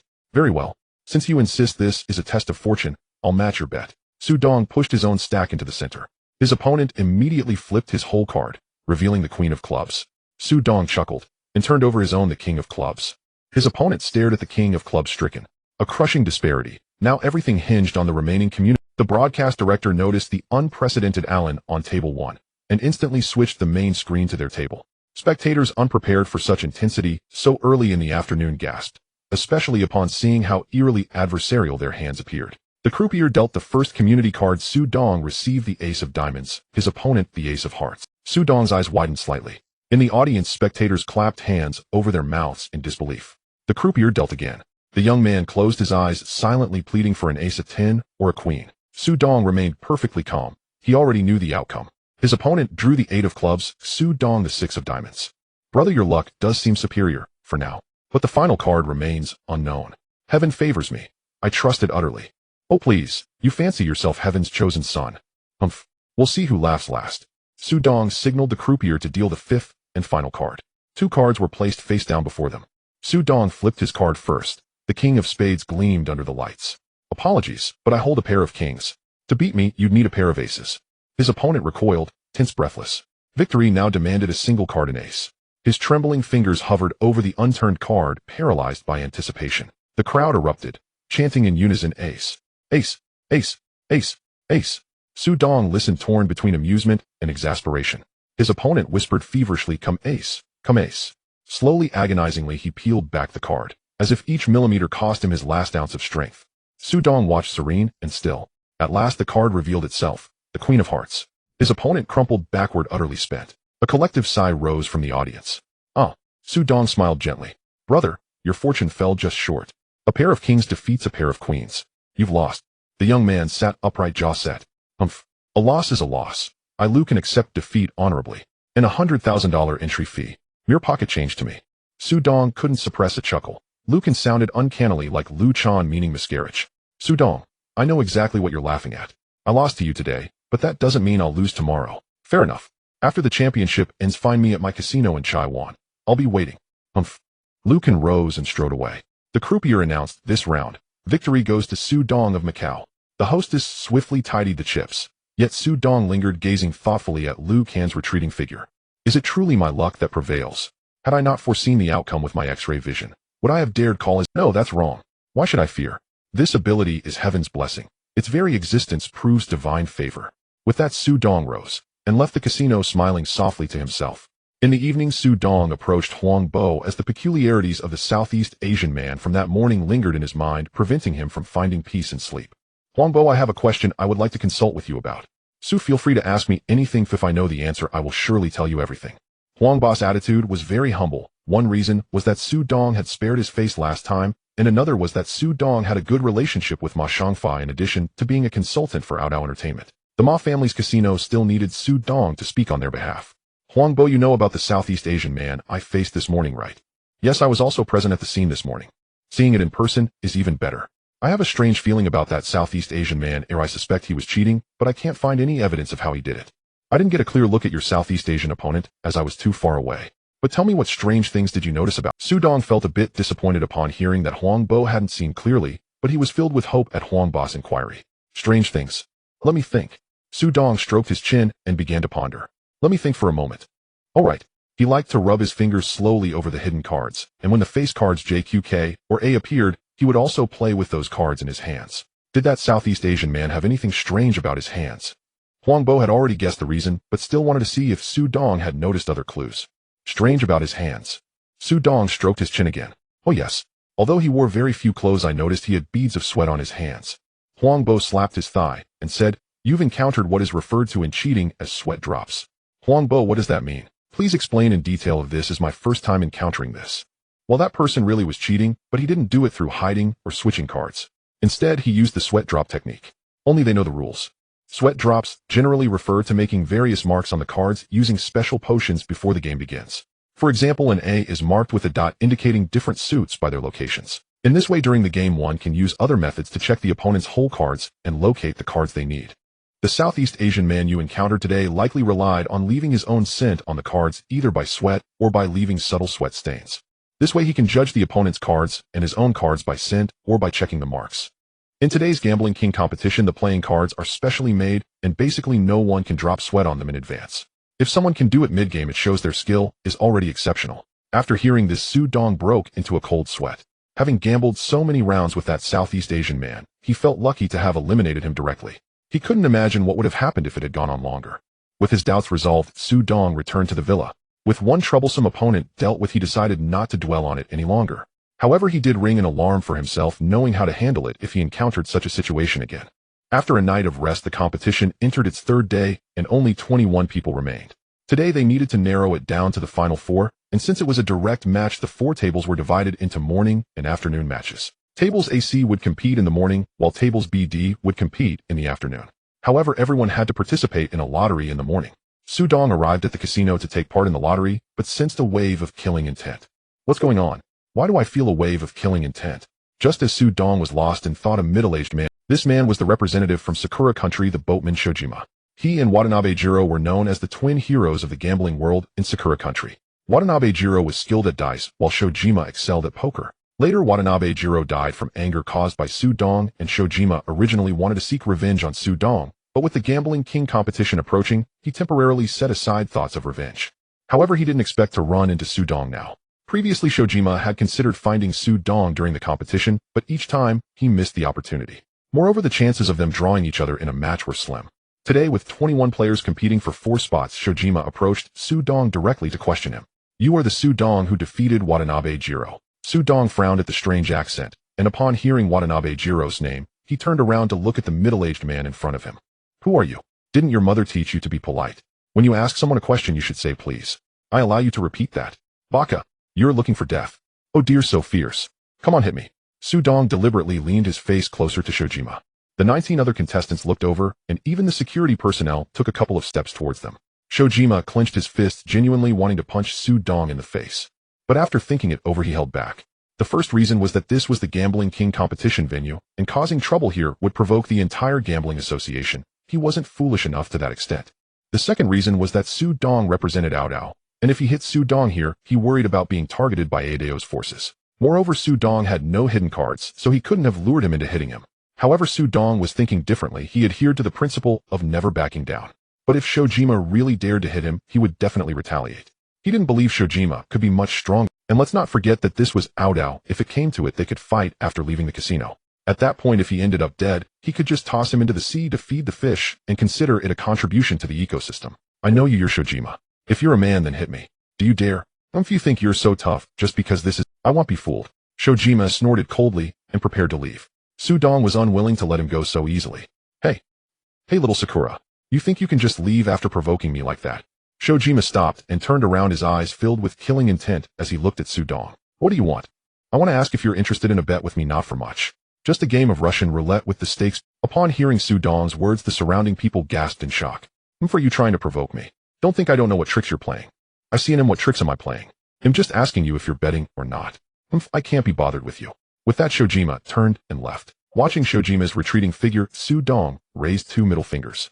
"Coward." The contestants on site looked at Su Dong in disbelief, who would willingly bet on Russian roulette. The boatman originally intended to test Su Dong, boosting his reputation in the Sakura nation. Little did he know Su Dong approached him and berated him before directly challenging him to a life-and-death wager. Although the boatman and Watanabe Jiro were dubbed the dual heroes of the gambling world who would willingly share the spotlight with someone else, especially an Ultimer, Su Dong's reason for wanting to wager his life against the boatman was that he was completely confident in ensuring the boatman would exclusively enjoy that bullet. Moreover, Su Dong was mainly displeased with his attitude and accent. It was quite unappetizing. Of course, their affair was merely a minor interlude. Shortly after, staff from the gambling association came to organize everyone for the draw. Su Dong drew Group D, while the lucky draw of the next day landed in Group C. Thus, Su Dong directly went to the designated observation area, eager to see how skilled this group was. The C player at Table A was the Spirit Princess from the Buddha Nation and Park Puda from the Barbarians. The C player at Table B was Jiang Dai from Taiwan. The C player at Table C was the boatman who had just shown signs of surrender. The C player at Table D was Su Dong, representing Australia. Currently, these 5 were the strongest among the remaining 21. Su Dong's attention was focused on the Spirit Princess at Table A. This woman was simply too provocative in her every movement. Su Dong was also curious about her gambling skills. Additionally, Su Dong was concerned about the boatman who had just irritated him. He might become his next opponent, which was why Su Dong was keeping an eye on him. Moreover, Su Dong decided that if he truly encountered the boatman in the next round, he would prepare a grand gift for him. The matches at Tables A and C were held simultaneously due to his ability to see through cards. Su Dong could clearly discern the cards on the table from his distance. He could also see everyone's whole cards. Just as Su Dong had stated, the Spirit Princess was adept at leveraging her advantages. When she received her cards, she presented a weak woman's image, evoking sympathy from onlookers. The progress at Table A was rapid. After just 5 rounds, one player was directly eliminated, and the one winning was of course the Spirit Princess from the Buddha Nation. Some female spectators envied her. While the Spirit Princess is so beautiful and her gambling skills are incredible. Indeed, if only I were as skilled as the Spirit Princess. While this woman is so alluring, taking her home would surely cost me at least 10 years off my life. Just hearing the Spirit Princess voice makes my heart race. Hearing the various discussions from the audience, Su Dong genuinely admired the Spirit Princess. However, she gave him an unsettling feeling. Moreover, Su Dong had been puzzled since the beginning. He found it strange that in 2 rounds he felt the Spirit Princess should have lost, yet her opponents suddenly forfeited. And they willingly lost to the Spirit Princess.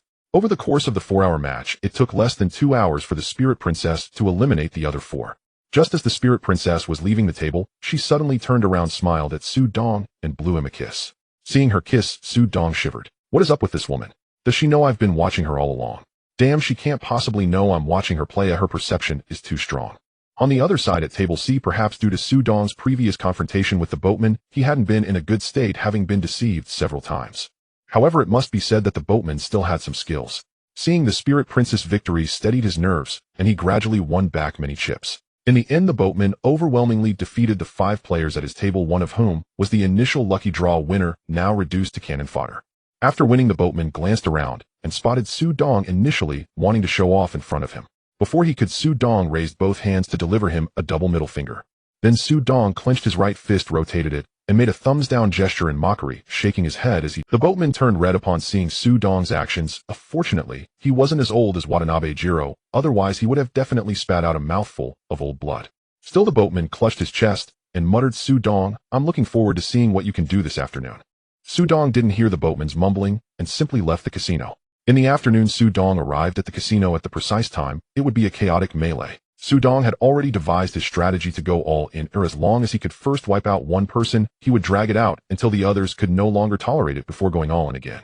As for the unplayable hands, he would simply fold. He genuinely didn't care about the small stakes. He didn't believe that in 4 hours he wouldn't encounter at least one mark. Su Dong casually found a spot at the table. This position happened to be in the middle, let's call it position 3, with 2 positions on each side, positions 1, 2, 4, and 5. Soon everyone at Table D had gathered. The gambling match officially began. The Spirit Princess and the boatman, who had won in the morning, also sat there to watch. The dealer instructed the 5 players to verify their cards before beginning to shuffle and deal. In the first round, position 1 had an open card of 10 of clubs and a hidden card of Jack of clubs. Position 2 had an open card of 3 of hearts and a hidden card of 6 of hearts. Position 3, Su Dong, had an open card of 3 of diamonds and a hidden card of 2 of spades. Position 4 had an open card of Ace of spades and a hidden card of Jack of diamonds. Position 5 had an open card of King of hearts and a hidden card of 5 of spades. Su Dong focused on the whole cards of the other 4 players being the last to act, so he stroked his chin and waited quietly. The dealer looked around and addressed position 4. Ace of spades, please speak. Position 4 glanced at his cards and threw 100 chips into the center of the table. Position 5 looked at his cards and folded. Position 1 looked at his cards and called 100. Position 2 also threw in 100. Finally, it was position 3's Su Dong's turn. He looked at his cards and folded. Thus only 3 players remained in the hand. The dealer saw that everyone had finished betting and began to deal. Su Dong quietly watched as he was just waiting for an opportunity. Position 4 received a 7 of clubs. Position 1 received a 3 of spades. Position 2 received a queen of spades. Originally position 2 should have acted first, but before the dealer could speak he folded. Position 4 glanced at his open card the ace of spades, and was about to bet when he saw position 1 had already folded. This round ended with position 4 winning, earning 2,400 chips, which was considered a good start. As the second round began, Su Dong was perfectly positioned in the corner. After receiving his cards, he focused on the whole cards of the other players, glanced at the undealt cards, and after some calculations Su Dong folded. Su Dong continued to remain silent for 12 consecutive rounds. Each time he calculated that his hand was not the strongest, he would unhesitatingly fold. This situation persisted until the 21st round. In the audience, the island boatman noticed that Su Dong had consecutively folded for more than 10 rounds. He couldn't help but mutter, "Turns out he's just trash." Ling Ji was also watching Su Dong. She might have heard from her subordinates that Su Dong had once competed in card counting. She believed that Su Dong's current folding meant he had calculated he couldn't win. In the 21st round, the dealer began dealing the cards. Position 5 received the visible card of the 7 of clubs and the hidden card of the 5 of spades.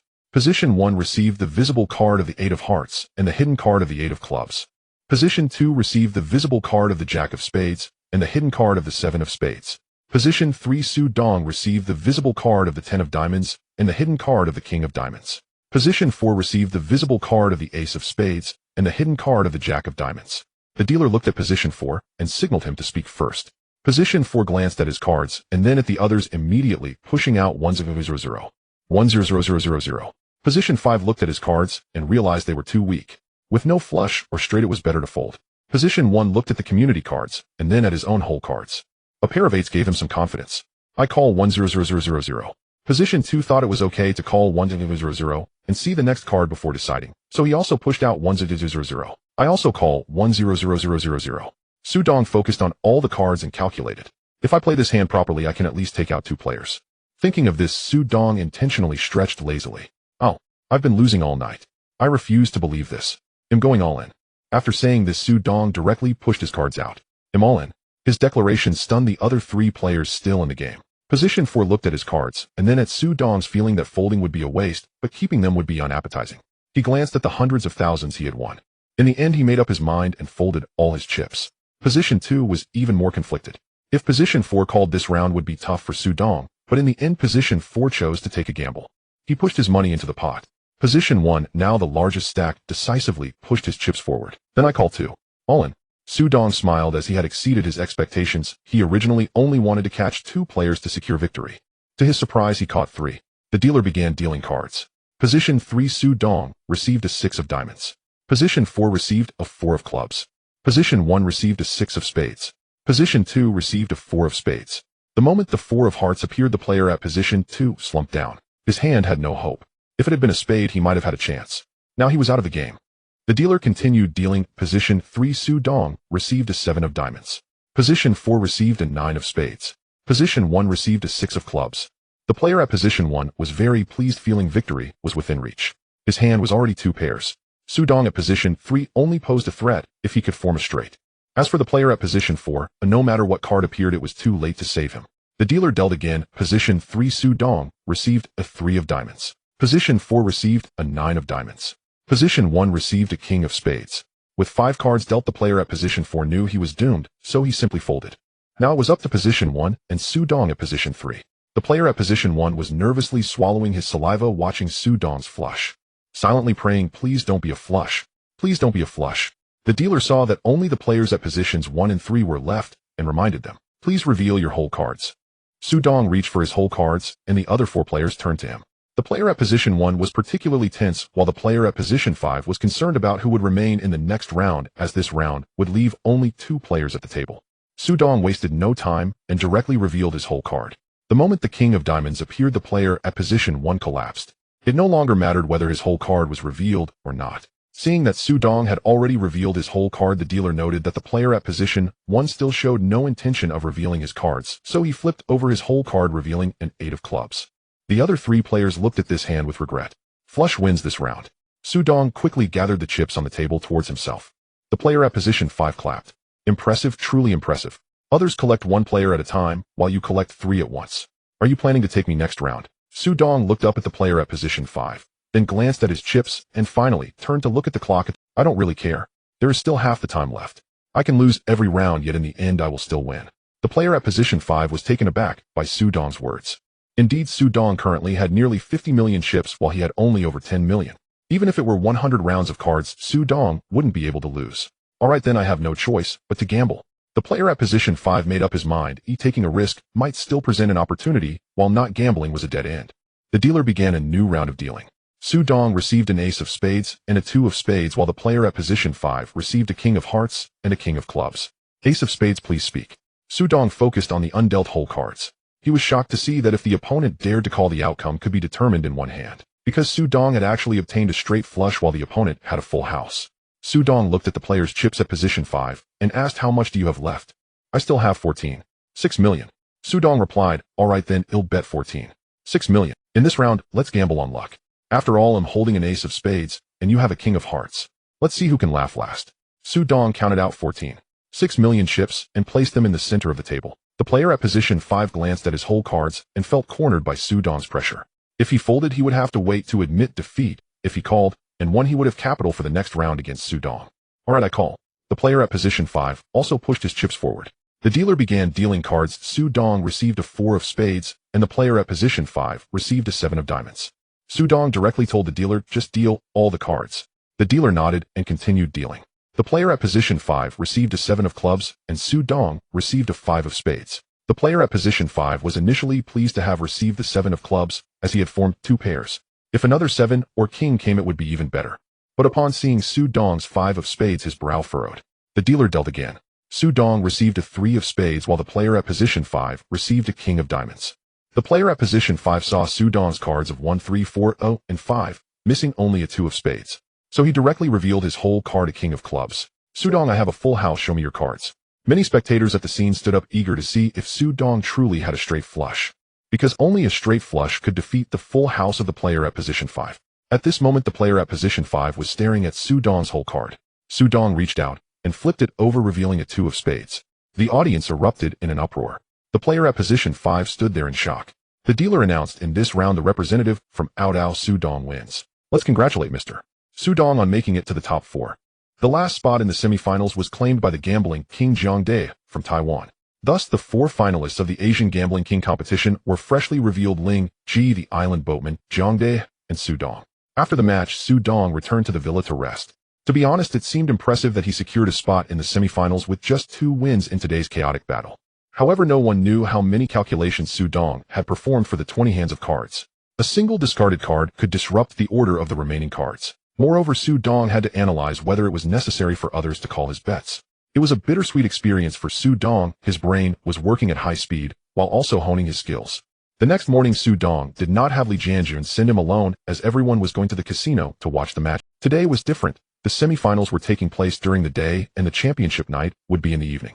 The tickets for the championship night were not for sale. Apart from the contestants who received some, the remaining tickets were all claimed by the wealthy spectators from various regions.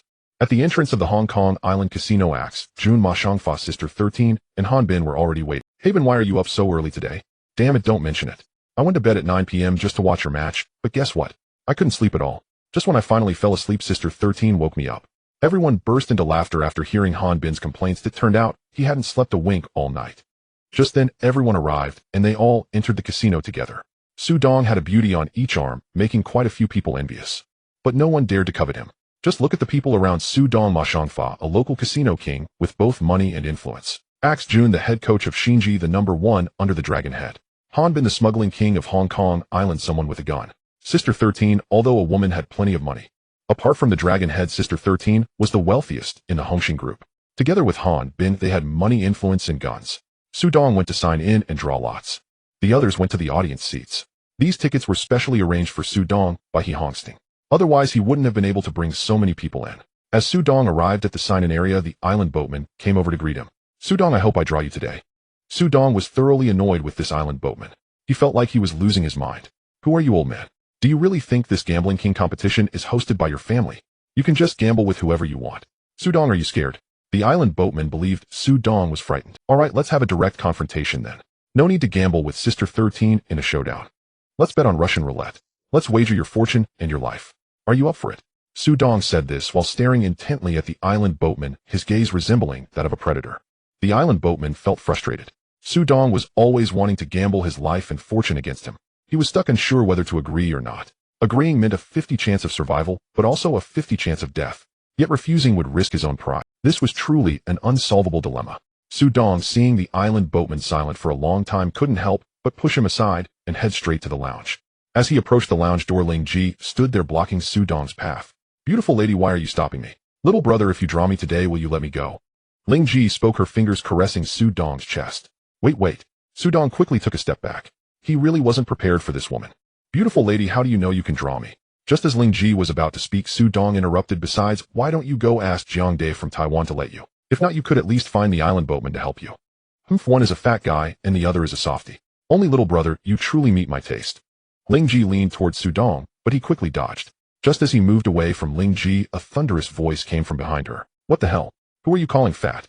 This is called being prosperous, all right," Jiang Dai said as he patted his stomach twice. "So what if I'm fat? Just look at that big belly of yours out with a wig on. People would think you're about to give birth." After Ling Ji finished her insult, she turned and left. Su Dong didn't manage to engage with her, nor did he want to continue bickering with Jiang Dai for fear it would affect his mood. "Let me tell you, a person like you isn't even in my sights. You're just a walking skeleton, always trying to flirt with men. Even if you were offered to me for free, I wouldn't want you." Su Dong listened to the sharp words exchanged between the two. In the lounge, Ling Ji, Jiang Dai, the island boatman, and Su Dong each faced different directions, while Ling Ji and Jiang Dai glared at each other. Su Dong and the island boatman glared at each other. The atmosphere in the lounge was tense. Before long, Zhang Bufan, a director from the Australian Island Gambling Association and an old acquaintance of Su Dong, entered the lounge with several security personnel. "Gentlemen, please follow me to draw lots.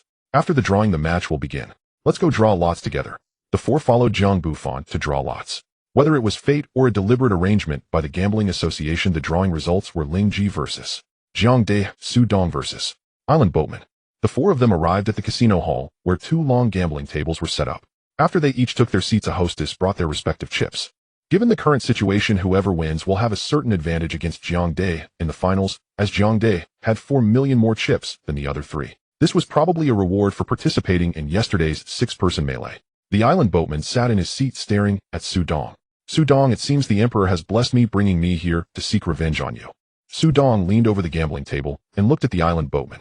"Softa, do you know how your Cherry Blossom Nation came?" Su Dong's voice was loud, catching everyone's attention.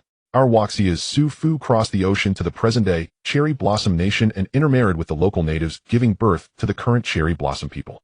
Therefore, your Cherry Blossom Nation is the result of the interbreeding of our Huaxia people and the natives."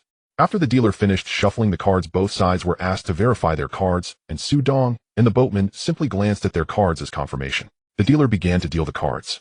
Su Dong received a visible red heart 10 and a hidden club 8, while the boatman got a visible red heart A and a hidden club Q.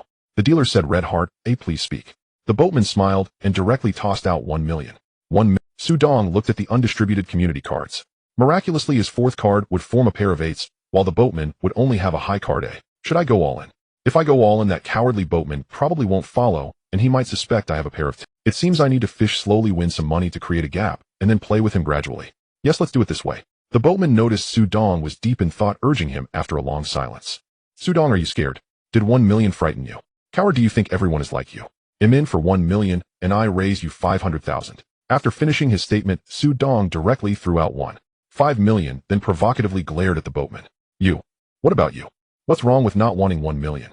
I just prefer 1.5 million, and if you're not in, then fold." The boatman didn't get angry, instead he laughed. "Haha, I see. So you were trying to bluff me. If you're thinking too much." Su Dong rolled his eyes and muttered 2 words a sp. "He'll raise you another 500,000. The dealer noted that they had placed their bets and began to deal cards. The boatman received a spade 6, while Su Dong got a club 6.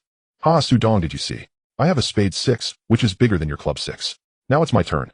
2 million. Damn, I thought you would bet more. It's just 2 million. Why don't you go all in?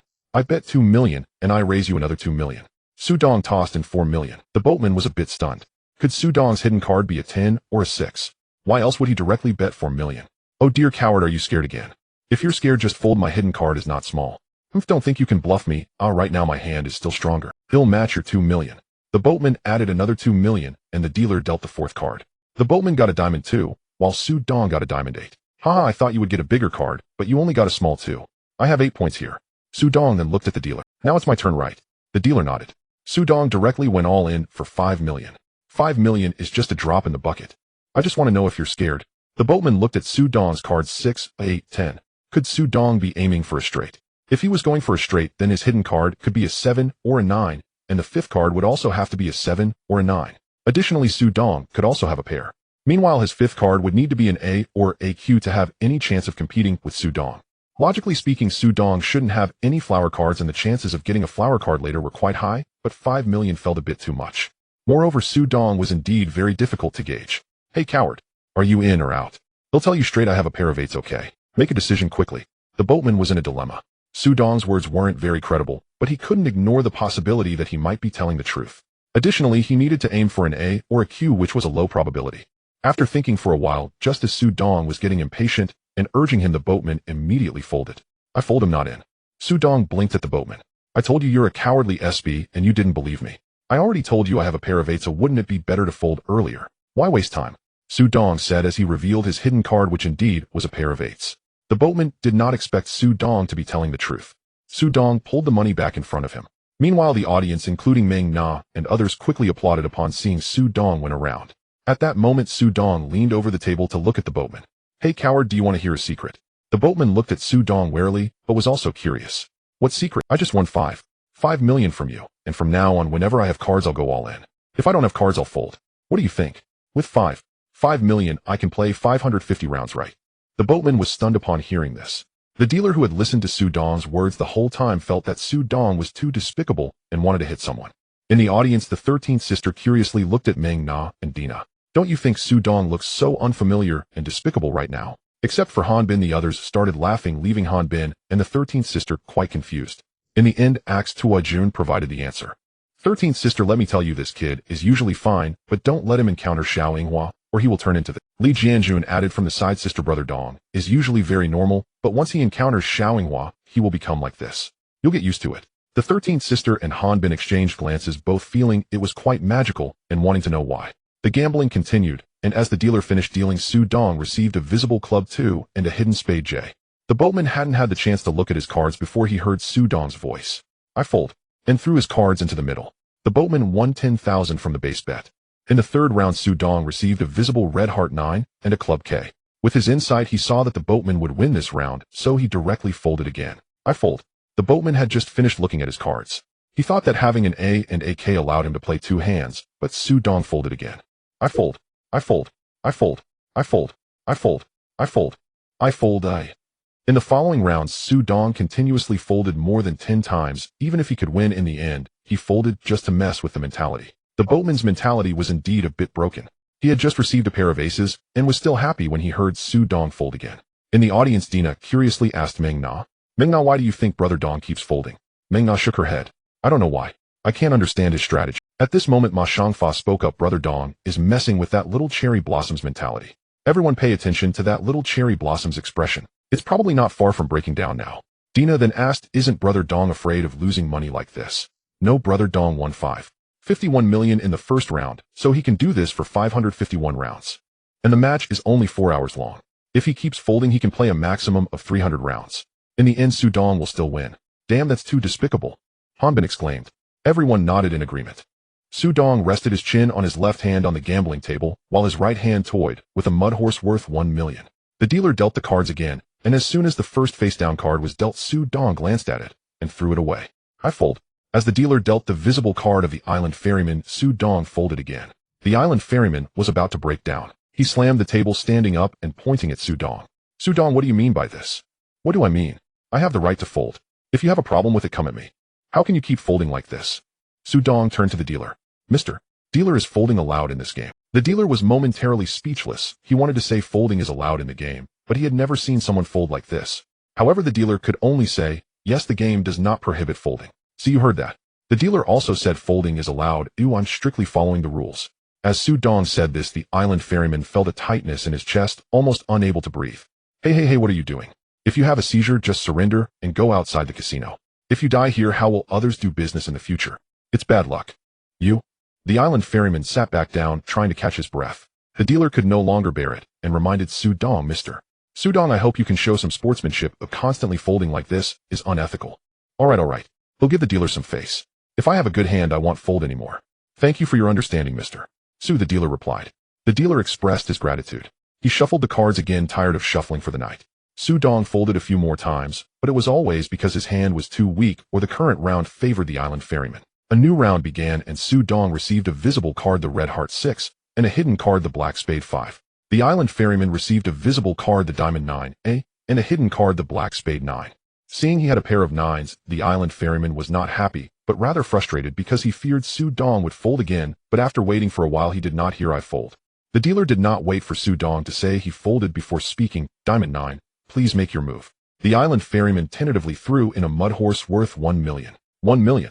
The island ferryman kept his eyes on Su Dong, and even the dealer looked at Su Dong at this moment. Su Dong first picked up a mud horse worth 1 million and threw it into the center of the table, then directly pushed all the remaining mud horses forward.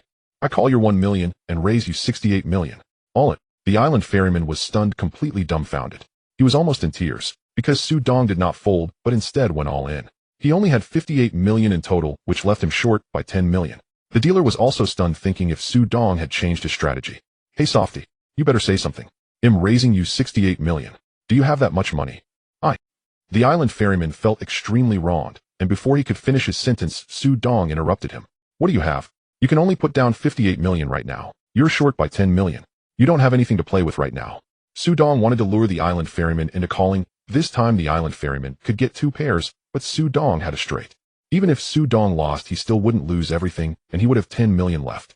However, this way the pressure on Su Dong would be quite high. The dealer then reminded the island ferryman.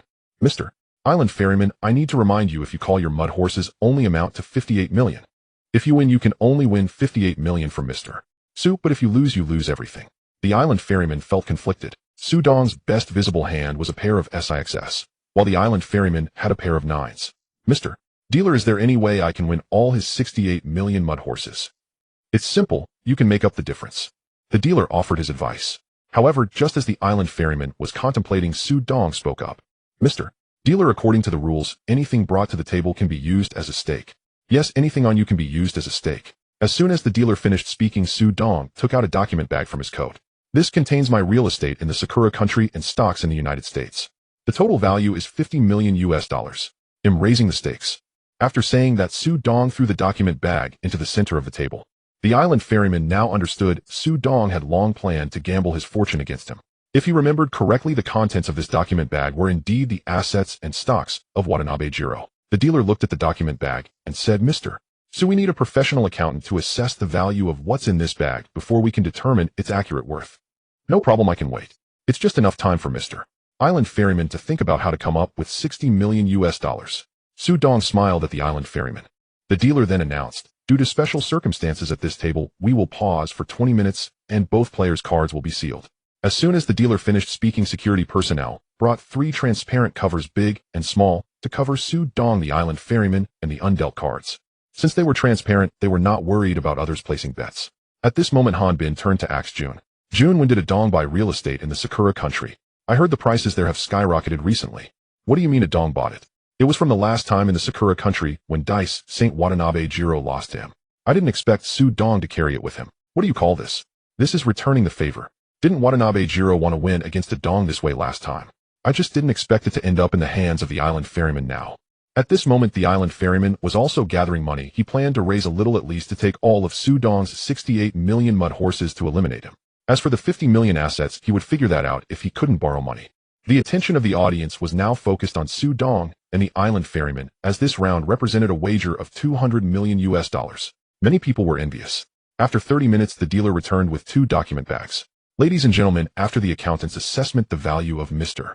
Zu's assets has exceeded $50 million and can be counted as 50 million. Additionally, after assessing the assets provided by Mr. Island Ferryman, they are valued at $58 million. I wonder if Mr. Su accepts this stake. Alright, I accept. Su Dong certainly agreed. Immediately, someone brought several contracts. After signing, the winner would simply sign the contract for it to take effect. Reveal the cards. As the dealer's voice rang out, all eyes turned to Su Dong's table. Even Ling Ji and Jiang Dai paused, looking this way. The dealer began dealing the cards. Third card, the Island Ferryman received the Club K and Su Dong received the Diamond 7. Fourth card, the Island Ferryman received the Club Q and Su Dong received the Diamond 8. Everyone grew tense. The island ferryman could hope for 2 pairs or 3 of a kind, while Su Dong could only hope for a straight, and the odds were slim. 5th card, the island ferryman received the heart K, while Su Dong received the diamond 4. The island ferryman saw he had 2 pairs, and happily turned over the hidden card revealing a black spade 9. Haha, Su Dong, now you can only win if you get a 5, but you have no idea how small that chance is. You're definitely losing this time. Hey, even pigs can learn to play, and you still haven't caught on. How could I not have a 5? Su Dong finished speaking and directly flipped over his hidden card revealing a black spade 5 that dazzled everyone. The dealer announced 45,678 straight wins. No way. Absolutely impossible, you cheated. As soon as the island ferryman said this, the entire hall was in an uproar. The boatman looked at Su Dong's hidden card, which was indeed the spade 5. His first reaction was not to admire Su Dong's gambling skills, but to suspect that Su Dong was cheating. It was precisely for this reason that the boatman pointed directly at Su Dong, accusing him of cheating. No way. Absolutely impossible, you are cheating. You are cheating. The boatman pointed at Su Dong, his voice loud enough to echo throughout the casino, causing an uproar among the audience. Initially, everyone thought the match between Su Dong and the boatman was merely a cat and mouse game. However, no one expected that the boatman would deliver a surprise twist at the end. Su Dong stood there indifferent, watching the boatman as the dealer was forced to step in. A few security personnel also arrived behind Su Dong and the boatman. Mr. Boatman, do you have any evidence to support your claim that Mr. Su Dong is cheating? I assume you are aware of the rules against cheating. The dealer coldly questioned the boatman. He must have cheated, or otherwise how could his card be exactly the spade 5? What a coincidence. Besides, he has been folding his cards all along. Why did he suddenly go all in this round? Does he dare to say there's nothing suspicious? Hearing the boatman's argument, the dealer found some merit in it. At this moment, Su Dong calmly spoke. Mr. Dealer, I suggest you first count the cards that have not been dealt on the table to see if the numbers add up. Additionally, I am willing to cooperate with your investigation, but if it proves my innocence, I expect to be treated according to the rules of the gambling world. The dealer nodded and returned to the table to start counting the undealt playing cards. 1, 2, 3, 4. 39, 40, 41, 42. The count is correct. There are no missing cards. After the dealer spoke, he looked at the boatman, who was now stunned. No cards were stolen. Could it really be such a coincidence? No, he must prove that Su Dong is cheating, otherwise he would be finished. He must have hidden cards on him. If search him, he definitely has cards. Su Dong shook his head at the boatman, never expecting that a gambling match would turn this guy into a mad dog. Sure, I can cooperate with the search. But what if nothing is found? The boatman was at a loss regarding Su Dong's question. He knew that if he lost this time, he would have nothing left. Moreover, since he wrongfully accused Su Dong, the gambling association would definitely come after him. No, he had to hold on to this last straw. Search him. I believe you must have hidden cards. The dealer gave a signal to the 2 security personnel behind Su Dong. They stepped forward and carefully searched Su Dong from head to toe, while Su Dong stood there cooperating fully. But they found nothing.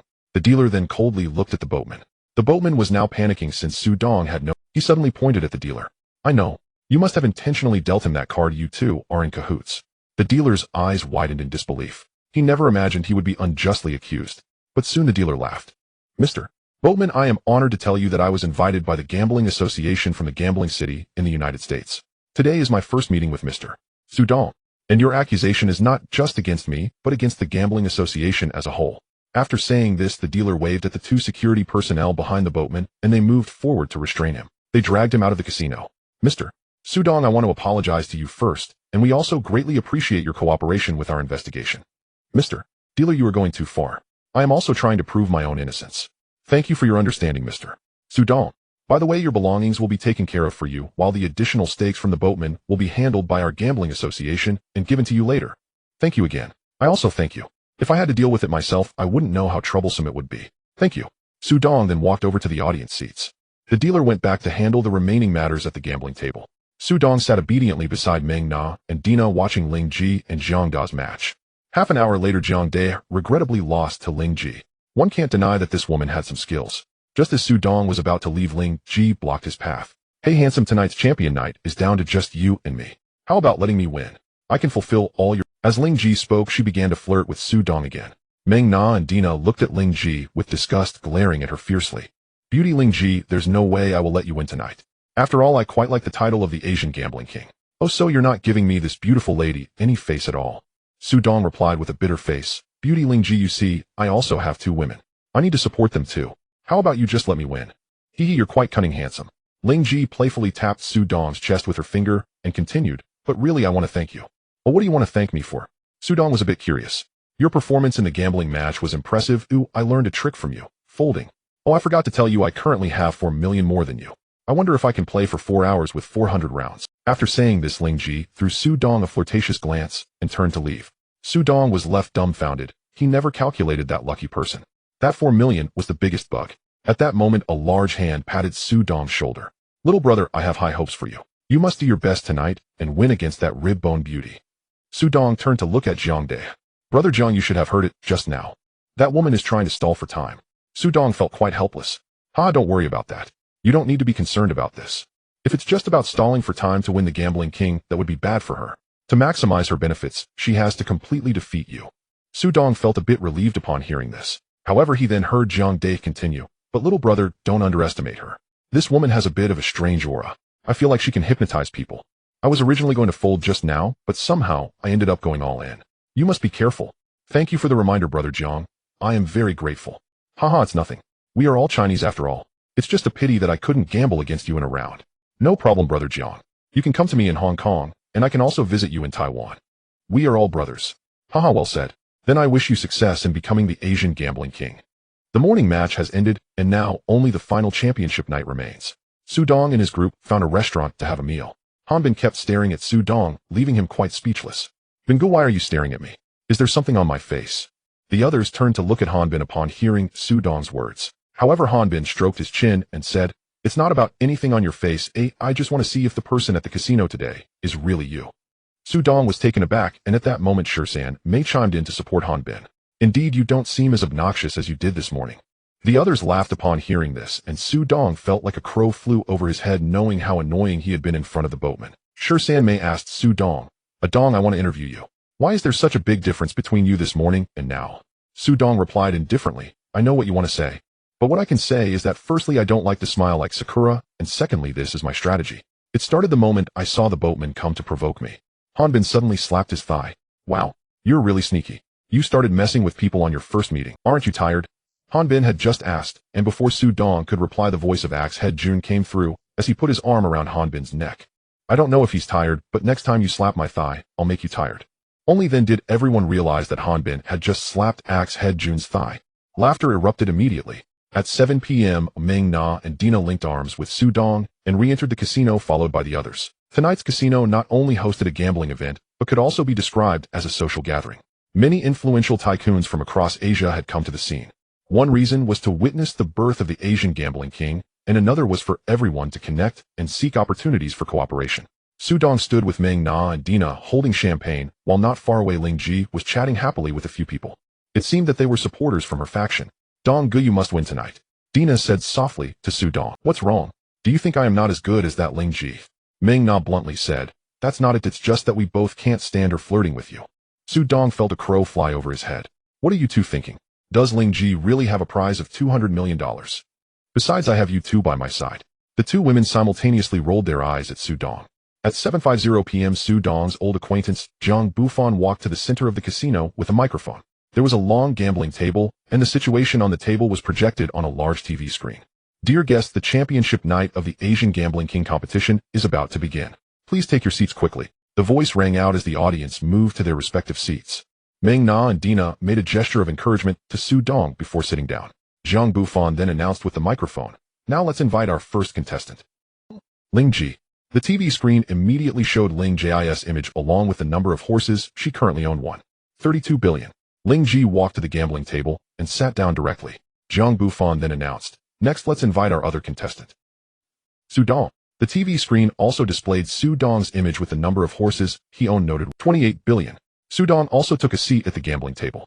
Zhang Bufan then said into the microphone, I am Zhang Bufan, a member of the World Gambling Association and a director of the Australian Island Gambling Association. I am also the dealer for tonight's championship. Now I declare the game begins. Zhang Bufan stood at the center of the gambling table and began shuffling the cards. Please check your cards. Su Dong and Ling Ji simultaneously waved their hands, signaling that they didn't need to. They could start directly. At this moment, both Su Dong and Ling Ji had a beautiful attendant by their sides helping with the bets. Needless to say, the level of this championship night has already surpassed every previous round of competition. In the first round, Su Dong got an open card of King of Clubs and a hidden card of Jack of Hearts, while Ling Ji had an open card of Ace of Spades and a hidden card of Five of Diamonds. Zhang Bufan was about to speak when Ling Ji spoke first. I fold. Su Dong was taken aback. He had just seen that Ling Jia's cards would definitely be better in this round, especially since her open card was an ace. He couldn't understand it was really incomprehensible. In the second round, as soon as Su Dong took a glance at the bottom card, he heard Ling Ji's voice. I fold. Su Dong was once again puzzled. In the third round, Ling Ji said, I fold. In the fourth round, Ling Ji said, I fold. In the fifth round, Ling Ji said, I fold. In the sixth round, Ling Ji said, I fold. In the seventh round, Ling Ji said, I fold. In the eighth round, Ling Ji said, I fold. In the ninth round, Ling Ji said, I fold. In the 10th round, Ling Ji said, I fold.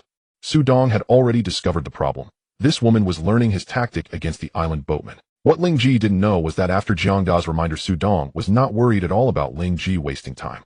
The audience on site also began to whisper to each other due to Ling Ji's continuous 10 rounds of folding. In the 11th round, Ling Ji held an open card of ace of diamonds and a hidden card of ace of spades, while Su Dong held an open card of king of diamonds and a hidden card of queen of spades. Zhang Bufan said, Ace of diamonds, please show your card. At this time, Ling Ji suddenly said, Hey, how are you feeling now? Su Dong shrugged and raised an eyebrow, saying, I feel great. Winning 10 rounds in a row, how can I not feel good? But you only won 1-0-0-0, and do you think you can take away these horses you lost? It doesn't matter. Winning or losing is inconsequential to me. Ling Ji was about to speak, but then heard Su Dong continue. Besides, this morning I won several $1 million from the island boatman, so do you think I care about the outcome of this match? Oh, I didn't expect that you were so indifferent to the $200 million prize. Then I'll start with 1 million. Here's a little opportunity for you, she said, throwing him a flirtatious glance. However, Su Dong suddenly leaned forward and looked at Ling Ji. Ling Ji, the beautiful lady, I've been wondering why such a beautiful woman like you wants to win the title of Gambling King. That's none of your business. Indeed, why you want to become the Gambling King has nothing to do with me, but I could make you the most pathetic Gambling King. I wonder if by then, even if you obtain the title and the prize, will it still be of any use to you? Ling Ji didn't quite catch the meaning of Su Dong's words when she saw him gently flick 2 fingers to toss the card toward the center. I fold. Ling Jia's eyes widened in surprise, not understanding why Su Dong folded so suddenly. The audience was also puzzled. Su Dong clearly had a hand that could call. Next, Su Dong similarly surprised Ling Ji. In the 12th round, Su Dong declared, I fold. In the 13th round, Su Dong said, I fold. In the 14th round, Su Dong said, I fold. In the 15th round, Su Dong said, I fold. In the 16th round, Su Dong said, I fold. In the 17th round, Su Dong said, I fold. In the 18th round, Su Dong said, I fold. In the 19th round, Su Dong said, I fold. In the 20th round, Su Dong said, I fold. After Su Dong discarded his cards for the 20th time, Ling Ji finally understood his intentions. Because now they had returned to the same starting line, but Ling Ji still had 4 million more than Su Dong. If Ling Ji won with the 4 million, the value of the Asian Gambling King title would diminish, which would also affect Ling Jia's plans and those behind her, while simultaneously boosting Su Dong's reputation. However, Su Dong's total loss was only $200 million in prize money. Moreover, he had also gained the fame that came with the title of Gambling King. In the 21st round, Su Dong received a visible king of diamonds and a hidden 7 of diamonds, while Ling Ji got a visible queen of spades and a hidden 8 of spades. Su Dong didn't wait for Zhang Bufan to speak and was ready to discard his cards. Wait. Ling Ji stopped Su Dong's action. Beautiful Ling Ji, is there something you need? Can we have a why? Just because you want me to play, I must play. That would be quite embarrassing for me. Su Dong stared at Ling Ji. Ling Ji suddenly squinted her eyes, and Su Dong felt a little dizzy, as if everything around him darkened. Come on, can you not discard your cards right now? Alright, I will listen to you. So how much are you betting? 1 million. Good, then I'll give you 100. Su Dong suddenly felt clear-headed again as Zhang Bufan dealt the cards. What's going on? I was supposed to discard my cards, why are you still dealing to me? Zhang Bufan reminded him, Mr. Su Dong, it was your turn to speak. Just now, you bet 1 million. Su Dong turned to look at Ling Ji. It's you, isn't it? Little brother, it's too late for you to realize that even if you discard your cards now, you still have to lose 1 million.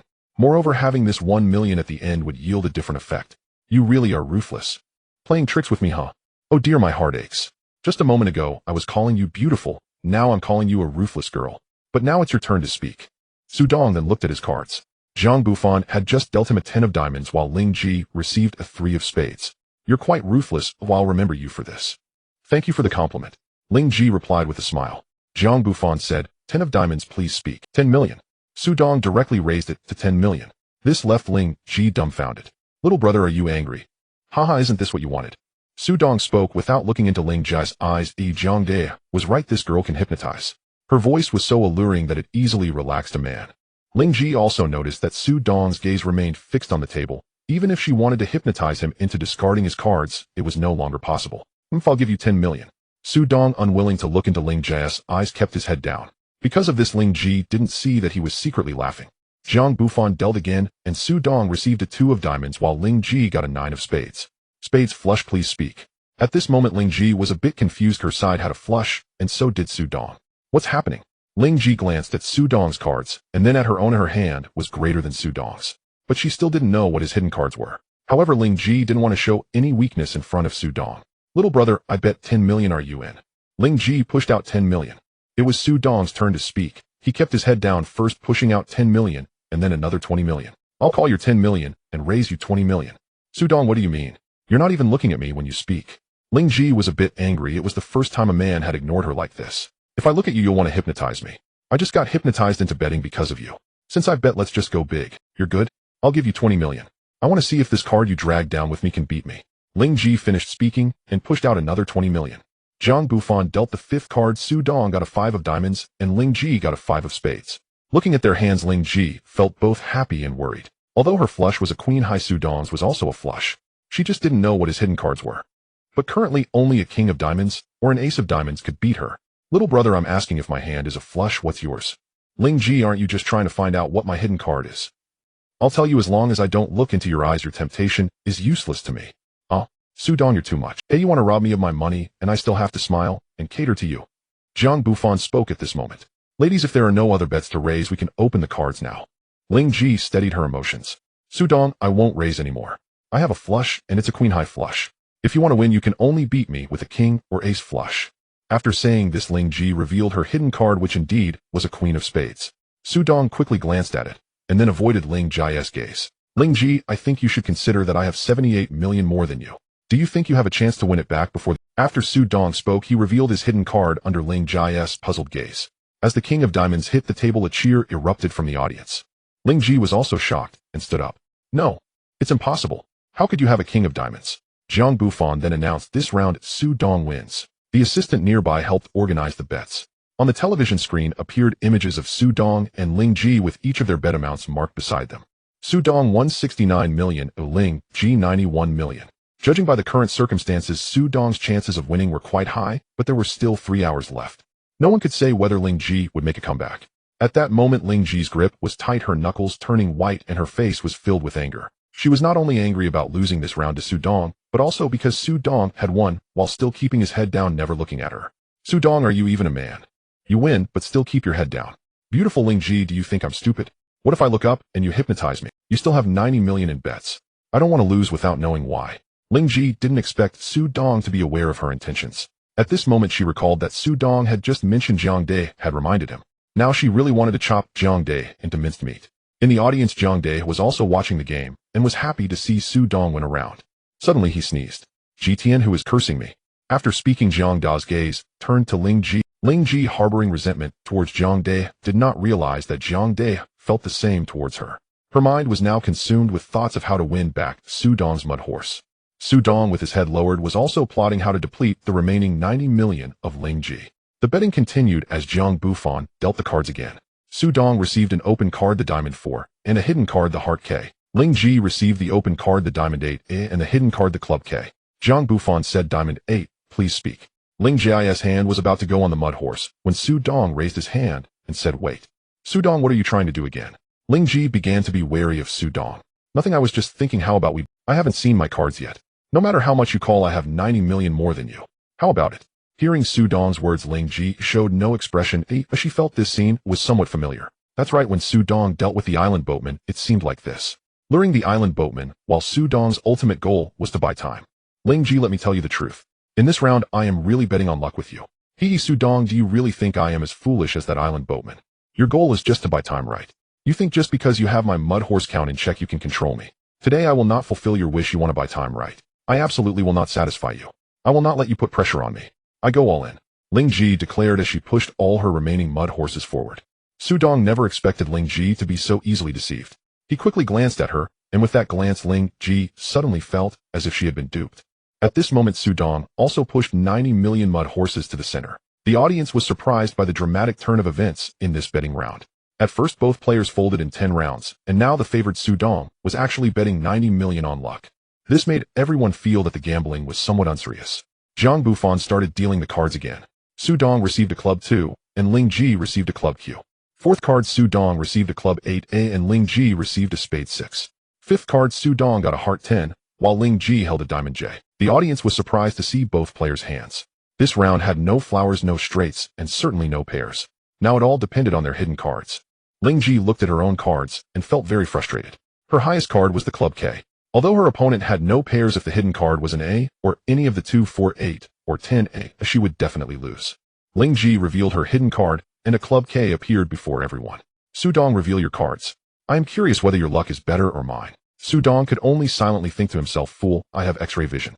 Do you really think you can bet 90 million without looking at the cards? How foolish. However, Su Dong certainly did not dare to say this out loud. Alright, I haven't seen my cards either. Let's all look together and see whose luck is better. Su Dong then flipped his card. It landed on the table with a slight bounce. A heart K appeared before everyone. A huge gasp erupted from the audience. Wow. No way. Ling Ji felt as if everything around her froze when she looked at that heart K. She lost. Not to an A nor to a pair, but to a heart K that was only slightly bigger than her club K. At this moment, Zhang Bufan's voice rang out. In this round, the heart K wins. He continued, since Ling Ji has lost all her mud horses, I hereby announce that the winner of this Asian Gambling King competition is Su Dong. Let's all congratulate Mr. Su Dong, the Asian Gambling King. Ma Xiangfa and the others cheered with excitement. Meng Na and Dina hugged each other to celebrate, while Han Bin suddenly hugged Shirsan Mei and kissed her. Shirsan Mei's eyes widened, and she kneed Han Bin in the stomach.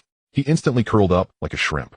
Xiao Fu and the others witnessed everything. What started as joy turned into schadenfreude. Su Dong finally raised his head, no longer worried about Ling Ji's hypnosis. Su Dong, I must say your luck is really good. The heart K beats the club K. Movies wouldn't dare to depict it this way, but this isn't something I can control. Besides, you were the one who went all in first. Ling Ji looked at Su Dong, appearing helpless, as if she was the one begging him to win money. Su Dong, do you really not have any gentlemanly spirit? Do you think I'm not pretty? Su Dong looked at Ling Ji and said, seriously, to be honest, you are really beautiful. But look at this. Out of over 300 sign-ups, you are the only woman. Moreover, look at how you are dressed. Aren't you intentionally tempting people to commit crimes?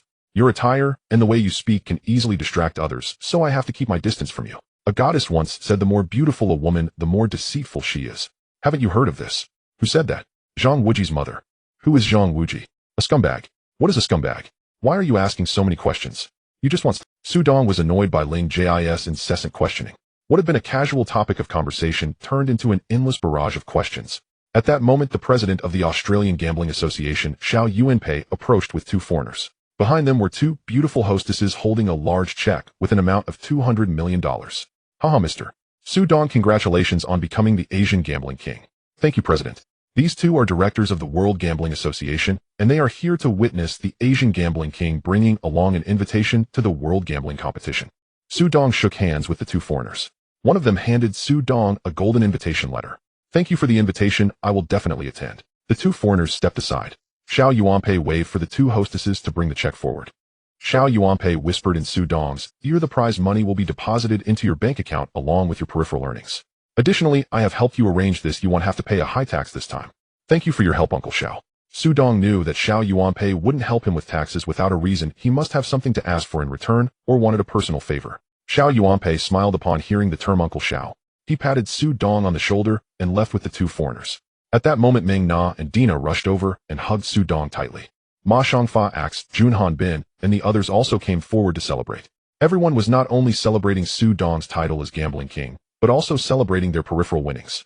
At this moment, Ling Ji walked up to Su Dong and extended her hand, saying congratulations on becoming the Gambling King. Su Dong also extended his hand to shake hers. Thank you. After they separated, Ling Ji left. However, Zhang Dai also came over at this time. Haha, brother. You have really vented my anger. Congratulations on becoming the Gambling King. When you come to Wanwan, I will definitely take you to enjoy it. Thank you, brother Jiang. If I have the chance, I will visit you in Wanwan, and you must take me to enjoy it. I will take my leave now. Make sure to accompany your girl. Remember to come find me in Wanwan. Definitely, brother Jiang, take care. By dawn, news of Su Dong's ascension to Asia's gambling sovereign had already rippled across the underworld. Yet Su Dong paid it no mind. Becoming sovereign was never his aim. He was instead escorting Mona, Dina, Axe, Jun Ma Xiangfa, and Han Bin to the Gambling Association to claim their prize money. All of them had placed substantial wagers on Su Dong's victory in the sovereign tournament. Though the odds were modest, their final returns proved remarkably substantial. To put it plainly, the sum Su Dong won after mortgaging both his personal assets and those of Rinha Corporation nearly doubled the company's total worth. Han Bin and 13 Sister had initially held back from heavy betting, but seeing Axe Jun and Ma Xiangfa commit large stakes, they followed suit. Only then did their windfall swell to overflowing proportions. Clutching his check, Han Bin sighed in exasperation. Damn it all. If that Sakura Nation Dice Sage hadn't challenged Dong right before the tournament, the odds might have been far more generous. Ma Xiangfa stared glumly at the slip in his hand. This is entirely my fault. Had Dong not stepped in to help me back then, the odds wouldn't be so dismally low now. 13 Sister, ever content, smiled gently. Enough, you two. We owe every cent of this win to Dong. Without him, we'd never have stood a chance. Su Dong interjected with perfect timing. There's no blame here. Had I refused to assist Brother Ma in that earlier match, I'd never have become advisor to Macau Entertainment. And truth be told, I had no inkling the Sovereign Tournament was even underway. Moreover, without that prior match, I could never have claimed such a fortune from the Isle Ferryman. In fact, my net worth has multiplied manyfold since then. Whoa, so you're the real victor after all? No way, we're dining at your expense tonight. Han Bin seized Su Dong's arm, refusing to let go until he agreed. Fine, fine. Tonight we return to Hong Kong, and I'll host the entire evening at Sister May's establishment. Agreed. And Brother Ma joins us too. We'll feast like kings at Dong's cost. Axe Jun nodded in full accord. At that moment, Li Jianjun handed Su Dong a phone. After answering, Su Dong excused himself and hurried off to Macau Entertainment. In He Hongsen's office at Macau Entertainment, the secretary had barely ushered Su Dong inside when He Hongsen's hearty laughter filled the room. Ha, brother, you've arrived. Please sit. Su Dong offered a respectful junior's bow before settling onto the sofa and immediately asked Mr. He, what urgent matter calls me here? He Hongsen tossed a manila file folder across the desk. I summoned you for 3 matters. First, the contents of this folder. The Isle Ferryman's entire estate has now been transferred into your name.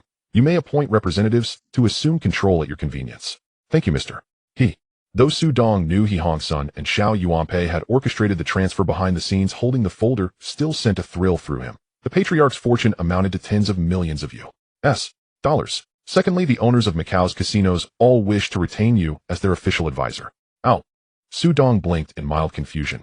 Until He Hongsen elaborated, you see, after helping the Ma family defeat Jingxing in Hong Kong, they'd already intended to appoint you as advisor. But at the time, your reputation lacked sufficient weight to command respect or deter rivals. Now, however, having claimed the title of Asia's gambling sovereign, they fear competitors might hire you to wrest control of their casinos. Hence their request. Su Dong frowned slightly. If I recall correctly, Mr. He, aren't all the gambling licenses under your authority? Indeed, they are. But I refuse to let casino ownership ignite bloodshed among factions. Macau's public order and our gaming revenues stand inseparably linked. Understood. I accept the appointment. And the consultancy fee? He Hongsen pointed playfully at Su Dong. Yes, there is compensation Macau's casino consortium offers for million U.S. dollars annually. You'll rarely be disturbed. Ordinary cheaters dare not risk their craft in our establishments anymore. As for those scheming to seize control through high-stakes matches, they'll first measure whether they can possibly best Asia's gambling sovereign. The fates of Japan's Watanabe Jiro and the Isle Ferryman remain stark warnings for all. Fair enough. Since Macau's casinos will now bar me from playing, I'll gladly collect my 4 million and live life in quiet elegance. But if a formal match arises, I charge separately. He Hongsen, unable to bear Su Dong's unabashed avarice any longer, waved him off with a laugh. Off you go. Your very presence makes my eyes burn with envy. Just tally up how much you've won since Watanabe. Unfazed by the jest, Su Dong departed Macau Entertainment with a grin and returned to his villa to pack before rejoining the group for their return to Hong Kong. After all, an evening of revelry awaited them. At Chen Mei's villa, Chun Mei sat enjoying breakfast when a subordinate burst in, breathless and flustered. Uncle Mei, the news from Macau has arrived. Oh, what news warrants such panic? Chun Mei continued, eating, mildly displeased by the youth's agitation. Unbeknownst to Chun Mei, the subordinate's terror stemmed not from the gravity of the news, but from dread of encountering Prince within the villa. Uncle Mei, the sovereign tournament has concluded. Su Dong has been crowned Asia's gambling sovereign. Su Dong, the same one who crossed swords with Prince last time. Yes, precisely that Su Dong. Chen Mei fell silent. Su Dong was the first young man to openly defy his authority, and the first to inflict such staggering losses upon him, humiliating Hongtai organization in its entirety. The subordinate stood frozen, unnerved by Chun Mei's silence, until a voice echoed from the stairwell, "What were you just discussing?" "I thought I heard Su Dong." Prince emerged from the landing. The subordinate shuddered involuntarily. Once merely arrogant and domineering Prince had since descended into chilling, sadistic cruelty. Even Hongtai's own men now fled his presence. "Father, was this the same Su Dong who stripped us of our funds?" Chun Mei glanced up at his son and gave a terse nod, brows furrowed. "Father, I hear the tournament's grand prize is 200 million U.S. dollars. Shall we?" Prince's thoughts fixated solely on the sum, heedless of the peril it might bring upon Hongtai. At the mention of 200 million, Chun Mei's composure flickered, while the subordinate beside him paled, regretting he hadn't finished speaking earlier. For Su Dong now traveled in the company of Macau's Ma family, Hong Kong's Axe Jun and Han Bin, three formidable powers. Should Hong Tai provoke all three simultaneously, its survival hung in perilous doubt. Dad.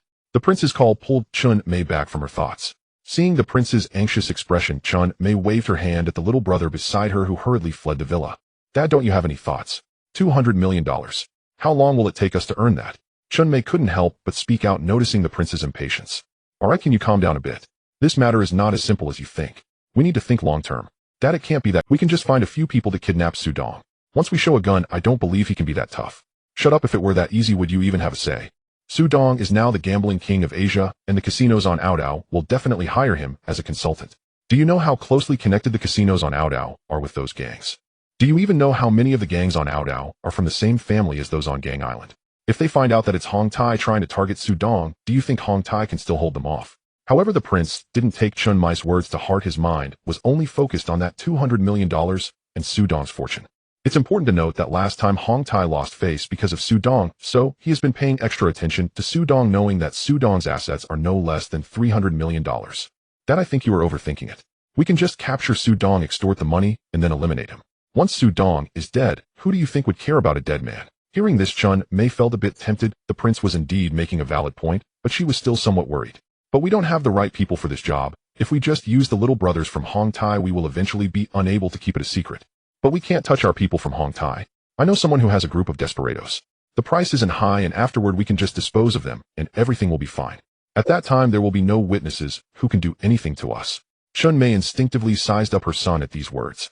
She noticed that since the prince was stripped of his title, he had matured a bit. However, Chun Mei still did not relent. Seeing that she had not given in, the prince's eyes darted, and he directly said, Dad, I have always suspected that Su Dong is behind my downfall. Hearing this, Chun Mei widened her eyes and stared at the prince. Are you sure? The prince nodded. Seeing this, Chun Mei felt a surge of anger. All right, then I will arrange for someone to investigate Su Dong's whereabouts immediately. You go contact the people you mentioned. Let me know how much money you need. Okay, Dad, I will contact them right away. The prince was overjoyed inside.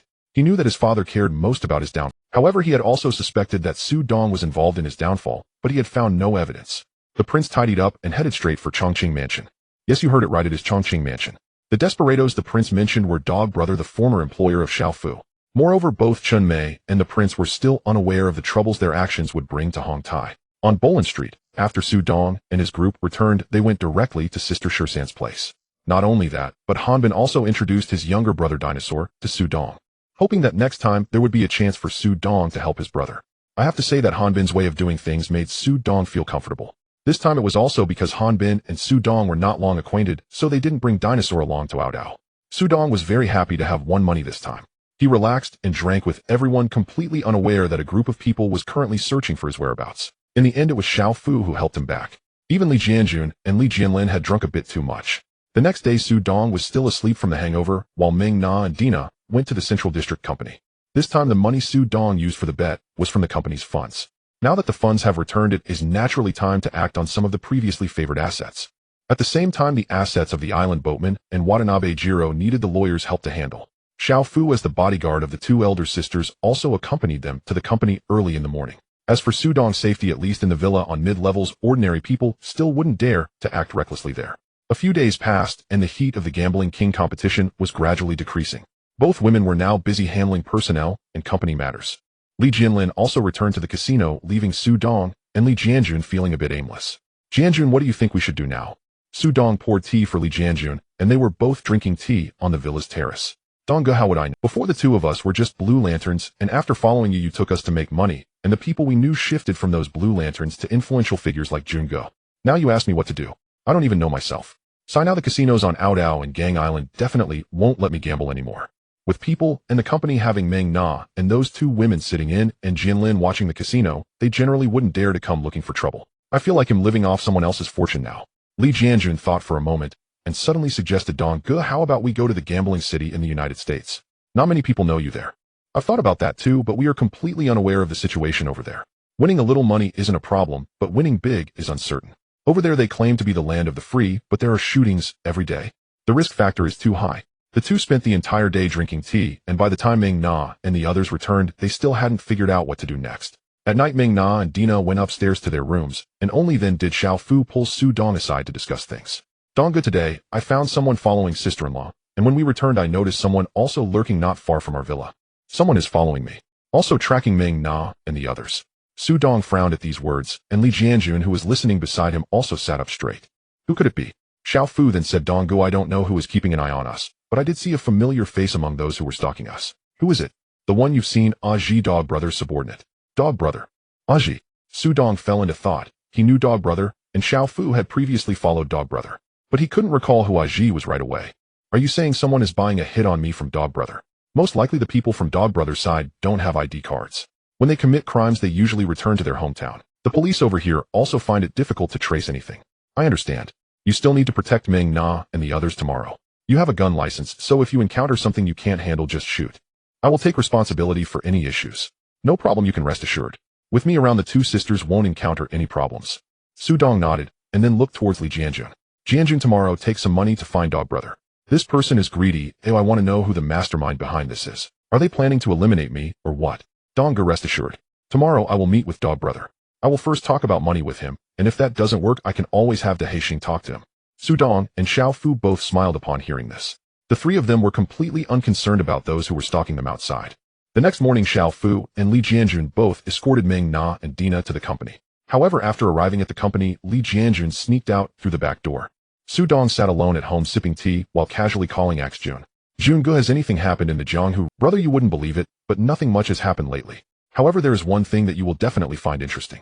Su Dong suddenly became interested. It was something he liked to hear. How intriguing. You know about the Crown Prince Hongtai, right? He was recently taken down by someone, and now he isn't dating anymore. I've heard that his voice has become increasingly squeaky lately.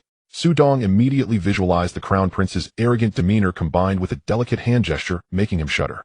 Jungu, do you think he raises his delicate hand when he speaks? There was a moment of silence on the other end of the line, followed by the sound of Axe Jun gagging. Damn, brother, luckily I haven't eaten anything yet, or I would have thrown up because of you. Haha, just thinking of that image almost made me vomit too. After chatting for a while they hung up the phone. Su Dong felt bored at home. However, thinking of the people watching outside made Su Dong feel a bit speechless. He still hadn't figured out who was targeting him, and he absolutely couldn't take any risks.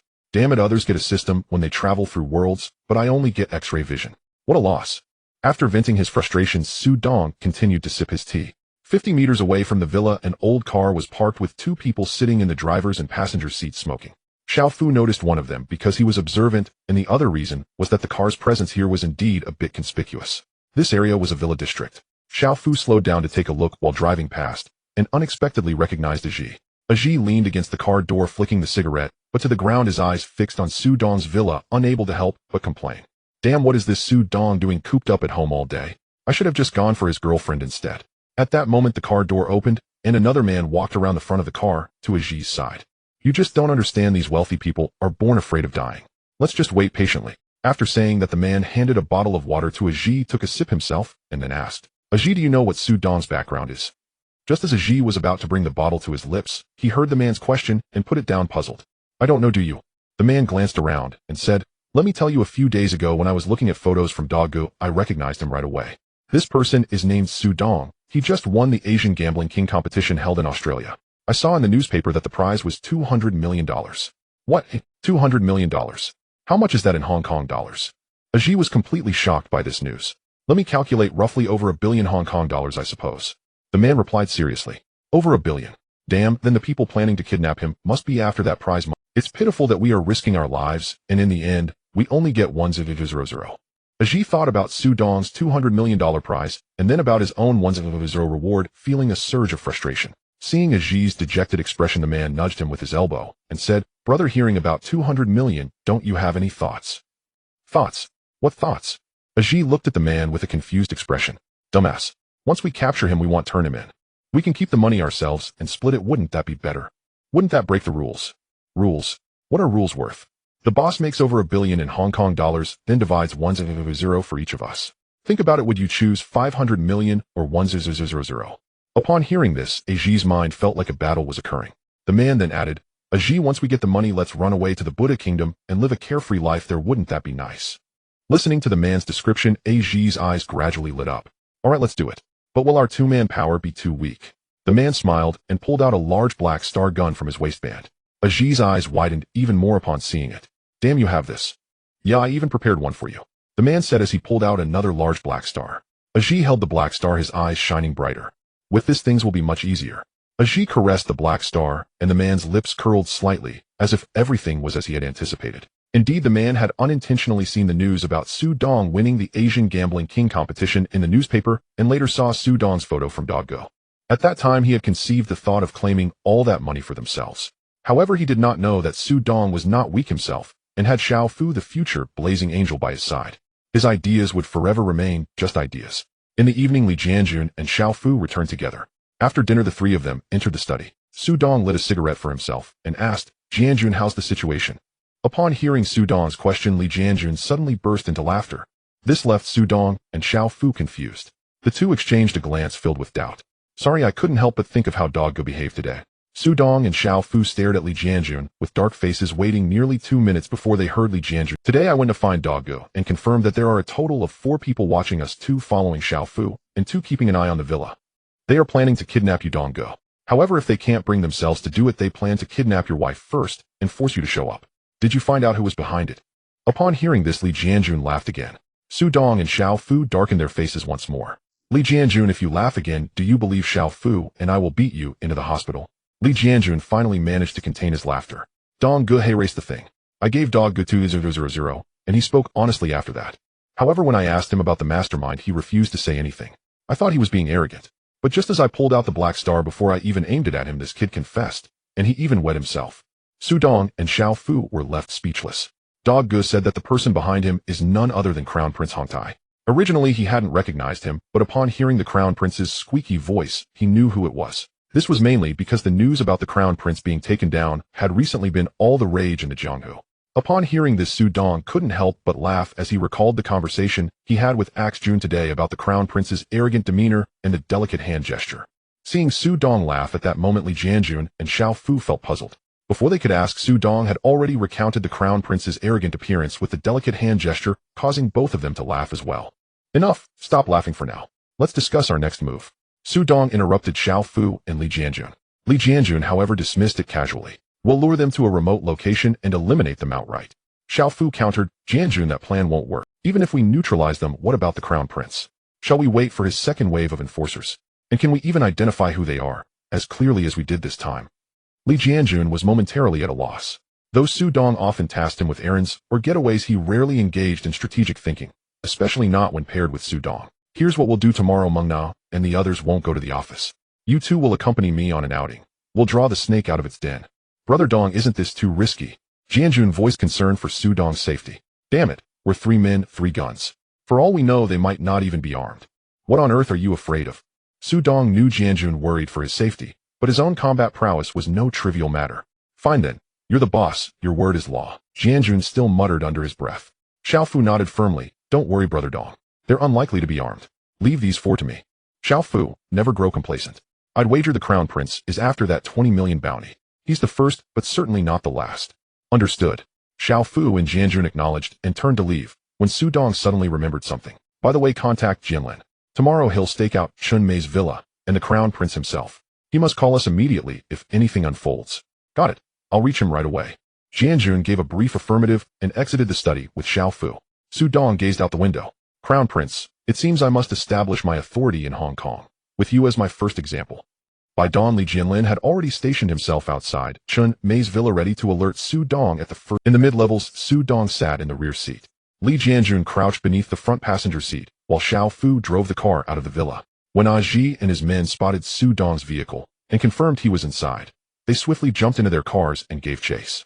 As Xiao Fu's car passed them, Su Dong used his clairvoyant vision and discovered 2 of the 4 men were armed with large-caliber Black Star pistols. Xiao Fu head towards Sai Kong, and 2 of them are carrying Black Stars. At once Xiao Fu grew grave. Jianjun flinched in alarm. Su Dong's car sped westward toward Sai Kong with the 2 pursuers clinging tightly behind. Fortunately, Xiao Fu needed them to follow. Otherwise, their superior vehicle performance would have left the pursuers far behind long ago. Near Sai Kong, where the road stretched desolate on both sides, the man riding with Ajie spoke up. They're heading to Sai Kong. They've spotted us. We must act now or risk walking into an ambush. Agreed, let's move now. Ajie signaled the trailing car to initiate action, then drew his Black Star and chambered around. The man, seeing Ajie ready, slammed the accelerator. The two vehicles surged forward simultaneously, one veering left, the other right, to flank and block Su Dong's path. Su Dong murmured low, "Prepare to engage." Su Dong and Li Jianjun drew their weapons. Xiao Fu gripped the steering wheel with his left hand while his right reached inside his jacket. Scree. Scree. Both vehicles skidded to a halt diagonally ahead, left and right, cutting off. Doors flew open. Su Dong's trio stepped out, only to find Jianjun instantly leveling his gun at the two unarmed men, while Xiao Fu fired, shattering Aji's wrist. Su Dong disabled the other man's hands and one leg, then pivoted his aim to wound Aji's remaining hand and leg. Xiao Fu glanced at Su Dong, puzzled. As Su Dong collected the fallen black stars from the ground, he explained, "Don't you see, this is the safest approach, and ensures they can't flee. And didn't you know the left hand can fire just as well?" Hearing this, Xiao Fu realized, perhaps he'd been too merciful. Su Dong strode toward the other two men, now crouching on the ground, heads bowed. "Gentlemen, speak. Why did you come to intercept me?" One man, witnessing Su Dong's precision and lethality, understood instantly he'd bitten off more than he could chew. "Brother, we were hired to abduct you, not kill you." "What were your employer's exact instructions?" "He said to call him once you were secured." "Fine. Get in the car, follow my orders, and your lives will be spared." Xiao Fu moved to drive. Su Dong raised his gun barrel, gesturing for them to enter. Just before they boarded, Su Dong instructed Jianjun, "Deal with these two. Do it far from here." Once aboard, Su Dong directed Xiao Fu toward Tunmun, a district dotted with derelict factories ideal for setting a trap for the Crown Prince. 20 minutes later, the four arrived at an abandoned warehouse. After alighting, Su Dong addressed the captives, "Call your employer now, and tell him he must bring $5 million. Otherwise you'll execute the hostage before handing him over." Xiao Fu handed the phone to one captive, who dialed the Crown Prince without hesitation, and relayed Su Dong's demand for $5 million in cash. At Chun Mei's villa, the Crown Prince initially rejoiced upon hearing Su Dong had been captured, until the caller demanded $5 million before releasing him. "What? Do you have no sense of honor? I paid you in advance." The captive, glancing at Su Dong's unwavering gun barrel, raised his voice sharply. "Damn it, you dare speak of honor. Because of your job, two of our brothers lie wounded. Decide wisely. If we don't see the money, you'll never see the man again. Damn fools, you can't even kidnap without getting hurt." As the Crown Prince raged, Chun Mei silently gestured for the phone. $5 million. Agreed. But deliver the man the moment I see the cash, or I'll issue a bloodhunt order again. Fair enough. Bring the money. We'll release him on sight. The man hung up and handed the phone to Xiao Fu. Su Dong motioned for them to squat in the corner. "Brother Dong, what's your plan?" "Patience. We'll assess once Jianlin calls." 10 minutes later, Su Dong, "Hello." "Understood." Su Dong ended the call before Xiao Fu could ask, and immediately dialed Mengna. "Mengna, in 10 minutes call the police. Report that I've been kidnapped at address. Tell them your two bodyguards are delivering the ransom." After hanging up, Su Dong, under the group's bewildered stares, scanned the warehouse, selected a rusted chair, positioned it carefully, then walked to face it, and opened fire repeatedly. Only after emptying an entire magazine did he wipe the gun clean of fingerprints and discard it. Then he ordered the two captives to bind him securely. He dirted his clothes and disheveled his hair. Xiao Fu watched, increasingly baffled, until Su Dong snapped, "Have you forgotten I paid taxes on my Macau earnings? Can't let the police sit idle, and your gun is licensed, remember? Have you forgotten I paid taxes on my Macau earnings? Can't let the police sit idle, and your gun is licensed, remember?" Only then did Xiao Fu grasp Su Dong's design to wield the law as a blade, and seize the Crown Prince's $5 million in the process. Half an hour later, 3 vehicles arrived outside the Fiki factory building. Taizi strode toward the entrance with 10 men in tow. "Hey, I've brought the money. Where are they?" Xiao Fu nodded twice at the two captors, who then threw back their heads and shouted, "Inside, come on in." Hearing the voice, Taizi stepped into the factory, and immediately spotted Su Dong bound to a chair flanked by his two captors. Su Dong scanned the group intently. All 10 men carried concealed firearms. Their intent was unmistakable: elimination. "Well done, brother. You actually caught him. Impressive. Here's your 5 million Hong Kong dollars. Taizi gestured casually. One underling hurled a travel bag onto the floor. One of the captors crouched down to inspect the bag, and confirmed it held exactly 5 million Hong Kong dollars. He grinned, genuinely believing Su Dong had orchestrated this windfall for them. At that moment, Su Dong noticed one man behind Taizi slipping his hand into his pocket. He knew the massacre was about to begin. The instant the man drew his gun, Su Dong lunged from his chair and dove behind a nearby support pillar. The gunman barely cleared his weapon before spotting Su Dong flee. Taizi too registered the betrayal, and felt the sting of deception. "Damn it. You dare conspire against me. Kill them now." His underlings simultaneously drew their guns. Before the two captors could react, 10 barrels converged upon them, and they fell without a whisper of resistance. Taizi glanced towards Su Dong's hiding place, then signaled his men forward, while striding instead toward the captor holding the money. "Damn it, don't you know who I am? Taizi, and yet you dare haggle with me." Taizi glanced towards Su Dong's hiding place, then signaled his men forward. While striding instead toward the fuming, Taizi bellowed at his men. Capture Su Dong alive. Anyone who does so gets 10 million. He then turned towards Su Dong's refuge and called out, Su Dong, if you surrender your assets, I'll spare your life. After all, with your technical expertise, this sum is trivial to you. What say you? Su Dong remained silent, watching as his adversaries closed to within 10 meters. Then he shouted, Xiaofu, what's that toy in your hand? Fire. 2 sharp reports cracked through the air, pop, pop, and 2 of Taizi's men crumpled. The rest unleashed volleys towards Su Dong's position, bullets ricocheting off the pillar and showering stone fragments. Xiaofu fired sporadically, just enough to keep the attackers at bay. Su Dong crouched low behind the pillar, studying Xiaofu's blind spots, while glancing repeatedly at his wristwatch, counting down the seconds. Before 3 minutes had elapsed, sirens wailed outside the derelict factory. Taizi froze. The sound struck terror into him. His criminal record with the police was no secret. Trapped here now, he instantly deduced Su Dong had tipped off the authorities. Su Dong, you dared call the police. You've broken every code. Eunuch, you've truly lost your mind. I'm not some underworld thug. I'm a law-abiding businessman exercising my lawful rights. What's wrong with that? Disagree. Bite me, if you can. Oh, I remember. I do have teeth, but you, none. You're nothing but a eunuch. Ha ha ha. Arg, Su Dong. I'll take your life. Shoot him dead now. Kill him. What Taizi didn't realize was that Su Dong had deliberately provoked him, because through his clairvoyant vision, Su Dong had already seen armed officers stealthily approaching the main gate. Though they'd missed Su Dong's words, they'd heard every syllable of Taizi's orders. While Taizi's men kept firing towards Su Dong, the officers slipped silently behind them. A senior inspector raised his voice. We are the West Kowloon Major Crime Unit. You are surrounded. Lay down your weapons. His command was cut short by a bullet from one of Taizi's men. Return fire. Seeing such brazen defiance, even against police, the inspector ordered immediate retaliation. Gunfire erupted from all sides. Su Dong and Xiaofu pressed themselves flat, shielding against stray rounds. Within 2 minutes, Taizi's entire crew lay dead or dying. Taizi himself took a bullet, fired covertly by Xiaofu. Only then did the inspector turn towards Su Dong's position and call out, Mr. Su, you're safe now. Please lower your weapon. Officer, don't shoot. Accidental discharge would be tragic. I'm unarmed.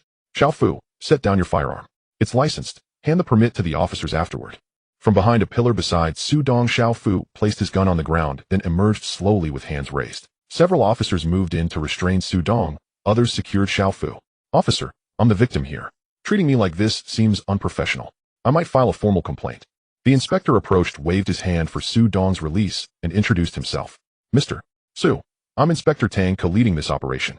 Could you please recount what happened? Xiaofu then stepped quietly to Su Dong's side.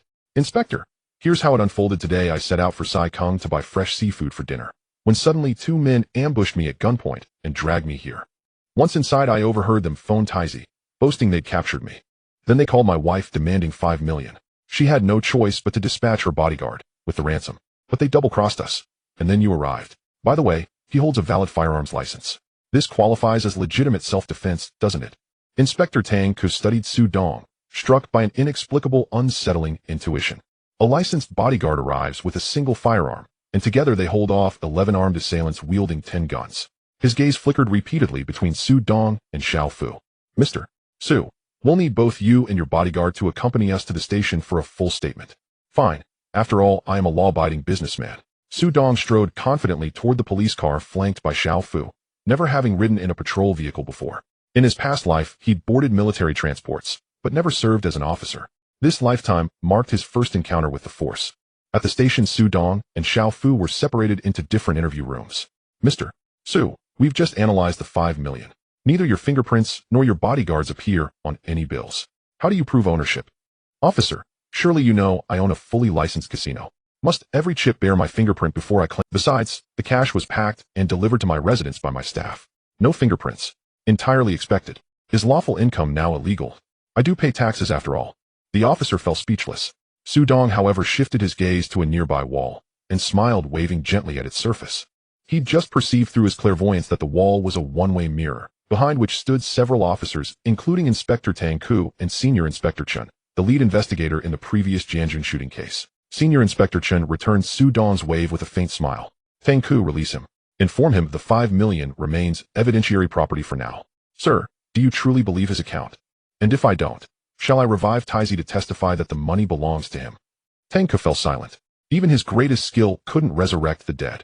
Then Senior Inspector Chen added, proceed, dispatch officers to notify Chen Mei. Also alert the Organized Crime and Triad Bureau. This operation may finally net Chen Mei. Tang Ke nodded and went immediately to release Su Dong. As Su Dong and Xiao Fu stepped out of the police station, Li Jianjun was already waiting outside, having returned. Reaching the entrance, Su Dong glanced back at the police building, waved at a window on the 3rd floor, and then got in. The window he waved at belonged to Chen Sir's office. Interesting. I didn't expect you, Su Dong, to be so capable, daring to use our police to do your bidding. I want to see what other tricks you have up your sleeve. Just make sure I don't catch you off guard. After muttering to himself, Chen Sir picked up the phone on his desk and began dialing. Meanwhile, at Chun Mai's villa, Chun Mei, feeling anxious that the prince had not returned after such a long time, received a call from the police station asking him to identify a body. This time Chun Mei was completely enraged. Su Dong, you actually dared to set a trap that led to my son's death. I will kill you. Chun Mei picked up the phone to dial, but stopped midway. He set the phone down and sat on the sofa. If his predictions were correct, there must be police watching outside the villa. Besides, the phone was likely being tapped. If he called someone to kill Su Dong, it would be like digging his own grave. He needed to stay calm. He couldn't get himself caught before avenging his son. Chun Mei was not entirely mistaken. Indeed, there were already police monitoring outside his villa, and Li Jianlin was keeping watch as well. Outside the police station, Su Dong immediately called Axe Jun as he got into a car. Jungo, let's meet at the hotel office in half an hour. I have something important to discuss with you. After finishing, Su Dong hung up before Axe Jun could respond. Half an hour later, just as Su Dong finished brewing tea, Axe Jun arrived at the office. Brother, why do you need me so urgently? Sit down first, have some tea. We'll take our time discussing things, no rush. Axe Jun thought about punching him. He called him over in a hurry just to drink tea. Jungo, today, I was kidnapped by a few people. Then I was brought to the police station to give a statement. I had just come out when I called you. Brother, don't worry. That punk May actually dared to kidnap you. I'll gather the brothers and take him down tonight. Hey, Jungo, don't panic. I haven't finished my words yet. Why are you panicking? Axe Jun was pressed down by Su Dong and asked, Jungo, if you take out Hong Tai for me, what about the territory in Mongkok? What do you mean? If you want to just take it right. Jungo, I'm not looking to fight for territory. But if you want to take down Hong Tai, it can't be done like this. What do you mean? Axe Jun was confused. Did he previously fight for territory the wrong way? Did Su Dong imply there were other ways to handle territory? Jungo, you know how Mei treats the prince. Now that I've killed his son, do you think he won't seek revenge? How would he seek revenge? You're just stating the obvious. Mei doesn't just care he spoiled his child. Otherwise, how could the prince be so arrogant? Now that I've killed his son, he will definitely come looking for trouble. Exactly. My company is in Central, the economic heart of the foreigners. Who would dare cause trouble there? So he won't target my company. The only place left is the hotel in East Simsha Sui. But the hotel is on your turf. Are you still afraid of him? If he dares to come, you can have the whole XING deal with him, take down Hong Tai, and share the spoils. Why not? Right, if he dares come to East Simsha Sui, I'll just use the whole XING to hit him. As for money, brother, I don't lack that little bit of cash right now. Axe Jun suddenly seemed to realize something and asked, brother, what if he doesn't come? If he doesn't come, that's fine. If he comes, you can take him out, and the police will still help you. Do you think Chen Mei dares to enter jail? He doesn't dare? Since he doesn't dare, he has only one path left: hire someone to kill me. But he would also worry about my revenge. So the most perfect solution is to flee and then hire someone to kill me. Even if that fails, I wouldn't be able to find him, but if it succeeds, he wouldn't have an alibi. The police wouldn't be able to do anything about him. Damn, you guys are really cunning. But what does this have to do with his territory? You said if Mei leaves, Hong Tai will be leaderless. Then you can directly go to Mongkok and take him out. With Hong Tai scattered, what do you have to worry about? Right, then I'll send someone to keep an eye on Mei. Jungo, there's no need. I've already sent someone. Now you need to think about what you'll do if you take down a few streets in Mongkok. What do you mean? Just guard it. Are you crazy? Haven't you noticed that something's been off with Hong Xing lately? Even I've caught wind of it. Don't you know? What's going on? In Causeway Bay, Chun Haonan killed Liang Kuan's sworn brother Ba Bai, and Ba Bai owes Liang Kuan 30 million. It's unclear who took that money. Liang Kuan suspects it was Big B suspects it was Jiang Tianxing, and Jiang Tianxing suspects it was Liang Kuan. Anyway, I've heard that Liang Kuan is preparing to run for the Dragon Head. A Hong Xing belongs to the Jiang family. Exactly. If you take down Mongkok, Liang Kuan will definitely find a way to take it over to expand his territory, so he can have more resources to run for the Dragon Head. So brother, what do you mean? We'll take it down and sell it to Liang Kuan. He will definitely buy it. Then we can invite Mei Jie to perform together. How about 50 million for 3 streets? Damn, brother, you really have a black heart. Get out.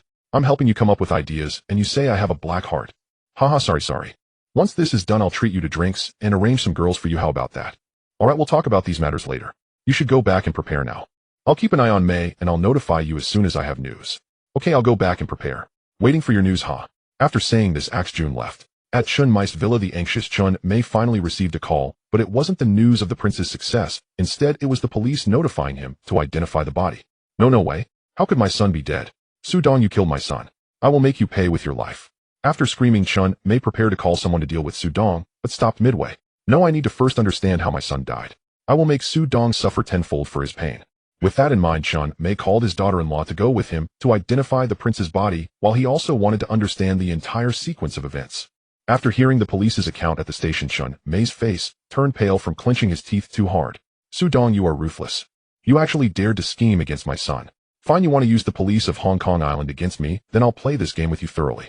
As Chun Mei was bringing the prince back home, he noticed someone following them. Years of dealing with the police told him these people were from the Organized Crime and Triad Bureau, and they were trying to use him to retaliate against Su Dong. However, Chun Mei didn't pay them any mind. He already had a preliminary plan forming in his mind. A week has passed, and the prince's funeral has concluded. Chun Mei has also begun her plans for revenge again. According to Li Jianlin's surveillance, the prince's wife has left the villa with her child in recent days. However, Chun Mei has been holed up in the villa every day, only occasionally meeting with a few elders from Hongtai, and mostly just making phone calls. This piqued Su Dong's curiosity. In what manner would Chun Mei seek her revenge under the watchful eyes of the police? At the West Kowloon police station, Tang Ke stood in front of Officer Chen's desk. Boss, this is the report on the Su Dong kidnapping case. Officer Chun, who had been writing something with his head down, received the report from Tang Ke and set it aside. This case stops here. Your team doesn't need to keep monitoring it. Tang Ke was anxious upon hearing this. I believe Su Dong has strong suspicions surrounding him. The prince's death must be connected to him. Officer Chin put down his pen, resting his elbows on the desk as he looked at Tang Ke.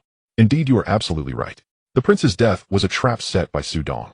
The prince was also killed by his bodyguard. So what now? Are you planning to arrest him now? Tang Ke did not understand Officer Chin's intention, frowning as he looked at him. Tang Ke, I know you feel uneasy about how this case is unfolding. But let me ask you one thing, do you have evidence to arrest Su Dong? Tang Ke thought for a moment and shook his head. We have investigated over the past week, and Su Dong has many suspicious points. For instance, why did he go to Saikang alone? Why did his bodyguard arrive so much earlier than us? And so on. Tang Ke nodded. He had indeed found that Su Dong was usually accompanied by someone named Li Jianjun, but this person was not seen at the abandoned factory. What good does knowing these suspicious points do us, Tang Ke? Are you suggesting we use that 5 million to sue him? Or use those points to accuse him? Don't forget, the benefit of doubt goes to the defendant. He will get away with it. Moreover, this week's investigation has shown that Su Dong indeed experienced a kidnapping. This is an undeniable fact. As for why things have escalated to this extent, I can only conclude that Su Dong has known everything from the start and has accounted for our police force in his plans. Tang Ke clenched his fists upon hearing this. Damn it, Su Dong is too despicable. What does he take us for? Haha, you mustn't underestimate Su Dong. I asked a friend in my commercial investigation team to look into Su Dong. Do you know how much wealth he has now? Tang Ke shook his head again. My friend found out that Su Dong's net worth is nearly 2 billion Hong Kong dollars, and that's just counting his cash. All this money was earned through his winnings. Moreover, he is the new king of gambling in Asia. Tang Ke suddenly said in a low voice, Boss, since he's just a petty gambler, why don't we arrest him under the pretext of catching gamblers? Who told him to use us police as his pawns? Officer Chin couldn't help but roll his eyes at Tang Ke. I really doubt how you passed the inspector exam. Su Dong gambles in legal places. Even if he gambles in illegal places, what can you do if you catch him? In Hong Kong Island, gathering for gambling incurs a fine of 1000. Do you think he cares about that little amount? Boss, I was wrong. But I can't swallow this anger. If you can't swallow it, then bear with it. Right now, contact the O team and see if there are any movements from Chun Mei. I've dealt with Su Dong before, and I believe he won't easily let Chun Mei off. Boss, why don't we just keep an eye on Su Dong directly? Wouldn't that be more straightforward? Officer Chin was really unable to contain his anger this time. Are you an idiot? He lives in mid-levels. How can we monitor him? We would be discovered in less than a day, and what would be the point? Besides, if you don't want to get promoted, don't drag me down with you.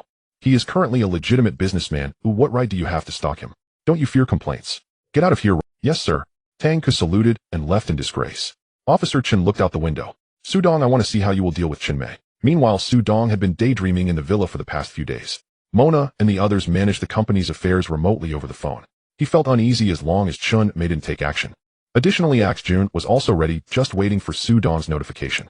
Pianyan Mei, you really are holding back. It has been a week and you haven't made a move. 3 days later, Chun Mei finally moved. Su Dong received a call from Li Jianlin. Dong Gu, Pianyan Mei has left the villa, and this time, she only brought one driver. No one else is accompanying her. Should we take action? Are you sure it's just her? Su Dong's sentence was interrupted by Li Jianlin. Dong Gu, Chun Mei was followed by 2 small cars. They don't look like her subordinates. They seem more like cops. Oh, cops. Su Dong fell into deep thought, realizing that the police were preparing for a confrontation between him and Pianyan Mei.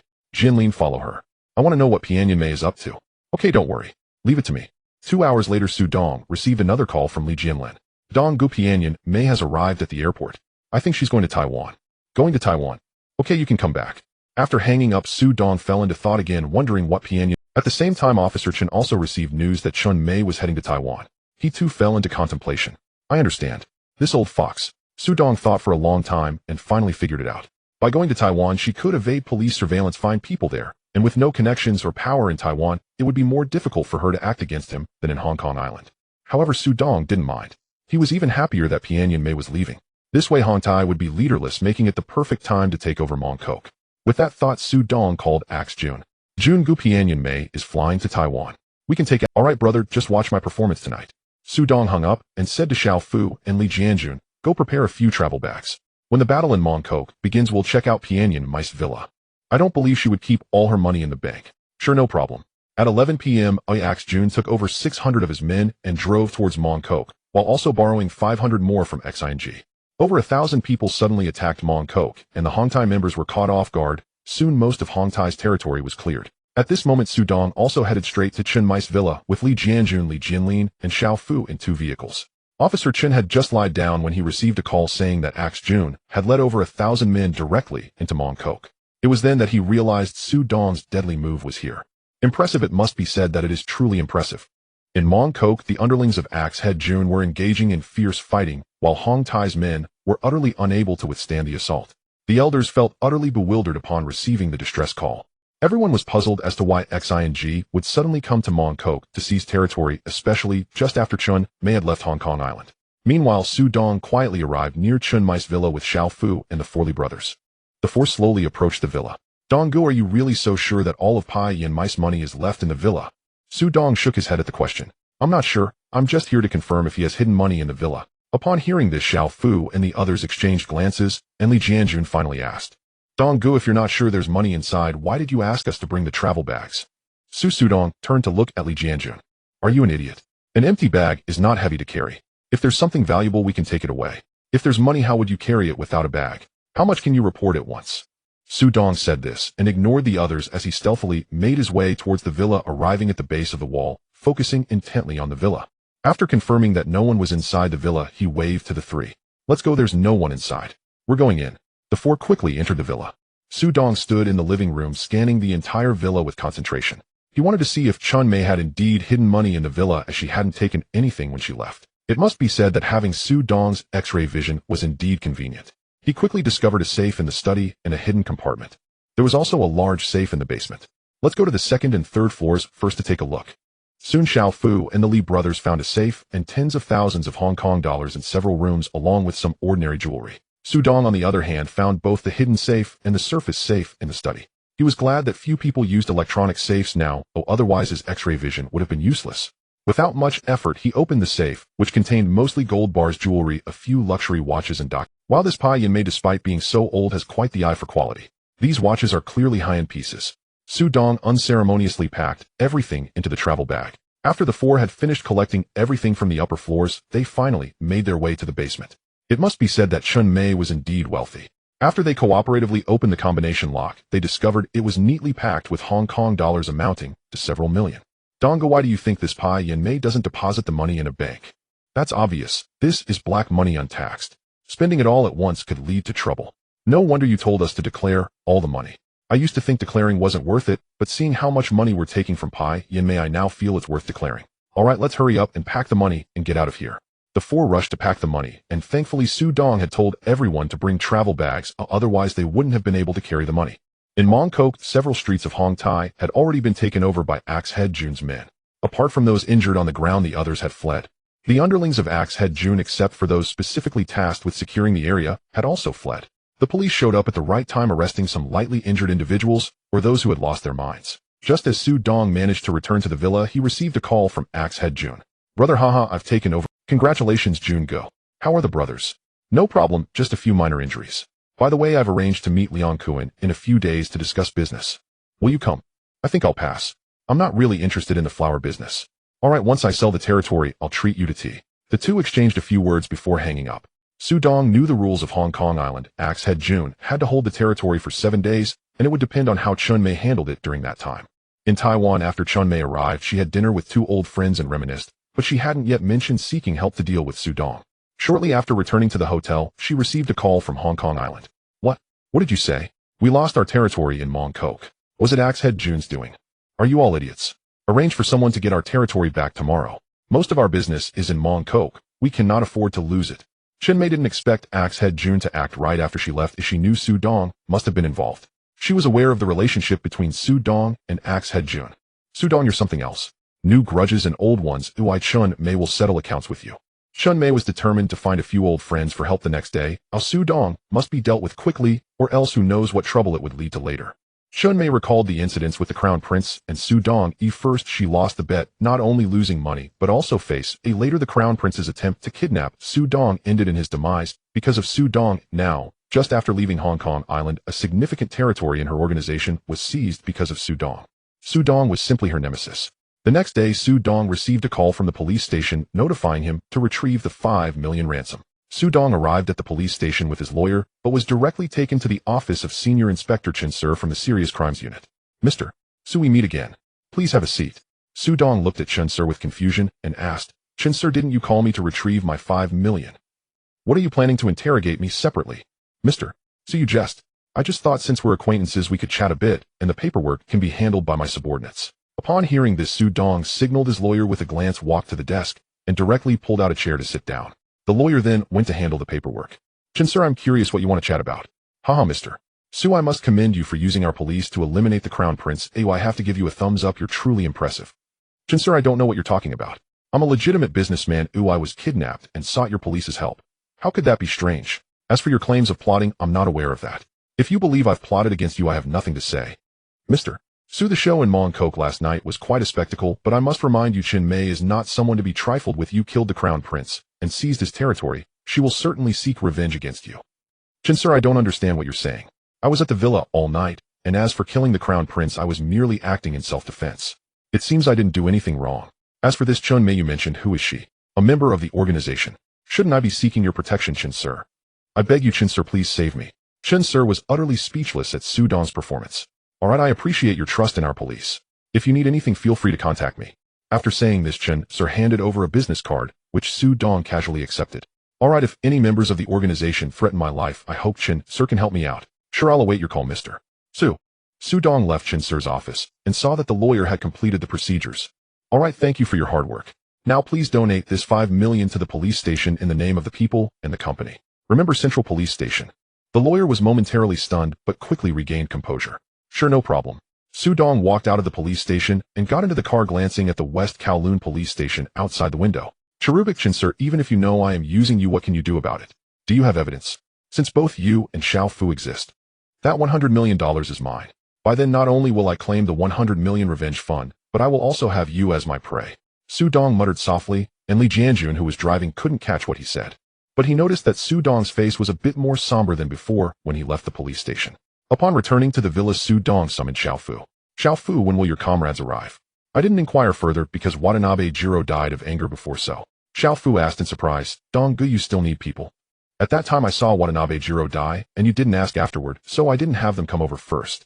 Su Dong was annoyed but didn't blame Xiao Fu, as he indeed forgot at that time. Alright, this is my fault. Contact them again now. Make sure they come quickly. But remember, they need to be trustworthy. No problem, Dong Gu. Also let me check if something happened. Well, something did happen. That old bastard Piao Yimei has gone to Taiwan. He will definitely find someone to deal with me, but it shouldn't be a big deal. If he comes back recently, I will deal with him on Hong Kong Island. If he doesn't come back, then we can take a trip to Taiwan later. It's just right to visit Jiangdae. Alright, I will have them come as soon as possible. After Xiao Fu said this, he went to attend to the matter.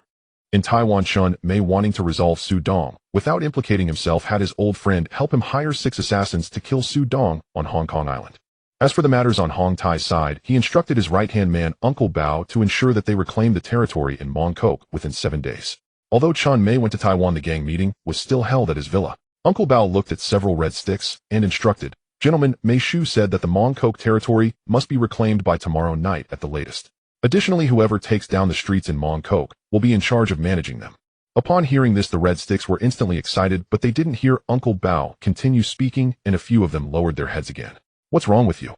Why is everyone silent? Uncle Bao, Mei Shu is just feeding me empty promises. The brothers who were injured last time still have their hospital bills unpaid, and now there's more fighting. We have no money. Exactly, Uncle Bao, I only have a few 100,000 on hand, and my territory barely covers basic needs each month. If we are to fight, we need to get money first. With money, there will be people willing to help. The Red Sticks then turned their attention to Uncle Bao. Rest assured, Mei Shu said he will cover the cost this time, but we have to wait for him to return. Uncle Bao, it's not that we don't trust you. When the Crown Prince was around, Mei Shu favored him, and whatever good territory he had, the profits went to him. When it came to taking the blame, it fell on us. In short, no money, no work. Besides, our territories are all in the new district. Whether we can take Mongkok or not doesn't concern me. That's right, our territories aren't in Mongkok. Losing Mongkok has nothing to do with us. Isn't this all caused by the Crown Prince himself? Exactly, if you don't create trouble, you won't die. Now that the Crown Prince has created trouble for himself, he wants us to clean up the mess. You must know that behind Axe Head Jun, there is not only the support of XING, but also an Asian gambling king. He just won $200 million. Even taking out 10 million can directly summon people to wipe us out. Uncle Bao, hearing what the others said, didn't know what to say, so he asked, what do you think we should do? Simple, each family takes 5 million as a settlement fee. After everything is done, we will wait for Mei Shu to return to make up the difference. Alright, I agree. I have no objections. Thus, after Uncle Bao and several elders discussed, they could only take out their savings to advance the costs, which left everyone's pockets empty. Finally, the several Red Sticks reported the number of their little brothers. In the end, nearly 2,000 people decided to reclaim the territory tomorrow night. Axe Head Jun received the news immediately. Hearing about 2,000 people, he was not nervous at all, for he had sold 3 streets of Hong Tai to Liang Kuan for 30 million 2 days earlier. However, Axe Head Jun still informed Liang Kuan of this news, believing that Piao Yinmei would definitely vomit. Su Dong also received the news and prepared to watch how Hong Tai's people would reclaim Mongkok. At this moment, Li Jianjun came over and said, Dong go, Mr. Jiang from next door has come to see you with gifts. Mr. Jiang from next door? Jiang Tianqing. What does he want with me? Please ask him to come in. Jiang Tianqing walked into the villa with Chun Yao. Mr. Su, long time no see. I didn't expect that when we met again you would already be an Asian gambling king. Mr. Jiang, you are too polite. I am just a small gambler, nothing to boast about. I wonder why Mr. Jiang has come to my humble abode this time. Haha, Mr. Su is indeed straightforward. I mainly have 2 things to discuss today. First, we have been neighbors for a few months and I haven't visited yet, so I took the opportunity to come and pay my respects today. Mr. Jiang is too polite. It's my fault for being busy and not visiting you first. I hope you forgive me. No problem, no problem. As for the second matter, we Hongxing have opened a casino on Australia Island and have already negotiated with Mr. He. Uncle Bao gathered over 200 of Hong Tai's underlings and charged into Mongkok, wanting to reclaim the territory in one fell swoop. However, when Hong Tai's men rushed into Mongkok, everyone was stunned, because what they saw was not Axe Jun's underlings, but rather Liang Kuan of Hongxing with over 300 men standing there. Liang Kuan stood at the front smoking a cigarette, dressed in a flamboyant suit, surrounded by his armed subordinates. Each of them glared angrily at the Hong Tai men. Uncle Bao had not expected this scene, but having spent money and worried about the Hong Kong's effectiveness, he came along to take a look. Seeing Liang Kuan at the front, he had to step forward to speak, as the status between the Hong Kuan and Liang Kuan was still somewhat unequal. Liang Kuan, why have you come to our Hong Tai's territory? Liang Kuan tapped his ear and rolled his eyes at Uncle Bao. Uncle Bao, have you gone senile? I'm here because this— What do you mean your territory? This is clearly our Hong Tai's territory. Uncle Bao pointed at Liang Kuan. Damn it, others are enjoying their retirement at over 50, and here you are still leading the charge to chop people down. Axe Jun sold me these streets. They now belong to my Hongxing and Liang Kuan. Nonsense, return the territory to us Hong Tai immediately, or you are going to regret it. Liang Kuan widened his eyes at Uncle Bao. It seems you really have lost it. Can't you see the 300 brothers? You dare say you'll make me regret it? Liang Kuan turned to his underlings saying, listen up, I'm very unhappy right now and quite angry. What should we do now? Kill them, shouted the first to respond Sha Chong, and the others followed suit, raising their knives in agreement. Since you know, what are you waiting for? Are you waiting for me to treat you to supper? Upon hearing this, Sha Chong shouted, raising his knife and charging at the opponent. The more than 300 underlings also raised their knives and rushed forward. The roar of over 300 people startled Hong Tai's men. Uncle Bao was the most frightened. He had never expected Liang Kuan to order an attack so directly, and he hurriedly— As Uncle Bao retreated, he saw Sha Chong rushing towards him. Sha Chong swung his knife at Uncle Bao, who being older ran slower, and the blade struck his back. A scream erupted as he fell forward onto the ground. Sha Chong did not stop there, quickly stepping up to stab him a few more times, and seeing Uncle Bao unresponsive, he went after the Hong Tai men. Originally, Hong Tai's men felt they could still fight back, but with Uncle Bao fleeing, the remaining Hong Tai subordinates were left confused. However, while everyone was dazed, Liang Kuan's underlings had already charged in, and the few at the front were quickly cut down. This frightened many of Hong Tai's men, some of whom turned to flee, causing the entire unit to break apart. Liang Kuan stood there as his Hongxing underlings surrounded and attacked the opponents. He stood there without turning away. Damn it, who do you think you are? You don't even dare to provoke me, yet you still have the audacity to challenge me. Damn it. The Hongtai underlings saw their front lines turning to run and quickly followed suit.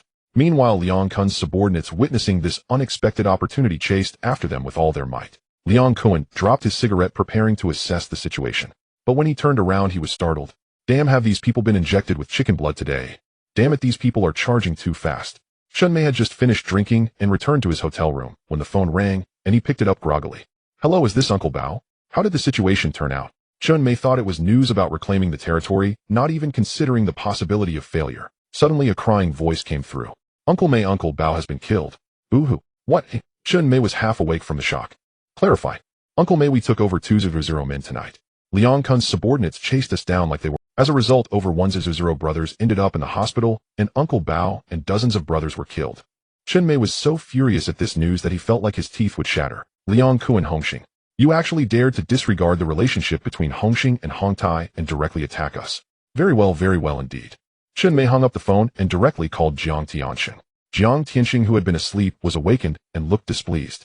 Hello, who is this? It's Tianxing, Chun Mei. Jiang Tianxing sensed that Chun Mei's tone was not good. Oh, it's Uncle Mei. I didn't know why you called so late. Chun Mei recounted the events in Mongkok without omitting any details. Uncle Mei, are you saying that Liang Kun bought your territory from Axe Jun and then brought over 300 men to attack your people? That's right, Ashong. Are you going to give me an explanation? Jiang Tianxing was furious upon hearing this. Chun Mei had previously followed Jiang Jun, but later developed ambitions and left Hongxing to establish Hongtai. In recent years, he had stopped using his seniority to pressure him. Uncle Mei, that's where you went wrong. Since Liang Kun bought it from Axe Jun, you should have gone to find trouble with Axe Jun. Why do you need to seize our Hongxing's territory? Chun Mei was stunned by the question. Where was he? What was happening? After Jiang Tianxing finished speaking, he hung up the phone. Since Liang Kun was released from prison, he had been at odds with him over the Causeway Bay issue, but Liang Kun was still a significant figure in Hongxing. Chun Mei's call clearly indicated that he was foolishly trying to reclaim Mongkok's territory, thinking Jiang Tianxing was an idiot. Now Liang Kun's territory had expanded even further. He had taken complete control of Mongkok. It was unclear whether this was good or bad. Jiang Tianxing sighed and continued to sleep. The next day, Su Dong heard from Li Jianjun about the events in Mongkok, but the ongoing violence in the underworld did not interest him. However, he was curious about how much Liang Kun had spent to hastily take over Mongkok. After waking up, Liang Kun remembered he had one matter left unresolved, and he quickly called his men to head towards Chun Mei's villa. Standing at the entrance, Liang Kun waved his hand, and his underlings rushed into Chun Mei's villa. What Liang Kun did not know was that on the day Chun Mei left, Su Dong had already come to sweep the place. The reason Liang Kun was willing to pay 30 million for Mongkok's territory was that he knew Chun Mei was secretly selling flour, and the black money was conveniently in the villa. An hour later, a few underlings surprisingly found only a few worthless decorations. They didn't find a single cent. Liang Kun, not believing in evil, went to search himself. Although he found the safe, he couldn't open it. As for other valuables, none were found. Liang Kun happily called for someone to open the safe, only to find it completely empty. Liang Kun was stunned to see the empty safe, as it contained only a few documents and not a single cent. Damn it, who can tell me where the money went? Where did the money go? Liang Kun felt he was going insane, as suddenly he felt like a fool. Damn you, Pai Yimei, I hope I don't find out it was you who transferred the money out, or I will chase you to the ends of the earth. The matter in Mongkok was settled, and that territory officially belonged to Liang Kun. Hongtai lost many of his subordinates who chose to switch sides due to the loss of Mongkok. As a result, Hongtai was reduced from a second-rate gang to a third-rate one. Su Dong felt a bit frustrated. He knew that Chun Mei must have gone to Taiwan to find someone to take revenge on him, so he didn't stay in the villa as usual. Instead, he went out every day with Li Jianjun, while Li Jianlin followed them from a distance. Indeed, Su Dong arranged it this way to make use of the police once again, as Xiao Fu's comrades had not yet arrived. However, after wandering for 5 consecutive days, there was no one following them, let alone anyone taking a second glance at Su Dong. Just as Su Dong was feeling down, Xiao Fu brought good news. Brother Dong, my comrades are arriving tonight. They'll go pick them up this evening. Alright, just be careful with the snakeheads. If there are any issues, contact us immediately. Xiao Fu patted the weapon at his waist. Brother Dong, I've got this. Li Jianjun and Li Jianlin rolled their eyes at Xiao Fu, knowing that only Xiao Fu among the 4 could legally carry a gun. This was a gun permit that Robinson had painstakingly obtained through his connections. After 11 p.m., Su Dong received a call from Xiao Fu. Xiao Fu, what's going on? Is something wrong? Brother Dong, could you have Jianjun send over 2 more cars? Su Dong was a bit puzzled. He remembered that Xiao Fu had driven a car when he left, and he only had a few comrades, so 1 car should have sufficed. Why the sudden need for 2 more? However, since he received a call from Xiao Fu, Su Dong let Jianjun and the others drive to find Xiao Fu. An hour later, Xiao Fu and his companions returned in a car. Su Dong was waiting for Xiao Fu in the living room. When they walked in, his eyes widened in surprise. This time Xiao Fu not only brought his comrades, but also more than 10 others. And these more than 10 people looked very familiar to Su Dong. Brother Dong, we're back. Let me introduce you, these are all my comrades. The leader here is our squad's medic nicknamed Dr. a demolition expert, but equally skilled in combat. This is his brother nicknamed Rabbit, our squad's assault soldier. This is... After introducing, Xiao Fu turned to the group and said, brothers, this is Brother Dong. Brother Dong. The group shouted in unison, their voices synchronized. Su Dong nodded at everyone, but inside, he was tumultuous. Doctor and Rabbit were characters from Mouse Courage and Dragon Might, but they seem to not have turned into outlaws yet. Hello everyone, please bear with it tonight. Tomorrow I'll have Xiao Fu take you to get your identity information. Thank you. You don't need to thank me. I believe Xiao Fu has already informed you about your treatment. Although I didn't expect so many brothers to come at once, rest assured. Money is not an issue for me. As soon as this was said, Xiao Fu felt a weight lift off his heart. Initially, he hadn't expected so many brothers to come, and he worried that Su Dong wouldn't accept them. Looking at Doctor now, Su Dong had other thoughts. He knew that this individual was not a stable one, and given that, he would make reasonable use of this group of people. In the following days, Xiao Fu took the group to handle their identity information. Additionally, he had Ming Na take out several adjacent houses from the Rinha company for them to reside in. These houses were purchased by Su Dong based on information from his past life. These properties would appreciate significantly in the future, making it a perfect time for this group to move in. After everyone was settled, Su Dong called Xiao Fu, Li Jianjun, Li Jianlin, and Doctor into the study. The reason for calling you all today is that I've been considering our next arrangements over the past few days. Su Dong then looked at Li Jianlin. Jianlin, you'll still be in charge of the hotel and casino from now on. Sure. Su Dong then turned to Xiao Fu. Xiao Fu, you're currently the only one among us with a gun permit, so your task is to protect Ming Na and Dina well. If we need your help, you must come back to assist. Sure, no problem. The safety of the two sisters will be entrusted to me. Xiao Fu patted his chest in assurance. Su Dong then looked at Li Jianjun. Jianjun, from now on you will follow me as my assistant. Sure, no problem. Li Jianjun replied readily. Su Dong finally looked at Doctor. From now on I will refer to you as Doctor. I believe Xiao Fu has already told you what I do right. Brother Dong, just call me Doctor, but sounds better that way. Also, Xiao Fu mentioned you made your fortune from gambling. That's right. I indeed made my fortune from gambling. As a result, I've offended some people, and others have developed greed towards me. So your main task along with your brothers will be to ensure my safety. Doctor immediately assured, Brother Dong, although we excel in offense, rest assured we are quite skilled in protection as well. Su Dong shook his head and said, no, I don't just need you to protect me, I also need your offensive capabilities. Doctor frowned at this, unsure of Su Dong's intentions. Seeing this, Xiao Fu whispered a few words in Doctor's ear, and Doctor's eyes widened after hearing it. Doctor, I believe Xiao Fu just mentioned a few matters to you. But rest assured, I will never let my brothers risk their lives easily, and all the gains will be shared equally among the brothers. Brother Dong, even if you trust me, I also trust my brother Xiao Fu. I know his character best. Since he is willing to do it, you can be at ease. Alright, from now on I'll entrust my safety to you. I will have Jianjun sort out the weapons. However, there is one issue, because applying for gun permits is challenging. You all temporarily do not have them. Brother Dong, that's a minor issue. Alright, you all need to be more vigilant lately. Someone is looking for people to deal with me. I'm not quite clear on the specifics right now, but this will also serve as a test for you all. Brother Dong, just watch our performance. Good. Additionally, in a few days I will be heading to the Australian island for an opening ceremony, and after that I will go to Sakura country to handle some matters. At that time I might need to see your offensive capabilities. Alright, just wait for our performance, Brother Dong. Doctor was instantly filled with excitement at the prospect of showcasing their offensive skills in Sakura country. Su Dong looked at Doctor, contemplating what kind of person Shan may have found to deal with him.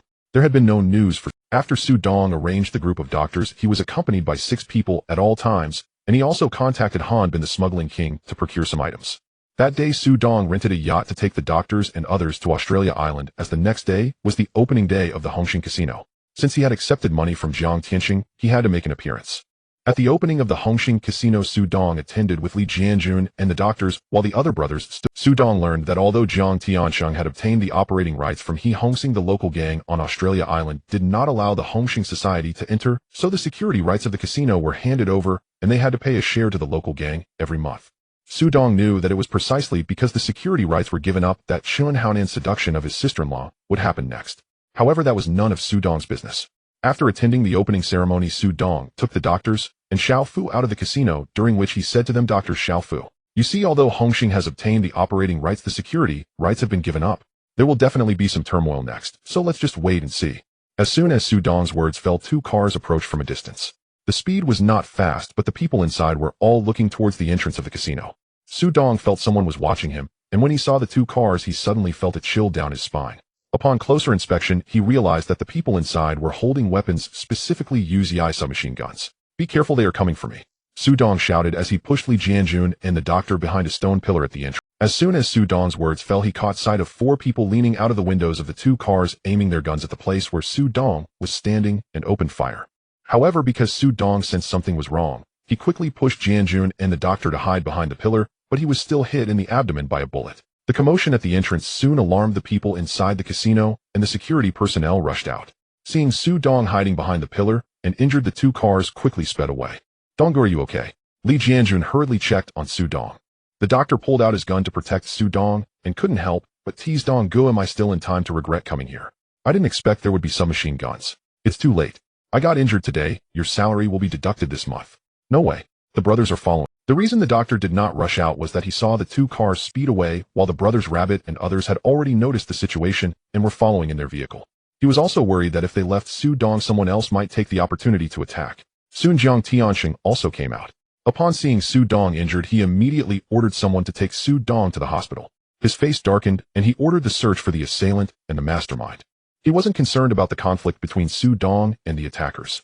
Today was the opening of his casino, and Su Dong was his VIP. Today's assassination of Su Dong was a slap in Jiang Tianxing's face and a disgrace to Hongxing. Su Dong didn't expect to be so careless this time.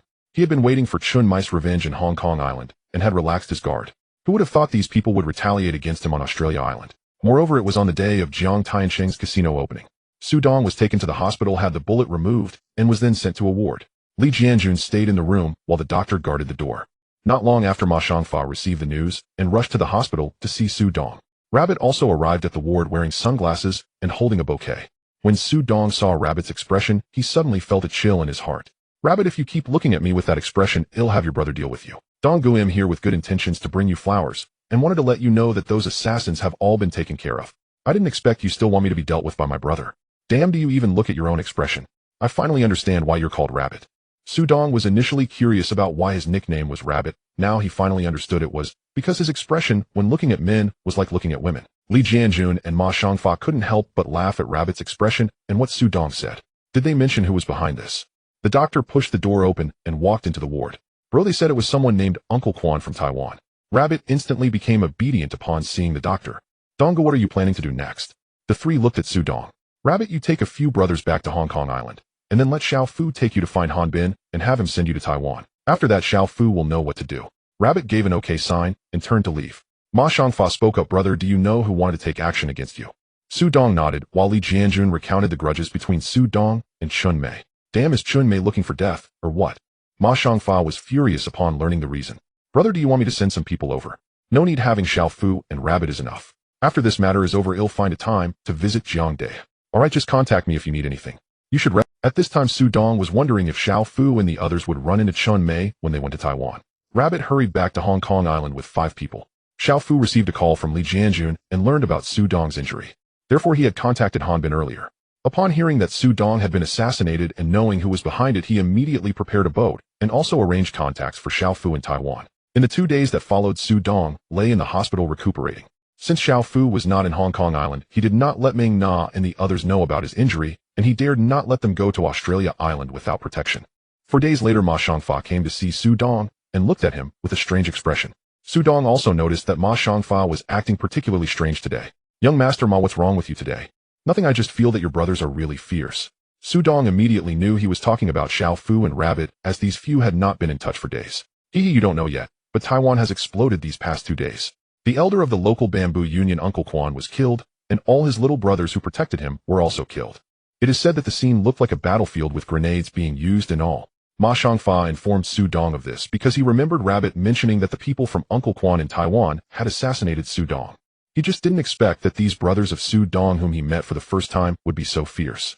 They directly cleared the way with grenades, turning Uncle Quan into a sieve. "Young Master Ma, how is it over there in Taiwan now?" "I don't know, but it seems like the bamboo union hasn't reacted much. I don't know the specifics." Su Dong looked at the ceiling upon hearing this.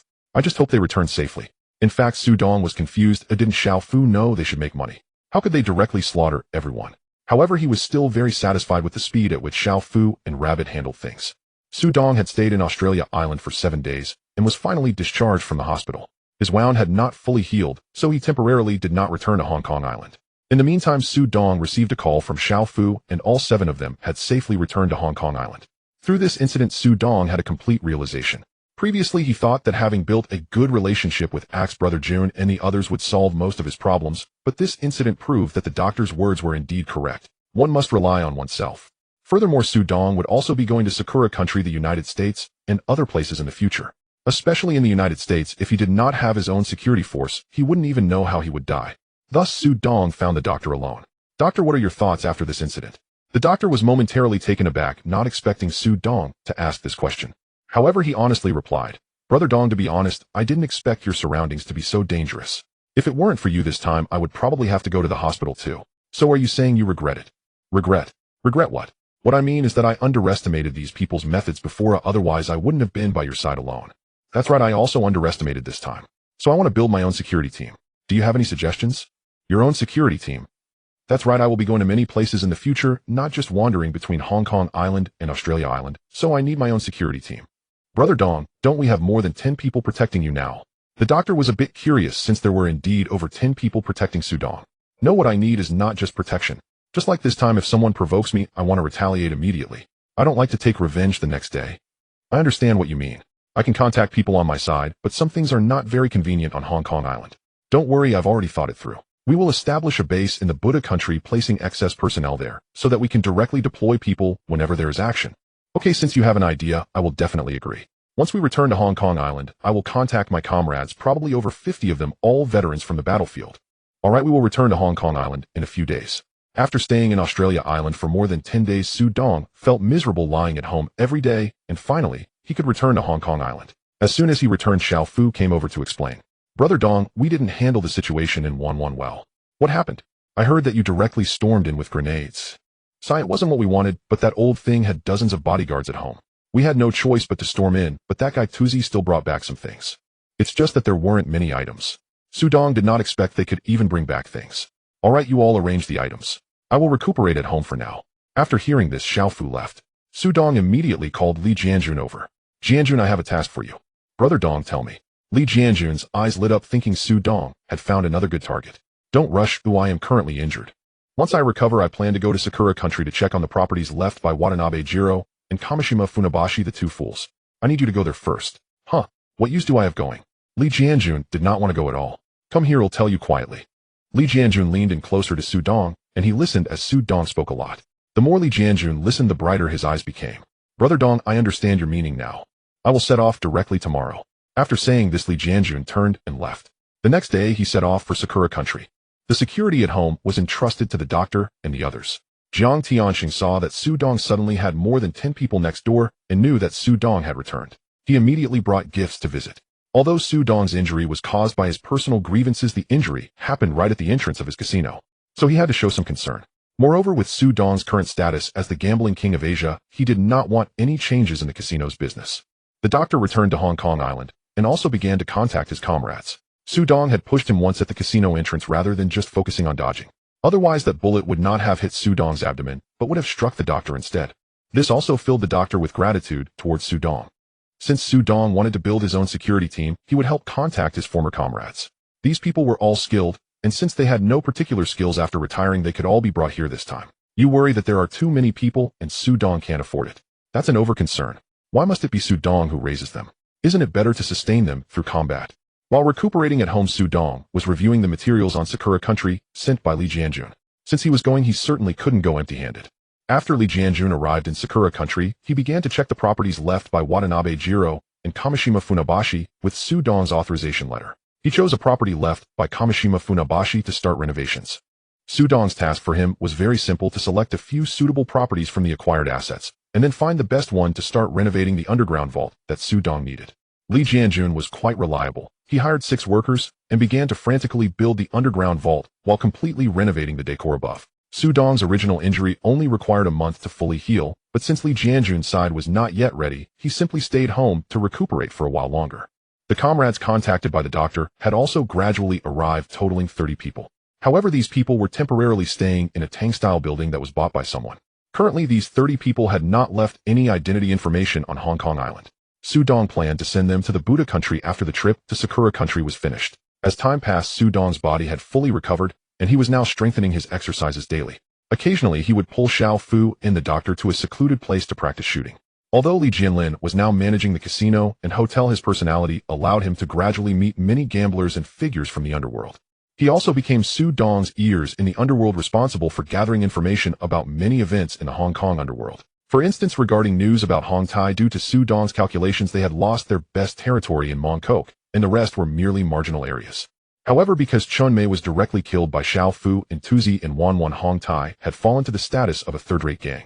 Moreover, after Su Dong was attacked in Australia Island, Jiang Tianqing investigated the murderer and realized that this incident was related to Chun Mei, so he quietly signaled Hong Xing to no longer give Hong Tai any face. As a result, many small gangs that had previously been bullied by Hong Tai began to target them, and Hong Tai would no longer dare to act wildly in front of Su Dong.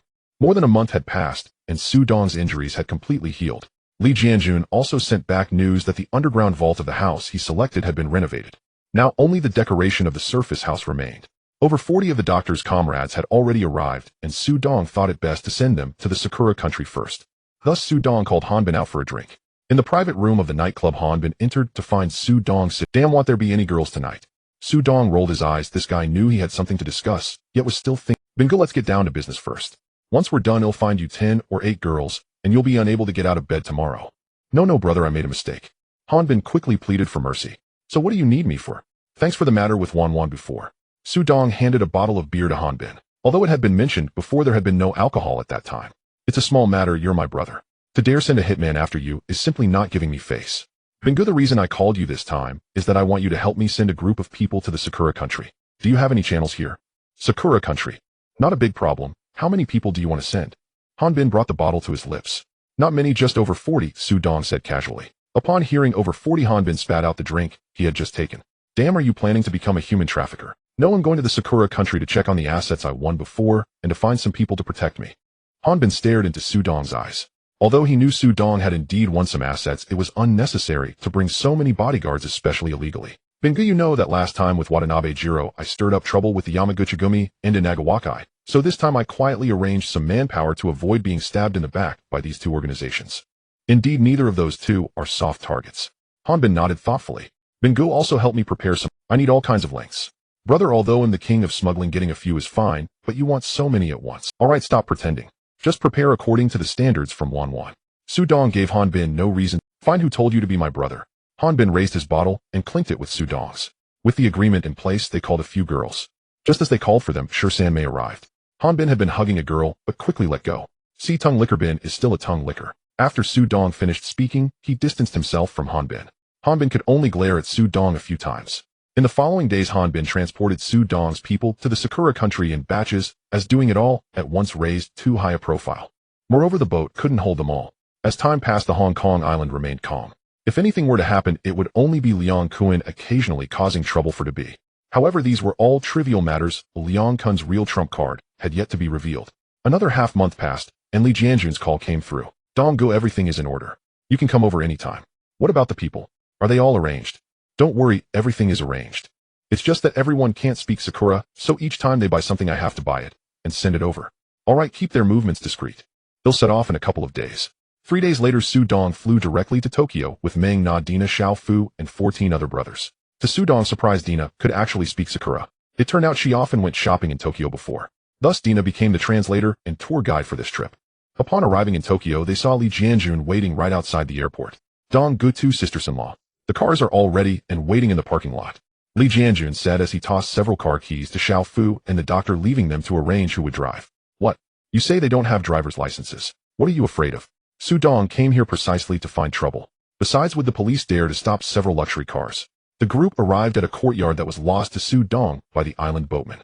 It looked a bit like a Sihyuan, but the layout was different. Moreover, the surrounding houses belonged to wealthy people, so everyone was relatively far apart. Dong-gu, this courtyard has a garden and such.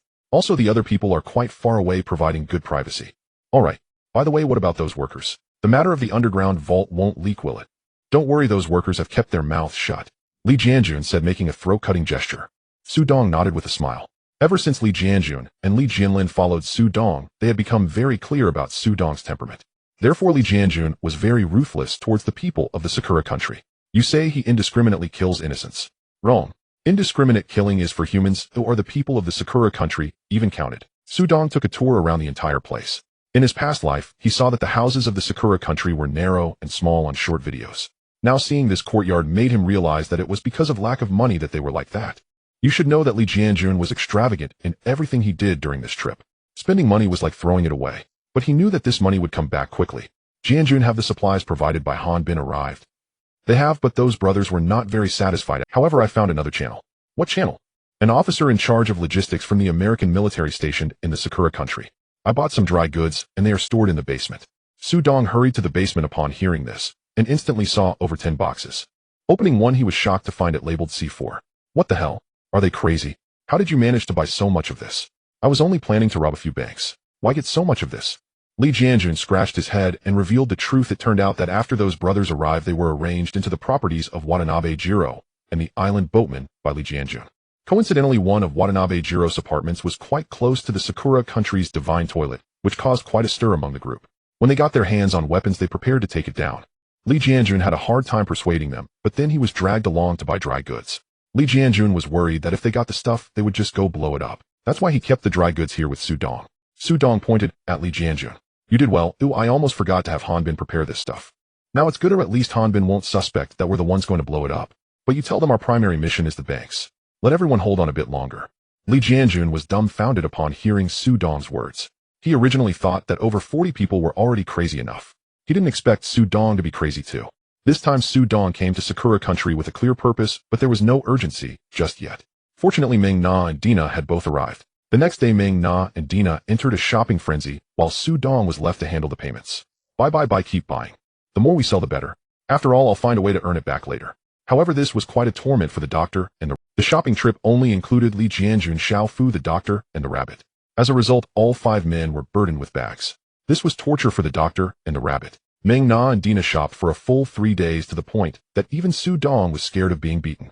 To comfort them, Su Dong gifted each person a present, allowing them to choose whatever they wanted as long as Additionally, Su Dong specifically bought several sets of expensive jewelry that required insurance, spending nearly $20 million in just 3 days. Among those several sets of jewelry cost nearly $19 million. On the 5th day in Tokyo, Meng Na and Dina finally stopped shopping. Su Dong then asked Dina to lead him, Li Jianjun, Xiao Fu, the doctor, and the rabbit to the largest Tokyo bank and Mitsubishi Bank. As they left, Dina saw Li Jianjun and Xiao Fu carrying 2 briefcases. She knew they contained the jewelry Su Dong had purchased along with the insurance costs, totaling about $19 million. Just as she was wondering, Su Dong mentioned storing them in a safe deposit box, leaving her completely puzzled. Dina then guided them to deposit the jewelry at Tokyo Bank and Mitsubishi Bank.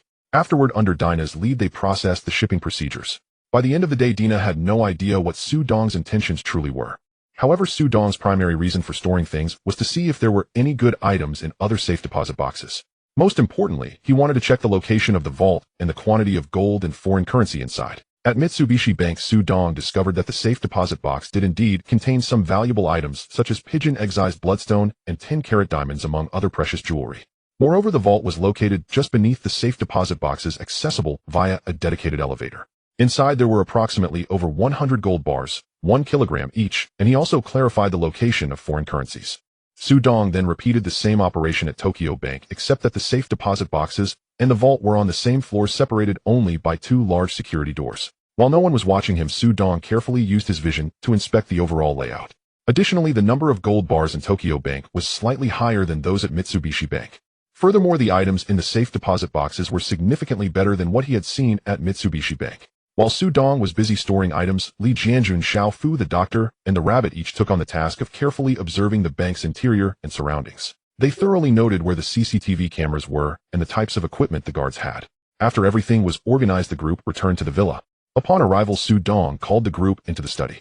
Dina, unsure of Su Dong's intentions, ran to complain to Meng Na. Upon hearing Dina's account of the day's events, Meng Na immediately understood what Su Dong was planning. However, she was surprised by Su Dong's audacity. Previously, he had only robbed small-time establishments, but now he was targeting a major bank. Yet Meng Na did not disclose Su Dong's plans to Dina. Instead, she comforted her, saying, "Don't worry, that jewelry will eventually be ours." Dina, feeling somewhat unconvinced, responded, "That's not certain. What if he brings another one back one day? Meng Na contemplated the possibility of Dinah's words, and both women fell into thought. This was something Su Dong was unaware of.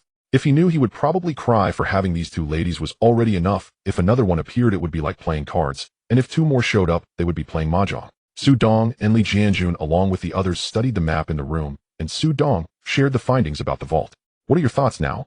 The doctor stroked his chin and suggested, I think we should go for Tokyo Bank. After all, they have more gold inside. But what about those two security doors? Leave that to me. I've heard we still have plenty of C4. I might not be able to blow the doors open, but the walls shouldn't pose a big problem, the doctor said casually. But what about the noise from the explosion? Su Dong raised a question. He'll research how to minimize the sound. All right, then I'll leave this to you. Try to have it done before our visas expire. Don't worry, it won't take that long. Li Jianjun chimed in. Brother Dong, what about the Shensu? If we don't handle it, the brothers will probably cause a riot. Su Dong kicked Li Jianjun's rear. Tomorrow drive me around the area of Shensu and see how we can make it safer. Okay, then I'll think about how to best prepare the bomb. After saying this, the doctor left the room. I'll go to the bank tomorrow to scout the best time for action and the final escape route. Rabbit took the initiative to take on the task. All right, Xiao Fu and I will check out Shensu. Su Dong assigned himself a task as well. Brother Dong, what about the sisters? Li Jianjun asked. Simple, let them go shopping. Just send a few brothers to protect them. After Su Dong finished speaking, he left the room, with Li Jianjun hurriedly following. Just as they stepped out, Su Dong seemed to remember something. Jianjun, have someone check where the Yamaguchi-gumi and Inagawakai's casinos are located. When I'm on their turf, I can't just play around. Plus, haven't you seen how much I've spent these past 2 days? If I don't earn, when I'm on their turf, I can't just play around. Plus, haven't you seen how much I've spent these past 2 days? If I don't earn some back, what will I do when it runs out? Li Jianjun was left speechless as it was clear that Su Dong was looking for trouble. Su Dong returned to his room and suddenly noticed that Meng Na and Dina were frowning in thought. Ladies, what are you two thinking about? Can you share it with me? Su Dong quietly approached, startling both women. The two exchanged glances before turning to Su Dong, their eyes filled with an intensity that made Su Dong's hair stand on end. Ladies, let's talk this over calmly. Su Dong swallowed hard. It's to prevent you from going out and sowing wild oats, Meng Na spoke up. And to stop you from bringing other women home, Dina added. Both women stated in unison, we've decided on you. After saying this, they lunged at Su Dong. Su Dong instantly shouted help. Li Jianjun and Xiao Fu were in one room, exchanged a glance, and then collapsed directly into sleep. The doctor and the rabbit were in another room. Brother Dong is really in good shape. The doctor rolled his eyes at the rabbit and promptly went to sleep. The next day, Su Dong got up and drove out with Li Jianjun. The two of them went out alone, this time to visit the Jinghua Shrine in Sakura Country. In his past life, Su Dong was a retired soldier, and his greatest wish was to burn down the shrine. Since he didn't accomplish it in his previous life, he now came to appreciate that dazzling divine fire. Brother Dong, that's the Jinghua Shrine up ahead. Li Jianjun reminded Su Dong. All right, let's park the car over there and walk over. Su Dong's voice was cold, and Li Jianjun dared not say anything more, pulling over to the side of the road. The two got out of the car and walked toward the Jinghua Shrine. Brother Dong, some of our brothers live over there. Li Jianjun pointed to a location, and Su Dong followed his finger, but he only took a glance and paid no mind. The distance of the houses was irrelevant because he never considered what use those houses might have. Su Dong began to circle around the outside of the Jinghua Shrine with Li Jianjun. With his ability to see through, he didn't need to enter to see what was happening inside. Moreover, this was more discreet. After circling around, Su Dong obtained the information he wanted. He headed back toward the parking spot with Li Jianjun, who was confused at the moment. Why did they just walk around outside and leave? With questions in his mind, as soon as he got in the car, Li Jianjun asked directly, Brother Dong, aren't we going inside to take a look? At least we should check where the explosives would be best placed, right? Su Dong turned his head puzzled and looked at Li Jianjun. When did I say I wanted to blow it up? No. Brother Dong, didn't you say you agreed to let that group of brothers blow it up? Why are we not doing it now? Are you not afraid they might rebel? Seeing Li Jianjun's anxious expression, Su Dong found it somewhat amusing. Jianjun, how dare you threaten me? I only said we wouldn't blow it up. Do you really need to be this anxious? Brother Dong, you must understand that those guys have already received the explosives. If they are truly determined to blow up the shrine, I worry they might interfere with our future actions. Don't worry, I only said we wouldn't blow it up. I never said we wouldn't destroy it. Besides, look at me in Hong Kong, I only do small-time stuff, but why do I want to make such a big deal in Sakura Country? Isn't it because you don't like Sakura Country? Li Jianjun blurted out. That's one reason. Additionally, I want to build my own power. Hong Kong is our base. I don't want to stir up major events there, but I also need to guard against incidents like Chun Mei and the Crown Prince happening again. So what do you plan to do about the shrine? Li Jianjun still felt confused upon hearing Su Dong's words. You're so dumb. Can't you see that the shrine is made of wood? Isn't it perfect to burn it down? Li Jianjun looked at the shrine in the distance and suddenly laughed. Brother Dong is indeed Brother Dong, how did I not think of that? If we burn it, the effect will definitely be better than using explosives. That's why I wanted you to think more. Let's go back first and then you can ask the doctor what is needed to make incendiary bombs. Okay, let's head back right away. After Li Jianjun finished speaking, he started the car and headed home. In the evening, Su Dong went out again. This time he was headed to a casino run by the Yamaguchi-gumi in Tokyo. Li Jianjun parked the car outside a gaming hall. After Su Dong, the doctor, and Rabbit got out of the car, they all looked at Li Jianjun in unison. Don't look at me. This gaming hall is actually a casino, it's just that many people here like to play that marble game. The casino is further inside and the entrance is guarded. Alright then, let's see what this Yamaguchi-gumi casino is like today. Su Dong took the lead and walked in with Li Jianjun and the doctor immediately following, while Rabbit walked at the back with a tote bag. Su Dong saw hundreds of marble machines inside the gaming hall. Following Li Jianjun's hint, the four quickly reached the innermost part of the hall, where two suited men stood guard at a large door. Who are you? The suited men blocked Su Dong and the others. We're here to play cards, Su Dong said, gesturing for Rabbit to open the tote bag. Rabbit stepped forward and opened the tote bag. The two men exchanged glances and stepped aside, allowing Su Dong to push the door open. Behind the door was an escalator. The four looked at the gambling tables below and exchanged glances before bursting into laughter. Let's go. Each of us will have a share. Tonight, I'll let you feel the thrill of winning. However, Li Jianjun reminded him, Brother Dong, didn't you say this was against the rules? Come on, I don't count cards. What could be wrong with that? After Su Dong finished speaking, he asked Rabbit to change the chips. The four sat closely together at the dice table. The dealer noticed and said nothing, as many regular gamblers often come together. The dealer shook the dice cup and placed it on the table, gesturing, Ladies and gentlemen, please place your bets. Su Dong looked up at the dealer this time. Hello, I would like to know what the maximum bet is here. The dealer paused for a moment, then smiled and said, You can bet as much as you want, guest. Is that so? Su Dong said, placing his entire $100 bet on big. The dealer's expression changed, but soon Li Jianjun, the doctor, and Rabbit also placed their bets of $100. The dealer's face turned pale.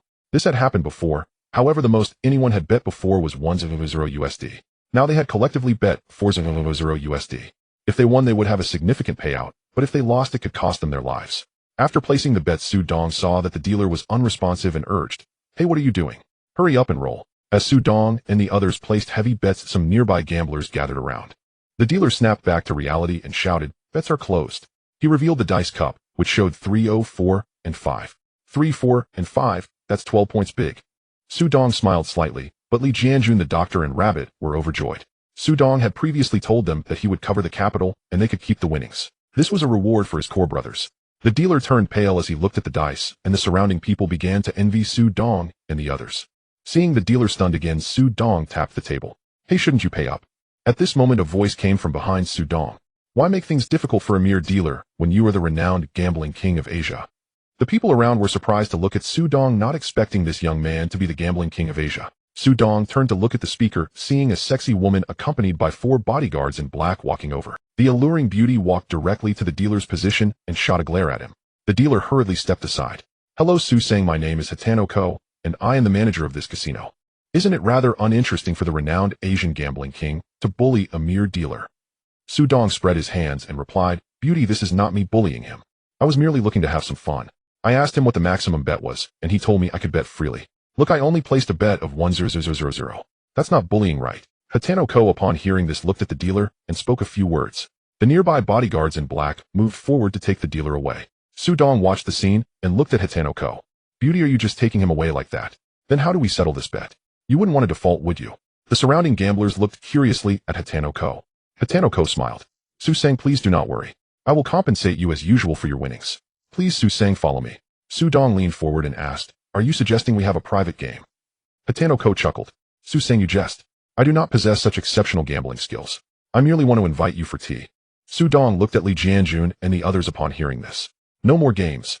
After saying that, he stood up and looked at Hitano Ko. Beauty, lead the way. Li Jianjun and the others also stood up, leaving the rest to the casino staff. In the office, Hitano Ko knelt on the tatami and poured tea for Su Dong, who sat cross-legged. Beauty, I just want to ask if it's tiring to kneel like this.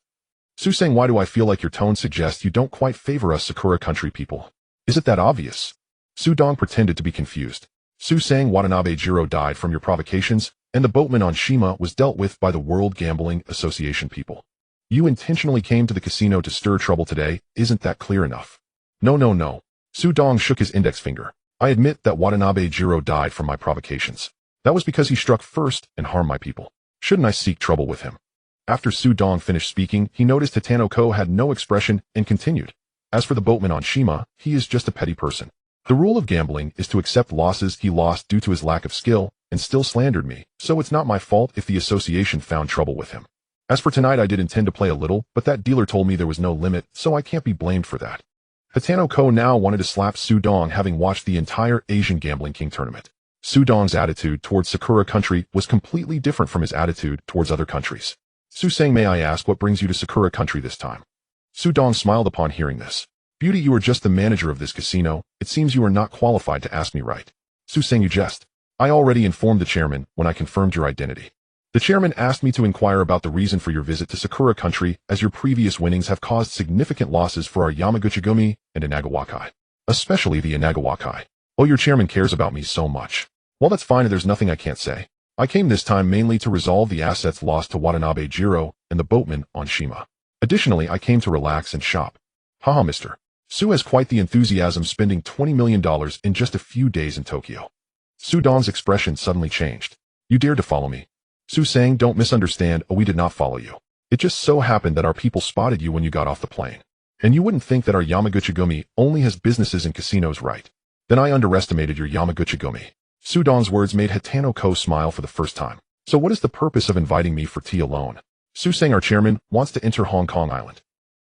Wait. Su Dong interrupted Hatano Ko. I can't help you with that, I'm just a small gambler. Su sang, we don't need you to participate. We just want to acquire your casino and hotel on Hong Kong Island. Beauty, I believe you all must have investigated me. Those casinos and hotels are not my properties, they belong to my father-in-law. What you're saying is as good as nothing to me. Alright, you don't need to speak anymore. If you want me to gamble or act as a consultant, I can consider it. But as for acquiring my hotel, please abandon that idea. Thank you for your tea, Beauty. Oh, I shall take my leave. After Su Dong finished speaking, he stood up to leave. At the door he paused and looked at Hatano Ko.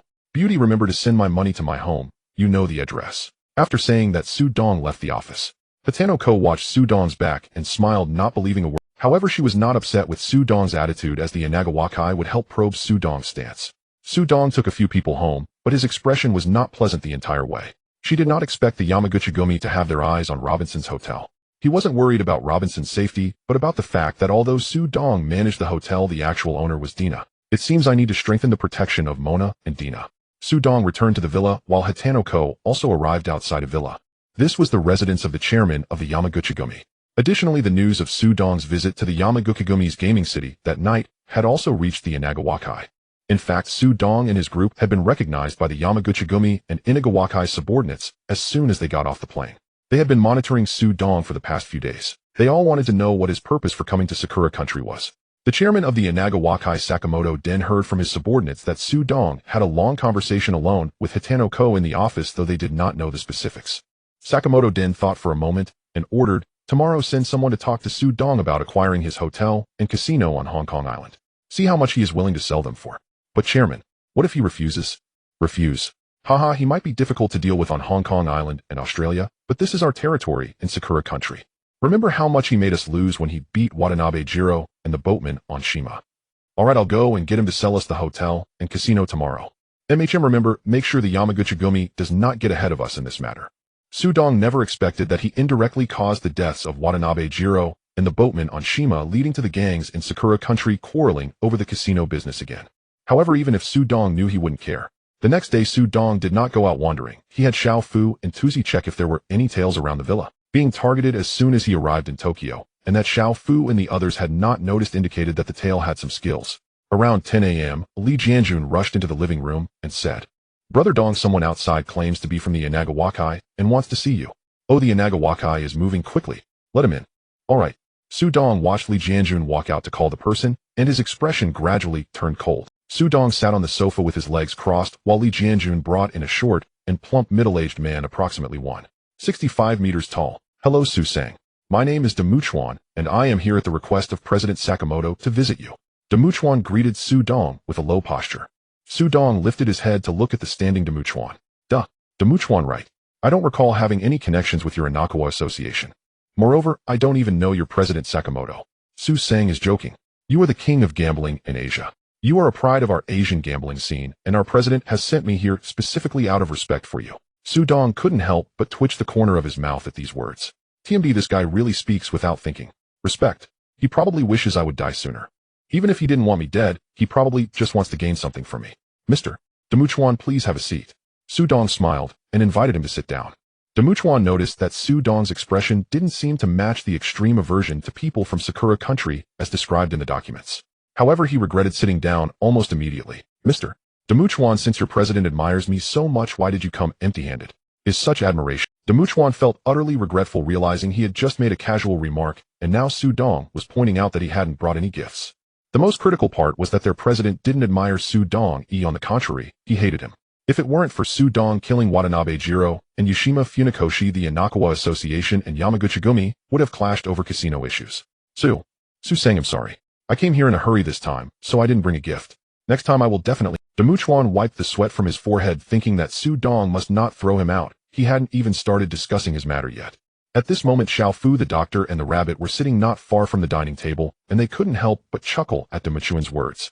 Alright, you don't need to make it up next time. I think your president probably has my name among the people he hates the most. Demuchuan was stunned. Was it really that direct? If he had known, he wouldn't have said those previous words. Demuchuan, right. I don't like to beat around the bush. Let's get straight to the point. What exactly are you here for? I have my guesses, but I still hope to hear it from your own mouth. Demuchuan straightened up and said, Su sang, since that's the case, our Inakawa Association wants to acquire the hotel you own in Hong Kong Island. I believe you will be very satisfied with our price. Wait a moment, let me sort this out. Are you saying that you want to acquire the hotel I own in Hong Kong Island? Yes. We want to acquire the hotel you have in Tsim Sha Tsui. Hold on, who told you that hotel is my property? I don't even know about it, and you guys came to me to acquire that hotel. Are you kidding me? Su Sang isn't that hotel man. Moreover, as far as we know, Lu Sang has already signed a transfer agreement. Well, you guys have done your homework quite well. You are right about one thing, Robinson indeed signed a transfer agreement, but... Demuchuan was puzzled when he heard Su Dong confirm the transfer agreement, but was focused intently on what Su Dong was about to say next. But I haven't signed, so as of now that hotel still belongs to Robinson. You coming to me is useless. Demuchuan was stunned. He thought for a moment and realized that he seemed to have been played by Su Dong. Although Su Dong denied the hotel was his, the transfer agreement was in Su Dong's hands, and once he signed it, it would be his. Furthermore, if he went back to tell the president that the hotel wasn't in Su Dong's hands, they would definitely look for Robinson, but what good would that do? As long as Su Dong signed, they would ultimately have to find Su Dong. Su Sang, isn't this still yours? As long as you sign, and then transfer the hotel to us, we are willing to offer $30 million. Demuchuan thought that this price should be acceptable to Su Dong. They had investigated and found that hotel was worth at most 100 million Hong Kong dollars, and now they were doubling the price. $30 million. Su Dong laughed upon hearing this price. Mr. Demuchuan, I believe someone has been following me these past few days, right? No. Demuchuan denied it vehemently. Alright, stop pretending. You must have received news of my arrival in Tokyo long ago. You just didn't show yourself. I believe you also know that I spent $20 million in just a few days. Do you really think I lack that $30 million? So what price do you think would satisfy you? Don't even think about it. I am not planning to sell the hotel. That is my Demuchuan's expression changed upon hearing this. Su Sang, are you really not planning to sell? We, the Inakawa Association, are very sincere, and you know that Tokyo is our territory. Demuchuan's voice became very stern and cold. Su Dong put down his teacup and looked up at Demuchuan. Are you threatening me? Su Sang, you can understand it that way. After all, you are currently in Tokyo. If anything happens, your connections in Hong Kong Island won't be able to help you. Demuchuan had lost the courtesy he had when he first entered and was now revealing his true nature. Clap, clap, clap. Alright. Do you really think I, Su Dong, am a soft persimmon? You, Inakawa Association, actually want to dominate Tokyo? Oh, I wonder if the Yamaguchi-gumi would agree to that. I believe you know I spoke with Yamaguchi-gumi's Hatano Koji yesterday. Let me tell you, Yamaguchi-gumi also wants my nanny. Su Sang, what do you mean? Are you planning to sell the hotel to Yamaguchi-gumi? I don't know, but I admit you are right, and my connections in Hong Kong Island cannot help me, but how about the Yamaguchi-gumi? If I sell the hotel to them as a condition, I wonder how the Inakawa Association would respond. Demuchuan was a bit dumbfounded. If Su Dong really sold it to Yamaguchi-gumi, it would severely restrict the development of the Inakawa Association. Su Sang, I hope you can think it through. If you really sell the hotel to Yamaguchi-gumi, you will face our Inakawa Association's retaliation. What? No longer using inducements, but resorting to threats. Let me tell you, I came to Tokyo just to enjoy a few quiet days. But if you dare to make any moves against me, I will do everything I can to deal with your Inakawa Association. Although I'm not sure if I can wipe you all out, I believe spending a few $100 million to buy your lives should still be quite easy. Demuchuan was dumbfounded. If what Su Dong said was true, the Inakawa Association would definitely not be able to withstand it. Alright, I have understood your intention. You can leave now.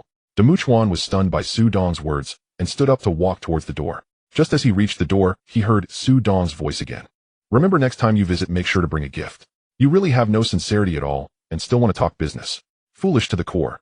Demuchuan clenched his teeth at Su Dong's words, and the veins on his face bulged. However, he still held it in and quickly left. His quick little steps made a fuss. In the villas, several people laughed at Demuchuan's comical retreat. Demuchuan has left. At this moment, Su Dong is also lost in thought. It seems that the Yamaguchigumi and the Inagawakai have started to quarrel over the share of the casino. Whoever can find a new way out first will seize the advantage, even overwhelming the other completely. Robinson, having obtained the only gambling license in Hong Kong Island long ago, is now only hosting high-end gamblers.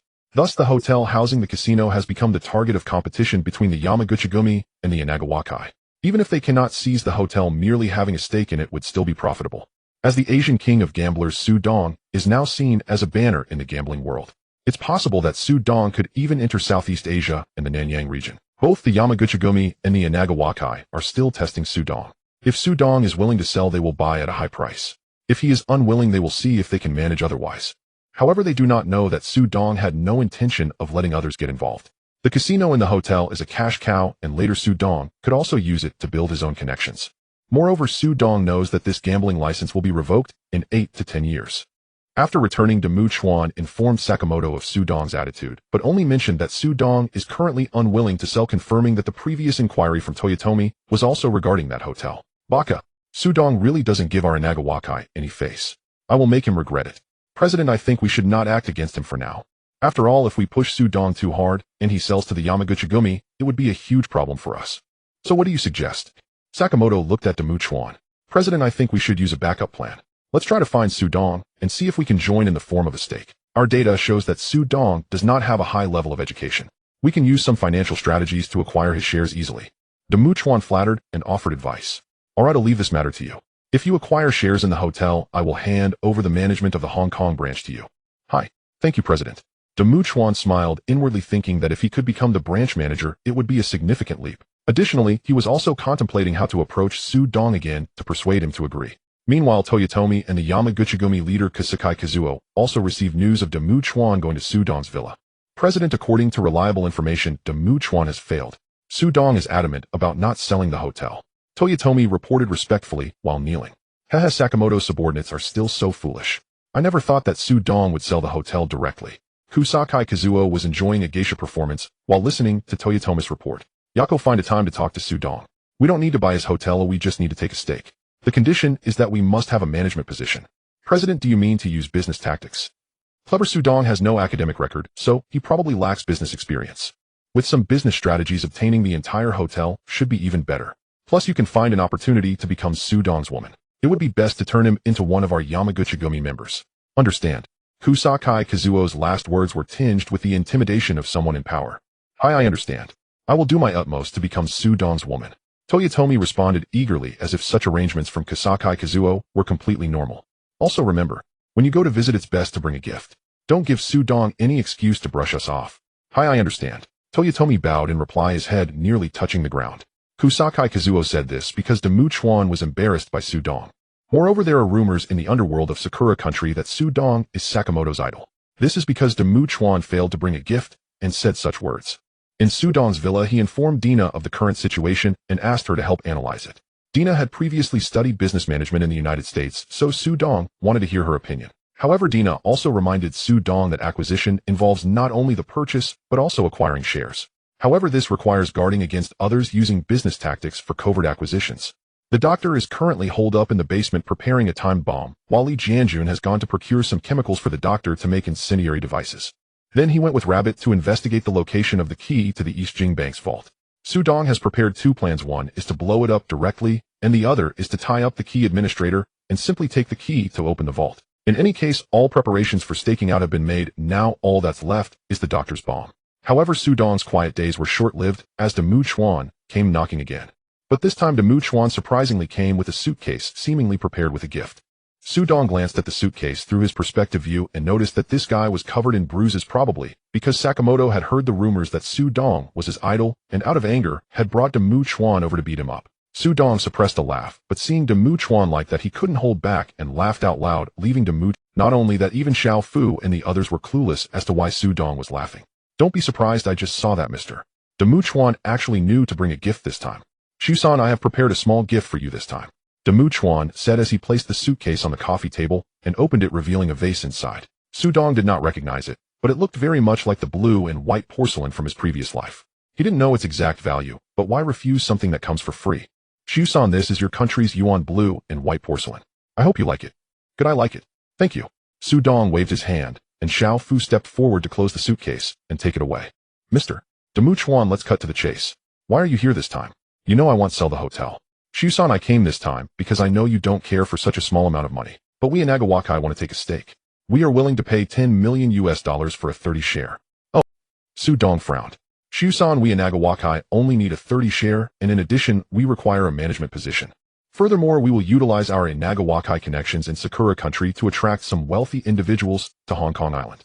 This way we can achieve a win-win situation. After Demu Chuan finished speaking, he took out a contract and handed it to Su Dong. Su Dong secretly laughed, realizing this was just another failed plan.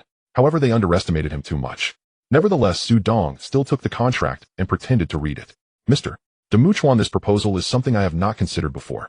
I think I need to think it over carefully. Demu Chuan laughed inwardly upon hearing this, thinking Su Dong had taken the bait. I'm not very clear about this matter. Allow me to take a closer look, and we can talk again, okay? I won't keep Mr. Demu Chuan for tea today. Xiao Fu, please escort our guest out. After Su Dong finished speaking, he focused on the contract, while Xiao Fu stepped forward to see Demu Chuan out. Demu Chuan, seeing this, was a bit at a loss, but still left the villa. However, as soon as he stepped out, Su Dong threw the contract away. Damn it, do they really think Su Dong is a fool? Su Dong muttered as he turned to the doctor and shouted, Doctor, do more work. I want to flatten that damned casino. No problem. Demu Chuan stood outside the villa, not expecting to be kicked out after bringing a gift. At that moment, a fire of anger simmered within him, yet he found no outlet for his frustration. He could only seethe in place. However, what Demu Chuan did not realize was that his every move was being closely observed by Badaozi, who sat in a car not far from the villa. It turned out that Badaozi had arrived at the same time as Demu Chuan, but she had kept her guard up, preparing to see what kind of deal Demu Chuan could strike with Su Dong. She also wanted to gauge Su Dong's attitude.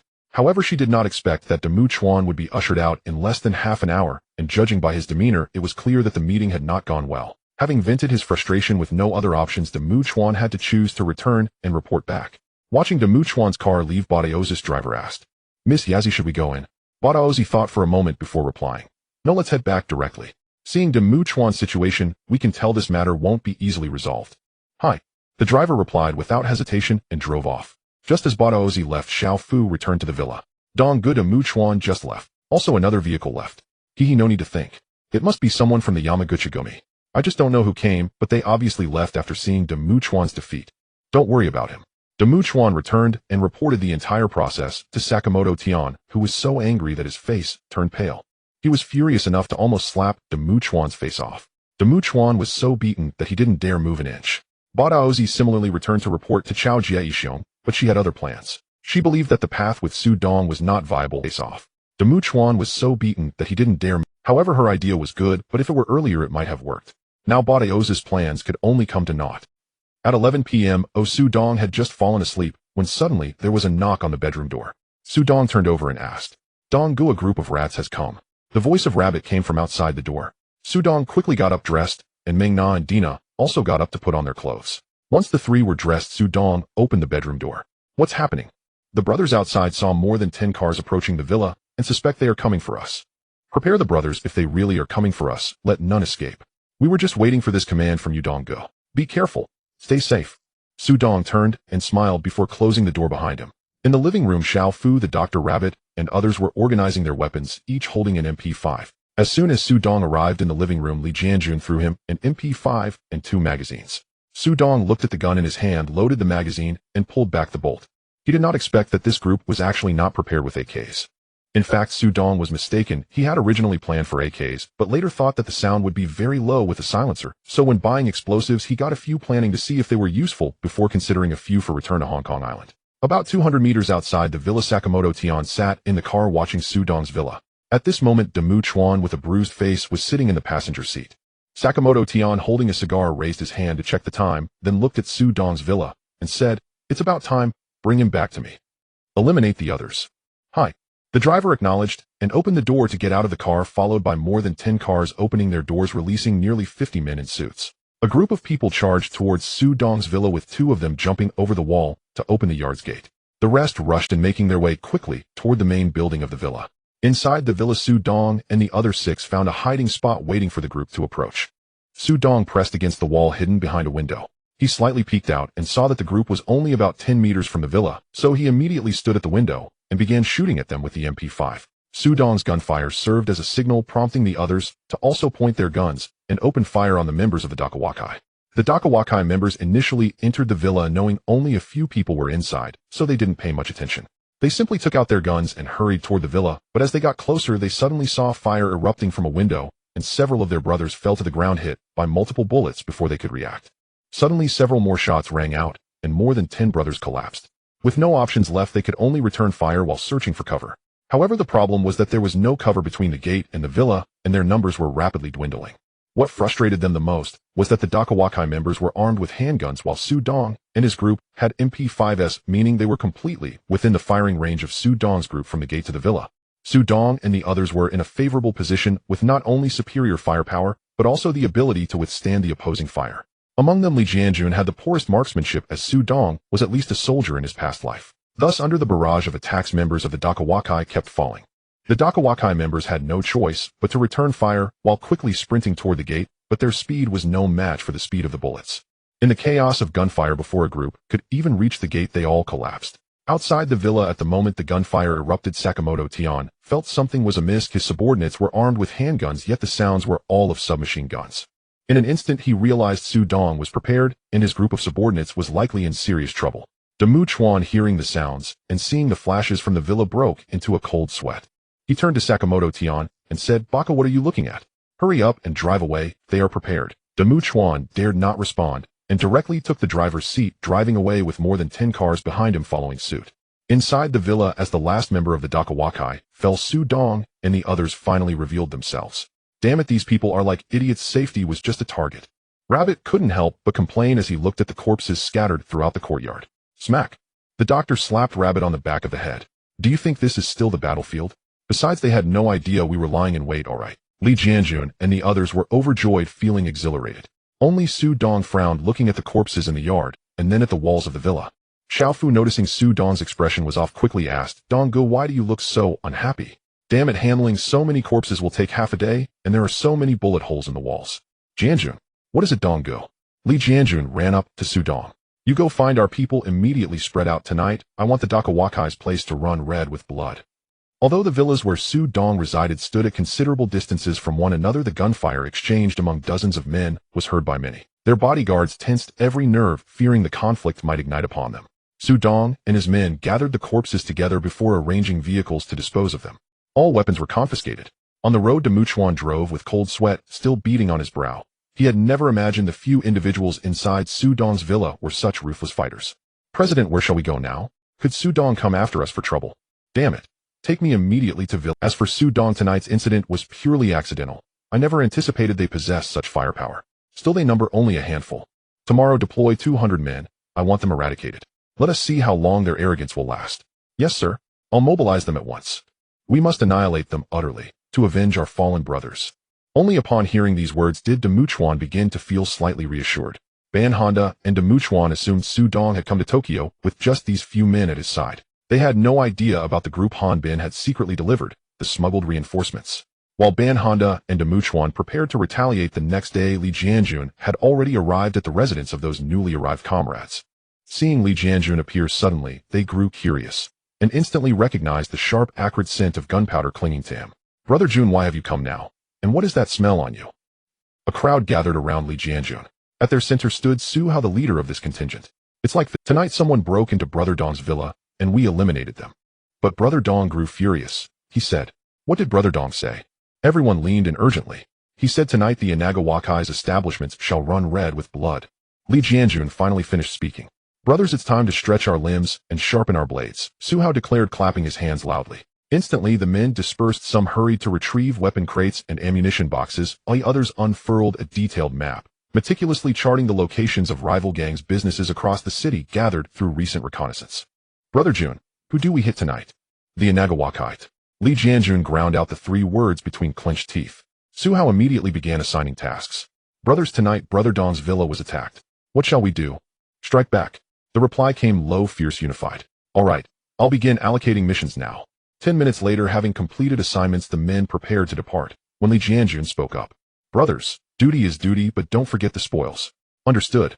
At those words, excitement flared across every face. Su Dong regarded Li Jianjun and asked, Brother Jun, would you care for another round of exhilaration? Li Jianjun nodded. He felt restless, unsatisfied with tonight's quiet. Su Hao tossed Li Jianjun an AK-47 and 2 grenades with a grin, then led the way out. Li Jianjun had urged the spoils not out of greed, but because it was tradition. To return empty-handed would surely draw Su Dong's wrath. Su Hao, Li Jianjun, and 3 others walked roughly 2 kilometers before commandeering a vehicle roadside. After all, each of Su Dong's subordinates possessed extraordinary skills. Forcing open a car door was child's play. Their destination, a bar, a known Inagawakai gathering point where foot soldiers congregated nightly. Su Hao parked outside a narrow alley.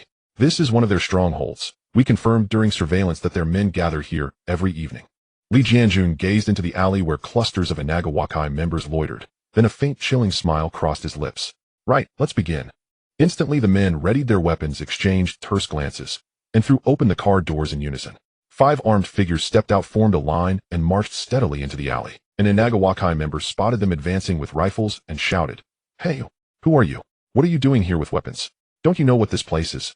His cry drew eyes from across the alley. Some sensed danger and bolted toward the bar, others instinctively surged toward the alley entrance.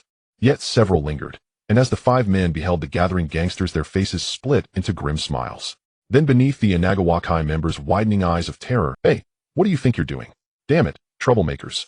Pack, pack, pack, pack, pack, pack, pack, pack, pack. 5 AKs roared simultaneously, the muzzle flashes illuminating the alley mouth, while crimson blossoms erupted across the gangsters' bodies. Li Jianjun and his comrades strode forward into the alley. One by one, Inagawakai men collapsed. Some fled inside the bar screaming for help. The gunfire also startled those within. Instantly, men rushed from storage rooms, grabbing weapons and pouring out to counterattack. Yet many fell mid-step under the hail of AK fire. Soon magazines emptied. Men rotated reloads, momentarily thinning the barrage. That lull gave the gangsters their first chance to fight back. Pack-pick, pack-pick, pack-pick. Su Hao's team instantly scattered, pressing against walls and launching coordinated tactical advances. Though lacking formal training, Li Jianjun moved with steady precision behind Su Hao. Each time a comrade reloaded, he unleashed suppressing fire. Within moments, they reached the bar's entrance. Yet only a fraction of those inside held weapons. Some crouched behind the bar, others ducked behind tables and chairs for cover. Damn it, their guns aren't top tier, but they've got numbers. Brother Hao, use the grenades. Right, this spot's unlikely to yield much.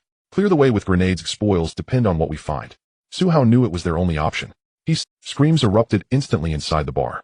Boom, boom, boom, boom.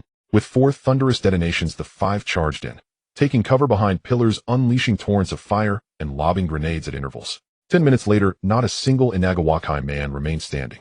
Su Hao's team searched thoroughly, simultaneously over a dozen Inagawakai venues across Tokyo, including You ask, why did police arrive only after everyone had fled? It wasn't negligence. Multiple emergency calls reported heavy weaponry. Initially, officers assumed inter-gang warfare, yet inquiries revealed only. Yet precisely because of their hesitation and caution, Su Dong's men escaped unimpeded. Li Jianjun followed Su Hao and others back to their residence, and now half of Tokyo was bustling with activity. Police cars whizzed through the city searching for those who had attacked the Day Association. Sakamoto Den returned to his villa, infuriated by the failed attack on Su Dong's villa earlier that night. After all, he had been subjected to such humiliation in Tokyo for a long time. However, what Sakamoto Den did not know was that after he had attacked Su Dong's villa, Su Dong had retaliated by striking at all his venues, resulting in hundreds of casualties among the Day Association. Knock, knock, knock. President, something has happened. The door was knocked on, waking Sakamoto Den, who had just fallen asleep, along with the urgent shouts of Demu Chuan. Baka, didn't you know? I just fell asleep. Sakamoto Den angrily scolded as he opened the door, only to see Demu Chuan standing outside with a mournful expression. President, we just received calls from several hallmasters. Our venues have been raided. Hundreds of brothers have died or been injured. Nanny. Hearing Demu Chuan's words, Sakamoto Den could hardly believe his ears, grabbing Demu Chuan's arm. Tell me, did the Yamaguchi-gumi find out about our failed attack on Su Dong's villa and then clean out our venues? Even if the Yamaguchi-gumi were to clean out our venues, we wouldn't suffer hundreds of casualties. Demu Chuan was in pain from Sakamoto Den's grip, but dared not express it. Only after hearing Sakamoto Den's question did he weakly respond, President, it is currently unclear who attacked our more than 10 venues, but I suspect it was Su Dong's subordinates. Moreover, according to reports from the injured brothers, those who attacked them not only used heavy weapons like AKs, but also grenades. Baka. Sakamoto Den shoved Demu Chuan aside. What do you mean you suspect it was Su Dong?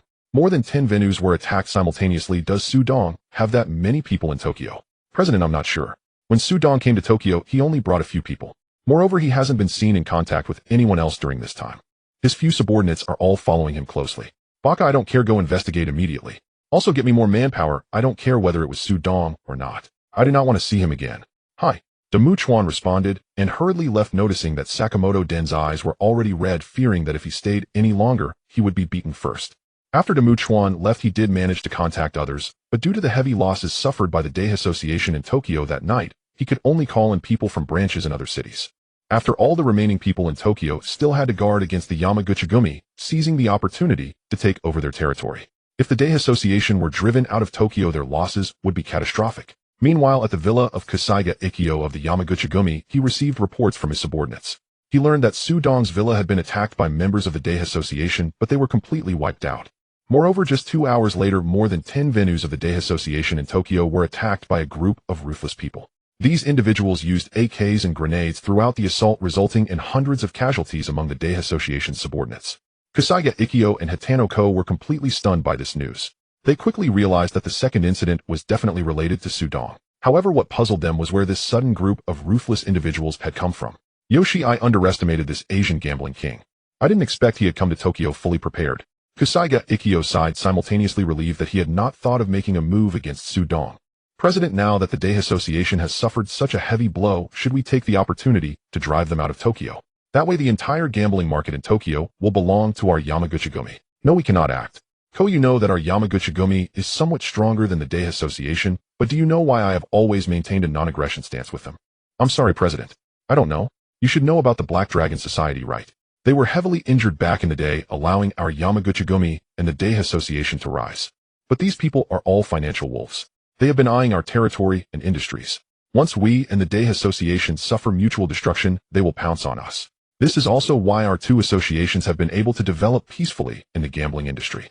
Of course, everyone wants to take a bite of the gambling pie, but previously both our association and the Day Association had connections with Watanabe Jiro and Kamishima Funabu, which also played a mediating role. At the same time, it was also our two associations' means of dealing with the Black Dragon Society. President, since that is the case, I'm a bit confused about why we are competing with the Day Association for a share of the gambling industry. This is all because the father of our Hall Master Uemura was killed by the Day Association. He had previously been unable to win against Watanabe Jiro and Kamishima Funabu in gambling. So he buried his thoughts of revenge deep in his heart. Now his gambling skills rank among the top 3 in Sakura country, so everything is caused by him. Hitano-ko finally understood why the competition for gambling shares began as soon as Watanabe Jiro and Kamishima Funabu died. It turned out it was all because of that Uemura Hall Master. Thank you, President, for clarifying. What about Su Dong? Let's not provoke him for now. Judging by tonight's situation, Su Dong came prepared, and this group of people is not simple. We must not act rashly until we have figured out Su Dong's true strength. Hi. Additionally, you should approach Su Dong according to your own plan. The gambling share in Sakura country is only so much, we will have to expand sooner or later. Su Dong is the best opportunity. If he can be utilized by us, then in next year's World Gambling King competition, we can also vie for a share of the gambling market in the American gambling city. Hi. I will definitely work hard to pull Su Dong into our camp. Fortunately, Su Dong was not present. If he had heard the conversation between Hitano-ko and Kasaiga Ikkyo, he would have been very surprised. At the same time, he would have given both of them the middle finger.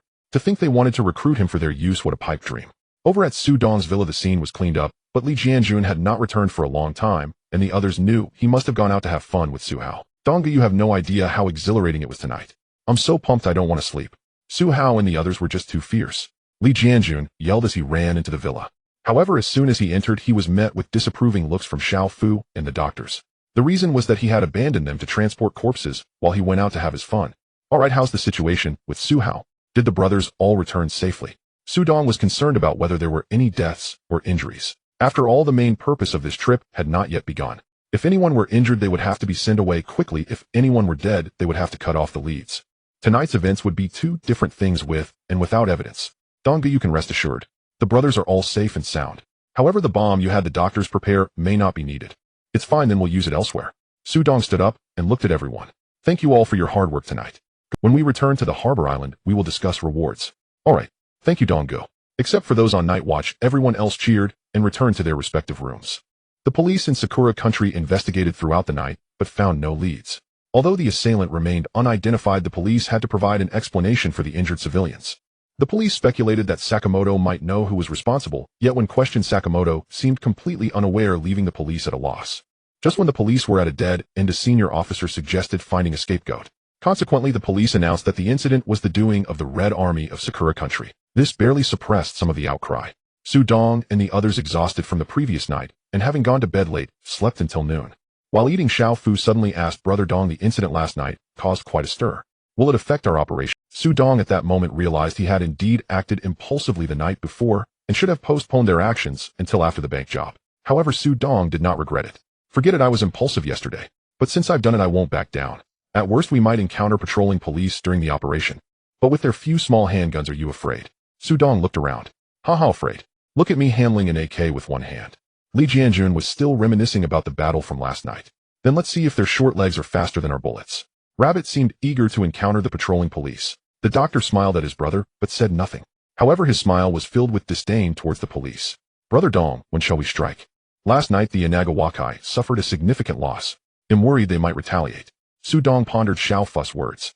After all, Xiao Fu was correct. The Inagawakai could not possibly let such a major blow go unpunished. Yet Su Dong was not the type to just sit at home and wait for trouble. Last night, Su Dong simply didn't know Sakamoto's whereabouts, otherwise he would have sent him straight to hell. Jianjun, you've been here the longest. Now I'm giving you a new task. Li Jianjun's eyes lit up instantly, and the others cast envious glances. Go find out Sakamoto's exact location. Since he might come to retaliate against us, we should strike first. Eliminate him directly, and let those within the Inagawakai who wish to become the leader fight amongst themselves. Oh, am I supposed to investigate? Li Jianjun was reluctant to accept this task because he sensed from Su Dong's tone that their operation against the bank was about to commence. If he went to investigate Sakamoto, he would surely miss out on it. Xiao Fu and the others also caught on, lowering their heads to stifle their laughter. Li Jianjun could tell from their shaking shoulders that they were reveling in his misfortune. Alright, but Brother Dong, if I find Sakamoto's location, can I act directly? Sure, go find Su Hao and get 4 people to cooperate with you. If you find Sakamoto, I allow you to act directly, but the premise is to ensure your safety and that of your brothers. Brother Dong, you can rest assured. I guarantee I will return unscathed. Li Jianjun patted his chest in assurance. Su Dong looked toward Xiao Fu and the others. Xiao Fu, the doctor, and Rabbit, after finishing your meal, everyone take a rest. Tonight we'll go directly to the shrine. Doctor, set the timing correctly. Tomorrow we'll give them a wake-up call. Alright, no problem. Everyone quickly replied. Brother Dong, my bomb is ready to go. The doctor was excited that they could finally take action. Tomorrow, once the alarm goes off, we'll act immediately. By then those police will be busy putting out fires. Our side will have it much easier. Good, we'll listen to you. After finishing their meal, Su Dong and the others gradually went to rest. The 2 women, knowing they were planning something significant, chose not to go shopping and instead watch dramas in the villa. Li Jianjun, after eating, went to find Su Hao. One was to get 4 people to assist him in locating Sakamoto, and the other was to inform Su Hao that they would begin operations tomorrow. At 3 a.m., Su Dong and the others, each carrying 2 large bags, drove several cars straight to the shrine's location. They had calculated that the night shift guards had already changed once, and the next shift would not come until 8 a.m. Now they could deal with the guards without alarming anyone. Upon arriving at the shrine's perimeter, Xiao Fu, Rabbit, and 2 brothers took out the silenced handguns they had prepared in advance and entered to eliminate the guards. The doctor began to adjust the special bombs. They were special because the doctor used a leveling system. Once activated, if moved before the time was up, it would explode immediately. As for the disassembly of the bomb, the doctor used 3 strands of hair-thin copper wire which were hidden beneath 2. If either of the 2 wires were cut, the bomb would explode after 30 seconds. The correct method was to cut the 3 copper wires without cutting the wires to deactivate the bomb. Most importantly, to create a fire effect, the doctor specially prepared a batch of gasoline and some white phosphorus. Once ignited, it would be impossible to extinguish. Xiao Fu and Rabbit, along with the 2 others, quietly infiltrated the shrine, their objective being to eliminate the guards and ensure the bomb detonated on time. 20 minutes later, the 4 returned to the location of the cars. Brother Dong, all taken care of. Thanks for your hard work. Now it's our turn. Alright. The group grabbed the prepared large bags and ran towards the shrine. Without the guards, they began to install the bombs recklessly as if they were home. Especially at the place where the offerings were made, Su Dong morally relieved himself and threw it over. Since it was a shrine, it had to have the effect of a shrine. Unlike Su Dong, the doctor installed several tripwires at the entrance of the shrine to prevent anyone from extinguishing the flames once they started burning. The thin copper wires were hard to detect in the early morning. Once everything was set, the group climbed over the wall out of the shrine and returned to the car. Is everything installed? It's all done. They replied affirmatively. Doctor, is the timing set? Don't worry, I've set it up to ensure there won't be. Alright, let's head back and rest for 2 hours before gathering with Su Hao and the others. Once the alarm rings, we'll commence our operation. Okay. The group returned to the villa for another brief rest. Meanwhile, the people of Tokyo were still sound asleep, completely unaware that they would receive the most peculiar wake-up call of their lives the next day. At 7 a.m., Osu Dong and his 50 men had arrived outside Tokyo Bank by various means of transportation and concealed themselves. Some scattered people had already appeared on the streets. Su Dong arranged for two brothers to drive a van to wait in the alley next to the bank. He glanced at the guards inside the bank who were sound asleep and checked his watch, noting that there were 26 minutes until the alarm would sound. Everyone was quietly waiting for the alarm to ring. Su Dong watched as the seconds ticked away on his watch, while the other brothers also stared at their own watches. 727, 728, 729. With only 1 minute left, Su Dong and the others turned their gazes toward the direction of the divine toilet. 5, 4, 3, 2, 1 inch. The alarm went off. Boom, boom, boom. With several consecutive loud bangs, the divine toilet exploded, engulfed in flames that shot into the sky. People on the streets of Tokyo were drawn in by the loud noise, and the subsequent towering flames left everyone gaping. When they realized it was coming from the divine toilet, they all hurried toward the source of the fire. Even the bank guards ran out to check the situation. Su Dong and the others smiled, and he gave a thumbs up to the doctor. The doctor smiled as he looked at the flames. The alarm has sounded. It's time for us to act. Su Dong said this, and was the first to step out of their hideout, heading straight for the bank with the others following suit. The bank guard, puzzled about where the fire was, suddenly saw Su Dong and Xiao Fu carrying backpacks with their left hands holding a large bag, clearly heading toward the bank.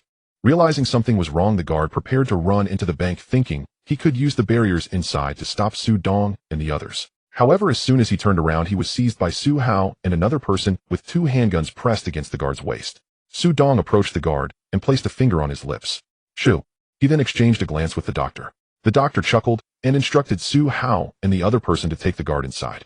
Su Dong felt grateful to the nosy guard, as he initially planned to target the bank at night precisely because of the barriers at the entrance. He also chose not to act during the day to avoid exposing the identities of himself and his team, especially since valuables were still in the bank. Xiao Fu and Tuzi followed Su Dong into the bank lobby. As soon as they entered, Tuzi rushed toward a small room not far away where a guard was watching the closed-circuit television. Inside the lobby, 3 guards were discussing the cause of the fire at the divine toilet when they suddenly saw Su Dong and the others entering the bank with guns drawn. As one guard reached for his waist, Su Dong and Xiao Fu immediately raised their weapons. Puff, puff, puff. The 3 gunshots caused the 3 guards to fall to the ground. Meanwhile, Tuzi also eliminated the guard in the monitoring room. As for the closed-circuit television, it had just begun to use hard disk storage, but most of it was still in a live broadcast format, so Tuzi directly opened fire at the screen. As sparks flew, the closed-circuit television system was destroyed. 2 men remained at the entrance on guard, while Su Dong led the others toward the vault. The doctor had also prepared the art pieces and was chasing after Su Dong and the others. They first arrived at the location of the safe. Su Dong immediately began instructing. Everyone used the small bombs prepared by the doctor to blow open these safes. Take everything except for the documents inside and pack up the rest. Understood.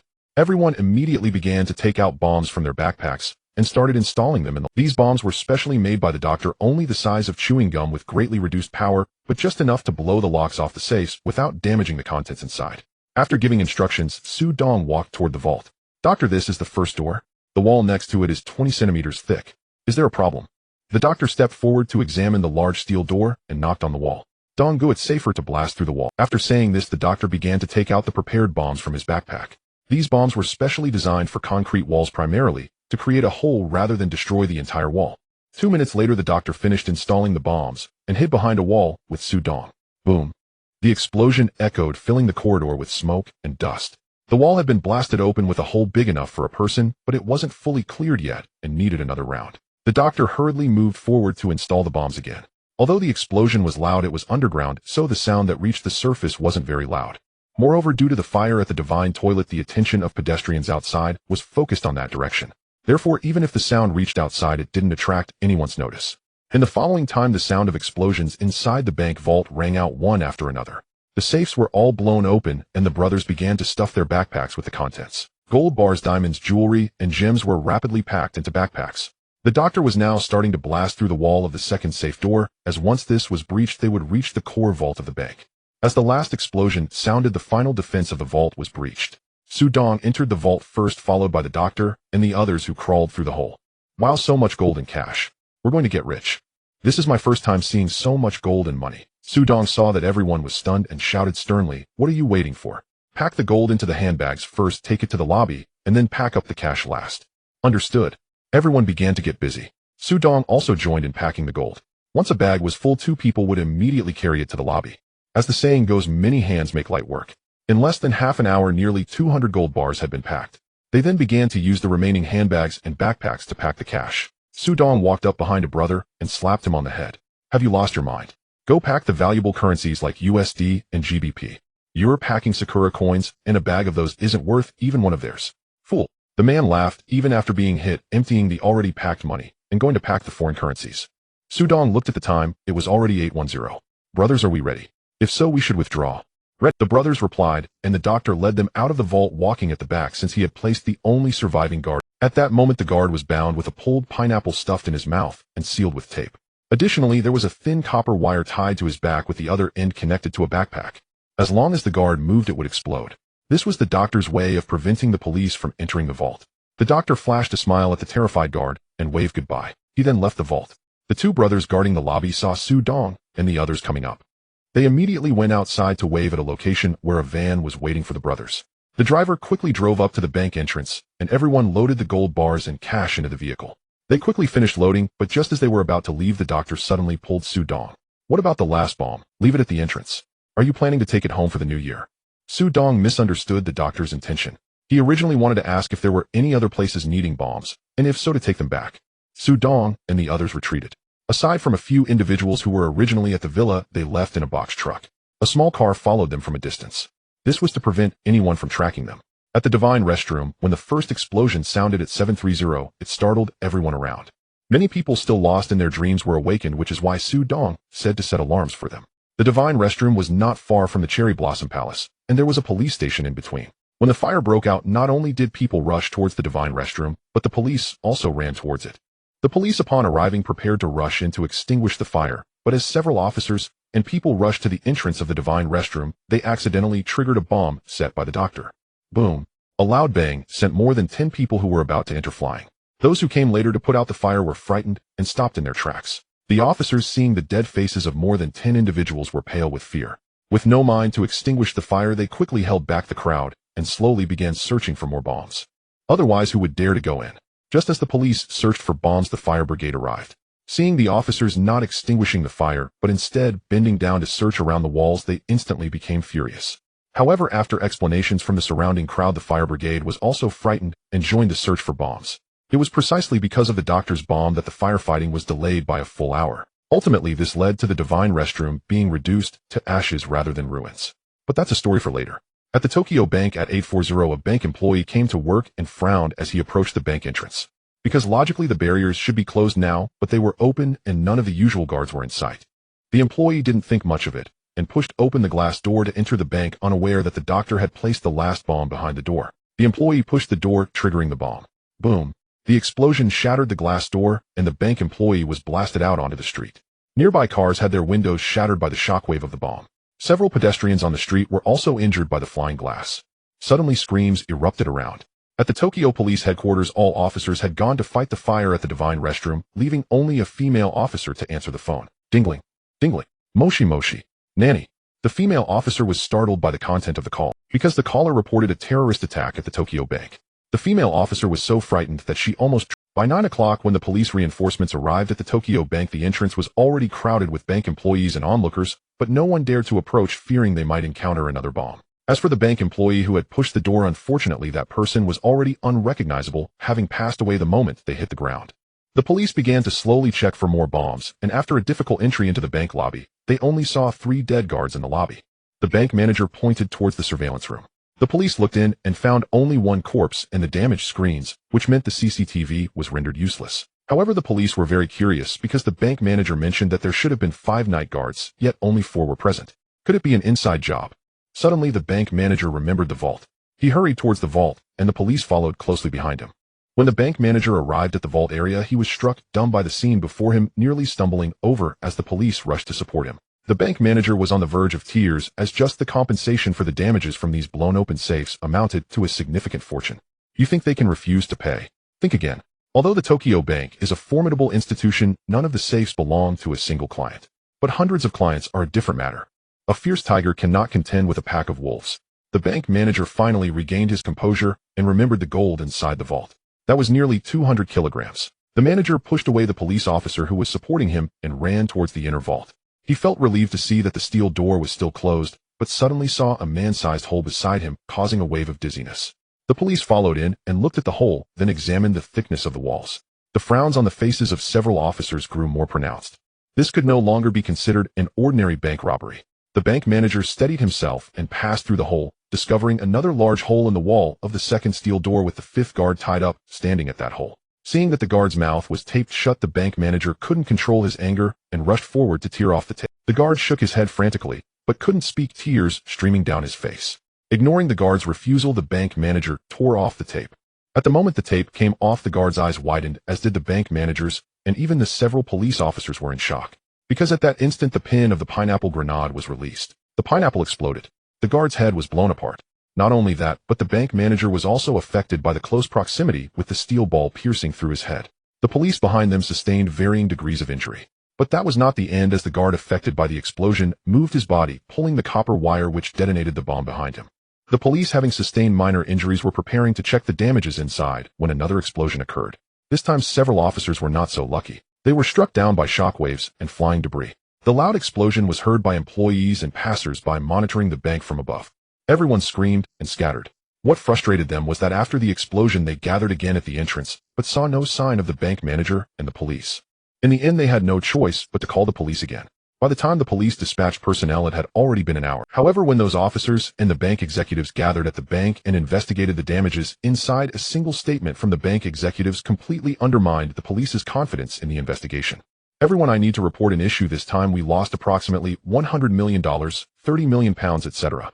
However, none of this money is marked. Hearing the bank executive's words, several veteran police officers knew it was over. The younger ones still didn't understand what had happened. So the older officers explained. It turns out that banks generally mark the money inside the vault. Simply put, it means registration numbers, or red dime. Once the marks are not canceled and the money circulates into the market, it can be quickly traced back to its source. But now without marks, this batch of money could be used directly in the market. The bank executives were extremely frustrated. When they heard the report about this matter, they were furious, wanting to take out their anger on the bank manager. But now that the bank manager was already dead, they had no target for their anger. Su Dong and the others moved all the items they brought back into the prepared underground level 2. Considering that this haul couldn't appear on the market in the short term, the entrance to underground level 2 was closed, making it difficult for ordinary people to find it. Although everyone in the villa was busy all night, they were all in an excited state. However, the streets outside told it the fire at the divine toilet had yet to be extinguished, but the overall structure was already gone. Most of the police and firefighters in Tokyo were involved in the firefighting efforts. Meanwhile, investigators from the bank were combining the bank robbery with the fire at the divine toilet. The entire Tokyo was on high alert. At 8 p.m., the fire was finally extinguished and the divine toilet was reduced to a pile of ashes, with a group of Japanese citizens kneeling and crying at the sight. The police did not give up on searching for eyewitnesses, but Su Dong's actions took place in the morning, and no one expected anyone to rob the bank's vault at that time. However, the leadership of the Tokyo Bank was overwhelmed, as they not only lost nearly 200 kilograms of gold, but also a large amount of foreign currency. Most importantly, their private safes had been robbed. This led to substantial financial losses for the Tokyo Bank and severely damaged its reputation. Moreover, it was unclear who leaked the information that the private safes had been robbed. Many safe users went to the Tokyo Bank to demand an explanation. After a nap, Su Dong saw the news about the demand for an explanation on TV. He quickly changed his clothes and headed to the bank with his doctor and Rabbit to seek accountability for his jewelry. However, unexpectedly, Su Dong was not frightened, but rather scared the doctor and Rabbit nearly to death. Su Dong began his performance. As Su Dong went to register his losses with the safe contract in hand, 2 police officers and an insurance company representative immediately became suspicious of Su Dong due to the short duration of his deposit and the fact that he was not Japanese. A few police officers surrounded Su Dong, and a middle-aged man accompanied by a young man in glasses approached Su Dong with documents in hand. Mr. Su, I am an officer from the Kyoto Police Department, and this is the investigator from the insurance company. First, we regret to inform you that the jewelry you deposited at the Tokyo Bank has been stolen. The investigator will conduct an investigation and then compensate you. What? My items were stolen. Do you know those are worth nearly $10 million? Su Dong was so shocked that his mouth dropped open enough to fit a fist, and his eyes nearly bulged out.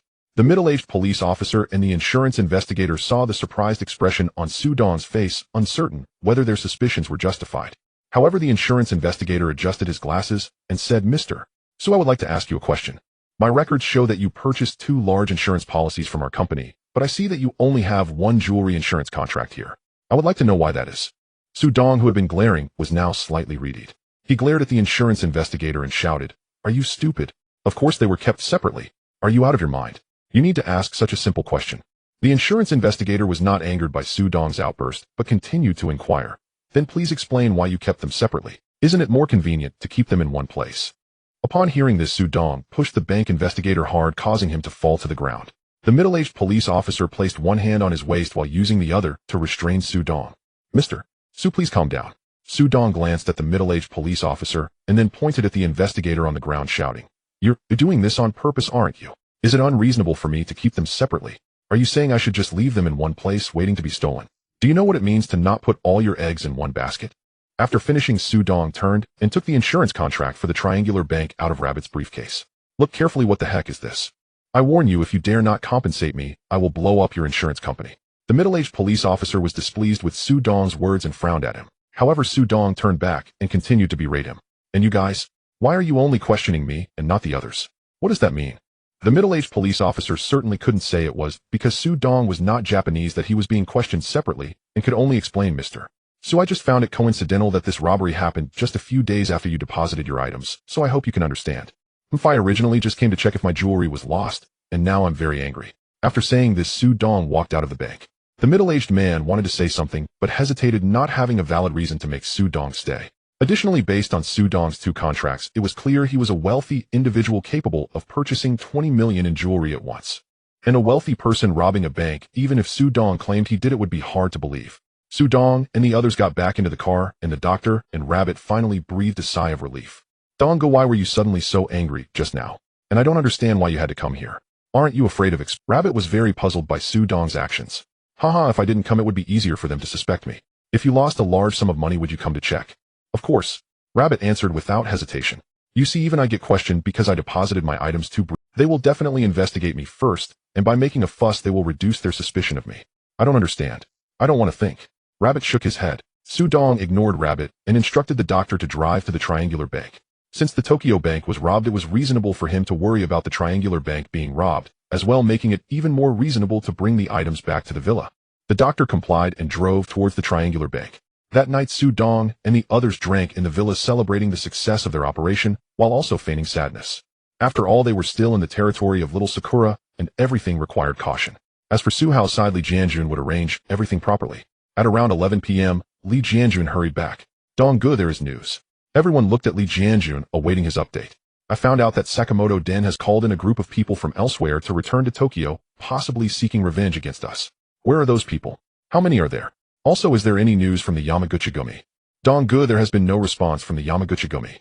As for the Inagawakai, their people have not yet gathered, and I have people monitoring them." "Okay, good work. Find out where the reinforcements are gathering as soon as possible. We must ensure they do not come to our villa. I don't want to renovate my house." "Understood," Li Jianjun replied, and began to eat and drink heartily. In the ensuing days, as the Tokyo police continued their search for the arsonist, Mona and Dina refrained from going. However, the two found a new pastime, counting money in the basement. Eventually, they organized all the items, placing some jewelry and diamonds on the display shelves. The two women gazed at the jewelry, their eyes sparkling with excitement. As expected by Su Dong, the police came to investigate him. Although they noticed several bodyguards around him, they merely followed protocol and left after a brief inquiry. Su Dong was unaware that he should thank the middle-aged policeman at the bank for not realizing that he was acting, which led to the elimination of suspicion in the report. Nevertheless, Su Dong remained extremely cautious these days. He didn't want to invite trouble after successfully executing his plans. Next, he needed to contact Hanbin for assistance in bringing people back. Meanwhile, Sakamoto's team, summoned from other branches of the Sakura country, finally arrived in Tokyo. However, due to the ongoing police investigations into the arson and bank robbery, he hesitated to approach Su Dong with weapons. But while he refrained from seeking out Su Dong, Li Jianjun found the gathering place of those individuals, which also served as Sakamoto's residence. This was purely due to Li Jianjun's luck. The gangs in Sakura country were legalized, and each gang had its. While gathering information, Li Jianjun stumbled upon a group of gang members displaying the Inagawakai emblem. After following them, he discovered they were all congregating at Sakamoto's villa.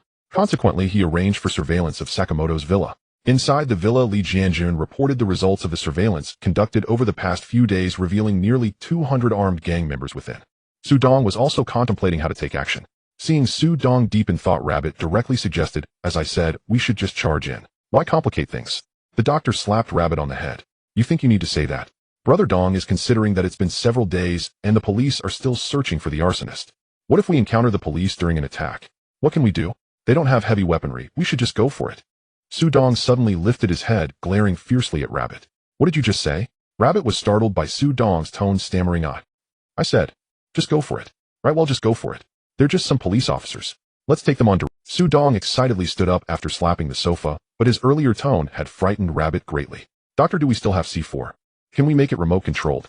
The doctor paused for a moment before responding, yes, we didn't use it all last time. There are still more than 20 left. Good, prepare it immediately and make it remote controlled. It will be very useful later. Understood. Su Dong then looked at Li Jianjun. Jianjun, tell Su how to get ready. As soon as the doctor is set, we'll take action. I need to make a call first. Su Dong exited the villa and dialed Han Bin with a new card. 20 minutes later, Su Dong returned to the villa. Jianjun, I've arranged for the boat. It will arrive tomorrow night. The doctor should be ready by then. Then we'll act tomorrow. All right. Li Jianjun replied decisively. After finalizing the arrangements, Su Dong descended to the basement to pack the jewelry and cash. These would be sent back to Hong Kong with people. Since Su Dong was unaware that these foreign currencies were untraceable in Sakura country, he planned to test the waters in the Buddha country first. If they were unmarked, it would be perfect for establishing a base. If there were any marked ones, he could always return to Hong Kong and lay low. Everyone busied themselves according to Su Dong's arrangements. The doctor completed the preparations in half a day. To enhance the power of the C4, he specifically shaped it into a round form. On the second night, Su Dong instructed Xiao Fu to stay behind and protect Mona and the other two women. He took the doctor and Rabbit to find Su Hao while Li Jianjun and the remaining members delivered the cash and jewelry to the boarding point waiting. Soon Su Dong and the others drove a stolen car straight to Sakamoto's villa. Su Hao divided 50 people into two teams, with one team of 25 forming 5 groups to attack the villa. Meanwhile, the doctor led the remaining 25 people, dividing them into 3 teams to ambush the 3 roads leading to Sakamoto's villa. If the police were alerted, they would obstruct them. After all arrangements were made, Su Dong focused intently on the situation inside the villa, indeed spotting many armed gang members. However, upon scanning the villa's perimeter, Su Dong found nothing unusual. For safety, Su Dong asked Rabbit to check the perimeter again. When Rabbit returned with a stern expression, Su Dong feared he had been spotted by a lookout. Instead, Rabbit's words infuriated Su Dong. Brother Dong, I found nothing. There wasn't a single lookout outside. Then why the long face? Su Dong asked curiously. I thought the Inagawakai sent skilled members, but I didn't see a single lookout and really not interested anymore. Su Dong kicked him in response, having thought Rabbit had been discovered. Each group had arrived at their designated positions, and the 5 teams reached the outer perimeter of the villa. At midnight, as the 5 groups launched their grenades into the villa, the massacre officially began. Boom, boom, boom, boom, boom. After a series of over 10 explosions, members from the 5 groups scaled the walls and began taking stock of the survivors in the villa's courtyard. The rest also climbed over the walls. It was unclear what Sakamoto had in mind when he called in 218 members skilled in weaponry, yet only about 20 were in the villa while the rest were inexplicably camping out in the courtyard, sleeping there at night. Seeing this, Su Dong's men naturally used grenades to clear the way. After more than a dozen grenades, over 70 people fell. Su Dong, observing his brothers advancing into the villa, retracted his focus. Initially, he thought it might be a fair fight, but it unexpectedly turned into a one-sided slaughter. The villa's proximity to the city meant that when the grenades detonated, they were heard by some patrolling police. They quickly reported back and rushed towards the villa. The doctor stood atop a building using binoculars to observe the 3 roadways. As he noticed 3 police cars approaching one of the roads, just 100 meters away from the defensive brothers, the doctor pressed the detonation button. The C4 buried in the road exploded in an instant, sending the first police car into the sky. The officers in the 2 following patrol cars quickly stopped and began to take cover, but the ambush unit swiftly opened fire. They took down the police officers. Su Dong had one principle: not to let a single policeman escape before Sakamoto was dealt with. Shortly after, several police cars arrived on another road, and just like the patrol cars on the adjacent road, one was sent skyward while the ambush brothers emerged to gun down the police.